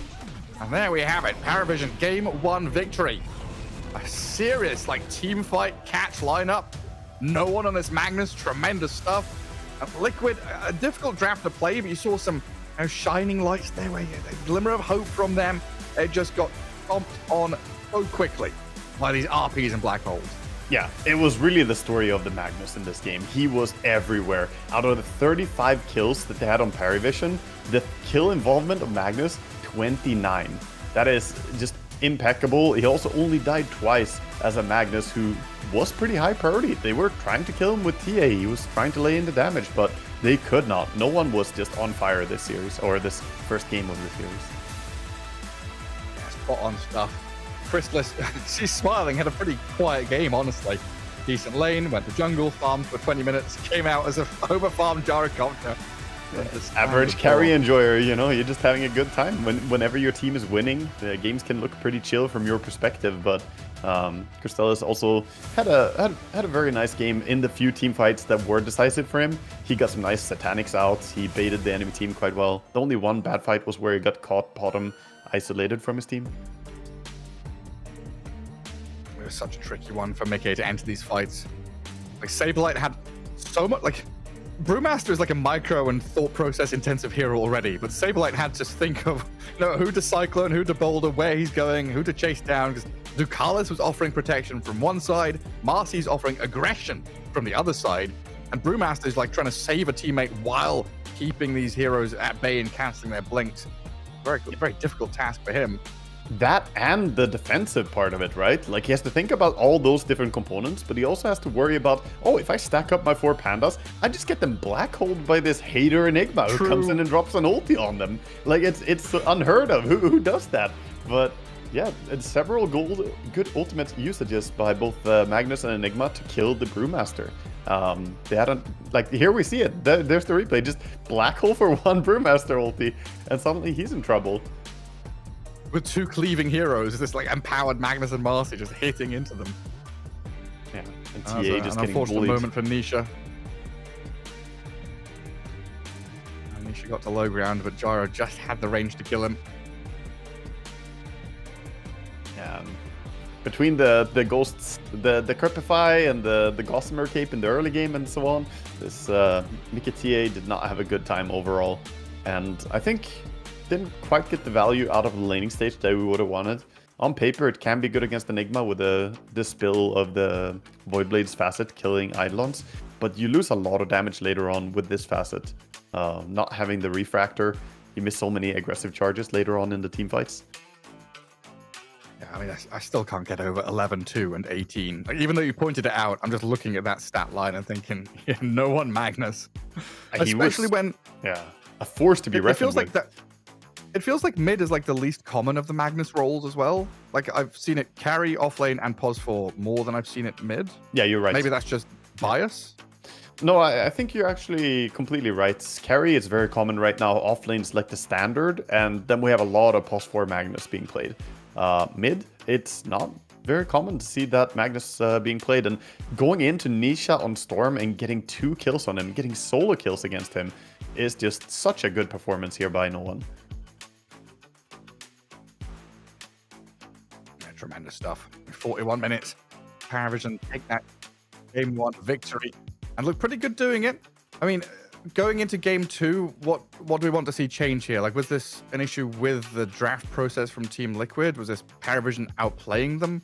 Do we want to look at this disruptor pick as being a cool idea but didn't quite work out? I think for me, the big thing is against Paravision, don't give them Pugna. Like, they get too much value out of this hero. Like, we've been sitting here singing praises about a lot of different heroes, like the Enigma, Impact, Magnus, and so on. But the Pugna is that little sleeper hero. He's just sitting there saving people left, right, and center, and all that gas you get from getting Pugna healed and getting your mana back. They really turned up the pace. For being a lineup that normally plays pretty slow, having the big ultis, they were always the aggressors in this game, I feel. And a lot of that comes back to Pugna, the tempo he brought. Just so irritating to deal with him. Like, he's just running around team fights, saving one here. That's like the problem we had with the Brewmaster in these fights. Like, watching all those highlights, you know, Brew's running at the Pugna, and Pugna just decrypts himself, life drains someone else. That's 2 heroes now that Saberlight can't go on. That's 2 heroes now that, you know, a black hole is going to come into your backlines and deal with you and be very irritating. It's a challenging game for Team Liquid on all fronts, really. Yeah, like, laning stage, you were saying they kind of needed to snowball and could, but that never came to fruition, really. Yeah, and that puts them in a really tough spot as well. You know, I was saying going into the series, they need to get some wins. They were 1-3 as their result so far from the previous 2 best of 2 games that they played. But now with another loss, it looks dangerous for Team Liquid, and I didn't expect them to be in this shape in the group stage. Yeah, that's true, right? We were looking at this thinking, hey, they need to win 1 or 2 of these games just to kind of get back into the groove, get back into middle of the table in Group B. A loss here, a pretty stern lesson from Paravision, who are top of the table and are still looking very, very good. Game 2, yeah, Liquid are going to come back, all guns firing, and see what they've got to throw at Paravision here. We'll take a quick break and come back with game number 2.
side.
All the time I wasted on something, growing up, I dreamed just nothing. Ooh, what are you? People talk loud, I get what they're telling me. I fucked up, but I didn't care of it. Ooh, what a chew. Hey, I gotta say, something's going wrong, and everything's upside down. I'm falling. Hey, I gotta say, I'm always on a run. I'm getting closer to the light. By the time I'm changing my remedy, blowing up, I get sick and tired of this. What a truth. No one talk now, I'm feeling lost on it. Silence is loud, I get it safe from it. What a chew. Hey, I gotta say, something's going wrong, and everything's upside down. I'm falling. Hey, I gotta say, I'm always on a run. I'm getting closer to the light.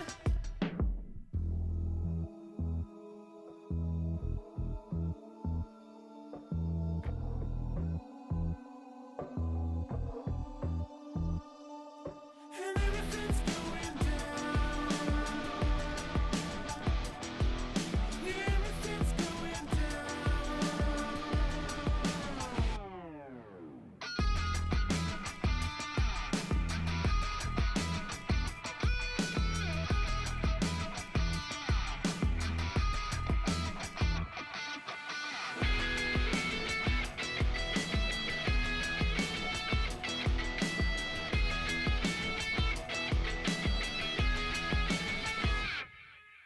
Hey, I gotta say, something's going wrong,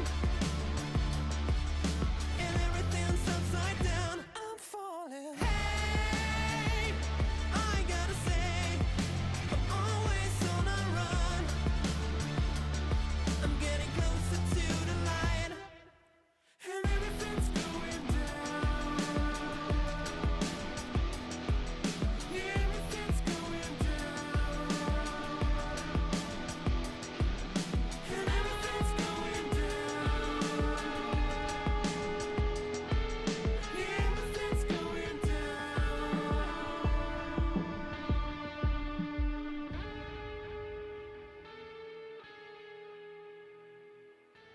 Yes, I could.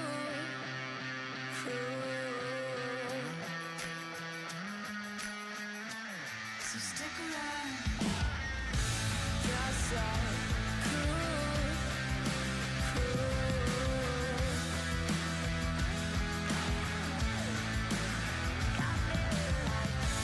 Yes, I could.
Welcome back to ESL One Bangkok here as we reach the end of the day 2 of group stages. We've got another game here with this 2-game series between Liquid and Paravision, and then one more to come after that.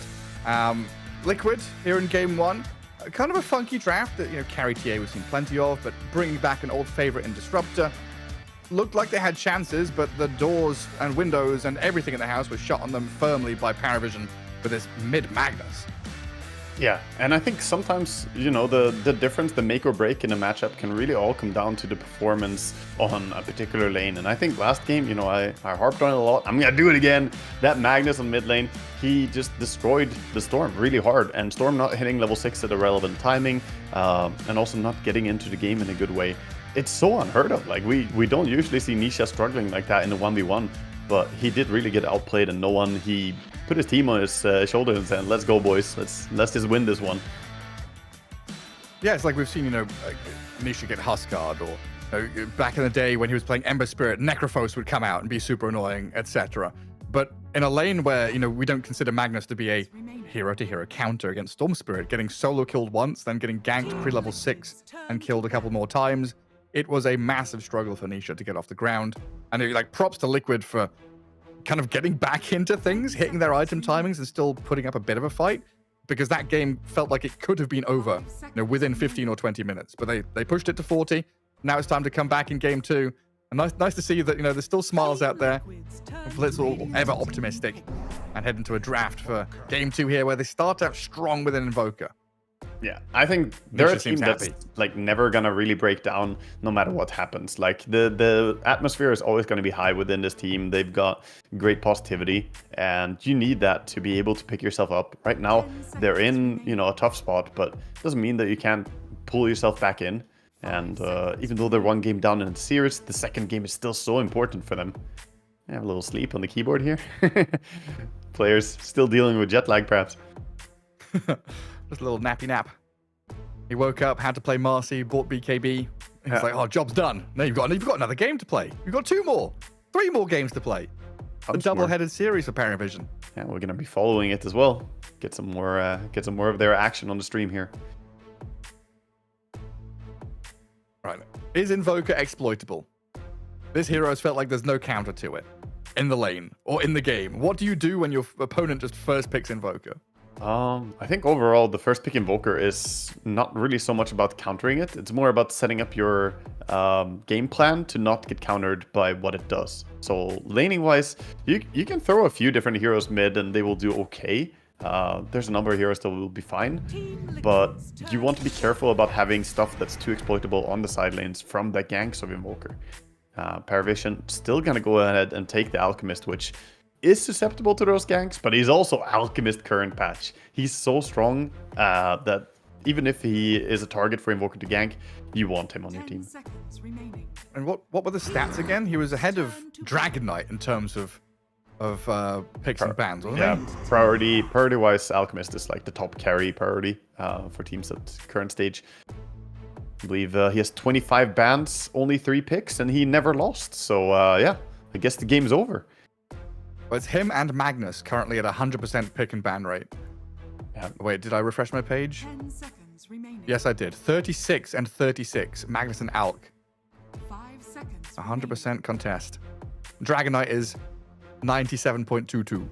So he was ignored in like 1 or 2 games, I guess. Yeah, sometimes, heroes just slip by without being paid attention to, but all of them are at the very top, so getting themselves the Alchemist and having the Dragon Knight banned out, good spot to be in carry-wise for Paravision. We'll see what Team Liquid want to bring to the table. Banning out some of the big spells and some of the key heroes from no one as well, taking away the Earth Spirit for him, and the Puck. Yeah. I mean, this is naturally now a place where Paravision bans Doom, right? It kind of has to be. Like, I don't know why you would not get rid of him, but they don't. Even against Saberlight, who plays a really good Doom. And you pick Pugna. Maybe they see that Invoker Doom is too greedy? I don't think it is. Even with the Pugna, I'm not sure. I think Paravision may have made a mistake here, letting it go through. We'll see. 10 seconds remaining. Yeah, it's like such an automatic thing. I almost didn't bring it up. I just assumed Doom was going to get banned. Yeah. Just watch Doom get completely ignored now. Nah, it would make a lot of sense for him to take it with the Murta. We'll see. Seeing the Pugna and the Alchemists, I wonder what other offlaner you would prioritize higher, especially with Primal Beasts, you know, one of Sableight's specialties being banned out and Beastmaster not being available as well. Even Enigma being So gone. we've seen- It has to be Doom, no? It's got to be, right? Well, we've seen this Murta kind of used in tandem with the Pugna, having that Decrep, having the Pierce the Veil. Nice kind of support duo. Now we're going to see the Murta against the Pugna, so you've got a way to kind of battle through the Decrep. The annoying stuff he brings. She's also very good against Alchemist, who has physical damage on his nuke. So if you pop the ulti when it's flying to you, you don't take any damage. The acid spray doesn't hurt you. He stands very well against those. A bit of Undying. Undying? Not seen him in a hot minute. Definitely not. Curious to see what they're going to do with it. If they want to send him to even bully the Alchemist, or if it's just going to be protecting some strong hard carry. Or usually Sableye Undying? Yeah, that's true. He has actually done that in the past, so we could definitely see that. I think so more locked in likely- our heads as a support hero, right? Yeah. No, more likely than not, it's just going to be a safe lane support, and maybe it indicates here, seeing an Undying, that maybe they want to go greedy on their carry. Perhaps even Anti-Mage could be on the, on the menu. Spectre against Sniper. Spectre against Sniper is good. That's true. One of the better carries against him, but I wonder if they want to run it against the Alchemist. You can fall behind a little bit farm-wise. Batrider comes out for Paravision. And their last pick is probably the offlaner. Like, this is probably their 1-5-2-4. Yeah. Yeah, I agree. It's There's a chance Alchemist, like, and Batrider have, like, 1% flexibility, but very likely we just want Paravision to pick their DM hero last. Yeah, I think... So we could get into a battle over last pick offlaners.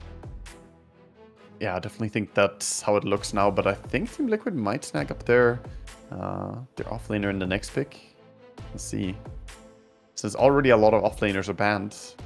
And again, you know, I'm wondering what made them not slam the Doom earlier. Still looks like a solid option, but maybe they want to bring a bigger teamfight spell. Or they want to bring out like a Saberlight Night Stalker. Oh, they do go Spectre. There we go. Okay. Spectre is also very good against Batrider overall, so perhaps the Batrider even added more value to it. Generally very nice to be able to jump him before he jumps you.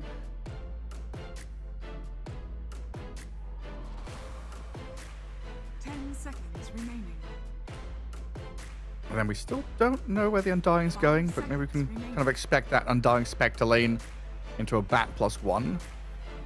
Yeah. I get kind of totally nasty think so. though. No, the Undying is definitely protecting Spectre.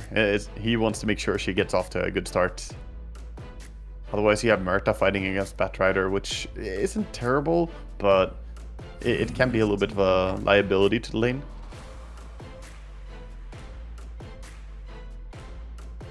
So both teams just going to ban out all the offlaners that are remaining. Yes. We're going to get into a hero pool with nothing left. So what do we have still? We've got a few still very good offlaners, like Centaur still in the pool available. Sand King. Doom. Yeah, there's a number. There's a number of offlaners they can go towards. Is Dawnbreaker banned? Yeah, of course she is. Yeah, she was first priority. Still way too favored in this patch. Pangolier is out there as well. That's true. That's one I of always forget him as an offlane hero. Yeah, he's still locked as a mid laner in my mind too. Timber gets banned out. Timber's another one that's kind of like shifted from offlane to mid lane in my head. Yeah, he can still go either. But Timber is a great hero against the Alchemist, so it makes a good amount of sense to ban him. Make sure Alchemist has an easier time in lane. It's not really a Broodmother game. No, you don't. If you're Paravision, you say, okay, go ahead, pick Brood. Alchemist is gonna make a lot of money off you. And kill all those spiders. Underlord, we hate Underlord. We hate Underlord. Well, Night Stalker the teams though. Night Stalker and Undying have both had one ban each, but this is going to be their first pick. Oh, well, this is Undying's first pick. I don't know why I'm still talking about Night Stalker. I'm so desperate to see him. You're just way ahead, man. He's gonna get picked. He's coming up for Team Liquid. They're gonna pick it. It's coming. Well, I called it like 5 minutes ago. I just keep forgetting what I've said. Yeah, you just accidentally revealed that you're a time traveler. 5 seconds remaining. I have no idea what Paravision are picking though. Darkseer or something? DM Darkseer? Yeah. It's limited now, you know? I'm so used to seeing him on Enigma over and over, so... Gotta dig deep here and see what hero flexibility you have. What do they need? Stuns? I feel like they need a stun, maybe? Paravision kind of lack damage right now as well in the early game, because Alchemist wants to farm a lot, so they need something to bring a bit of damage to the fight. You have Alchemist who could, or Batrider who could initiate. Like a Mars? Yeah, Mars works. And does give them some safety level as well. Because then also, like, Mars could be good for Liquid too, against the Sniper. Yeah, definitely. I think he's one of the highest priority heroes left, but again, I'm looking towards that Centaur as a possibility for Paravision. I think Centaur would be a great ban for Team Liquid, because Centaur Batrider is a super strong lane, and Centaur ulti works with Bat catching someone later on. You like speeds Bat towards your team, and your team towards the Bat. I spit on your Centaur. We're picking offlane Weaver or something real kooky, you know? Yeah. The Terrorblade offlane ban. Good stuff. And Paravision have that last pick, so they've got the chance to see what Liquid come out with first. Come on, Saberlight. Make the call. Wait, hang on. That is an offlane Undying. Ooh, we get to see it. Exciting. We go back to it. Yeah, exciting. Lich coming out as a curveball here from Team Liquid. Not too much time for Paravision to react. They only have 15 seconds. I was wondering why Saberlight wasn't saying anything. He's just standing there looking pretty. He's already got his hero. Yeah. It's insane your last pick again. Yeah, they did it before. They do it again. So what did we want? A Mars could have been cool. Yeah, but... Yeah, Darkseer. I think Mars could still be a great hero against that. They go Lycan. If he can get to the point of having a Nullifier, it's great, but otherwise the Frost Shield from Lich is going to be great against him. DM Lycan. If you don't get one summon hero, you get a different one. Mate, that is a speedy hero that's going to cause some real problems for Team Liquid's backline. Yeah, Team Liquid don't have good catch, right? Like, how do you lock down a Lycan in a team fight? You can throw down whatever ice wall you want, you know. You're not gonna hold him in place, and the slow from Undying doesn't matter. So it's like Lich pulling him for a little bit, hypnotizing him. Yeah, I don't know. I like the team fight, the stuns. Again, it's a draft that kind of feels a bit wonky from Liquid. They've got some cool elements to it, but yeah, again, this game it feels like Paravision have that unison, right? That real nice synergy between all their heroes. This game is gonna be like this, Gareth. It's gonna be all focus on El Saberlito's lane. If he shuts down Alchemist hard enough, if he has a strong enough start to the game, then it's amazing for Team Liquid. But if they don't have that big advantage minute 10, then I think they're going to be in trouble, as I see a few problems with them lacking disables and control against the Lycan and the Alchemist running around. Meanwhile, you have to deal with Sniper as well. But a good start on Saberlight will facilitate, you know, keeping the Alchemist down, make sure the Spectre can get some kills before he gets too farmed. So yeah, for me, it's all about that lane. All eyes on El Saberlito. Fair enough. We'll get ourselves into game 2 here. Paravision already with that 1-game victory.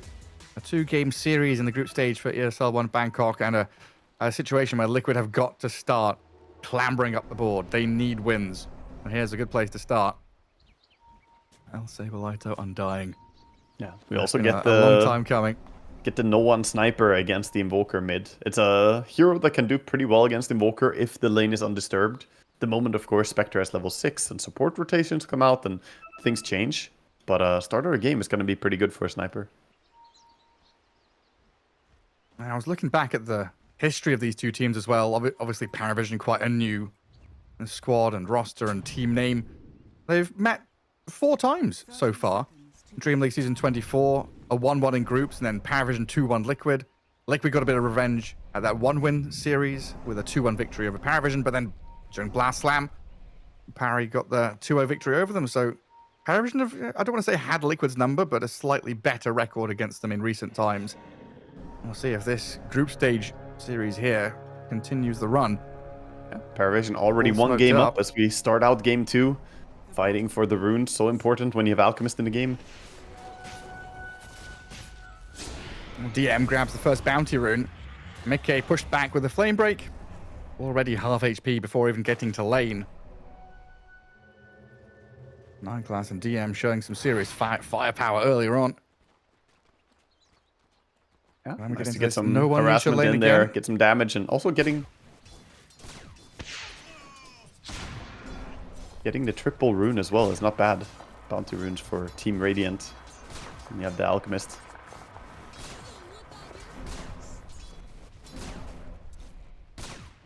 Oh, already so much damage, Mickey. Dropping low. Oh my god. That's the trouble when you start your lane at half HP, right? You get pushed back into the wolf man starts biting at you. Yeah, danger is also that you just TP to the lane, so if you die, then that would be awful for you. Which does get the D ward, but 9class just gonna go and block it again, insisting on blocking small camp.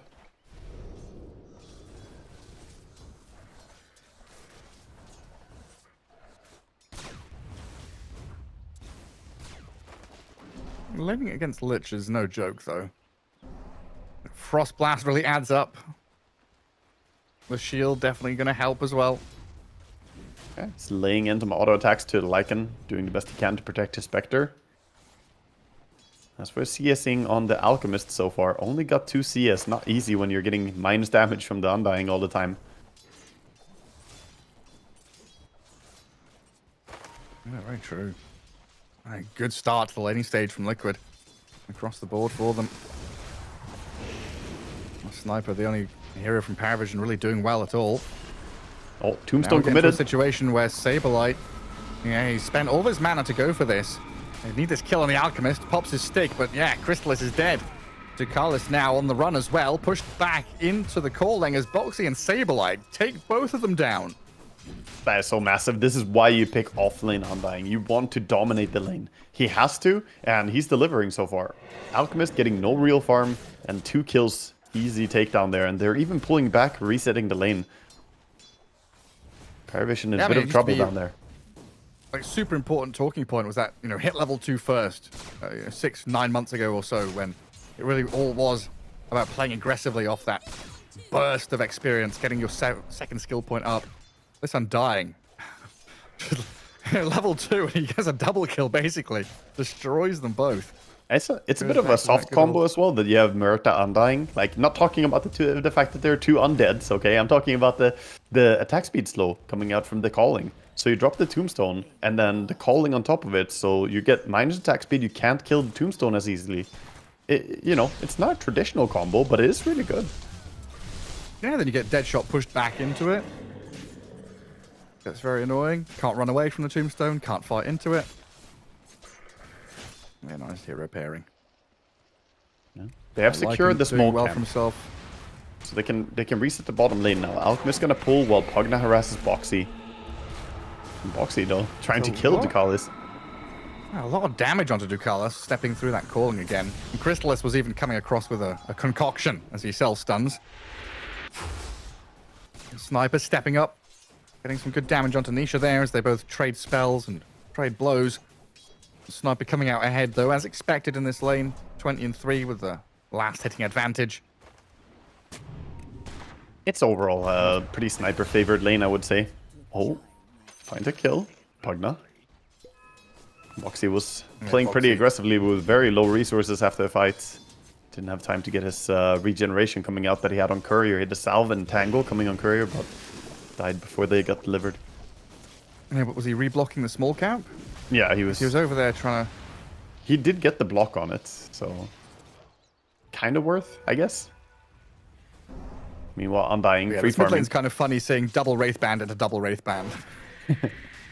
The meta. You can nerf the Wraith Band, but it's still a pretty damn good item.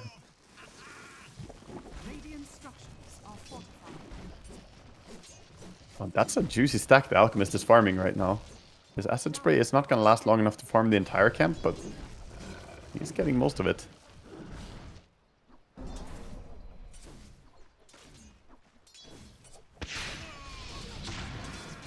Oh my god, Nisha. Yeah, hide in the Ghost Walk. No That's one bringing the problematic, pain. though.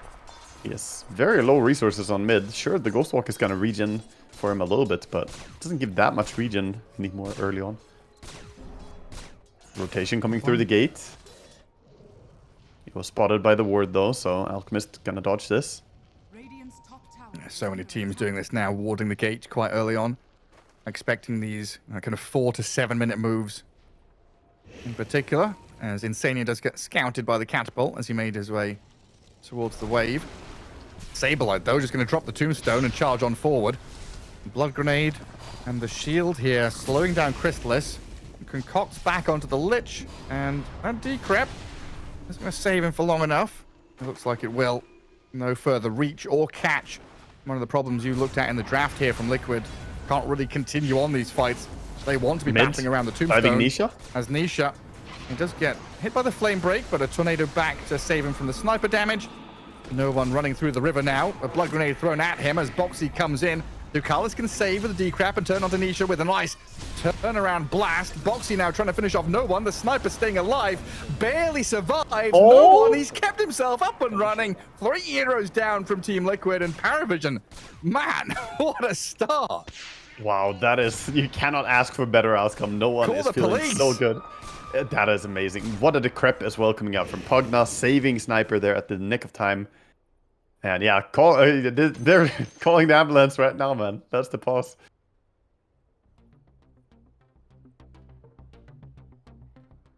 What's the phone number for the police in your country? 112. It's the same in Germany as well. It's such a boring number. In the UK, 999. That just seems way more catchy than 112. Yeah, I don't know. It should be easy, I guess. The easier it is, people remember it when they're panicking, huh? Oh, look just at that. press 0, Yeah. Oh, just press call. Don't press anything. Call. Nice replay of the action. As we see a little bit of a look towards the top lane. Top lane hasn't really been our focal point, but so far, DM off to a great start with 17 last hits. The Spectre keeping up in farm, but a little bit behind in all those denies. DM's got so many stats in this lane. Double circlet. Going very quickly into the Helm of the Dominator. Very excited to see what the Lycan gets to do, because we've had plenty of the Beastmaster. Not had much of the Lycan recently. I also think... oh, bottom. Crystallis throws the stun. Doesn't get off the tombstone in time. Saberlight down. Unfortunate death for him, but he does come back immediately. The Ceaseless Dirge comes in, so he's going to go back towards that tower. Full HP, full mana. Pressured again. Boxy's setting up behind them bottom. Doesn't really have anyone to play with, though. Liquid very eager to get out and get some kills. Very momentum-based here with this offlane Undying. They need to get things going. Create and provide space for Mickey to farm up on this Spectre. I mean, not necessarily just space to farm, but space for her to ulti and join fights and get involved a bit as well. Exactly. Yeah, she wants to get value out of that ulti. Right now, it's just ready, but on downtime, mid. Again, looking at Nisha. 9 class trying to make an escape away from the Spectre. Gets the high ground and looks like he's fine. Just constant fear and Liquid having to put out fires everywhere. Reacting to this, reacting to that. How do we deal with no one? How do we stop this Lycan? Now there are so many questions left unanswered. While Nisha is struggling. This is the first time I've seen an Invoker struggle in the mid lane, hey? Yeah, twice now that Nisha is not having an easy time, but the Sniper is a tough matchup and he didn't get much help as the focus has been on the Alchemist. But all that focus... Oh, hold up. Batrider. Dodges. Gets around the danger. The Assassinate nearly kills Nisha on the right side of the screen as 9 class and Ducalis go chasing Boxy. It looks like they'll step away, though, not wanting to play too deep into dire vision on that dire side of the map. And again, it's like sheepdogs herding sheep right now. Paravision has pushed Liquid to force them to react to mid, pushes them into that top jungle where there's very few resources. And then Paravision come back, and look at this. Stacks for days. They have tons of stacks. Gonna clear the big camp with Sniper. Might leave the Ancients for the Alchemist to take later on, but can get some extra gold towards that Maelstrom for himself. And the big thing here for Paravision is that while bottom lane was tough for Alchemist, the other two lanes were doing so well, and now they're playing into those strong cores. Lycan just free farming top, building towards the helm of the Overlord, and Sniper dominating mid lane.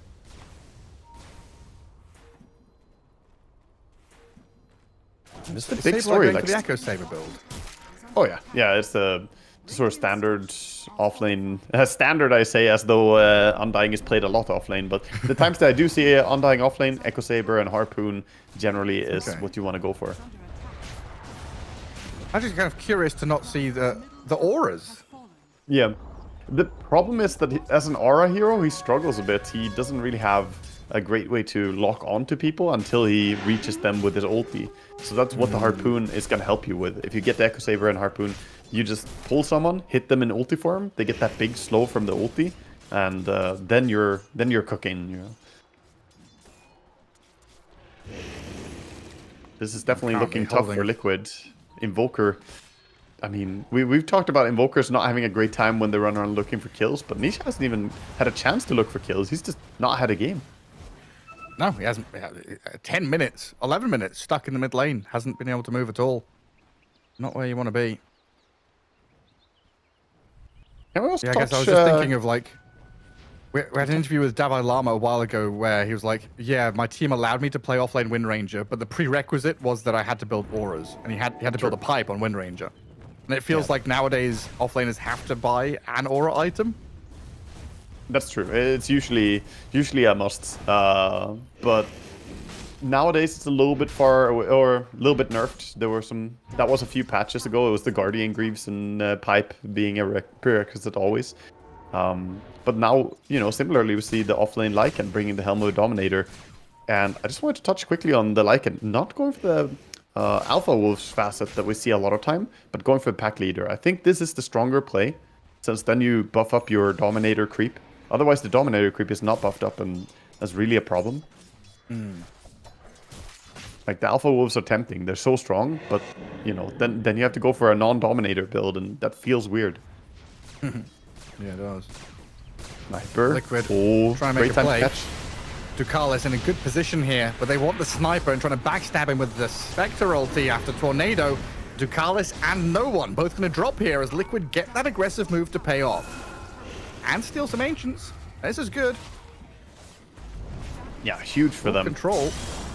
Taking over that Radiant Ancients area. They do get a grab here on Insania with a lasso into DM's shapeshift. And Liquid now kind of scattering. Some heroes low HP, don't want to get chased down by the big bad wolf. He'll kill the Tombstone now. For starters, Boxy looks like he's kind of been left stranded here by his team. They're trying to pivot and turn back to help him. Throw some spells to keep DM at bay as the shapeshift wears off. Ducalis back into action, chasing down Saberlight now. Paravision also kind of struggling with that catch and kill, though. Just sending summons after Boxy to finish off the Muerta. Both teams a little lacking in that stun department. Actually chasing people down can be a bit challenging. Definitely. They both need items to solve this. They need Blink on Batrider to allow him to close the distance more. But yeah, the catch is not amazing, but look at that fight. It's so good for Paravision. Finding themselves 8,000 gold ahead. Even though it started out poorly, the Lycan swung the favor of the fight. Straight back in onto 9 class. Ducalis stuck in the ice wall as well, and Liquid they come back in here to defend their top lane, get a couple of kills on supports. Just get 5 bans. The two of them playing way too aggressive. Rest of the team not really in the area, and just 2 supports kind of hanging out. This does mean that Alchemist finds time to finish his Radiance, though. It's going to be a 14-minute Radiance, so a little bit slow for an Alchemist, but after that start, he's very happy with where he is right now. Yeah, I mean, all 3 Paravision cores really hitting their stride, right? Radiance Alch, Helm of the Overlord Lycan. He is ready. And Boxy just having a couple of summons thrown at him. Down to half HP already, and 9 class. Going to try and clear this one up with a bit of slow and chase. Boxy getting munched on by the wolves and the Thunderhide. Cannot really get away. Too much damage. Just I like the way DM is not running towards the action, sending his summons together with the Batrider. All he needs to do. And then Batrider getting the last hit means he's just a couple of gold away from Blink. So we could have a timing here where both him and Crystallis have Blink daggers ready very shortly. It will coincide. And by the way, Crystallis farming under an enemy vision for quite a while. There's a ward on him. They're smoking over. They have the Spectre ready with the ultimate. They want to jump him. He's going to go for that one more camp. That is in the very corner, though. That's a dangerous place to take the fight. You got to get the kill quickly and get out. But can you really do it? I don't know if you can kill him. No. Your disable is just not there, right? Like, he's just going to click ultimate on the Alchemist. And even if you hit him, there's no way he dies.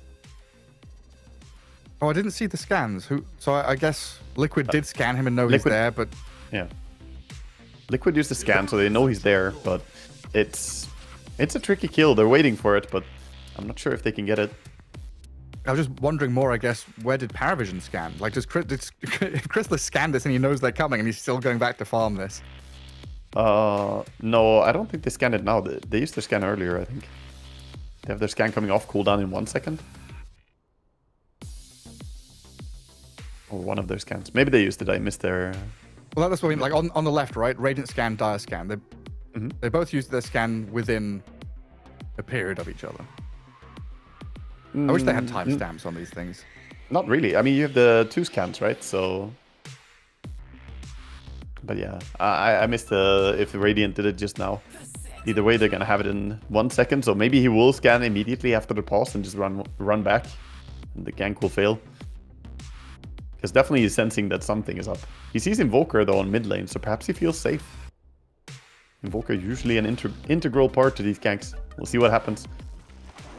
Go farm the Warpine Raiders. And he's definitely sitting tentatively near the staircase, but he's stepping to the right across now as well. He's going to walk right into them. Gets off his ulti. In comes the Spectre. Sunstrike as well. The damage is good.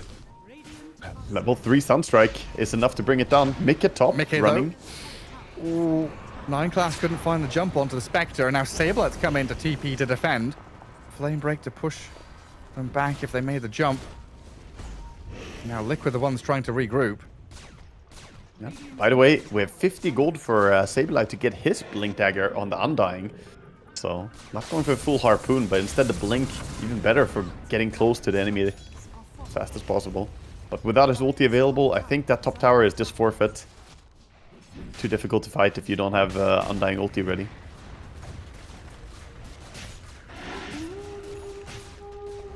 This is still concerning for them. They got a kill on the Alchemist, but they're losing map control by the minute. Now Mjolnir up on this sniper, and a lasso onto the Undying. Concoction and the damage out. This Batrider enough for no one to come in to assassinate El Saberlito. Does again have the insta respawn, so a little bit awkward. They could actually fight mid now on Liquid, even though they just lost the Undying. See if they want to mount a defense as Paravision starts sieging up. Blasts.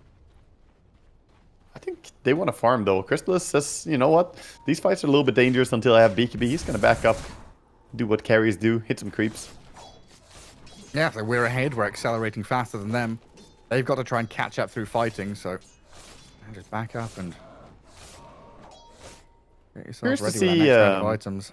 Curious to see Mickey go for the Blade Mail into Radiance build in this game. I would have thought that this would be an Orchid game against Alchemist, against the Pugna with the saves. Having that silence could be really useful. But going for more traditional old school build. It's like become unkillable, do infinite damage over time. Yeah, I mean, it's definitely strong once you get it. It's just right now he could already have the Orchid, and that would make them a little bit more competitive for some of these fights. As Radiant extend their lead even more, going for Roche.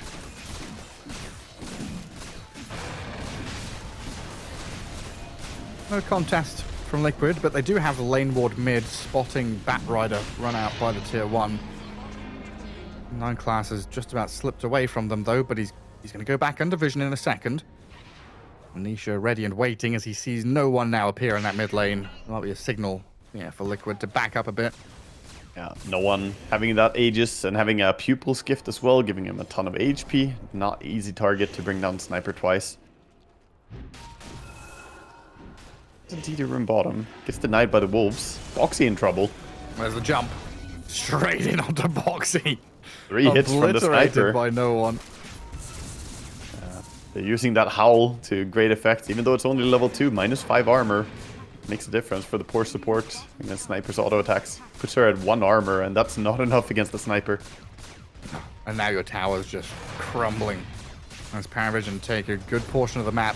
They control 2 lanes, playing into mid and top, with Vision covering both. Liquid kind of stuck down bottom, but Saberlight's and Dying doing a good job here, coming in to cut a wave at least. Yeah. Kills the creep wave in 2 decays, so can quickly push out mid. But they're heading bottom now, 9 Korea. class. Courier farming. Let's get the other one. There were like 2 or 3 couriers there. He gets 1. Came in like a fighter jet, just taking down boxies. Wait, that was an Meanwhile- F1 car. That's a very fast Batrider. Well, Mickey does get to farm safely in the Ancients, but there's a lot of frantic scribbling from Boxy. Yes, they are all there in your triangle, in that bottom jungle. Still 500 gold away from that Radiance timing. And it feels like Liquid right now, they're holding their breath, right? They're waiting. They're saying, we can't fight yet. We need the Radiance, And that is like the one thing they really want. They also have 4 staff coming up in just a second on the Invoker, so you can stay safe. And did Undying get something? Does he have something coming out right now? I think he may have Vanguard, I think. a Vanguard, yeah. So he's going Crimson? Yeah, Crimson makes sense in this game. Gets TP cancelled. He's dead. Yeah. Just a little concussive grenade stunning you. It's Very upsetting. Yeah, it's a pretty upsetting spell. It's also a bit weird because it doesn't say anywhere that it does stun, but it does. It's good to know, by the way. Oh, turnaround. And then the counter turnaround. Boxy trying to TP out with his ulti going, and he is away from there. Spectre did pop in for a potential go on that Lycan, then immediately retreated. And Chrysalis down bottom. Oh, jump dodges Tornado, stuns up Nisha. Good TP out, and the disables are lacking. Yeah, Batrider not close enough to get that lasso. He's gonna get himself out to safety. But again, it is Paravision taking over the map again. Just shoving that bottom lane, dewarding ahead of the push with Ducalis. Always in the right place on this Pugna. He's played a really good series on Pugna. Game 1, Game 2.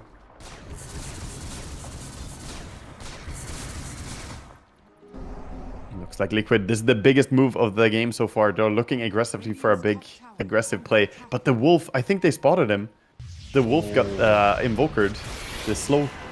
Right onto the Lycan. DM caught out and killed. And Liquid with an opportunity here to go for more. Pugna already TP'd out. 9 class on the run. No one. He's being spam pinged. He's got Aegis for a minute, and they don't have any more chase.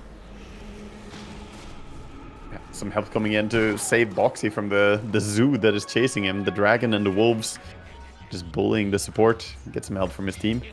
Plus Liquid at least taking back some of the owning rights to the map. See Ducalis moving forward. Pinged out. Spectre doesn't have her ulti yet.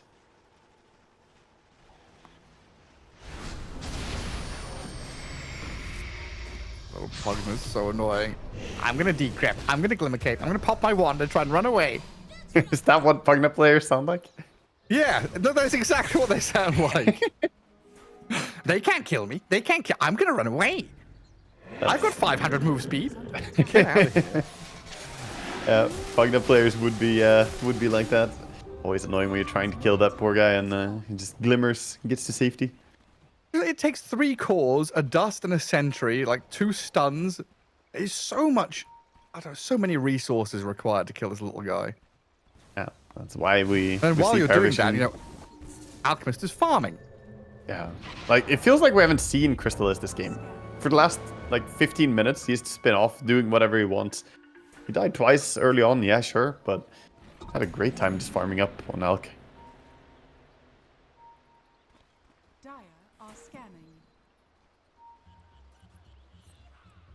Does clip Paravision as they move in aggressively here. Looking for a pickoff on Spectre. They saw her in the area. Mickey.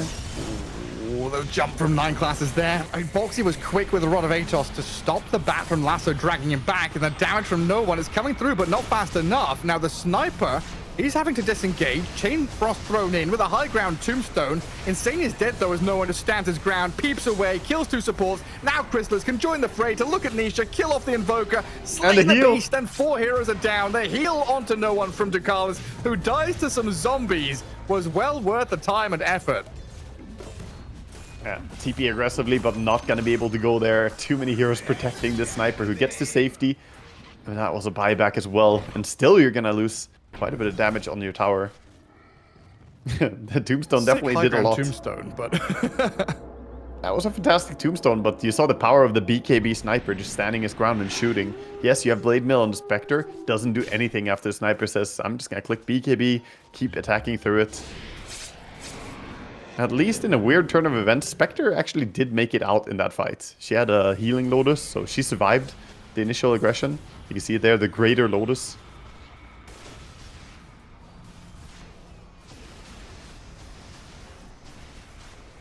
Sableye trying to run around his own tombstone. Not able to stay alive. Yeah. It's like you're fighting 5v4 as Liquid there, and the Alchemist shows up. You know, he's the top net worth hero. He wasn't even involved. Suddenly he's like, yes, I can create some impact as well. Yeah, they're 15,000 gold ahead, which is pretty much one of the top farmed cores, basically, that they're ahead right now. So it's a tough spot for Team Liquid, being this behind. Sniper. Oh, yeah. Now, no one has been burnt by this before. They get a grab on the Undying. Lasso is going to drag him back. And Chrysalis also kind of cutting Liquid in half to backstab and force Boxy into an awkward position. But they've got a good snipe onto 9 class. The trouble is now Boxy's just left completely stranded. And the Chain Frost bouncing between all the summons. Sableye makes it go on no one. Sniper's the target here for Liquid to try and jump, but he just turns, kills the Tombstone. Ducalis has kept him all healed up. Thugner dies to Sableye. Well, Chrysalis on the right-hand side. Looks like he's trying to disengage from Nisha and Mickey. He's bitten off a little more than he can chew, turning back and trying to fight the Spectre, but the rest of the team starting to move across and get on top of them as Liquid fully disengage. I'm not going to say that Team Liquid's draft is a no-stun draft, because it isn't, but it feels like one. They just really struggle to lock onto a target and kill them. It's already hard enough when you're against a Pugna and he's saving people, but I just watched his Alchemist casually hold his BKB until, okay, 3 of you, I'm just going to click it and back out. Lycan. Well, that's a good jump. Chrysalis is here to try and protect DM from Mickey and Nisha. TP out from the Lycan. That's not going to work. He's dead. As Chrysalis, he could be in a bit of trouble here now as well. But he's got a Shadow Blade to try and dodge away from danger. And the Sniper, he's come back in, gets the damage onto Nisha, finishes off the Invoker. The Flame Break will push Mickey back in towards Chrysalis and 9 class. They've still got the Lycan summon here to wail away at the Spectre and finish him off too.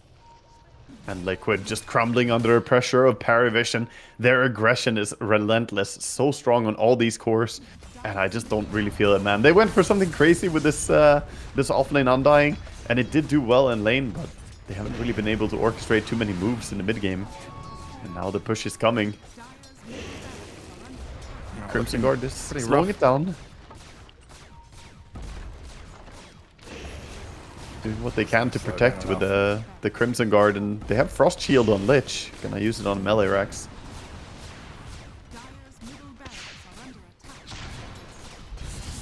That's annoying. It delays no one. Yeah, it delays, but 20 seconds on the Spectre. And bottom, oh, the illusion scared them. Boxy popped his ulti. Not the biggest ulti to be without, but still, these mini plays, they make a difference. Murta a bit low resources, doesn't have ulti available. Might have to go base. Liquid's still smoking up. They know that on desperate times call for desperate measures. They show Nisha on lane, the rest of them rallying around him. Maybe try to play into Roshan. If steal a Roche, get involved when Paravision are too deep. And DM has the Nullifier on his Lycan as well, ready for this next fight. Oh, the Rapper has ships in the dark. They don't know. Neither of them know where the other team is. Die, get some vision down. Lycan Wolf steps forward, but still doesn't see anyone. Oh, the smoke is running Smokes out for Liquid. remain They gotta get unbroken. out. Boxy is going to walk back in across from the right-hand side. 9class jumps away. In comes Saberlight. They've got the catch on the Batrider now, and a Tornado's going to clip 2 on the left-hand side as Chrysalis went in aggressively. His BKB up and Saberlight dead. Tombstone got dropped in a good place, but Boxy's fallen quickly as well, and it seems like they don't give a damn about the Chain Frost bouncing between the Wolves and the Golem, because DM and Chrysalis charge straight in towards them, while Nisha is being dealt with by the Sniper and 2 supports. Insania and Mickey on the run to the mines, but it's about to collapse. Good man to dodge out of the concoction, but Lycan and an Alchemist are chasing you till the end of the earth. Another wipe, another serious team fight from Paravision, just to slam things shut on Liquid. I mean, that basically does it. 55 seconds on the Spectre, not sure that they can do anything else in this game. They jump onto the Batrider thinking that, okay, we jump him first before he can jump us. But if you waste your jump as an Undying onto the Batrider, nobody can get on that Sniper, nobody can get on the backline. It's just tough. It's a very tricky fight for Liquid to take. I think no matter what they did, perhaps the fight was going to be hard. Push is coming. They're trying desperately to delay it. It's not over yet. They want one more fight on Liquid. BKBs are on cooldown for the Alchemist. Sniper still has his. There's no Spectre for 15. Another lane of barracks down. And Liquid, yeah, very few options left.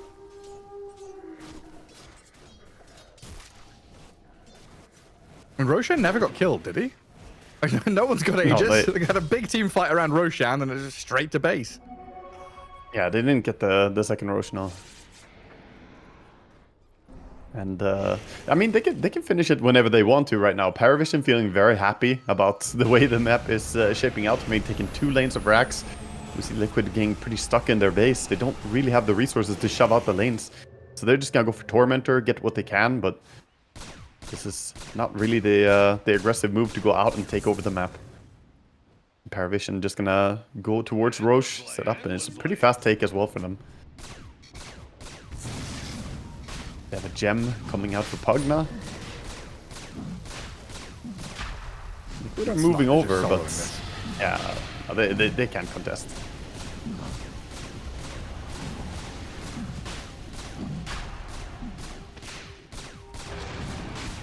Liquid just try and farm to the next round of items.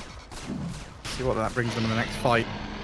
They've had some success at splitting the battle and trying to bait out Boxy, let him die for the rest of them to get on top of the Sniper. Maybe find one of the supports in the back lines. But when Paravision collapses on you, it is so difficult to break them apart. They need to see Pugna.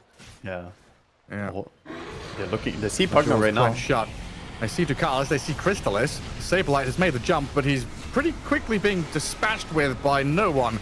He is an absolute monster. Now the Tombstone's in trouble. Nisha has to Deafening Blast to push them back, but Alchemist just runs forward, defeats the Invoker. No one grabs a double kill, as it looks like the Spectre tried to get into the back onto Ducalis. And yeah, the fight is split 2-3 ways to hell here. Liquid gave it their best shot. Paravision just proving too strong. Boxy going to be the 4th one to fall. A triple kill for no one there, and Spectre the only one left alive. Yeah, the eyebrow raised from Mickey there. What are you meant to do? It's a dominant performance. Paravision just coming out way stronger out of the laning stage. And again, similar to game 1, a lot of the difference for the game, I want to say, comes from the mid lane. No one sitting at 11, 1, and 15. This Sniper having huge impact. Same as his Magnus in the previous series. Even though you made some good efforts on the side of Liquid to shut down the Alk. Oh, Spectre goes in. And then jumps out, but is lassoed by 9class. Straight into the middle of them all. Spectre dead, has to buy back. Saberlight half HP with a Crimson Guard and an Ice Shield on him. Trying to stay alive against the Sniper, who's going to assassinate and finish him off with one final bullet. Had his name on it. Buys back on the Undying. Lycan running off to the left, and a concoction from the Alchemist trying to finish off Saberlight. Gets the job done, while Mickey just being peeped at by the Sniper. Boxy, I don't know where he's running off to, trying to finish off Ducalis, I guess. He wants the Pugna real bad. Can't even get that kill. And GG called. Mickey and Nisha both hiding in the fountain and dying to the Sniper as no one dives in. Satanic and Aegis to kill off Nisha at least, but Mickey does stay alive. And Paravision just looking like absolute bosses here in the group stage, doing fantastic for themselves. And that is going to be 5 wins for them, right? After this 2-0 against Liquid, they're going to be 5-1, I believe, in their results. So absolutely amazing start, solidifying their spot in the upper parts, you could say. Yeah, definitely looking hot here. I mean, yeah, you can just tell they're Liquid, kind of dejected, right? Group stage not going their way, not picking up wins. And it didn't feel like in this series there were chances for them to, win a team fight, maybe win a game. But like, if this was a best of 3, Paravision are winning this series, 2-0 or 2-1, 90% of the time. It felt like Paravision were just the better team here today by far. Yeah, it definitely feels like it. They had good ideas, they understood how they wanted to play the game, and, they got out from the laning stage very favorable, both the games. Despite the tough first 5 minutes for Alchemists, they found a way to not play around him, instead just play around the strong cores and activate around them. And that's basically a story of the game. No one and Diemon's Lycan definitely carried this game. What did Chrysalis even play in game 1? I can't even remember now. Was he Gyrocopter? He was farming. He was off having a good time. He was Gyrocopter with Aghanims, right? Yeah. He's just Chrysalis, just a chill guy, just a chill guy enjoying jungle. I mean, sometimes these games, sometimes that's how Dota is. Just hit creeps. Yeah, I mean, game 1 was 40 minutes. Game 2 was like 30 minutes, maybe 70 minutes of hitting jungle creeps and then coming out and just annihilating your opponents. It's like the best feeling as a carry, surely. Yeah, definitely getting some revenge as well from the laning stage. He was the one who had to be scared, but getting the cathartic moment of getting jumped by the Undying, in one of these fights, and then just turning around and killing him instead. Everything just working out for him really well. And Liquid, I don't know. I think this is one of the rare cases when I say the Liquid draft just struggled a bit.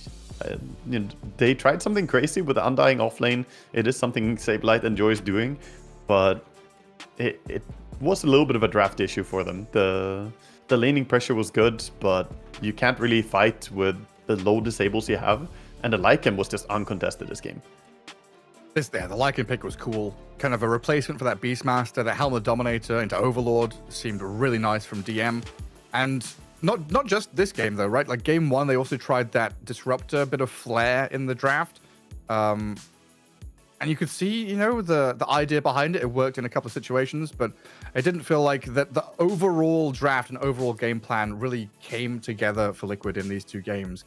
And it just left, Paravision in a much stronger spot, as I believe we've got Chrysalis on the line here joining us for an interview after their 2-0 victory over Liquid.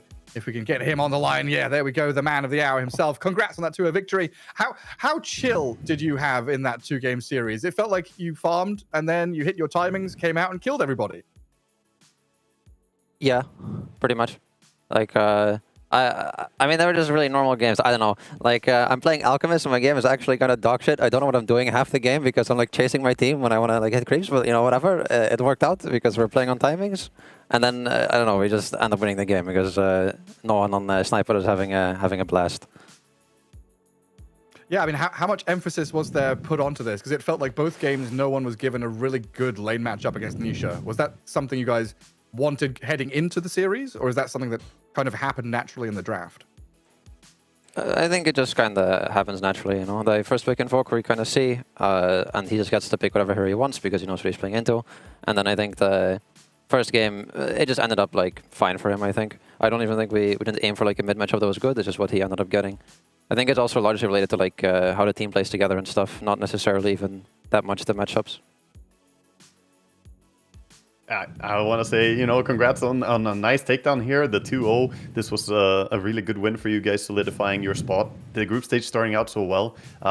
Is there any team that you feel could be threatening you from the other group going in, thinking ahead a little bit here? We're obviously still in the group stage, but who do you fear the most going out into the playoffs? Ami squad. Yeah, they scared me like a lot. I'm very scared. I think did we play them right now? Actually, I think we do, right? Yeah. Yeah. Okay. I'm literally shitting myself. I'm very scared. But I hope we do well. That's your next series, and we're casting it as well. Yeah. Nice. Well, we'll pray for you. We'll pray for your safety. Thank you. Yeah, definitely scary. But yeah, thanks for joining us, Chrysalis. Congrats on that 2-0 victory. Nice to see you guys up at the top of the board, and hopefully, you clean yourself up, and next series you're not quaking in your boots against Arme and the Gaozu squad. We'll see you later on. I will be, but thank you. Thanks for having me.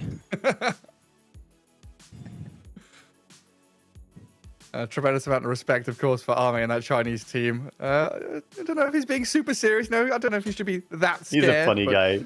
Yeah. Chrysalis is he's a little bit of a jokester, and he didn't get to have too much fun in the game, so he decided to have a bit of fun here with the interview as well.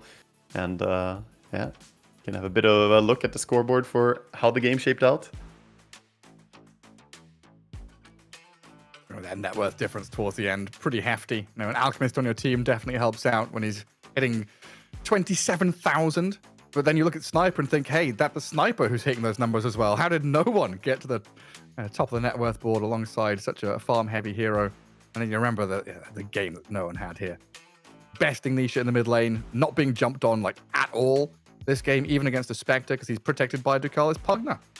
Yeah, and no early rotations against the Sniper in the first 6 minutes is definitely a big thing for him as well. I think maybe there wasn't really a chance for them to make a gank. They don't have something like a Tusk or Earth Spirit or something to get on top of Sniper.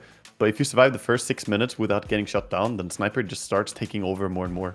And overall, no one. I think man of the series just played like an absolute beast. I don't know what they gave him for breakfast today, but he just absolutely ate Nisha on that mid lane easily.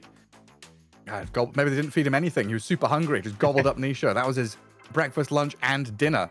But yeah, they've got another series to come up next, and that will be here on the Ember stream, as we were talking to Chrysalis about just moments ago. Gaozu against Paravision, 2-game series, and just thinking about where they stand right now. Seeing Liquid down at the bottom of the table is definitely a despair mode for them.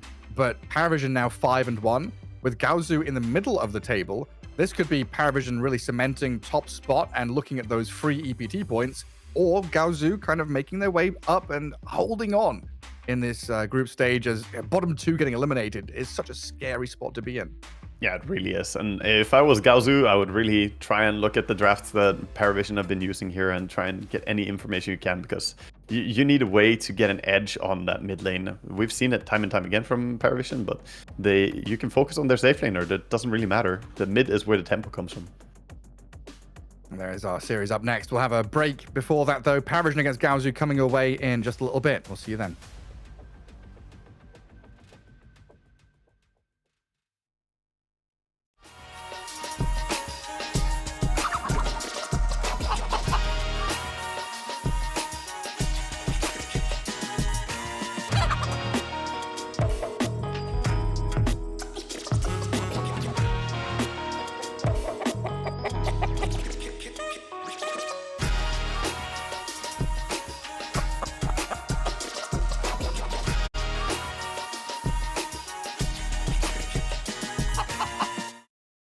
ESL One Bangkok is brought to you in part by Intel Arc, Acer Predator, DHL, Kadia,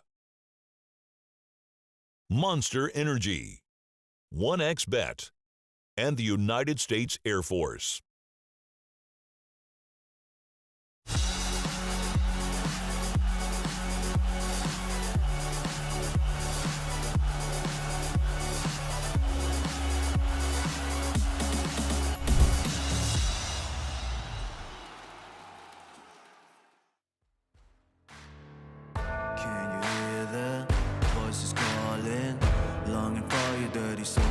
Are all in. Can you hear the voices calling? Do you feel how they are dragging, waiting for a second to push you to your limits, going strong and feeling better? Or do you feel them? Can you hear them say?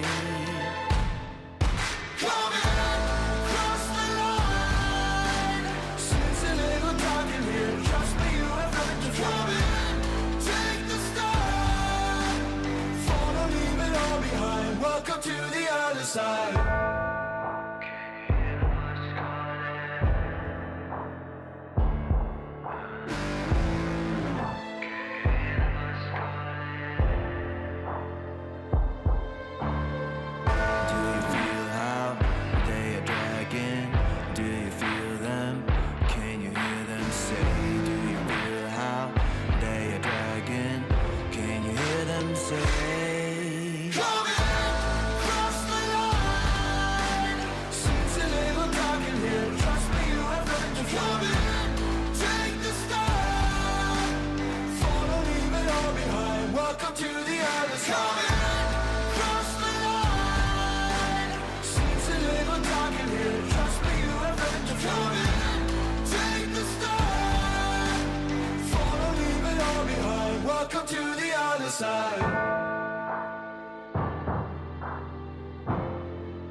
Every time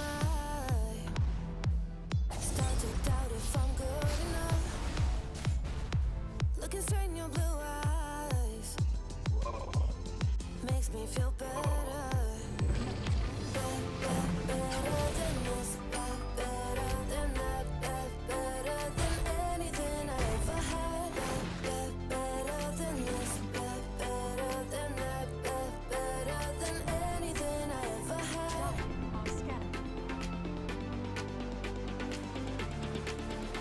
Than anything I ever had.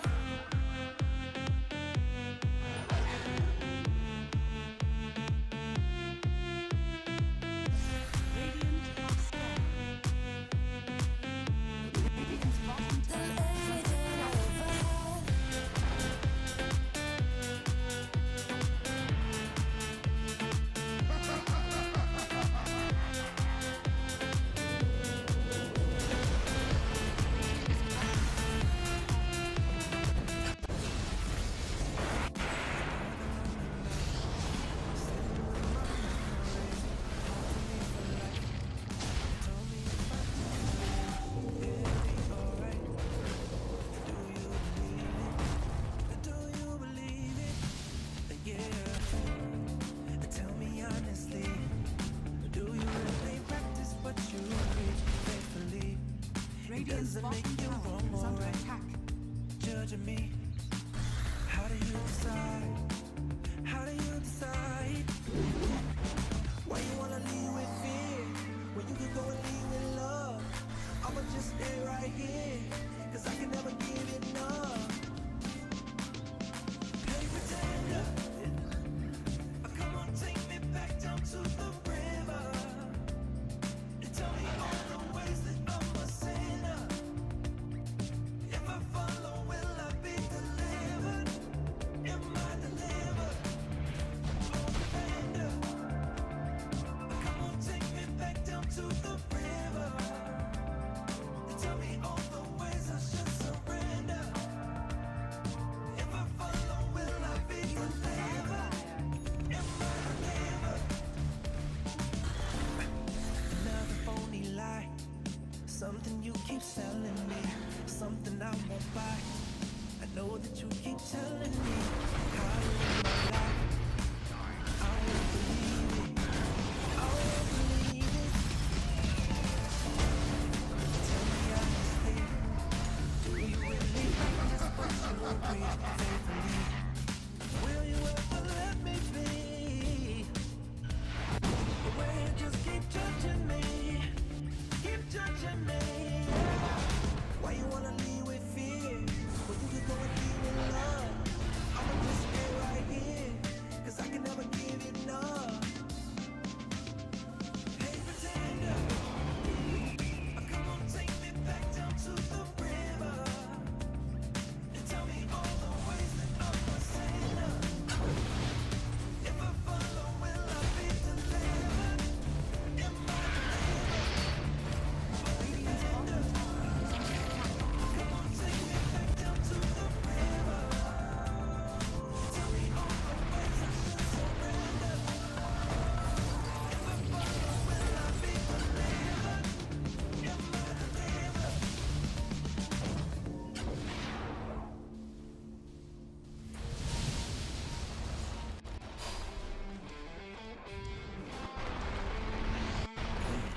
Generation.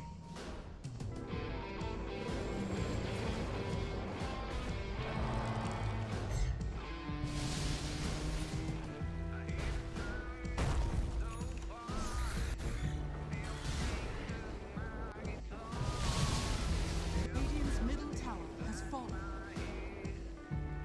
Radiant has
Never pressed, but I got the juice.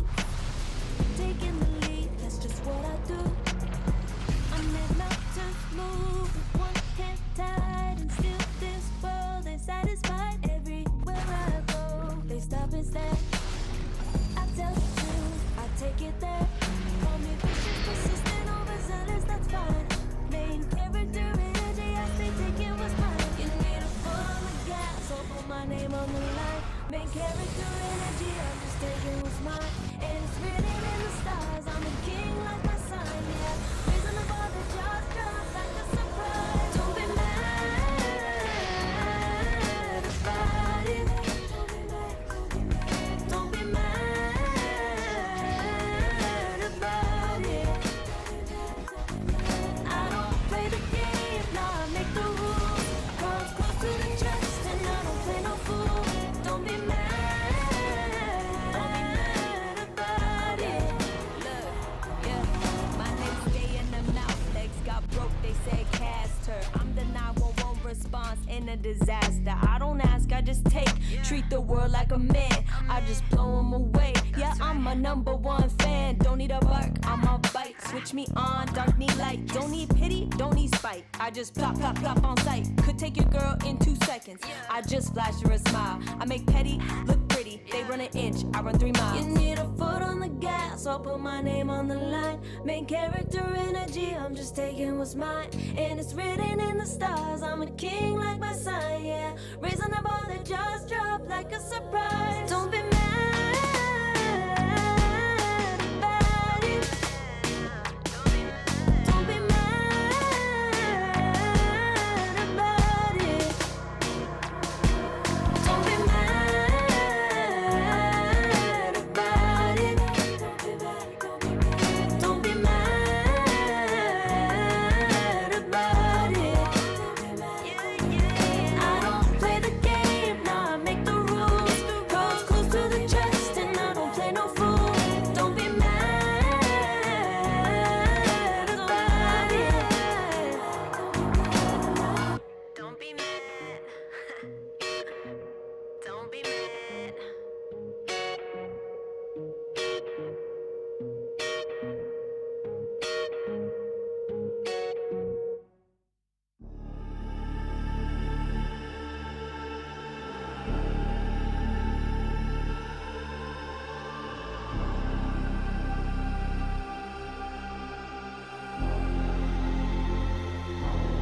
You'll be free. When I set you free, I breathe you in. But all your sins won't disappear. You can see it's true that I want only you. When we'll break free together, you and me. Take me in your arms and let us rise high up to the stars where we can fly. So come with me and break. I want you to play my games and fulfill my black desires. So break my heart and leave me. I only need your body. So I'm saying I'm in love with you, but I don't care much about you. Where you've gone, I would find someone new. I cannot lose. Fall into my arms and let us rise high up to the stars where we can fly.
Gaozu.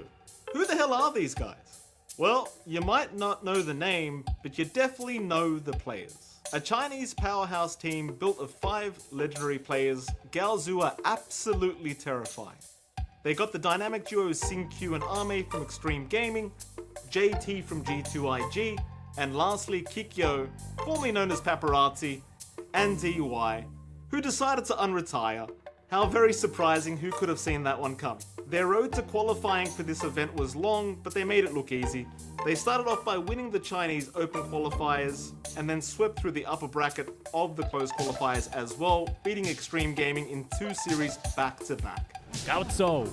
They may not have had Lu in anything but name.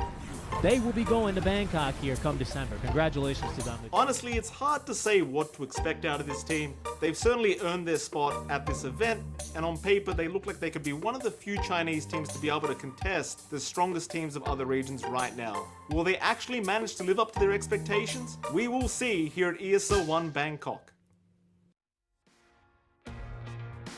Yeah, some big names there on Gaozu, and a big team to play up against next, as they're facing Paravision in their next series here. Day 2 of the group stage for ESL One Bangkok.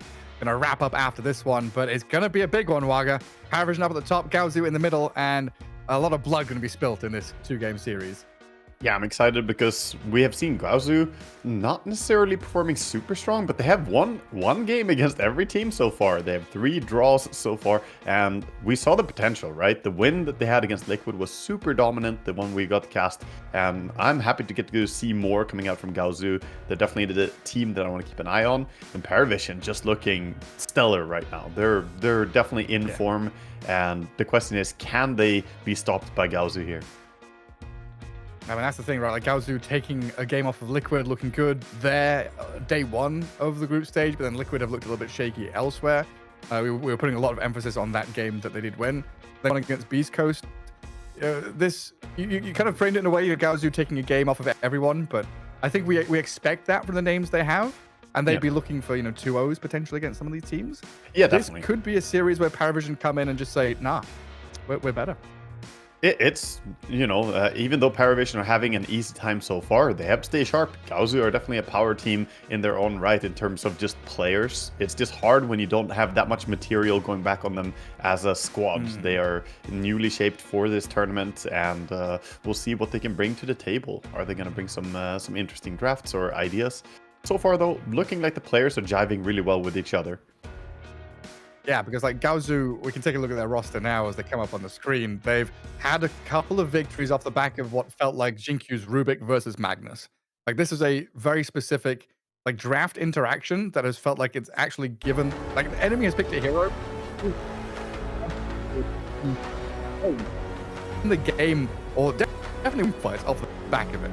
I don't know if that's going to continue to happen or if this is like just a Xingqiu thing, but yeah, Rubik has been like first picked in 3 of their games because they were against Magnus in 3 of their games. Yeah, makes a lot of sense as well. It's just comfort zone, not necessarily even in the matchup. It's just something that Xingqiu is very happy to play. So we'll see what they're gonna bring, and I'm curious if we're gonna have going forward here similar stories to what we had previously, or that mid lane being so important, and what can Kikyo do against Paravision's power on the mid lane that have been dominating so far. Because no one has looked good in his own right, but then you also bring in the 2 supports like 9class and Ducalis just come in from the side lanes, give him another little boost here and there, and then that playmaker from mid pops off and shows what it is made. We've not felt the same thing from Paparazzi. He's had some pieces. The Huskar, in particular, looked very good on Huskar. He's looked okay on Invoker, but I'm really curious to see like what his hero pool is. So far, Storm, Invoker, Husk, it's like, I don't know, a little bit cheesy, a little bit one-dimensional. That's something I think you're right. You're hitting the nail on the head there where maybe it has to change. I think Paparazzi or Kikyo on Storm is probably what I'm expecting to see more of, because he performs really well on it, and that's a hero that they can try and utilize for him. Just going back on the limited amount of games that we have seen that these guys have played together as a team, it's been their comfort zone for the mid lane, just playing around Storm. But also, we just saw no one. Magnus against Storm, he dominated against Nisha nonetheless.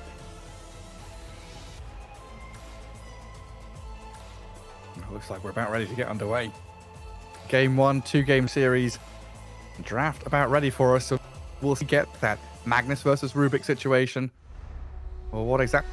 Of course, the opponents Gaozu are facing off against Paravision here. No one. A little smile there on his face. He has been the God King in Paravision's games. Their drafting has also been top-notch. You know, like a Lycan pick for DM came out in that last series and looked super cool. Yeah, I also think they should prioritize banning out the Pugna against Paravision. Pugna is too valuable for them. Ducalis has been at the right place at the right time, saving people so much in the series that we just cast. He got to play it back-to-back 2 games, and they get, like I mentioned then, just too much tempo out of it. So we'll see what the draft approach is going to be coming out from Gaozu going into this. But we're heading towards the draft, and we'll see what the teams are going to prioritize. Yeah, already a little sneak peek there. I saw the Enigma and Alchemist already banned, so targeting their, DM and Crystalist, 2 of their heroes by far this past year or so. Paravision removing Elder Titan and a Doom. Yeah, interesting the Doom being banned out so early as well. A hero that, sometimes is banned as a shield for the Alchemist pick, but it's also just a great fighting hero. You have that big power spike to just go with, the ultimate ready. Also very standard banning out the Dragon Knight as well. Expect nothing else. When you don't have first pick, you kind of have to get rid of the Alchemist and the Dragon Knight. These carries are just so strong. We saw what happened when Alchemist slipped through. Crystalist just farming away. Even though he didn't have a good lane, he still got massive. There's my big question kind of answered for now anyway. Magnus does not get banned. So we have that potential for Magnus into Rubik. Yeah, could be that happens again. And Magnus also just something that we might see them prioritize on the side of Paravision after what happened in the previous series. Paravision with a bit of thinking. Astini shuffling through the papers. What is our third ban here? I wouldn't be surprised to see Paravision open with Pugna instead, though. Because they've definitely done their research, right? If they pick Magnus, there's going to be a Rubik. Oh. Yeah, they ban it. Mag banned. Yeah, the Ducalis Chen first picked. Swapping things up a little bit.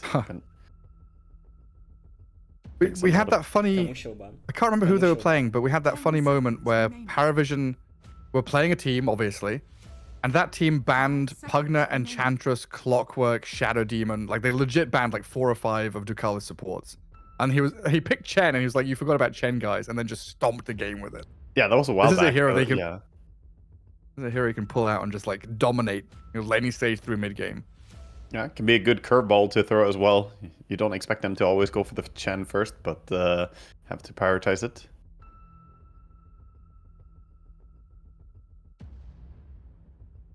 Pick selection. Second pick priority for Gaozu. I feel like I'm reading this wrong. Yeah. It doesn't have all of the stats? I'm confused. Because Gaozu have now played 6 games? And Paravision have played 6 games, right? Have they had... They can't have won the coin toss and taken first pick in all 6 games. No. So this just must be from this game. Yeah, I think so. Okay. I'm also not sure. I'm also not sure how I'm reading it, but... Gaozu grabbed that Earthshaker straight up. Yeah, a hero we've seen, like, Avalus, Stormstormer play mid, look pretty good. Then this tournament we've had, Tim's has played at POS 4. You said Miracle's played him?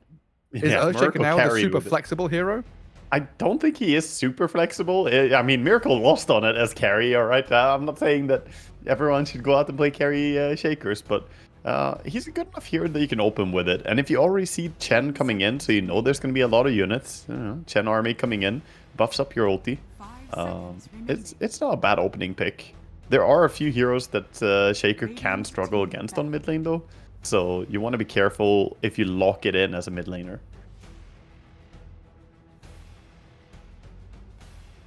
Back into the round of bans. Timber, Primal Beast. Kamusho ban. One more from Gaozu. Oh, I see. Miracle played it again, by the way. Apparently he won. We haven't been following him, Oh, but really? yeah, he apparently redeemed himself on his carry shaker. I'm getting word. Yeah, take it back. Oh yeah, it's 50%. 50-50. You win or you lose. He needs to For do the it carry again. shaker, yeah. Yeah, do it one more time. That's exciting though. It's an exciting playstyle to pick an active carry. I doubt that that's what we're gonna see Gaozu doing though. I would be pretty certain that this is gonna be a core. I don't know. This feels like a Xingqiu. Like I'm Xingqiu. I'm Earthshaker. That's it. Like, I don't know. I don't see Paparazzi. See Ame playing it. Paparazzi could, I think. I wouldn't put it past him, but I do believe that they want to last pick his hero as well. So you're probably right. You're probably right. It might just be Xingqiu doing Xingqiu things. I could see JT picking it, but that would be cool if we had offlane Earthshaker come into play now. But Earthshaker and TA.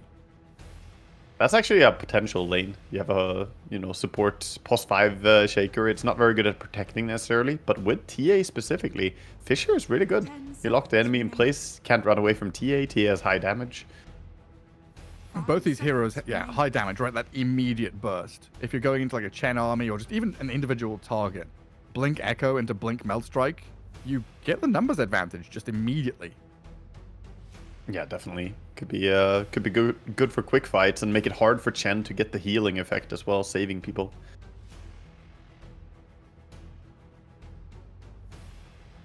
Seeing the TA early. Wonder what Paravision want to do to address this. They're digging into their reserve time a little bit.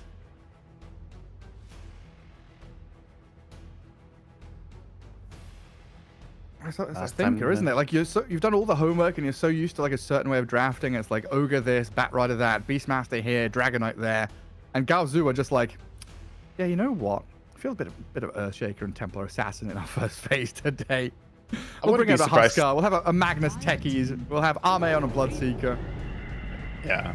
Okay, they go for the double support duo coming in, or not even support. Oh, right. Go So for the Phoenix the is flexing mid or off lane, maybe. Yeah. And mid Phoenix has been on the rise lately. Phoenix Rising has been quite strong, but I think this is offlane Phoenix in this game. Not even necessarily that much flex. He wants to lock in against the TA. If TA goes mid, Phoenix want to be mid. If TA is safe lane, Phoenix want to be against the offlane or against the safe lane. That makes sense. That's cool. The attack speed slow is extremely good, and laning TA against the Phoenix Batrider is awful. And those heroes don't care about the Fisher. Who's that? I mean, we're getting a spicy draft here. This is crazy, man. Cool. Let's see the smiles on the players. So Abaddon TA lane. I think Earthshaker is like pos 3 or 4, and they're flexing it still. Lina mid, but we've also seen Lina flex to pos 4. Crit has played it and not looked too bad on it. This is a crazy drafting from Gaozu.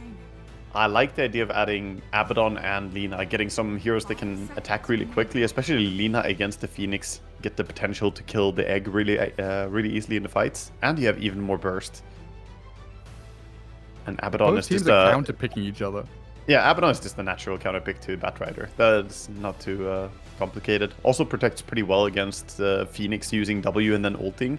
If he dispels the TA, she can attack again, or remove the attack speed slow with the Aphotic Shield.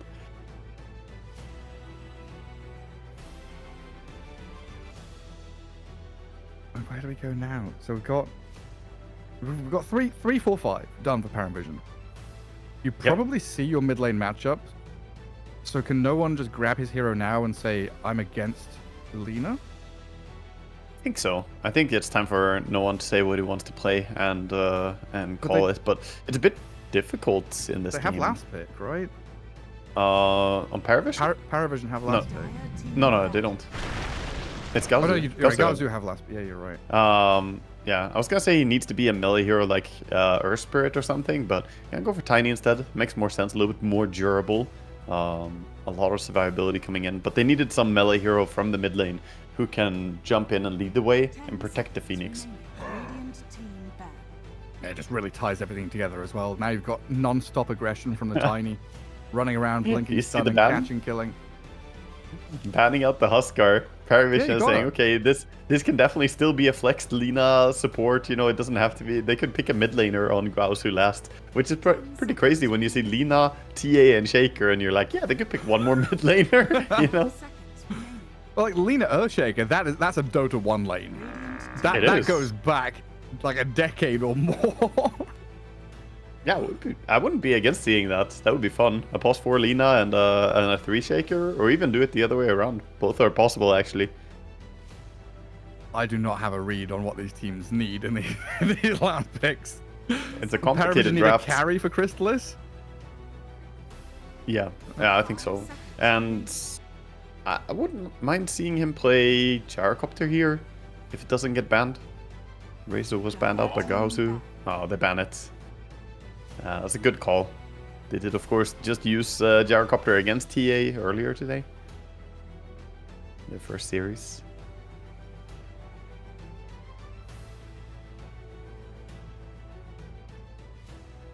Just leave the ban blank. Pull an Eternal Envy or whatever it was. Yeah, that's the strat. Ban nothing. Leave it open so we have all the options.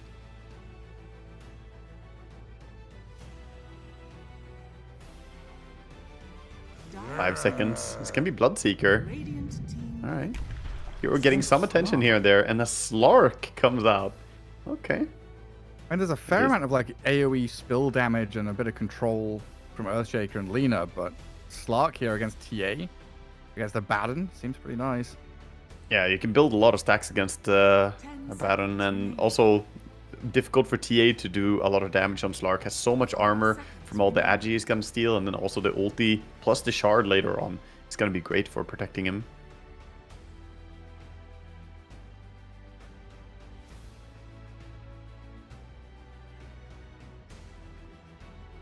Makes it a bit difficult to say that you don't pick an offlaner right now, right? Like Slark doesn't want to deal, you don't want to deal with a Slark as an offlane Shaker or something.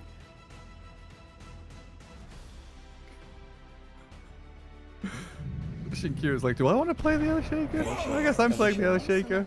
So Earthshaker and a Baden are our two supports. So I was right with the Jinkyu Earthshaker call. JT Mars is the last pick from Gaozu. Yeah, and that rounds out the draft for Gaozu. So pretty good synergy in the end for the heroes that they have. The only complicated thing is that they have a bit unorthodox support duo perhaps in Shaker and Abaddon, but it's not that odd. Despite being double melee, Abaddon is really good at protecting and just, you know, giving Ame a good start. It feels like it could be quite a steep hill to climb to get to their items, though. Like Earthshaker, he's going to need a blink. Mars needs a blink. Your two primary team fighters and initiators aren't just level reliant, they're item reliant. Lina and TA can be a bit kind of squishy, greedy, glass cannon turret heroes, both fit the same archetype. Abaddon can't protect both of them, but they do offer a lot of team fight catch and damage, though, once they get to that critical mass. I am definitely worried about Paravision. I'm worried for Gaozu about Paravision's tempo, right? With a Chen and a Tiny. Yeah. This map could get small very quick. Yeah, definitely. The Chen is going to be the X factor. How many towers can he take early on? How many good rotations can he make that are unpredicted? Because later on, I like the 5-man harmony from the draft that we see from Gaozu. I think the heroes play really well together. Shaker, Lina, and Mars can really combo into each other, and TA can bring a lot of damage. And then you have the Abaddon to counter out the Batrider. It all looks pretty good on paper, but they need to get to that stage, is what you were getting about, right? The Paravision draft is much earlier gonna come online. Yeah, it's like these first, like 10, 15 minutes. How are we looking with the Earthshaker Blink? Where's the Mars at? Do they have a lane with double melee against a Slark and a Phoenix? A Slark and a Chen, right? Because it's Bat and Phoenix as the off lane. Mm-hmm. Does the TA have a good time against that Bat and Phoenix? You said it's kind of scary for her, even with an Abaddon protecting. Yeah, it's a very tricky lane. Abaddon can throw as many shields as he wants, but it's really tricky to keep the TA from being bullied by all that damage. Well, kind of delayed smoke from Gaozu. Paravision trying to scout out the mid lane for any observer wards there with their Slark. The rest of them smoked in behind him. Looking for a move away from mid lane into bottom jungle, potentially. But Xinkyu is there, ready to smoke break into Carlos. I don't know if he got actually spotted, but the smoke broke, and that's going to be enough of a signal for Paravision to back up. Yeah, Xinkyu at least realized that, you know, he broke them. His own smoke broke as well, so he's just standing there, making sure nobody's invading. DY can go for the rune. Does get it. So 2 for 2. DY takes a couple of hits on his way out, but he'll be fine. Yeah, I think overall the bottom lane is going to be the one that I want to keep an eye on a lot. The TA has such a hard task ahead of her here against the Phoenix with the attack speed slow. 9 class takes a meld hit, immediately drops the chat wheel line. That was lame. Yep. Who would do that? Paparazzi already taking a few hits from Tiny and the creeps. I'll come back to that lane in a minute though. As DM and 9 class, you want to keep our eyes on this bottom lane. DY is already doing a decent job kind of getting up in their face. Tried to deny some creeps. Lane pushed forward a touch. And now it's the matter of controlling your small camp. Trying to make sure you can pull, but 9 class puts a stop to all of that happening. Yeah, goes in, body blocks with the Batrider, and Abaddon can't really do too much to prevent that. He is at least fighting back, using the Aphotic Shields as a threat. Bottom lane is, starting out decent for Radiant, but I think it gets really hard on level 2, and that power spike for Dire is going to be huge. Mid lane, we see some mana burn creep coming in, offsetting the balance between Lina and Tiny. 10 players nowadays, dude. So annoying. Nasty pieces of work they are. Yeah, they get to start with a mana burn creep too. They don't even have to find it. Disgusting. You just call to the wild. Bring a creep to them. He's back. He's gonna do it again. Zap. No mana for you, Lina. That was very irritating. Yeah, now 2-minute water rune. No one's like, nah. Ducalis is getting that one, and I'm running to the bottom one. Give me a high five. Paparazzi deny it? He does? Well, nobody gets a rune on mid lane, but Tiny's going to be a bit happier with that. He hasn't been getting spammed mana burn, so he's completely fine on resources with Lina. Pretty low. Top. Yeah, a bit of damage from Slark, but returned quickly by JT. Mars level 2. Offers a nice bit of firepower there to protection Q. Yeah.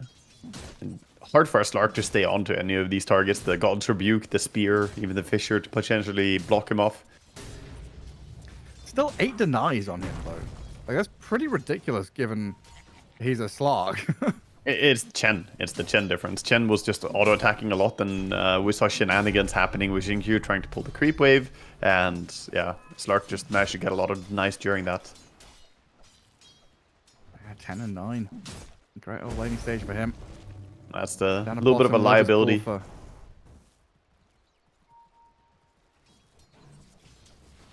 Ame stepping up to try and stop this pull, or at least get some last hits out of it. 9 class and DM able to control that creep wave exactly where they want it. Put Phoenix in a decent spot here, but Ame doesn't seem to have been bothered too much by this lane. Are we waiting for like level 3 on the bat or something? I think they have everything they need on the side of Paravision. Phoenix just needs to find a good angle to take the fight. Maybe waiting for the creeps to go low here and then go in and contest. But yeah, these meld hits are keeping the Batrider low enough HP that he can't really commit. He's scared for his life. And just playing that left-hand side as well, spamming out the mist coil. Wow, the missed chance from the Phoenix. That would have been a nice meld Psyblade, but it gets denied by the missed chance that you get for taking damage. As if the attack speed slow is not enough. Just not allowed to hit. I can see on the mini-map there's a creep chasing Xinkyu away from that top rune spot. Another mana-burning Satyr. And Tiny's going to get the bottom rune. Lina gives him a couple of hits on the way across, though. So at least a bit of normalcy return to that mid lane. Tiny does take that slight lead. Lina did get at least some resources refilled from that rune, so she's gonna again dominate mid as we expect.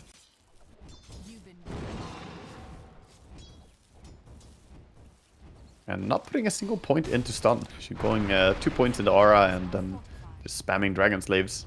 Lifting the creep. Oh, not far off. Wasn't far off. Yeah. Yeah, I was going to ask, because it used to be that you would get 1 level in stun with the old Lina because it was more efficient to use stun to get your Fiery Soul going. It was top lane, Jinkyu's going to try and chasing down fish a Crystallis, Slark. but the Slark is on the wrong side of it, or for him, the right side. Easy kill there with Boot and Orb of Venom. Walks him down. To touch on what you were mentioning about the Lina stun, when you get mana burn spam like this, you have so little resources to work with. It's better to have all your points into one spell and use that spell a lot than have 2 low-level spells and barely do any damage.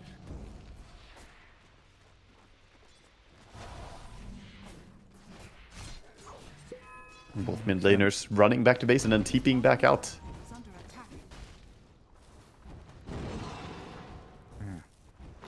Lina going to hit level 6. Slightly ahead of the Tiny. We do see supports kind of migrating towards the rune control, both Batrider and Abaddon bottom. Double Radiant Ward in that mid lane, trying to protect Paparazzi. There's Bat over the top of the Abaddon. Earthshaker coming through the Chen. 6-minute rune about to spawn as the Earthshaker completely blocks Ducalis away. And Paparazzi gets the shield rune, while the Abaddon is forced to TP back to Fountain by the Bat. A little victory there for Gaozu. Something good for Batrider at least. He could even try to bully the Batrider or the Abaddon when he comes running back to bottom lane, but looks like he wants to play with his Tiny. Does have a D ward for mid.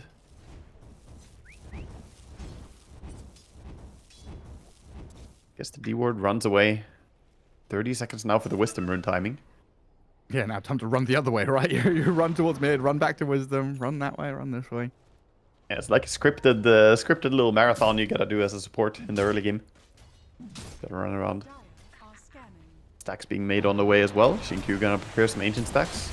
Oh, but Crystallis knows it's Wisdom rune time, and that means offlaner is a bit exposed. Like you were saying, JT with the spear and the God's Rebuke able to push back the Slark, similar to what we see with like Razor picks, right? The Ursas, heroes that want to stick on a target. If you've got any displacement, it works tremendously against them. I mean, it's one of the big reasons why Mars is as good as an offlaner as he is. He just works against so many different types of heroes because he has a safety tool, or 2, you could even say. Just pushing people away. Phoenix finishes up his level 6 by clearing some big camp. TA just about to get 6-2, gets it from that creep.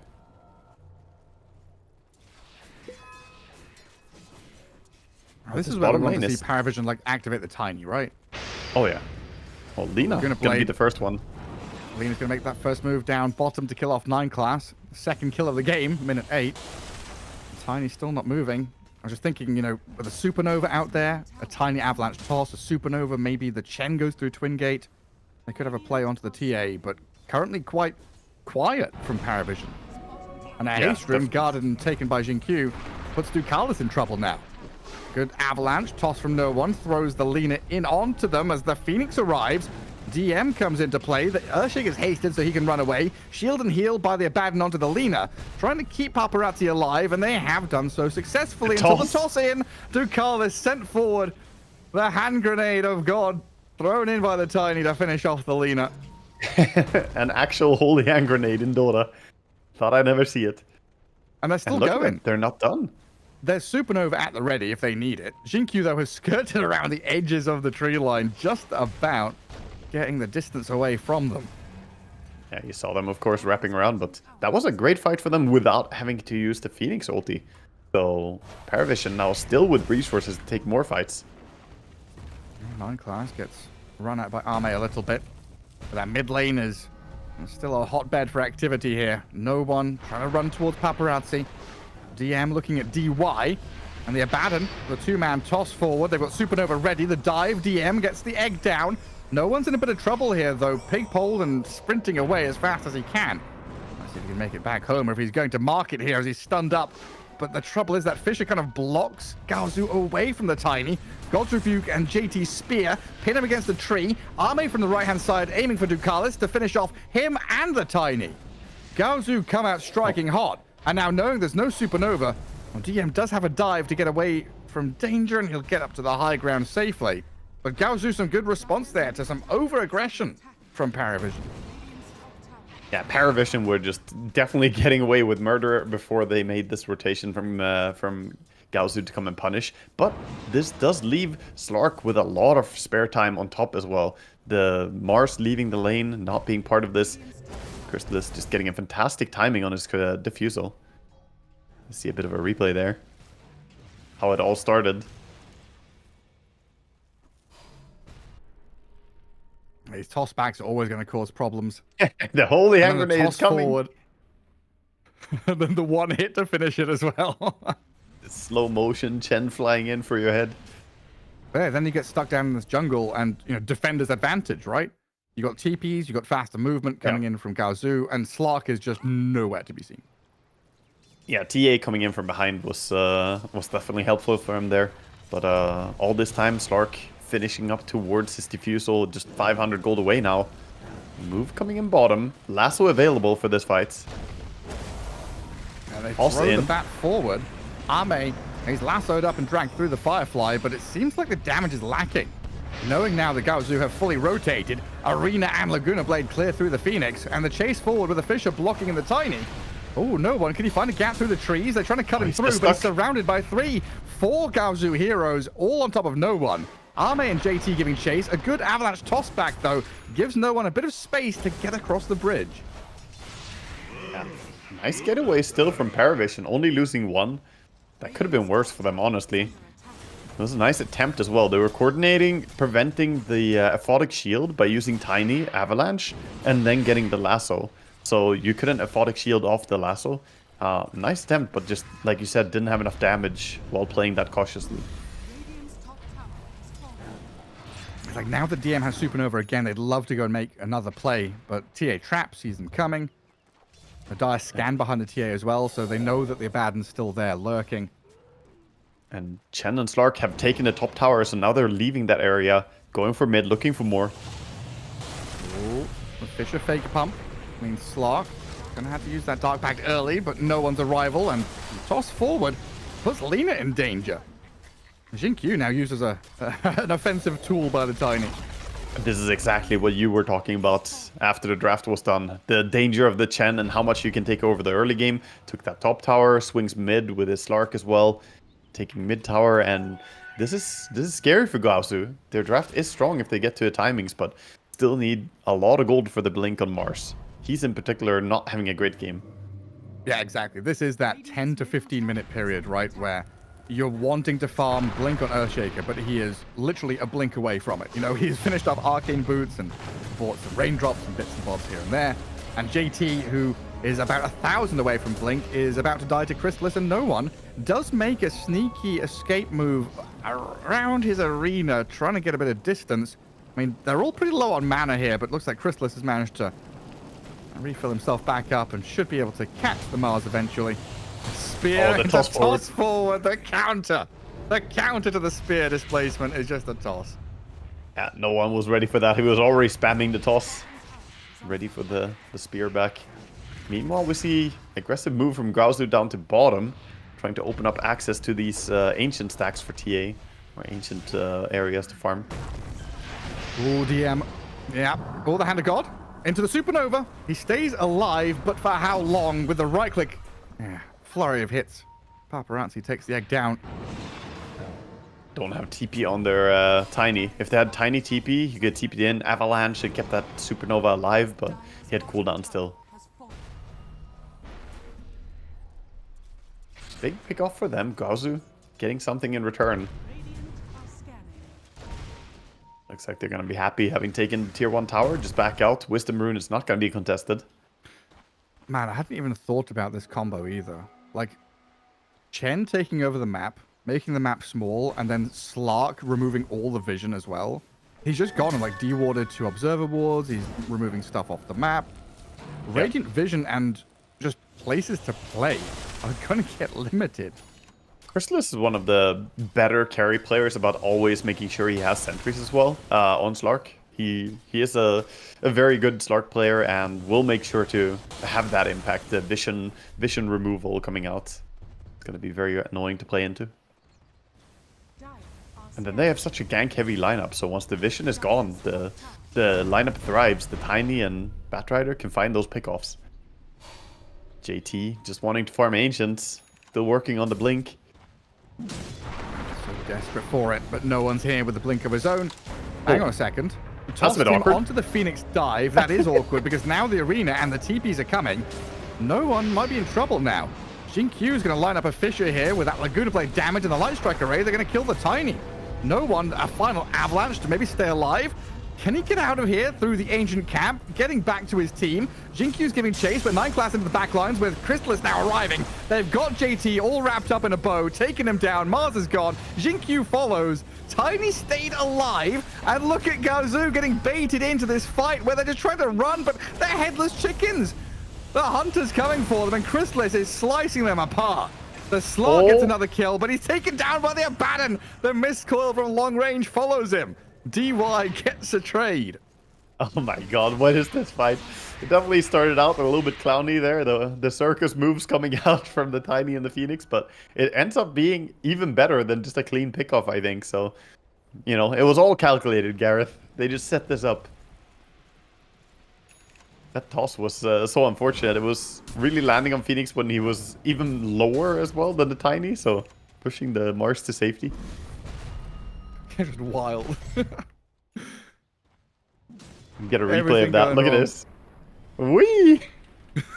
Look, where's he going? The space-time continuum just warps. I don't care about velocity or momentum. I'm going to teleport my quarks over back here. Back in live.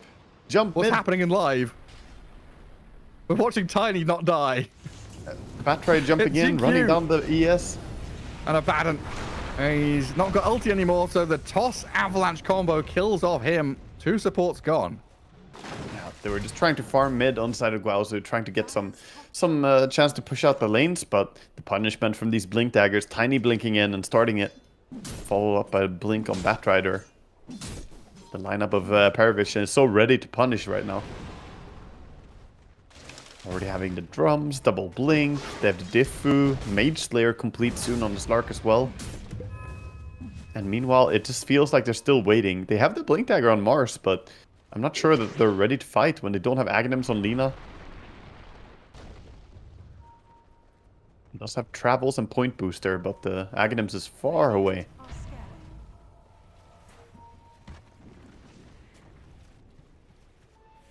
Radiant's middle tower is under attack. And Arma, even though he's top of the net worth, we're kind of yet to feel his impact.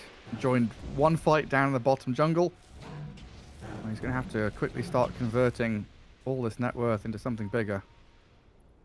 Yeah, he's working on the silence next, getting the shard. So you can maybe prevent some Slark ultis or Phoenix ultis. Would be massive. You TP the Lina mid. No one would love to gank her, but doesn't really have his team nearby.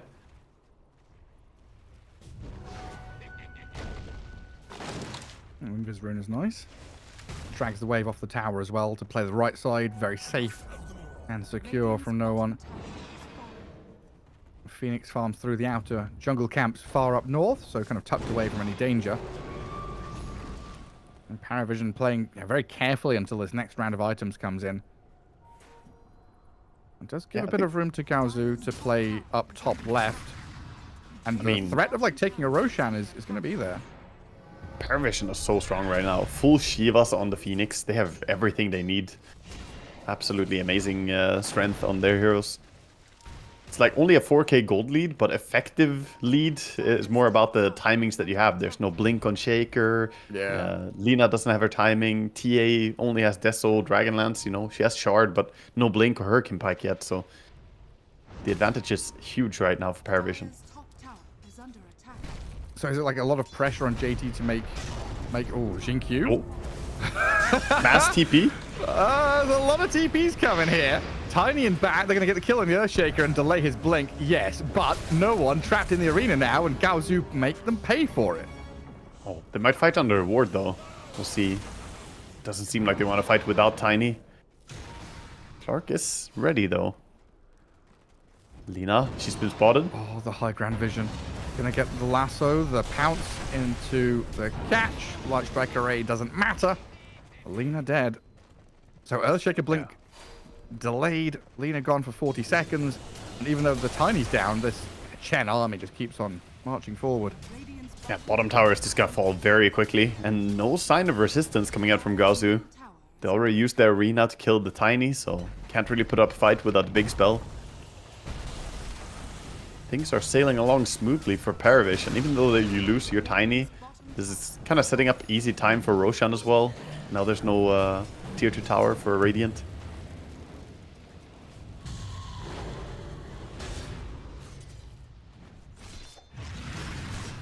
JT and DY just trying to find what they can. I feel like I'm just seeing this The Abaddon. north of the map. Yeah, I'm just seeing Abaddon trying to farm up. He wants to have one item to play with at least. Yeah, all he's been doing is pressing shield on people. Give me another hotkey, please. Yeah, he's gonna click the TP hotkey, get back to base. At least he has a Philosopher's Stone, you know? He'll get some money, even if he's not allowed to farm. 450 gold away from Lina Aghanims. That is the power spike that they're waiting for on the side of Radiant. Also have the Blink Dagger on TA just now delivered. And Shaker Blink 400 gold away. Everything just out of reach right now. About to be ready. So close. But this is where Paravision can flick that switch and just really shut this map down. Like, Gaozu have been hemmed in on their side of the river, and Abaddon showing himself with no ulti mid. Means the lasso into Crystal's jump, takes down DY for 30 seconds. And now bot lane, Shinkyu, are you farming here? That is a scary place to be, but it has just about got him to blink. Yeah, he's gonna get it. Passive gold will take him over. 10 more gold than he has it. But Crystal is already with this shard on Slark. Mage Slayer shards. He's so ready to fight. Looks like he's queuing up the Aghanim Scepter and the BKB. He wants both. All survivability from here. So many answers for the challenges that Paravision face. And Radiant Lina in that top jungle sees the Phoenix farming, but they don't see the smoke coming. Oh no, Mars, he's showing on the lane. Yeah, no one finds the move to start things off, and it sets up very nicely here for Chrysalis to connect. Like, Phoenix is farming jungle, kind of baiting. Like, I'm over here. You couldn't possibly be ganked up top. Yeah, and this DD run looks free for the TA, but it really isn't. Dangerous to go for. DM steps up quite aggressively, though. Ame. Ame, he's jumped in on this. In comes Jinkyu, though, with the help of Laguna Blade to blow at the Phoenix, while Ame is burnt to a crisp. No one and 9 class over their heads here. 2 down. Phoenix the trade, and Paravision hunting for the +1. Is it going to be Earthshaker, or is it going to be the Abaddon? DY does have ultimate available, and Jinkyu doing a good job to hold them back for a little bit. But here come the free stacks.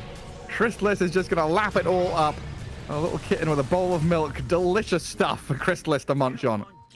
That's so amazing. As a Slark, you get to build up your stats. Now he's ready and primed to keep pushing. Get some more going, and everything just falling apart for Gaozu. I'm surprised the gold lead is only 4,000, by the way. It feels like a bigger lead.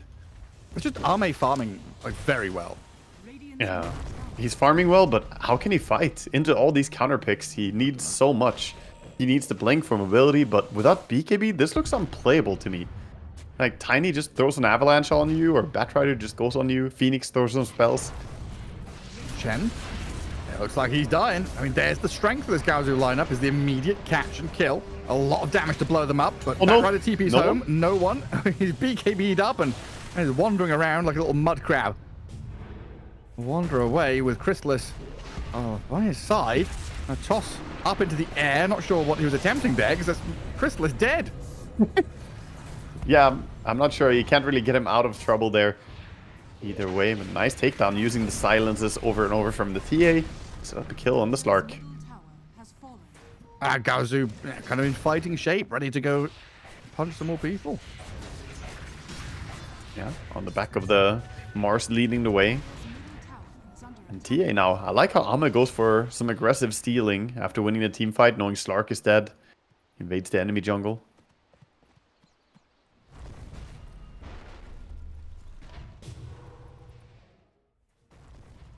I see a replay there. I'm not sure Was what he trying to toss him to creep wave, I guess. Yeah, he must have misclicked. And misclicked? I think. Because the creep wave was right there. I think he could have tossed to a creep wave, but he must have misclicked as well. Yeah. Like he clicked it when he blinked accidentally. Maybe muscle memory, you know. Tiny players, they always blink and toss immediately on the target if you want to jump. So, but yeah, he definitely tried to get him to a creep wave. Yeah, I didn't see the creep wave last time. I was like, is he trying to toss him into enemies to fight? Or is he... I wasn't sure. Absolutely trying to get him out of there. We're nearly at BKB for JT now. So we've got to a point where Gaozu have all their items. Their draft is now in a... Like, it's 25 minutes in and they're in a playable state. Like, that's how wild this game has been so far. Gaozu now are in a playable game. They also have Arcane Rune on Lina with Ether Lens, so she could look for a pick-off here on top lane. Both teams are kind of staring at it. Radiant do have the advantage of the TA traps giving vision.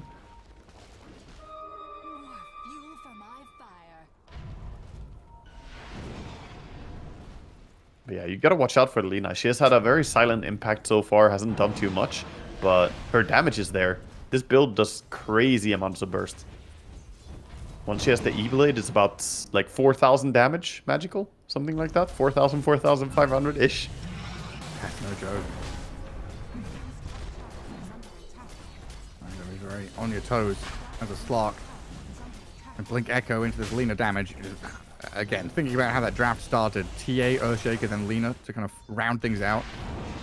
If Gaozu have the vision and are able to get the jumps, which currently they're in a better spot than they've ever been this game, and they could kind of dismantle Paravision, but this is why Paravision are in the Roche pit, getting Aegis for Chrysalis right now.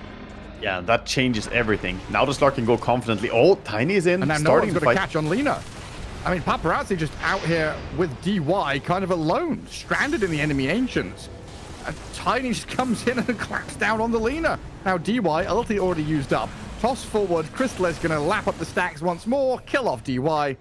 And Gaozu, I don't know if that's cast as curse or what, but just completely out of position.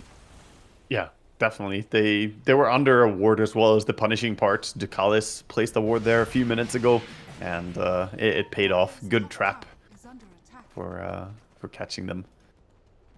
That's not what you want to have as well. Losing a fight before it's a 5v5. Slark Aegis is one thing, but if you get picked off like this by just a few heroes...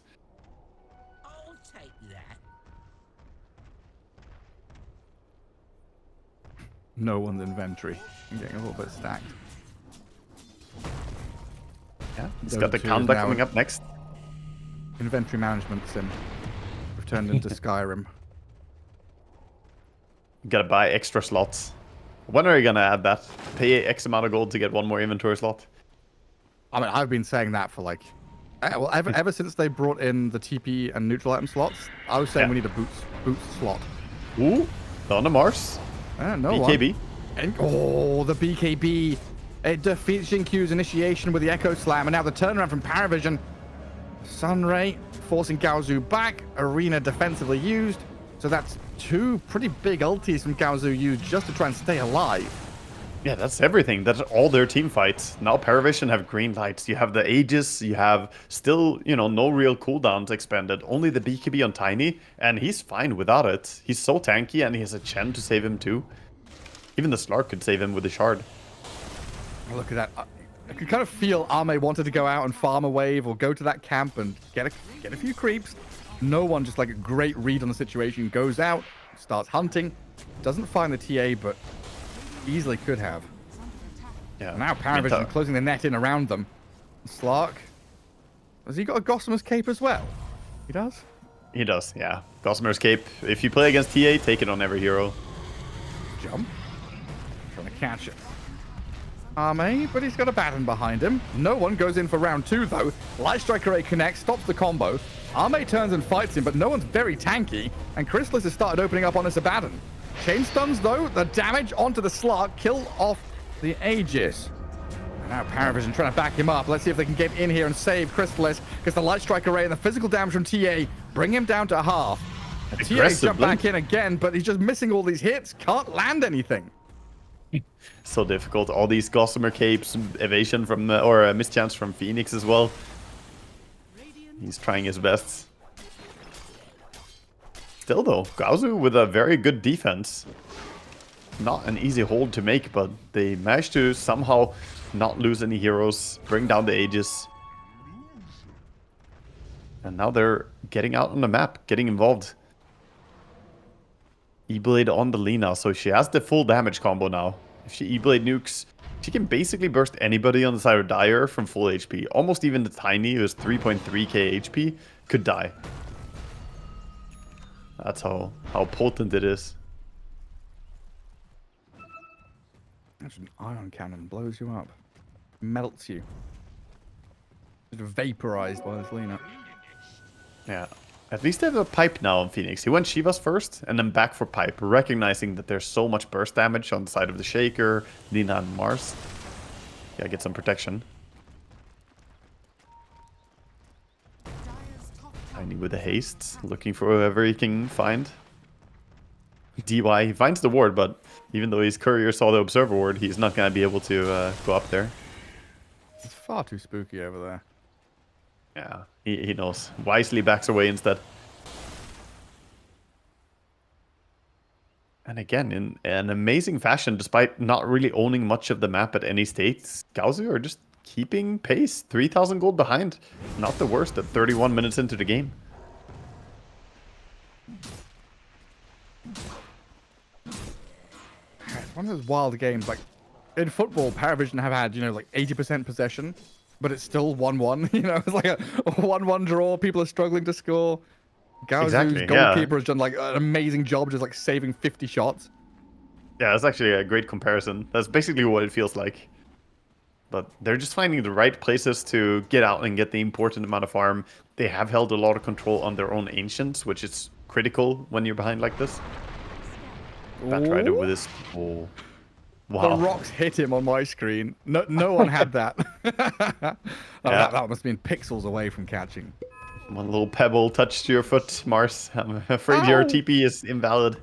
Stubs your toe. That's what it feels like sometimes.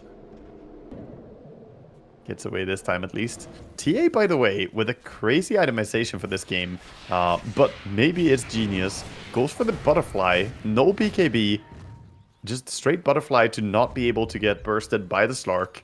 It's a great defensive tool against him. And Slarks don't really want to buy MKB. So, like he will have to do it eventually, but this gives a big power spike moment for Gaozu now. They're going to try and play on this timing. Butterfly completed and no True Strike on the side of Tiny or Slark. Yeah, struggle for Tiny as well, who's gone for like Echo Saber Kanda to try and deal that damage in. And I guess Butterfly also a good damage item in its own right, not just that evasion. Yes, you've got Gossamer Capes, but I'm going to start hitting faster and harder. And a smoke from Gaozu, going to put them in a position here. Maybe find a fight against Paravision, but they're all sat in this mid lane together. Okay, so TA TP's to the top tower, and they all go through gates, just forfeiting the bottom part of the map. And Roche can start spawning in 1.5 minutes. That means they're on the better side of the map right now in Gaozu. Unless the high ground push comes. Yeah. And that's what Paravision are kind of poking at here with a Chen army. Lina is going to use her travels to go and defend. She's queuing up an Octarine core coming out next. Get some more spell casting involved.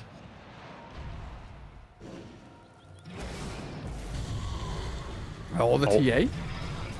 Do they see her? They do. Right on top of Arme here with Chrysalis and 9 class. And DY is trying to protect Arme with the shields and the heals. They turn and fight to kill off the back. 9 class dead, but Chrysalis is still going.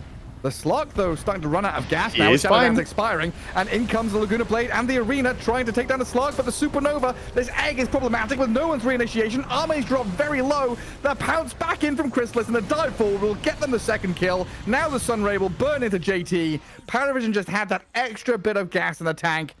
Take down Arme, force Paparazzi to TP back to Fountain, and now Jinkyu, who was hoping for a Blink Echo Slam, he's tossed back into the Slug. The danger zone is here. No one might be dying after the Echo Slam and the damage from the Lina, but he's BKB'd up and survived.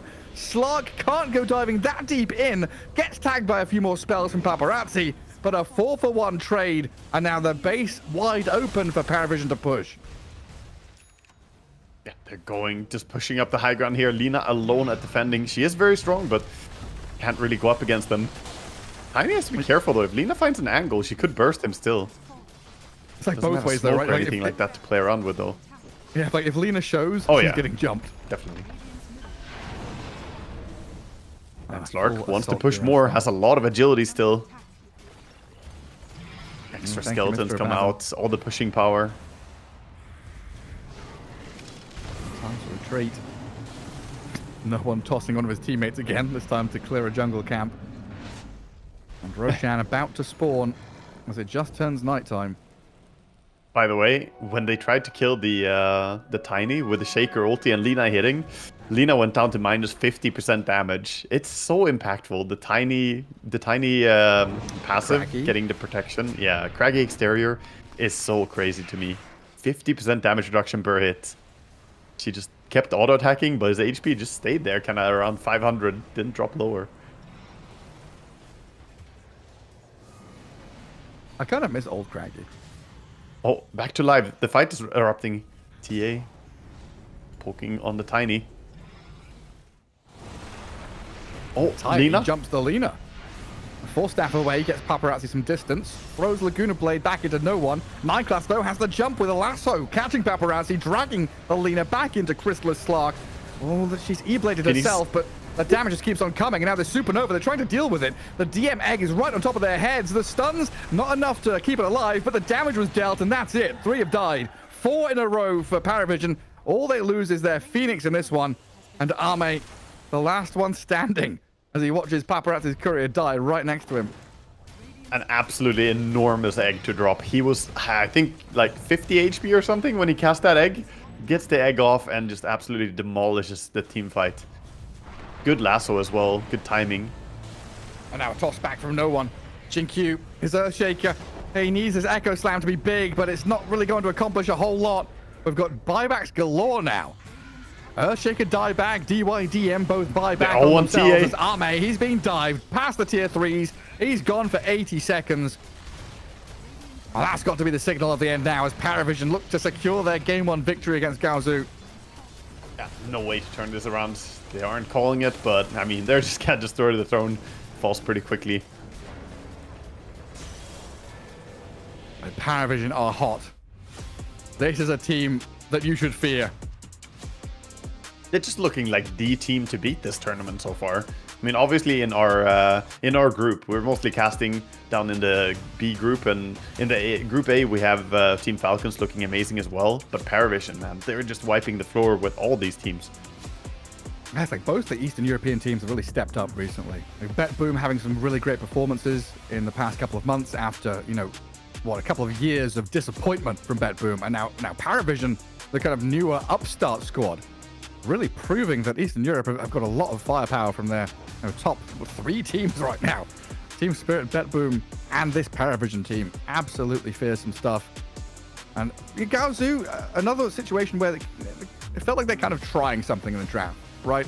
Earthshaker pos for TA early picked, and then building your draft around it. It had some good ideas, but that threat of the Chen and your necessity to get to blink daggers was always going to be your biggest weakness. Definitely. We could feel the tempo difference of the drafts. In the early game, they were falling behind a lot to the moves that Paravision were making. This was the first fight that TA tried to join as well. She just died to a random avalanche and toss with the Batrider being on her already. And that was, you know, not the best entry into the game for Ame. Overall, though, Paravision were the ones to make most of the moves this game. Yeah, off the back of a first pick Chen. That's how scary Ducalis and this team can be. I think Tiny was such a good pick. I think it was an amazing read. I can't remember exactly which heroes were shown at the points, but he knew about Lina. He knew about, you know, most of the heroes on the side of Radiant that he had to deal with. And Tiny just fit the bill so well. It worked really well. They picked it after the Batrider, Chen, and Phoenix, and it complemented the draft so well. I mean, I'm going to say it again. You know, I said it earlier on in that Liquid series, and now I'm going to say I hate carry TA. I understand. I understand, you know, where teams are coming from. I know she's a good hero, but I personally, I just have not been blessed with good TA games, I guess. Every game of TA carry I cast she loses. Yeah, I mean, lately TA is not one of the strong carries, right? She has to compare herself to all the like high tier carries that are out there right now, Alchemists, the Dragon Knights, and so on. She's nowhere close to that. However, I do why is she think being she's first picked? Yeah, that's a good question. And she was countered very hard in this game. The Abaddon tried his best to protect the TA, try to, keep the debuffs off her, protect her from the Batrider, but too many tasks, I think. Too much work for one little Abaddon to take care of. Yeah, then the JT Mars was like a nice puzzle piece to kind of come in at the end of the draft to kind of pull things together, but when your offlane is Mars Earthshaker and you're continually just like running away from a Slark Chen, trying to get to like a 20-minute blink on Earthshaker, Mars, got a decent timing on his blink, but then you have this kind of disjointedness where Mars has blink and wants to fight, Lina has level, whatever, has ulti and wants to fight, but the TA doesn't, the Abaddon doesn't really offer anything, and you've got these two heroes who are out there doing stuff, and then Paravision bring 5. Right? The story of Paravision and their success has been we bring 5 every single fight. Yeah, I also think that maybe a bit of a problem is the Lina, which I'm gonna say she is like the top hero right now in pubs. She's very, very contested in high MMR pubs. Like these players see her all the time. But I think in pro games, it's a little bit slow to try and farm boots travels into Aghanims and then start having big impact. You really need something earlier, and the Blink Dagger Tiny was just dominating the game way before Lina could do anything. So there's a bit of a tempo disconnect there between the two drafts and the ideas that we saw. Yeah, I mean, Lina even tried to like step up and rotate before the Tiny did, right? Moved into bottom jungle, got a kill, but it's just a continual kind of battle where you've got... I mean, greedy isn't the right word here, because TA wants to farm, Lina, like TA wants to farm to a certain point, Lina wants to farm to a certain point. They are all kind of greedy within the first 15 minutes.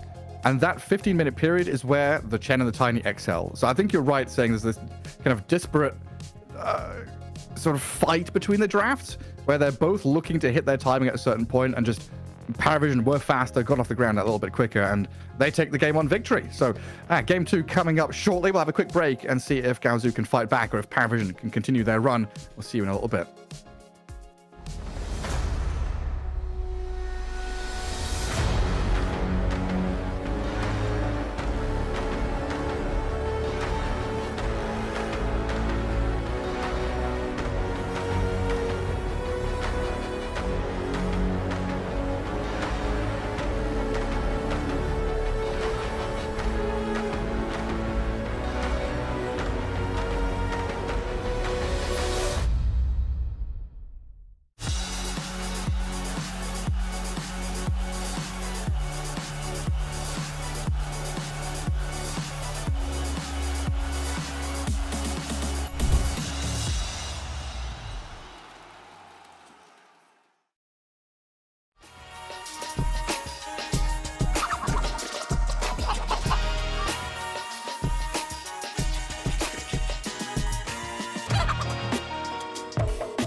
serotonin slide, chemical high.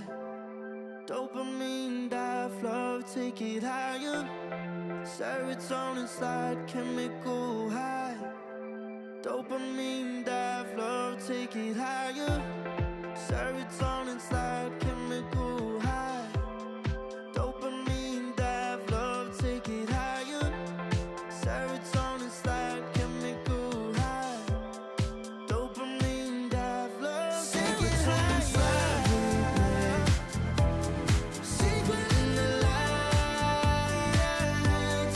empowering your energy. Ride it through the night. Serotonin slide, slide, slide, slide. Serotonin slide, slide, slide, slide. Serotonin slide.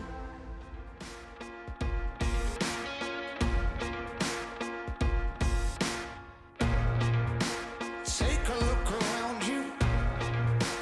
What do you see? So many people trying to be me.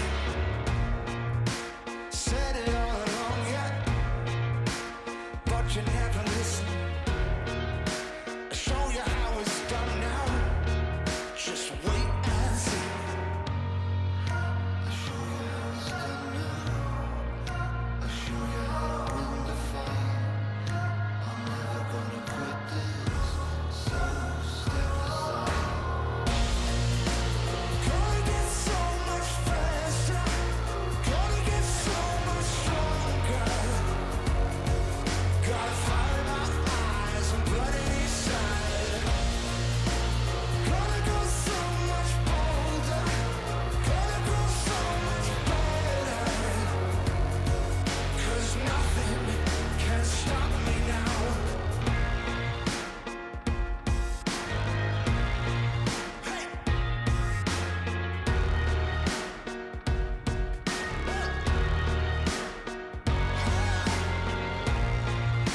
Said it all along, yeah, but you never listen. I'll show you how it's done now. Just wait and see. I'll show you how it's done now. I'll show you how to win the fight. I'm never gonna quit this, so step aside. Gonna get so much faster. Gonna get so much stronger. Gotta find my eyes and put it inside. Gonna go so much bolder. Gonna go so much better. 'Cause nothing can stop me now. You and me gonna take this world. You and me gonna fight it out. You and me gonna take this world together.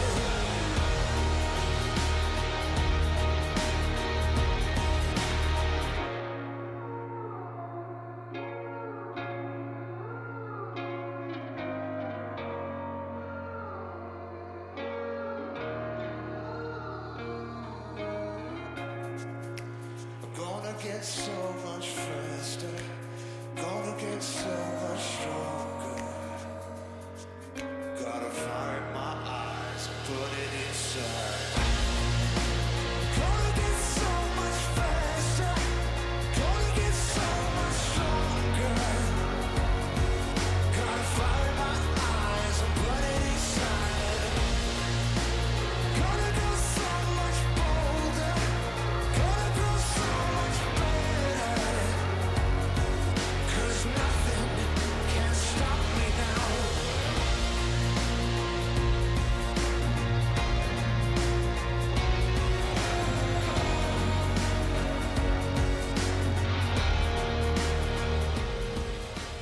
ESL One Bangkok is brought to you in part by Intel Arc, Acer Predator, DHL, Kadia, Monster Energy, 1xBet, and the United States Air Force.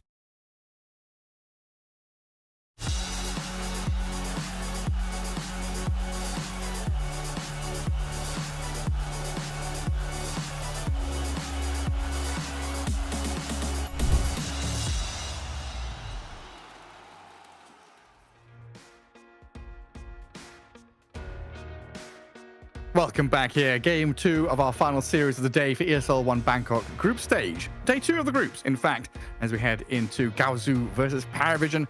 Game 2, where Waga, we've seen Gaozu day 1 look pretty good against Liquid, pick up some victories here and there, but we've also seen Paravision just, I don't know, runaway train, steamroller, whatever you want to call it. They have been unstoppable.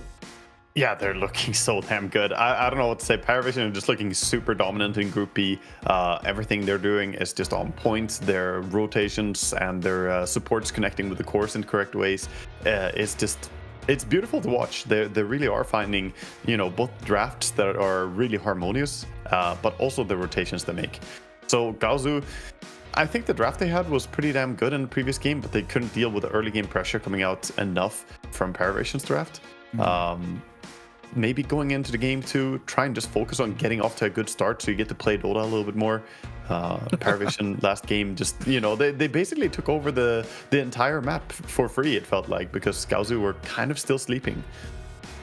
Yeah, and Ame, farming up a storm on this TA couldn't really connect in a meaningful way, because Dota is, hasn't been for a long time a game where you can play 1v9. People make jokes about it. Oh, I'm going to carry 1v5, 1v9. I've got a hard carry, etc. But yeah, at the highest level of pro play, you can have the most overfarmed hero and they can die in 3 seconds. If they're out of position, if the team fight coordination from your opponents is spot on, which it is. We're at ESL One Bangkok. This is the cream of the crop. You can't get away with 2 of your lanes, 3 of your 3 lanes failing is just disaster. Props to Gaozu for staying in the game when they're so far behind in terms of map space, etc. But yeah, that first stepping stone, that first platform can't have lava underneath it. You can't just fall into the chasm immediately and then clamber your way up. No, really not. It's so important that they get off to a good start. As always, we see if we see Jinkyu on a team and they struggle in game 1, it doesn't matter. He's always going to be smiles and laugh and try and keep the morale high. This guy is going to try and keep his team positive going into game 2. We see no one who's been having a little bit too easy of a day, it feels like today. He's looking for a challenge. Look at him. He's like, when am I going to have to actually fight for something, man? It's all been too simple. Give me a funny hero mid. Let them pick Huskar. Let me get counted. Oh, he's not saying that. No one says that. Said no mid laner ever.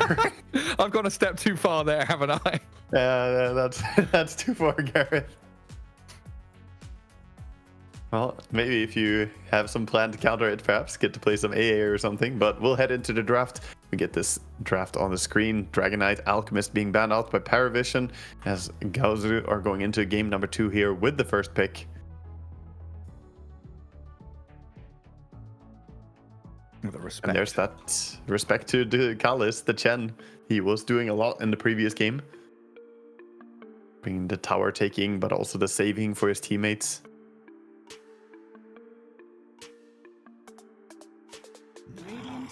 How popular has Chen even been?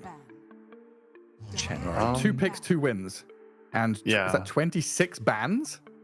It's every team that has a really outstanding Chen player, you basically have to ban Chen. And then you don't see a lot of gameplay for Chen. It's mostly just ban. He's one of those heroes with extremely high ban to pick ratio, usually. Yeah. And then the players that are not amazing on Chen, they just don't want to play him, right? So who wants to get into microing all that if you're not going to be amazing at doing it? It's not too comfy. much work. What is comfy is Ogre Magi. He's the big boy on the block, and he's looked pretty hot so far in the group stage. 11-3, 78.57% win rate. Decently contested, but has always just looked like a great bodyguard for whatever carry you're picking. Yeah, definitely. I'm a big fan of this hero in the current patch. I think it's overall looking so valuable. The strength that he brings in the early game and the buff up for the carry, it feels amazing. But there's not going to be no double steroids with the Bloodlust and the Empower this game, as Magnus is banned out. Chrysalis already roaming early on. Come and join the drafting squad over here with Astini. Just hang out. Dini, the man with a plan, scratching his beard. Bat Rider. Yeah, I was running down my list of who we got out. Who we got out here? The big picked heroes. Bat Rider definitely up there. We have had a couple of these, like Morphling, Invoker, even sort of Beastmaster heroes getting first phased or early picked, but they often feel kind of exploitable. Bat Rider just gives you a nice solid lane no matter what happens.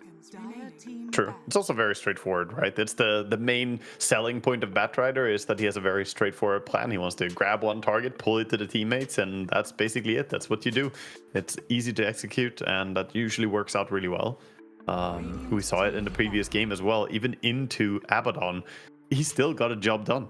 He just waited for whenever Abaddon used that aphotic shield. The moment he flinches and uses the aphotic shield, then the Batrider came in and swooped away his TA. That's so good. Well, there go the Invoker and Beastmaster. Two of those heroes that have been very popular. 5 seconds remaining. And Paravision, at this point, as Paravision, I would do something like ban Juggernaut. Whereas, like, Ame, I'm here specifically to piss off you. Yeah, that's, Ame is probably the only player I would say you can ban Juggernaut against, but for sure, you could. You could. I'm sitting here thinking what you want to pair the Ogre Magi with as a carry for Ame, and it feels like maybe you just need to go back to some Gyrocopter, some stable, robust hero that comes online early. Because last game we saw him on the TA, and he did farm really, really well, but it's hard to have impact, man. And Paravision definitely not saying let's play against Huskars. They banned it out already. Get rid of that, and then snap up the No on Earth Spirit for themselves. Yeah, that makes sense. That's why they ban it now. They want to be able to pick their Spirit for mid lane. Probably the one cheese hero you don't want to face. Ooh. And Gaozu maybe learning a little bit from the Liquid series they had yesterday.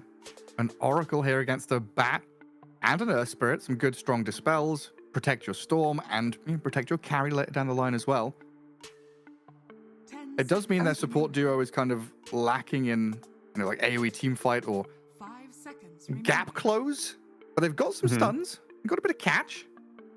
That's true. Yeah, I like the Oracle pick here. It's great against the Earth Spirit as well, because sure, you can protect against the Batrider and the Lasso, but dispelling against Earth Spirit is also great. You can get rid of the Magnetize, until it's undispellable, and you can take off the silence off of your Storm.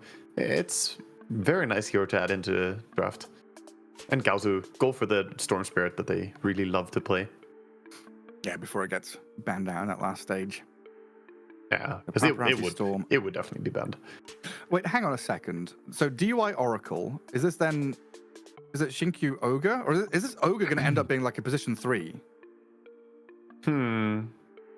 Is it Shinkyu Oracle? Yeah, I don't know. I think Shinkyu might play the Oracle. I'm not sure how they want to do it. Huh.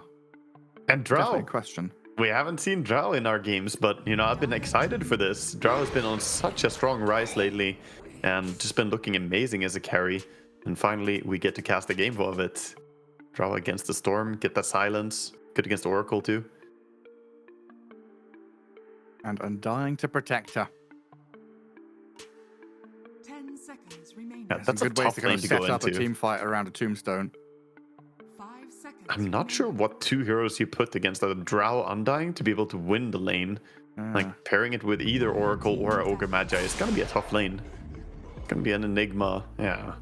I mean, that's decent, but it's hard to keep your Eidolons alive against the multi-shots.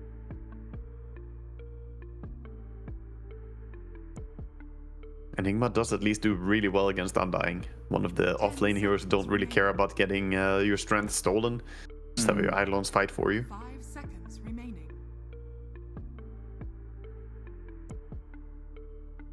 And it's going to be Ogre Enigma, right? Like, my brain is still stuck on this, like, Shinkyu's playing a weird hero. Depends what army want to play, I guess. Ultimately, comes down to that. But Army Ogre. Let's go. Just smack some people. I mean, we had mid Oracle for a bit. Sumail played that. I should have kept that flex open. 10 seconds. Yeah, I think it has to be Enigma Ogre lane. Oracle would be a little bit weird, I think. But I mean, the selling point is that he could kite the Undying, and whenever Undying runs too deep, you just lock him with Fortune's End, Eidolons hit a bit, and you get a kill. Could work out. Jark up to ban from Paravision. Mm-hmm. Exactly what I was calling earlier, that Ame should probably get some hero like that. Dire team ban. Oh, they banned the Medusa. Okay, Gyro and They didn't Medusa. listen. When they listened to our whispers. they listened to our serious ones. You said Gyro, I said Medusa, you know, normal stuff. But they left the Juggernaut in. It's true. Not your meme requests. This is where Gaozu banned Juggernaut by accident when they wanted to pick him. 10 seconds remaining. The classic. So Paravision need their DM hero. I mean, you're always going to be scared of like Beastmaster, Doom, Lycan. You've stolen his Enigma, thankfully. Yeah, so just Lycan, maybe Visage, I guess. Could be Visage, honestly. Or how's Underlord here? We're both Underlord haters. Yeah, it could bring the tempo that they want, but I'm not sure. Yeah, they banned the Lycan, so they banned all the 3 heroes that you were listing. You know, the classic DM heroes. But that puts me to think that, you know, probably Visage fits quite well for them. Oh, but the Troll pick, that kind of shields it. Troll is great against Visage in lane. One of the best heroes against him. And that's such a good combo as well now. Like, yes, you've got Bloodlust, Troll, nice, but Oracle plus Troll is like 15 seconds of invulnerability or something through Battle Trance and False Promise. I think they're both like 7.5 seconds each. Yeah. You just stay alive through the Magnetize, through the, like, kill the Tombstone, get past the lasso. Yeah, they can endure, last long, and it's difficult to deal with the Troll if you have this backliner. Usually you want to try, you know, you have 2 different silences in your team. You have Lasso, maybe you could burst him during that, but with Oracle ready to save him, he's gonna get that Battle Trance off. Bristleback. Ooh, okay. Okay. Bit of a twist for Paravision. We don't see that as often. It's a bit of tempo from the off lane. Does need a bit of stacking going on behind him. Yeah. And not the kind of regular Paravision draft where everyone can fight together, right? We don't see these kind of natural hero pairings where no one can play with this guy, that guy, this guy. Like, no one in 9 class feel like the linchpin heroes here to do stuff on the map. Yeah, and also a very low disable lineup from Paravision. They only have the rolling boulder on no one, and then the lasso. That's your disables. So could be a difficult game to lock down and catch heroes like Storm. Sure, you have silences, but you don't have proper stuns.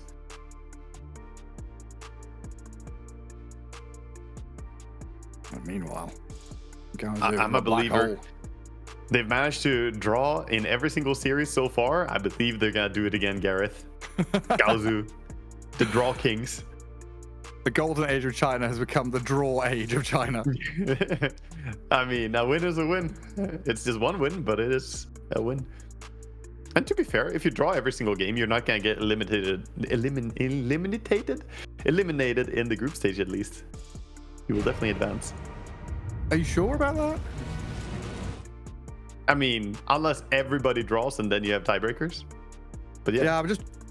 I think you're I never remember, gonna get. You can't get eliminated immediately if everyone draws. You know. If everyone draws, yeah. Because I know at old Dream Leagues we've had situations where if you did draw all your games, you were like kind of almost guaranteed to be in this like elimination zone. But that was when, you know, we had 10 teams per group. Those were 8 team groups or 10 team groups. Yeah. And also we had different formats where if you drew, that was like worse than having a win because head-to-head tiebreaker stuff. So you could have the same points, but if you had a win against one of the other teams that drew, then you advance. Oh, everyone tipping no one. Yeah. He says ni hao. And that's it. That's the extent of the Chinese conversation we're going to have in the all chat. Yeah, that's all we know. Hello. Probably all he knows as well. Well, no, he's got 2 more phrases up his sleeve, but they're both swears. He doesn't want to get points reduced or anything like that. He's saving them for later. Yeah. When he gets Honest, 5-man ganked in the mid lane. Shove him away on mid as no one was looking for information. Doesn't get any free D-word information on mid lane. Oh, but look at this. Oh, do they know he's there? They've seen Ame. They've surrounded him. Shinkyu is here with the Fortune's End, but the Flame Break is pretty much perfect to push Ame back into a kick of the boulder, a kill for DM, and Ame the first blood. Maybe Crystallis won't be scared anymore now. He's dead. Took down Ame. Said, well, he got it all out of his system. Yeah. Look at how they're doing this, by the way. They're sending DM down towards bottom, sending Crystallis up top. So they're putting the Bristleback against the Enigma. It looks like. Cool. Yeah, this is a better matchup. Bristol is very good at killing the Eidolons, and this does put the Drow against the Troll, which is a nice matchup for Drow as well. Unless she gets tri-laned. True. Which is currently what's kind of happening. But a tri-lane with Ogre level 1 having... Oh, he didn't go Learning Curve, right? He went Fat Chance. Oh, really? He did. It's not the facet we usually see. I was about to say he won't have a spell, but he does have a spell. So tri-lane is potent then. Are they just going to stay here? I guess so. I mean, DM is clearing up Eidolon's bottom with 9 class, so JT's Enigma is kind of held back. But Crystallis also can't go to the creep wave. He's too scared. So no last hits on the Drow. yeah, exactly. XD. It is very XD. This is some old school stuff. You know, I get into arguments in my pubs when I hover jungle, right? When you're selecting heroes on the minimap, and people are like, "Are you jungling?" Like, no, I'm a support. I'm a pos 4 or a pos 5. Who jungles in 2024? People think that jungling is still a thing. Apparently, tri-laning is still a thing in 2024. I mean, I'm more on board with tri-laning than jungling, at least. And, you know, if you've seen the 13k average games with Venomancer jungling, there's a lot of those. You know, jungling is alive for one hero. One hero only. Oh, Ducalis. He's going to kill off the sentry and block the small camp, but he might be dying for it. Ignite and Fortune's End on this Undying. He pops his magic stick, but he's got no more decay. He's dead. And 10 seconds have to come back to this lane. What's going on? Like, look at Crystal's CS score right now. Yes. We are 2 minutes into the game, and Ame is not pushing this lane. He is just denying. Yeah, was this worth it? No, to have your absolutely not. Bristleback away from the troll? No. I mean, they wanted to have just a 2v2 top lane and a 2v2 bottom. They did not envision that they were going to get tri-lane top. This is definitely just Gaozu with a proper reaction. Now they put the Oracle bottom. Immediately flame break into quill sprays? Immediately? No, he's fine. It would be funny if he did. Immediately die. He's completely fine. Class. So now we get into the 2v2s where Troll 18 and 15. A lot of denies for Ame. He has a bit of a head start, you know. It's you load into the game, you face it up against a pay-to-win character in your lane. He already starts out with a bit of extra gold. Just a 4-wave head start, you know, no big deal. Crystallis, ow. Taking that damage. Hurts. Yeah, he's dying here. Ame is on top of the Drow. Solo kill, carry versus carry. Ame, he's even looking at Ducalis here as a juicy morsel. 10-1 charges still in the hands for the Troll Warlord. And you were saying, you know, the script for Gaozu to tie things up 1-1 all the way through the group stage, it's already on its way. Believe in the vision. The Tie Masters, they're gonna do it.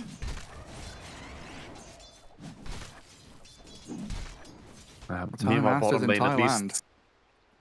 Yeah, Thailand. Meanwhile, bottom at least, the Enigma That's is their getting... drawing attraction, Waga. Oh boy. Because of the draw? The draw. Yep. Oh no, not the Drow. No one kicking people around. Try and grab up all the water runes. At least the Enigma is getting very little farm against this Bristleback, who is continuously clearing Eidolons. Now, DM is having a very good game. Yeah, fantastic start. Whatever you're struggling on the Drow, it's being made up by the Bristleback. And he's going to have to create a lot of space. Later on, the Drow will need to tuck away and just find some farm. I'm trying to go back onto JT. Nasal Goose stacking up. Flame Break was good. But JT's back under his tower with the help of the Oracle. It's just so weird looking at that CS board, man. 41 and 10, minute 5 from Eidolons and everything. And 24-20 is like normal. And then, yeah, then 24-20 from the Troll. And you're just scanning down the list like, where's Enigma? Oh, he's there. Where's Drow? Oh, right. Yeah, but you're happier having an under CS'd Enigma than an under farmed Drow, right? Like, and also the experience difference. The Enigma's still finding levels. He's level 4, but the Drow barely ahead of level 3. At 5 minutes in, this is very painful state for her. And DY blocking the pull as well, making things even more difficult. Yeah, the Troll has face boots and bloodlust at this point, and Chrysalis doesn't even have boots yet. I think he has boots coming out. Yeah, he does. And Ducalis drops the tombstone, but likely dying here. Ooh, unless no one comes in and saves the day. Tombstone's still up. Arme is the first one to fall as no one turns his sights onto DY now. And a double kill for the Earth Spirit. Perfection from Paravision. They come up top and just relieve all, like a sigh of relief from Chrysalis, right? Like, I get to hit some creeps. Again, we've talked about it previous years. Oh, the dive. No stuns. Not gonna find the kill. Again, no one just having that, you know, decisive impact. Big creep wave still pushing here despite the TP out. Oracle is gonna try and keep the creeps alive a little bit, but... Arme just diving Chrysalis here. Forces that gust to come out, but it's a speedy Troll running at your Drow. And Ducalis will send him packing, at least for now. And 9 class even to come in here and deal with the Ogre Magi, who has stepped very far forward. Tagged up by the Frost Arrows, slowed to a crawl, blood grenaded and dead. 9 class with a good swift move up top to help control this lane again. And Crystallis got the kill. That's so important for him. A full creep wave worth of gold. Extra gold coming in for him.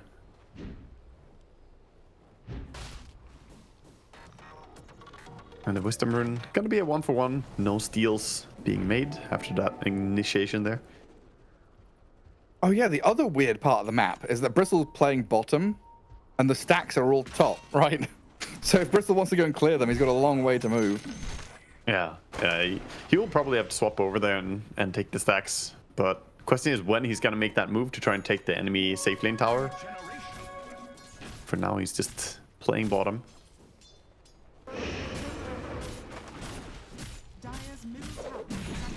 What's Bristle doing? What's Bristle doing about mana problems? Because usually this Bristle, like offlane or safe lane, has an arcane boots or like Bassi Ring support with him. Yeah, that's true. He's not really doing anything about it. It's just send out clarities. He's got clarity on his courier right now. Oh no, Crystallis. The Ball Lightning Storm is on top of the Drow. I mean, this is such a dangerous lane. Being on the off lane as a Drow this early on in the game is just a death sentence. And they will get a bit of a run at Xingqiu in the mid lane though, with the Firefly and the roll. And take him down as Paparazzi will get the trade kill here to kill off 9 class. Tombstone? It's quite the dive coming out from Earth Spirit and Undying. He's got his Magnetize flowing. And DY just stranded out here with no help. And so this is going to be some good damage onto the tier 1 tower. As Paparazzi, he just sticks around here for the bottle refill. Enigma is not level 6 yet, so he doesn't want to TP mid and help out or do anything. So he's just going to stay on his lane. Mid tower is taking some damage, but at least they're not going to take the tower in one go.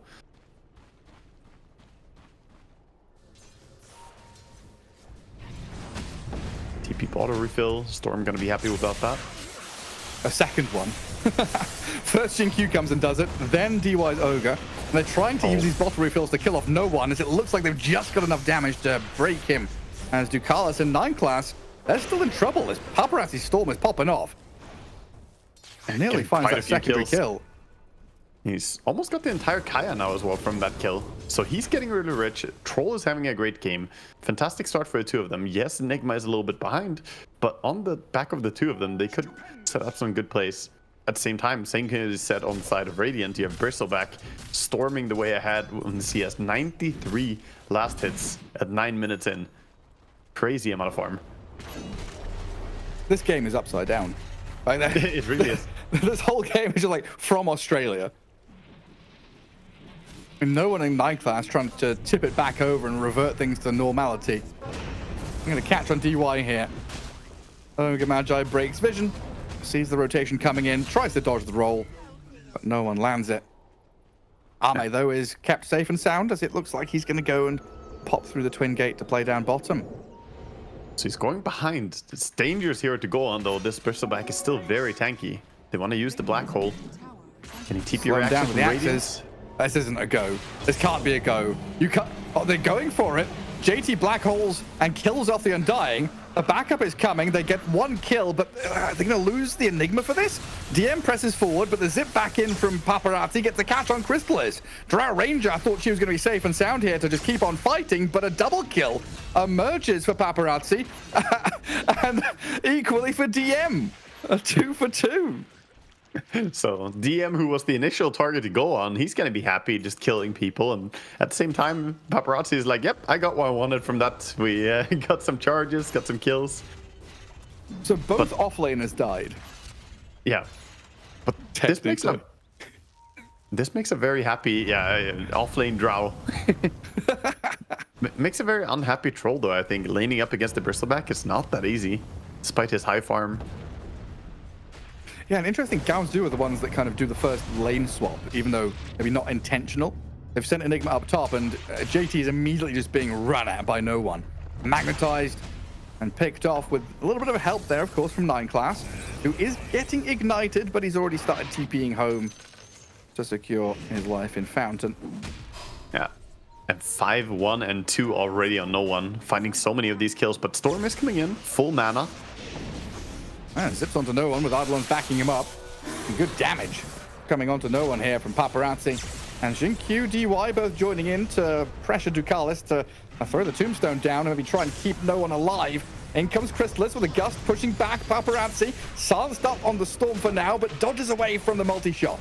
Ducal is still running forward for DY. The zombies hungry and chasing him down. And another TP coming in here as 9 class going to join. I'm trying to find the catch on Xingqiu. Just needs a lasso. Catch him up, and the physical damage coming in, but the heals. And the save from himself with a false promise. The Crystallis is the one getting turned on and killed off. Oh no, he doesn't even die. He heals up so much under a tower with his ulti, and that Arcane Rune Storm coming in, chasing. Crystallis is not having a game, man. I don't know what's happening. They are just constantly fighting.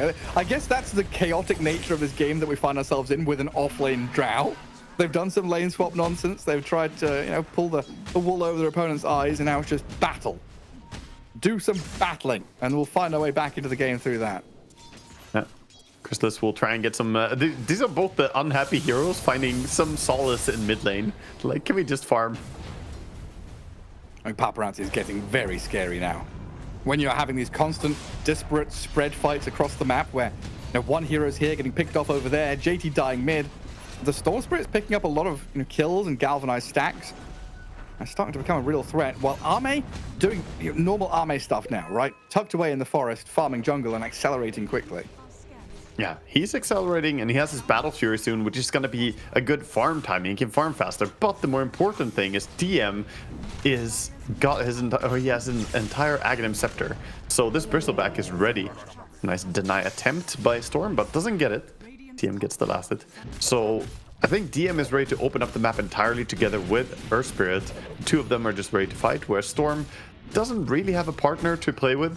Same thing as I always come back to, Storm. He wants to be active. He wants to go gank. And it's just him and the 2 supports now.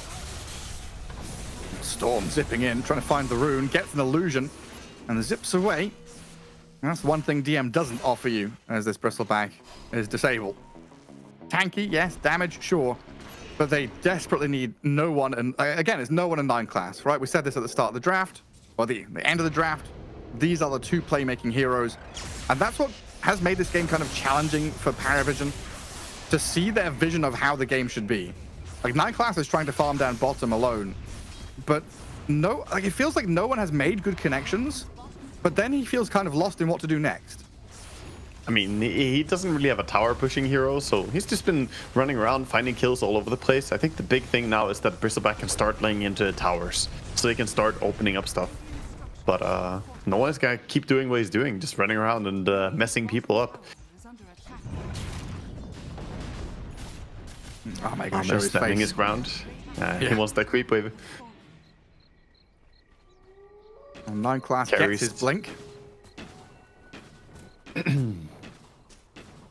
Yeah, nice timing for them to go. Have the lasso.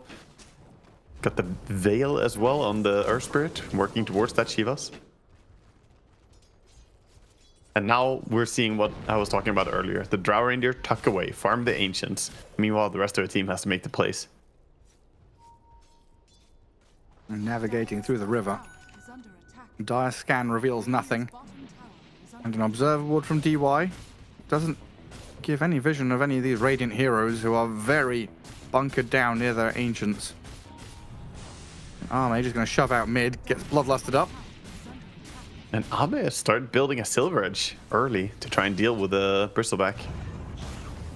When DY steps up quite aggressively then, the roll threads the needle onto the troll, but no one gets turned on and obliterated, but they get the kill on DY, and Armade down in the battle trance, very low HP and not life stealing up enough, he's gone as well! Paparazzi zipped in to try and catch Ducalis, and JT still has Black Hole ready, but Paravision are very fortunate there that no one goes right in between all of the tanky heroes, and now the silence over the storm and the damage! Incredible DPS coming out of DM and Crystalis. Yeah, DM setting up, just walking next to him. They're stalking his target, finds the kill as well. And no one really falling on the sword there for his team. He says, guys, I will initiate, it's fine. Goes in, and his Blade Mill, I think, must have done a ton of damage in that fight as well. He just got into the center of everything, and sure, he got focused and died, but his silence was on point, his damage output was still huge. Even if he died, look at that. The Blade Mill just absolutely melted the front line. Yeah, I mean, he forces the battle trance, he avoids the ogre, doesn't clip the storm, finds the troll, and just sudden fear and panic from Gao Zhu. Yeah, the fact that they stopped JT? the work ulti. JT just couldn't Black Hole, they couldn't False Promise, they couldn't do anything. It's difficult for JT. I mean, all he has is the drums, underfarm from the laning stage, and now getting thrown into these big fights with a ton of items on the Bristleback.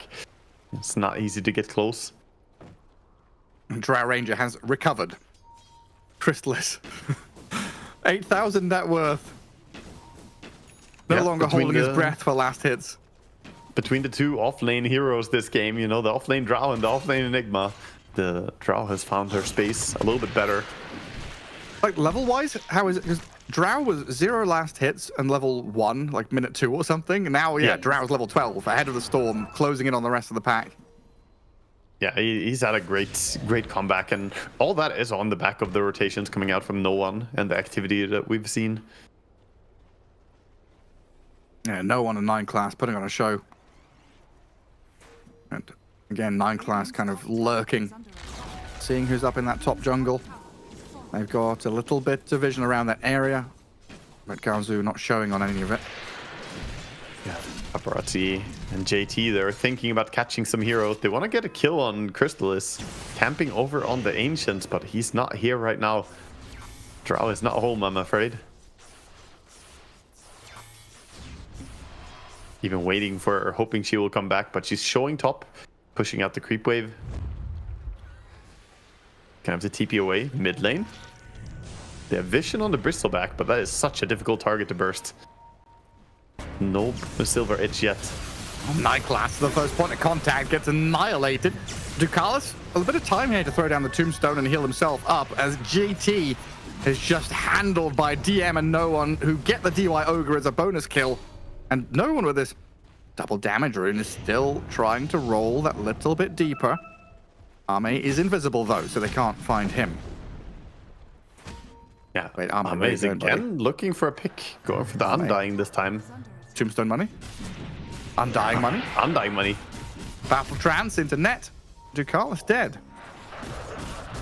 Huh? Shoves mid lane as well. They might jump him. They're trying to catch him. Oh. Arme's out. Storm zips in onto no one. It's a lot of damage from Xinkyu and Paparazzi, but the gust has come in from Crystalis, and the damage is dealt. There's Bristleback. Look at him just hitting the mace. Slapping people down. That was beautiful from Crystalis. He was on point there, Hurricane piking in to get the angle for a beautiful silence and just bring down the Storm and the Oracle together. And yeah, Earthspirit was pretty deep, and you think that you can maybe punish him, but he's so tanky. Blade Mill and Shivas now. And even the Vampire Fangs for a bit of lifesteal. Not your easiest hero to burst.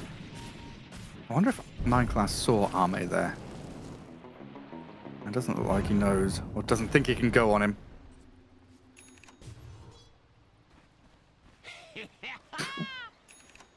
Have we had more than one black hole this game? I remember the one in front of the bottom tier 1. Yeah, I think that was the only one, right? I don't think we've seen more. Then he's bought a blink and not been able to really connect. I need JT to land a big ulti at this point. He's looking for it. He's looking for the angles, but it's not that easy for him. Too many things to factor in, you know. You can think about all the things that can cancel Black Hole, and you might just forget one. Bristleback can just kill you. What if he just pops the Bristleback and throws the shard at you? You just die from full HP as an Enigma. That's one way your Black Hole gets cancelled. Time to buy a buckler. Yeah. Protect free yourself. wisdom rune. No one just comes in and takes it. I feel like he's been free to do most of the things that he wanted this game. By the way, Arme has the Silver Edge. This is a huge timing. Big investment, and maybe they can make something happen with it. If they can break the Bristleback and kill him quickly, teamfight does break open for him in a way.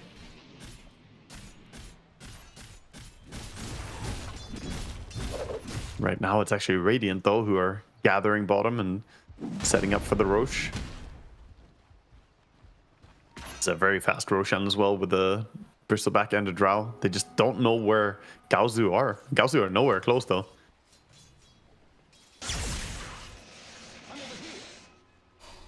Complete opposite side of the map. No real inclination to head down to that bottom right hand corner. And TPs are starting to come top though. No one, he's preparing. Sees the Eidolons and the creep wave. And pushing tier 2 without showing any heroes. It's gonna push the lane. If they dive him on the tower, everyone will TP. Feels safe enough. Smoke coming out though. They see no one top, so they want to go bottom. They know he TP'd away from his team. This could be a moment for him to take a fight. Bristleback gonna show in the bottom lane. I think they go on him. Aegis Bristleback with Bloodstone? Yeah, even so. Earthspear is pretty far. Ducalis. Can he get some spells off before dying? Tombstone and gets inside. He's hidden away for a few moments, but still going to die here to the Troll Warlord, while Crystalis has been jumped by the Storm, but in comes no one to save the day. JT dead, Paparazzi follows, now Arme kind of stranded. Xinkyu is nearby and could maybe save the Troll. He's invis, and reveal is it coming? Well, Xinkyu's going to false promise himself, take a lot of damage from DM in the meantime, but Arme is the big ticket target that no one will kill. Man, that looked like such a big moment right there. He went for the Black Hole on Enigma, but immediately the Blink Lasso coming out from the Batrider stops the Black Hole, and that was lame. 9class has a long list of things that are lame in this game.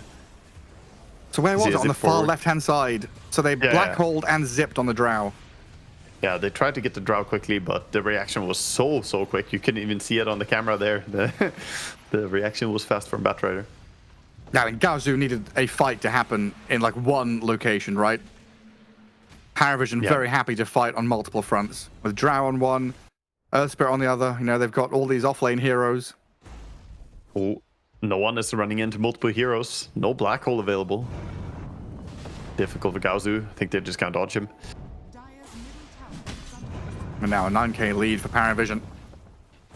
The goal of tying the series up getting further and further away for Gaozu. And Paravision just plays so good Dota. I don't know.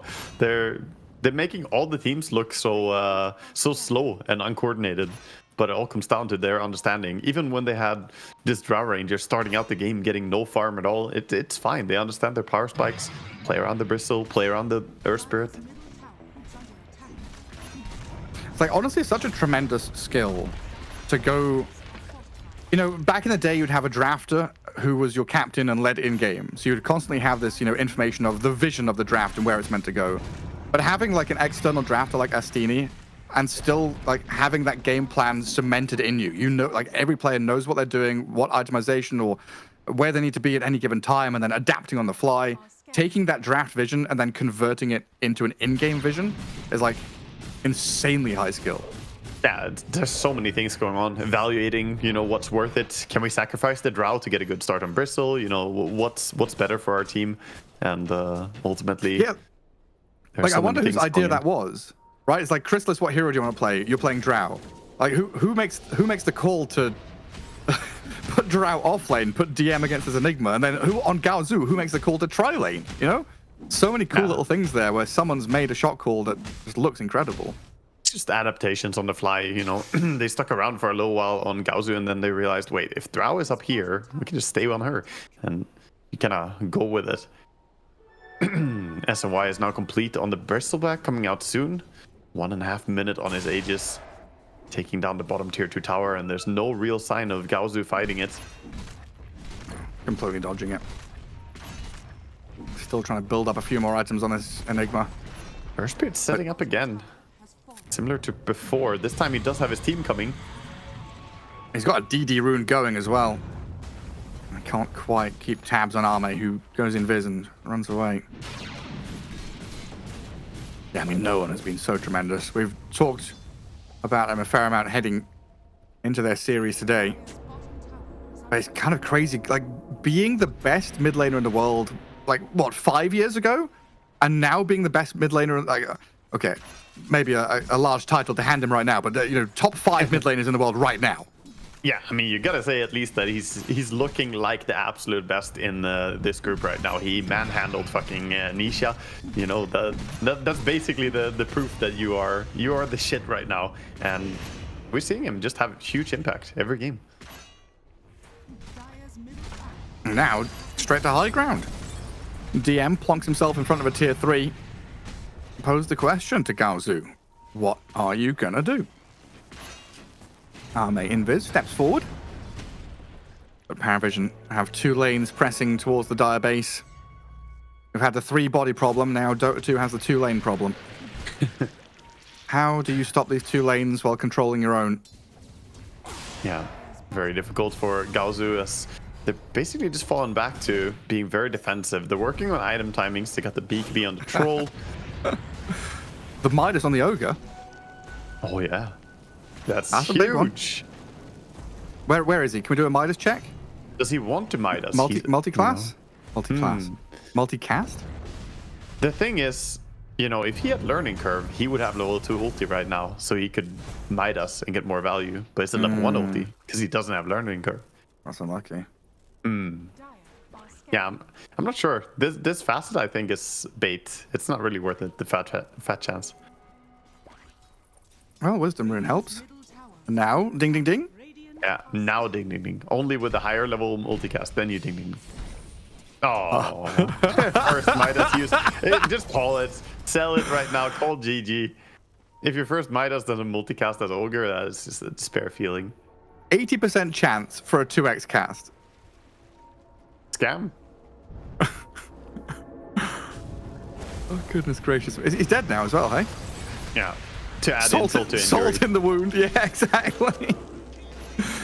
Your Midas didn't multicast. You're not worthy. Might as well be dead, you know. He's gonna respawn in time to cast Midas again. That's his existence now. Eternal suffering. Well, it's high ground time again. DM is there hitting your tier 3, and you have to do something to stop him. Doesn't even have an Aegis. Doesn't need one. Just so tanky. And that What's the spell called again? Rain of Purifying Rain, or Doesn't Yeah, seem to it's do a anything. Reign of Destiny, dude. You gotta think Sing Sing. If you Destiny. think Sing Sing, then Reign of Destiny. Everything is of Destiny. Oh, okay. I wasn't sure where you're going with that. Arrow of Destiny, Hook of Destiny? Oh, you're not aware. No, I'm not aware. I lack critical information. And Shinkyu blown up. 9 class the trade. 1 for 1, but a buyback from the Oracle gives Gaozu the numbers advantage. 5v4 now is Paravision. A tough decision to make here. Do we keep pressing forward and go back and deal with lanes? They, of course, take the safer option. Yeah, this does give a bit of a moment for them to look for a fight. They have everything ready. Batrider dead. Of course, we see Paravision backing out together. And no one with a shield run could frontline this. And DM's the first point of contact. Multi-shot thrown. Arme down in the river. Being focused here, and his BKB battle traps quite early on, but the black hole from JT, Drow and Bristle both inside. Arme can open up with a bit of damage. The false promise is there on the Enigma to keep him alive, but I think Arme needed that, not the Enigma, because now he's dead, and Enigma has nothing left to give. Xinkyu, I think, just straight up ulted the wrong person there, but did it even matter? It was already lost. Even if he ulted on the troll, he would be completely alone and kited at that point. They did not bring down enough heroes. The tombstone to save. The Silver Edge landed onto the Bristleback, but immediately Ducalis throws the shard tombstone to pick him up and put him in safety. What a great saving. This looks like lights out for the Dire base. Glyph just delaying the inevitable here as the counter Glyph from the Radiant keeps the majority of their creep wave alive. And Bristleback can start doing that tower damage. Yeah, Gaozu not calling it, but they have the respawns coming up. I don't know if you can fight against 5 of Paravision. And Mr. Carty, the catapult, helping out as well. And the lasso will drag JT back into the multi-shot of Crystalis. Enigma has a buyback. And Storm trying to zip in deep, but the Gust forces that BKB. Buybacks twice from Gaozu here with the Enigma and the Ogre rejoining. Bat dead, and Bristle actually pretty low on HP, but he's got Bloodstone ready to turn his back and spam the quill sprays if need be. And a dieback on the Ogre doesn't help Gaozu's efforts. Amen looking for an angle. TPs runs in. There's a sentry down though. They see him. Trying, but they can't quite get onto him. DM has stepped away. Quill sprays come, healing him back up as Paparazzi's silenced, but the false promise is there. Saves him for now. The tombstone again puts the Bristle back inside the tomb as the DM's Bristle runs off to the right. Arme can't quite keep track of him. Down he goes. The buybacks are ready from Gaozu on 2 of their cores, but it is one of those situations where you are buying back and just throwing yourselves into the meat grinder. Storm with a long zip actually catches Crystalis. Very deep from Paparazzi, finds a kill and an opening for Gaozu to maybe hold their base, but there are more buybacks to come. And Arme, well, he's gone invis, turns and breaks the Bristle back. Some good damage coming. Lasso is there, though, to save the day. 9 class and Ducalis keep the Bristle alive. DM, the real carry of Paravision now, as the offlane Drow Ranger walks down mid, rejoining the team to finish off the throne. And Gaozu, a couple of supports respawning soon, but there's not much they can do without Arme. GG called, and Paravision, another 2-0 victory for them. Really cements themselves at the top of their group. They are looking so unstoppable right now. Easy game for them again. The vision was there from the draft to that performance as well. Everybody just delivering what they needed to do. And yeah, we see the boys are looking pretty happy about this this day. This was an easy 2-0 for them. Just looking absolutely, I don't know, unstoppable. They're flawless, really. Everyone is so strong. Like, if you focus on shutting down one part of the team, like, oh, we have a Crystalis Alchemist, we got to focus him, then the mid laner and the off laner are going to shine. But it doesn't really matter. I think the key in this team is really just knocking down no one. Someone has to topple this man on the mid lane. He is way too high impact as a mid player right now. And even Paparazzi having a pretty good game here. He couldn't keep pace with Earth Spirit. It just feels so hard. Like, the way they draft, they really protect no one. And the way that, like, he wants to play, like all these Huskar bans, right? They go from being last phase Huskar bans to then being second phase in this series to, like, really, really make sure, right? Like, the point you're making is super important here, because it's the point that obviously Paravision have taken to heart and are looking at and thinking, yeah, we're going to protect no one. Like, first phase, second phase, whenever we can. Yeah, I mean, it's basically saying that if he doesn't get cheesed, then if he has a good matchup, then he is going to carry. And that's what he's doing so far. So if you can't cheese him with the Huskar pick because they protected early, you might have to think and consider more rotations towards mid. Maybe pick some of those ganking heroes that actually can throw mid ganks. And here we see Crystallis. What a beautiful connection for him. That was like the first actual gamer moment for him, you know, getting to do something this game. He was just farming, trying to recover until now. Actually, he spent the entire game, you know, kind of suffering, being jumped on by Storm, trying to find farm. And you come in with some serious damage with a frontlining Bristleback to help you out. You just look... He's just kiting, right? Limping leg, Drow Ranger running away, but it's baited Arme in a little bit deeper. And these fights, very good showing from Paravision in terms of keeping up with the speed at which the plays are happening. You know, there's Blink Black Hole, the Ball Lightning from Storm, and the False Promise. Lots of turning points and things that can happen. And Paravision making sure that they've got the answers to them. And that Tombstone save was so good on the Bristleback. So the break came out. He tried to focus on to the Earth Spirit as the troll, but that's not really a target you wanted to burst. You wanted to burst the Bristle during the break duration. Couldn't do that. And all these fights just falling apart for them.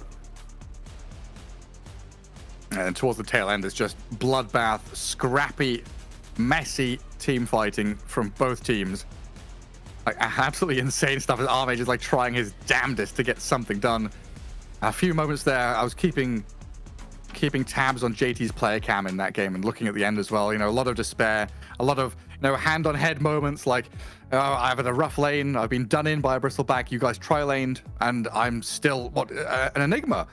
Bottom of the net worth of the cause is something that's pretty unheard of.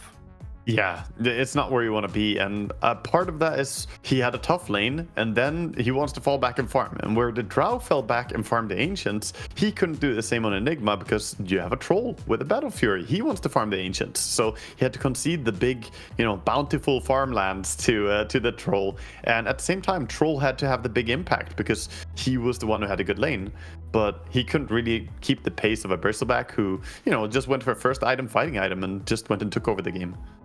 Yeah, I just absolutely ran them all down. And we do have Astini joining us here for an interview after their 2-0 victory. Astini, congrats to you and... Oh, there we go. Hello. Congrats to you and your team on that 2-0 victory. Hello. Good to see you again. Thank you. I honestly want... to see you guys. I want you to talk about that Game 2 draft, please. Whose idea was the Drow? Whose idea was the lane swapping? Did you expect a tri-lane? Okay, so... First, the Undying Draw idea was mine because I was looking like when we had like 9 pick already, like so our first pick, our answer to their pick. I thought if I go support here, I need to blind a core 16, 17, and like what's the lane that I will not lose the lane anyways? Should we go draw Undying? And then we agreed on this, and we saw Storm. We had some different ideas coming from the team, like, oh, maybe we need a support with a stun, something like this. I'm like, no, let's keep the original idea. And then for last pick, we were kind of planning into Lycan. They banned Lycan. Our plan B was Brood, but they went Troll, so then Brood didn't feel that good. And then DM asked for Tide. The team agreed that Tide was good. And like, when like 20 seconds remaining, I see Bristleback, and I said, bro, it's just free Bristleback game. And then everyone's like, no, too crazy, just do the Tide. And we had like 10 seconds, and Duka's like, listen to me. Do Bristleback, we're gonna do lane swap. I'm gonna win the off lane, and you're gonna destroy the safe lane. Let's do it. Trust it. And like last second, I clicked the Bristleback. So it's kind of like a mix of ideas, and like Duka trusting a lot, and like adding up on the idea of the lane swap. And we didn't know they would try lane, so it got a bit sus at the beginning of the game, but it turned to be like a free Bristleback game, which was the idea, and yeah, worked well. That's super cool. That level of trust with like 10 seconds on the line is like incredible. Waga? Yeah. I mean, congrats on a really great series. We've been sitting here just praising your team. I mean, things are going so well. You guys are absolutely dominating, and we keep pointing out like, oh, they have so much impact from their off lane, from the mid lane. Even if you've shut down Crystallis, he finds a way back. we've just been praising your team so much. I want to ask you, because you're the coach, you have a different view where you probably see a lot of things that could be done better. What's something you think, give it to them? What's something the team should really improve on? Is there something that the team can get better?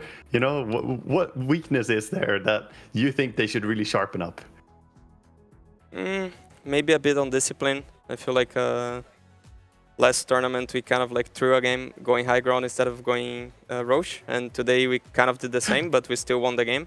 And we need to have a little bit more of discipline in times that you can go high ground, but it's not that you can, that you should. Like why you will take a risk if you can just go get Aegis and get the 100% win in 5 minutes, and then you risk everything to get the win right now. Sometimes it doesn't pay off. So I think we need a bit more of discipline, especially because on playoffs games are harder. There's like more tension in the air. There's more pressure. So we should be building this discipline from group stage. Right. Patience is the key word perhaps for them, then discipline and patience. But thank you. I think if you keep playing like this, though, that's a great sign. And I believe you guys are now the first team to get the check mark as well for the playoffs after this win. Put you at 7-1. So fantastic so far. That's good. Yeah, great. Nice to hear. But we want. Final question. Sorry, as some delay. We want first place. It's some EPT points, and the first place matters, so we want to go for the first place. Yeah, it's like 408. Yeah, 480 points is pretty big. My last question for you. I've always wondered, and I've always struggled to kind of connect these two ideas together. Being a coach and a drafter, how do you kind of ensure, or what's the environment that makes sure that your vision of the draft and the game is the same as the player's vision? And how do you teach them, or how do they teach themselves to kind of adapt in the game to situations? Or is it a situation where there isn't a grand vision and you just have kind of foundations that they build from? I believe we have a grand vision on how we should play the game around which objectives and how we want to approach. And then during draft, we try to get comfort heroes on decent matchups to get this approach working. So we have some basics that we need, some check boxes that we need to check during draft to make sure our idea will work, that we are able to do what we always want to do in games. And sure, you just cannot lose lane so badly that you don't get to play your heroes the way they should play. So you need to adapt to matchups, but mainly have your idea going on in the draft. Okay, cool. Waga, anything else? No, I just want to say congrats to you guys. Well played, and excited to see more from you, and good luck on the first place. Yeah, thank you, Astini, for joining us. Thank you. And I said here, the kind of trust they have, that moment where you got 10 seconds left, blows my mind that he's just it's a free bristle game. And then they're like, no, stick with Tide. And Ducalis is like, trust me, we'll do it. Listen to the coach. We're going to go for it. And then bang in a bristle bang. Late pick as well. Just super, super fun. Yeah, it's very nice to get to hear some of the inner workings. Love having the coach on here and be able to ask some questions, because the players, they just play the game very, they might still be in the mindset of playing, whereas the coach can give us the calm outside perspective. Yeah, especially breaking down the drafts and the inner workings of the team as well. I'm thinking about where they're standing in this group stage. First place in the group feels really good for EPT. Look at DM translating that early laning stage into something amazing on this bristleback. He didn't die a single time. He was just absolutely dominating. 12-0 and 15 being part of 27 kills. Just fantastic stuff from him. Yeah, every single game I'm hyping no one, but he delivered again, dude. He sure did. Nine Class had his moments. Ducalis is playing Undying, but he had his moments as well. Yeah, definitely. The saves. If Astini says this is a free bristle game, I think everyone should listen to him. Just pick. That doesn't matter what's going on. You've got 4 carries already. Pick a bristle bag. Just slam it in there. Astini has great track record so far. I think as a coach, he has great understanding of the game. So having players that trust their coach is so important. I think at this level. Yeah, coming a long way as well.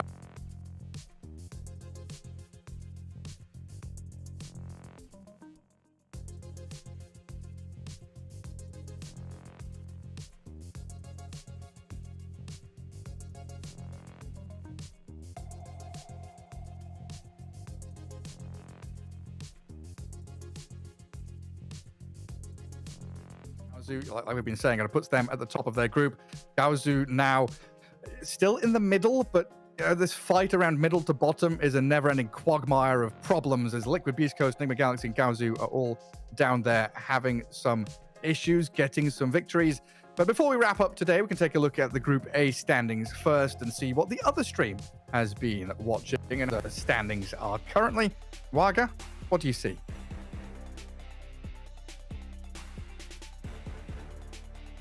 Just following right behind them. Avalus, they've been looking good since Dream League. You and I have been pointing out back then they were doing absolutely amazing as well. Watching them through the qualifiers as well, we saw the big run they had back then. So they're still on a hot streak. Team Spirit and Shopify sitting tied at 4-4, and then of course Boom and Navi are the two teams to kind of struggle a bit. Navi in particular, 2 and 6, looking rough for them. Yeah, I mean, Boom in a situation where they've 1-1'd Falcons, Avalus, and Shopify. Then they got 2-0'd by Navi. That could have been Boom, going 1-1 all the way through. But yeah, having some struggles towards the end. We could take a look at the Group B standings as well, as that's the group we've been covering here on the Ember stream. Yeah, and see Paravision 7-1 at the top. BetBoom 5-2. And then down at the bottom, like we've been saying, Beast Coast and Team Liquid. And of course, we have the first team safe from elimination, Paravision, with that check mark for the upper bracket. But they're not done. Eyes on the prize. The first place will get those EPT points. 480 points for first place. No points for second place for the group stage. So very important to keep fighting until the very end. We'll see if they can keep their very clean run going. But yeah, Team Liquid and Beast Coast both really struggling down there now. Yeah, I mean, Team Liquid, the big surprise really down there. Not hitting form. Group stage has definitely been a struggle for them. And this is a group stage where bottom 2 are eliminated. It's very important here to get first place, but to also not be bottom 2. As I think we can have a peek at the schedule for the streams coming up tomorrow. The last stage of the group stage tomorrow, so fewer games. Potential tiebreakers. We'll see how that all pans out. But the mainstream schedule, so ESL_Dota 2, I believe, is the Twitch link. Boom versus Team Spirit and Paravision versus Enigma Galaxy. Yeah, gonna be some exciting final games to wrap things up there and see who's gonna get ahead in the final matches here, fighting out Team Spirit in the kind of make or break zone. Yeah, well, we've got 3 streams going on. So mainstream, they've got the Ember stream here, which you're on currently. We can take a look at our schedule for tomorrow. Nomad and T-Gov going to be taking these two to kick things off. Avalus against Shopify and Gaozu against BetBoom. And then hopefully tiebreakers after as well for me and Waga, if there are any. We just want more Dota and all the Dota we can get. Exactly. That's the thing. You look at this group stage, you're like, how do we get infinite tiebreakers? How do we have more games? I just want all the potential high-level Dota that we can get, right? These teams are so much fun to watch. And I think the third stream as well. Is it Storm? We've got Main, Ember, and Storm. Yeah, it is. Navi, Falcons, and Beast Coast against Liquid. So battle of the bottom tomorrow for Liquid there and Beast Coast. Both teams, I mean, they're not out yet, right? No. If they get some wins, they could clamber back up. Yeah, neither of them are out, so it's still going to be very important. That head-to-head is probably going to be the deciding one for like who goes down and who stays alive, basically. Well, that does wrap things up here on the Ember stream for day 2 of the group stage. And make sure you check out the other streams if they're still going on. Plenty of Dota happening here for ESL One Bangkok, as we've had some real high-quality stuff, some funny draft as well. Interesting new little heroes coming out here and there. This Bloodseeker fella coming into play. Love the resurgence of Undying that we've seen a little bit of from the offlane and the support role. And what have you enjoyed so far, Waga? Seen the Crystal Slark, getting to see how they activated with that, and some of these carry picks that were not so common. Slarks, seeing some even TA, I still think it's fun, even though it's not that strong in the current patch.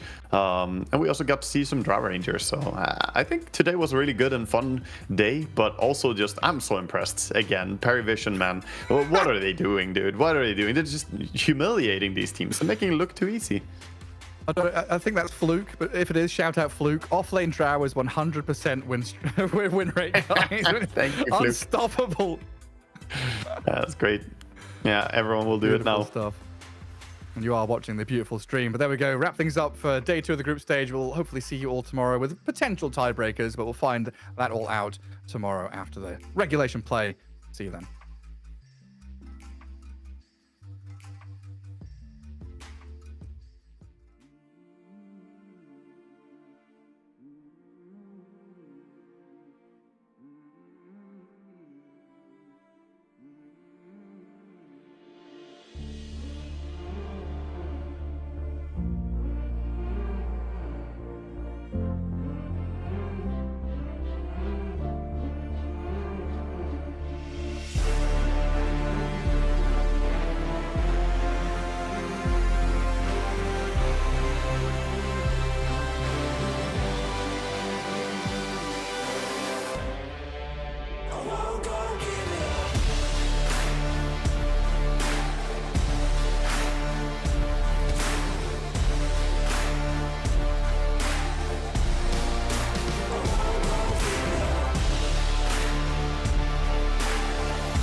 Can you not write the tower?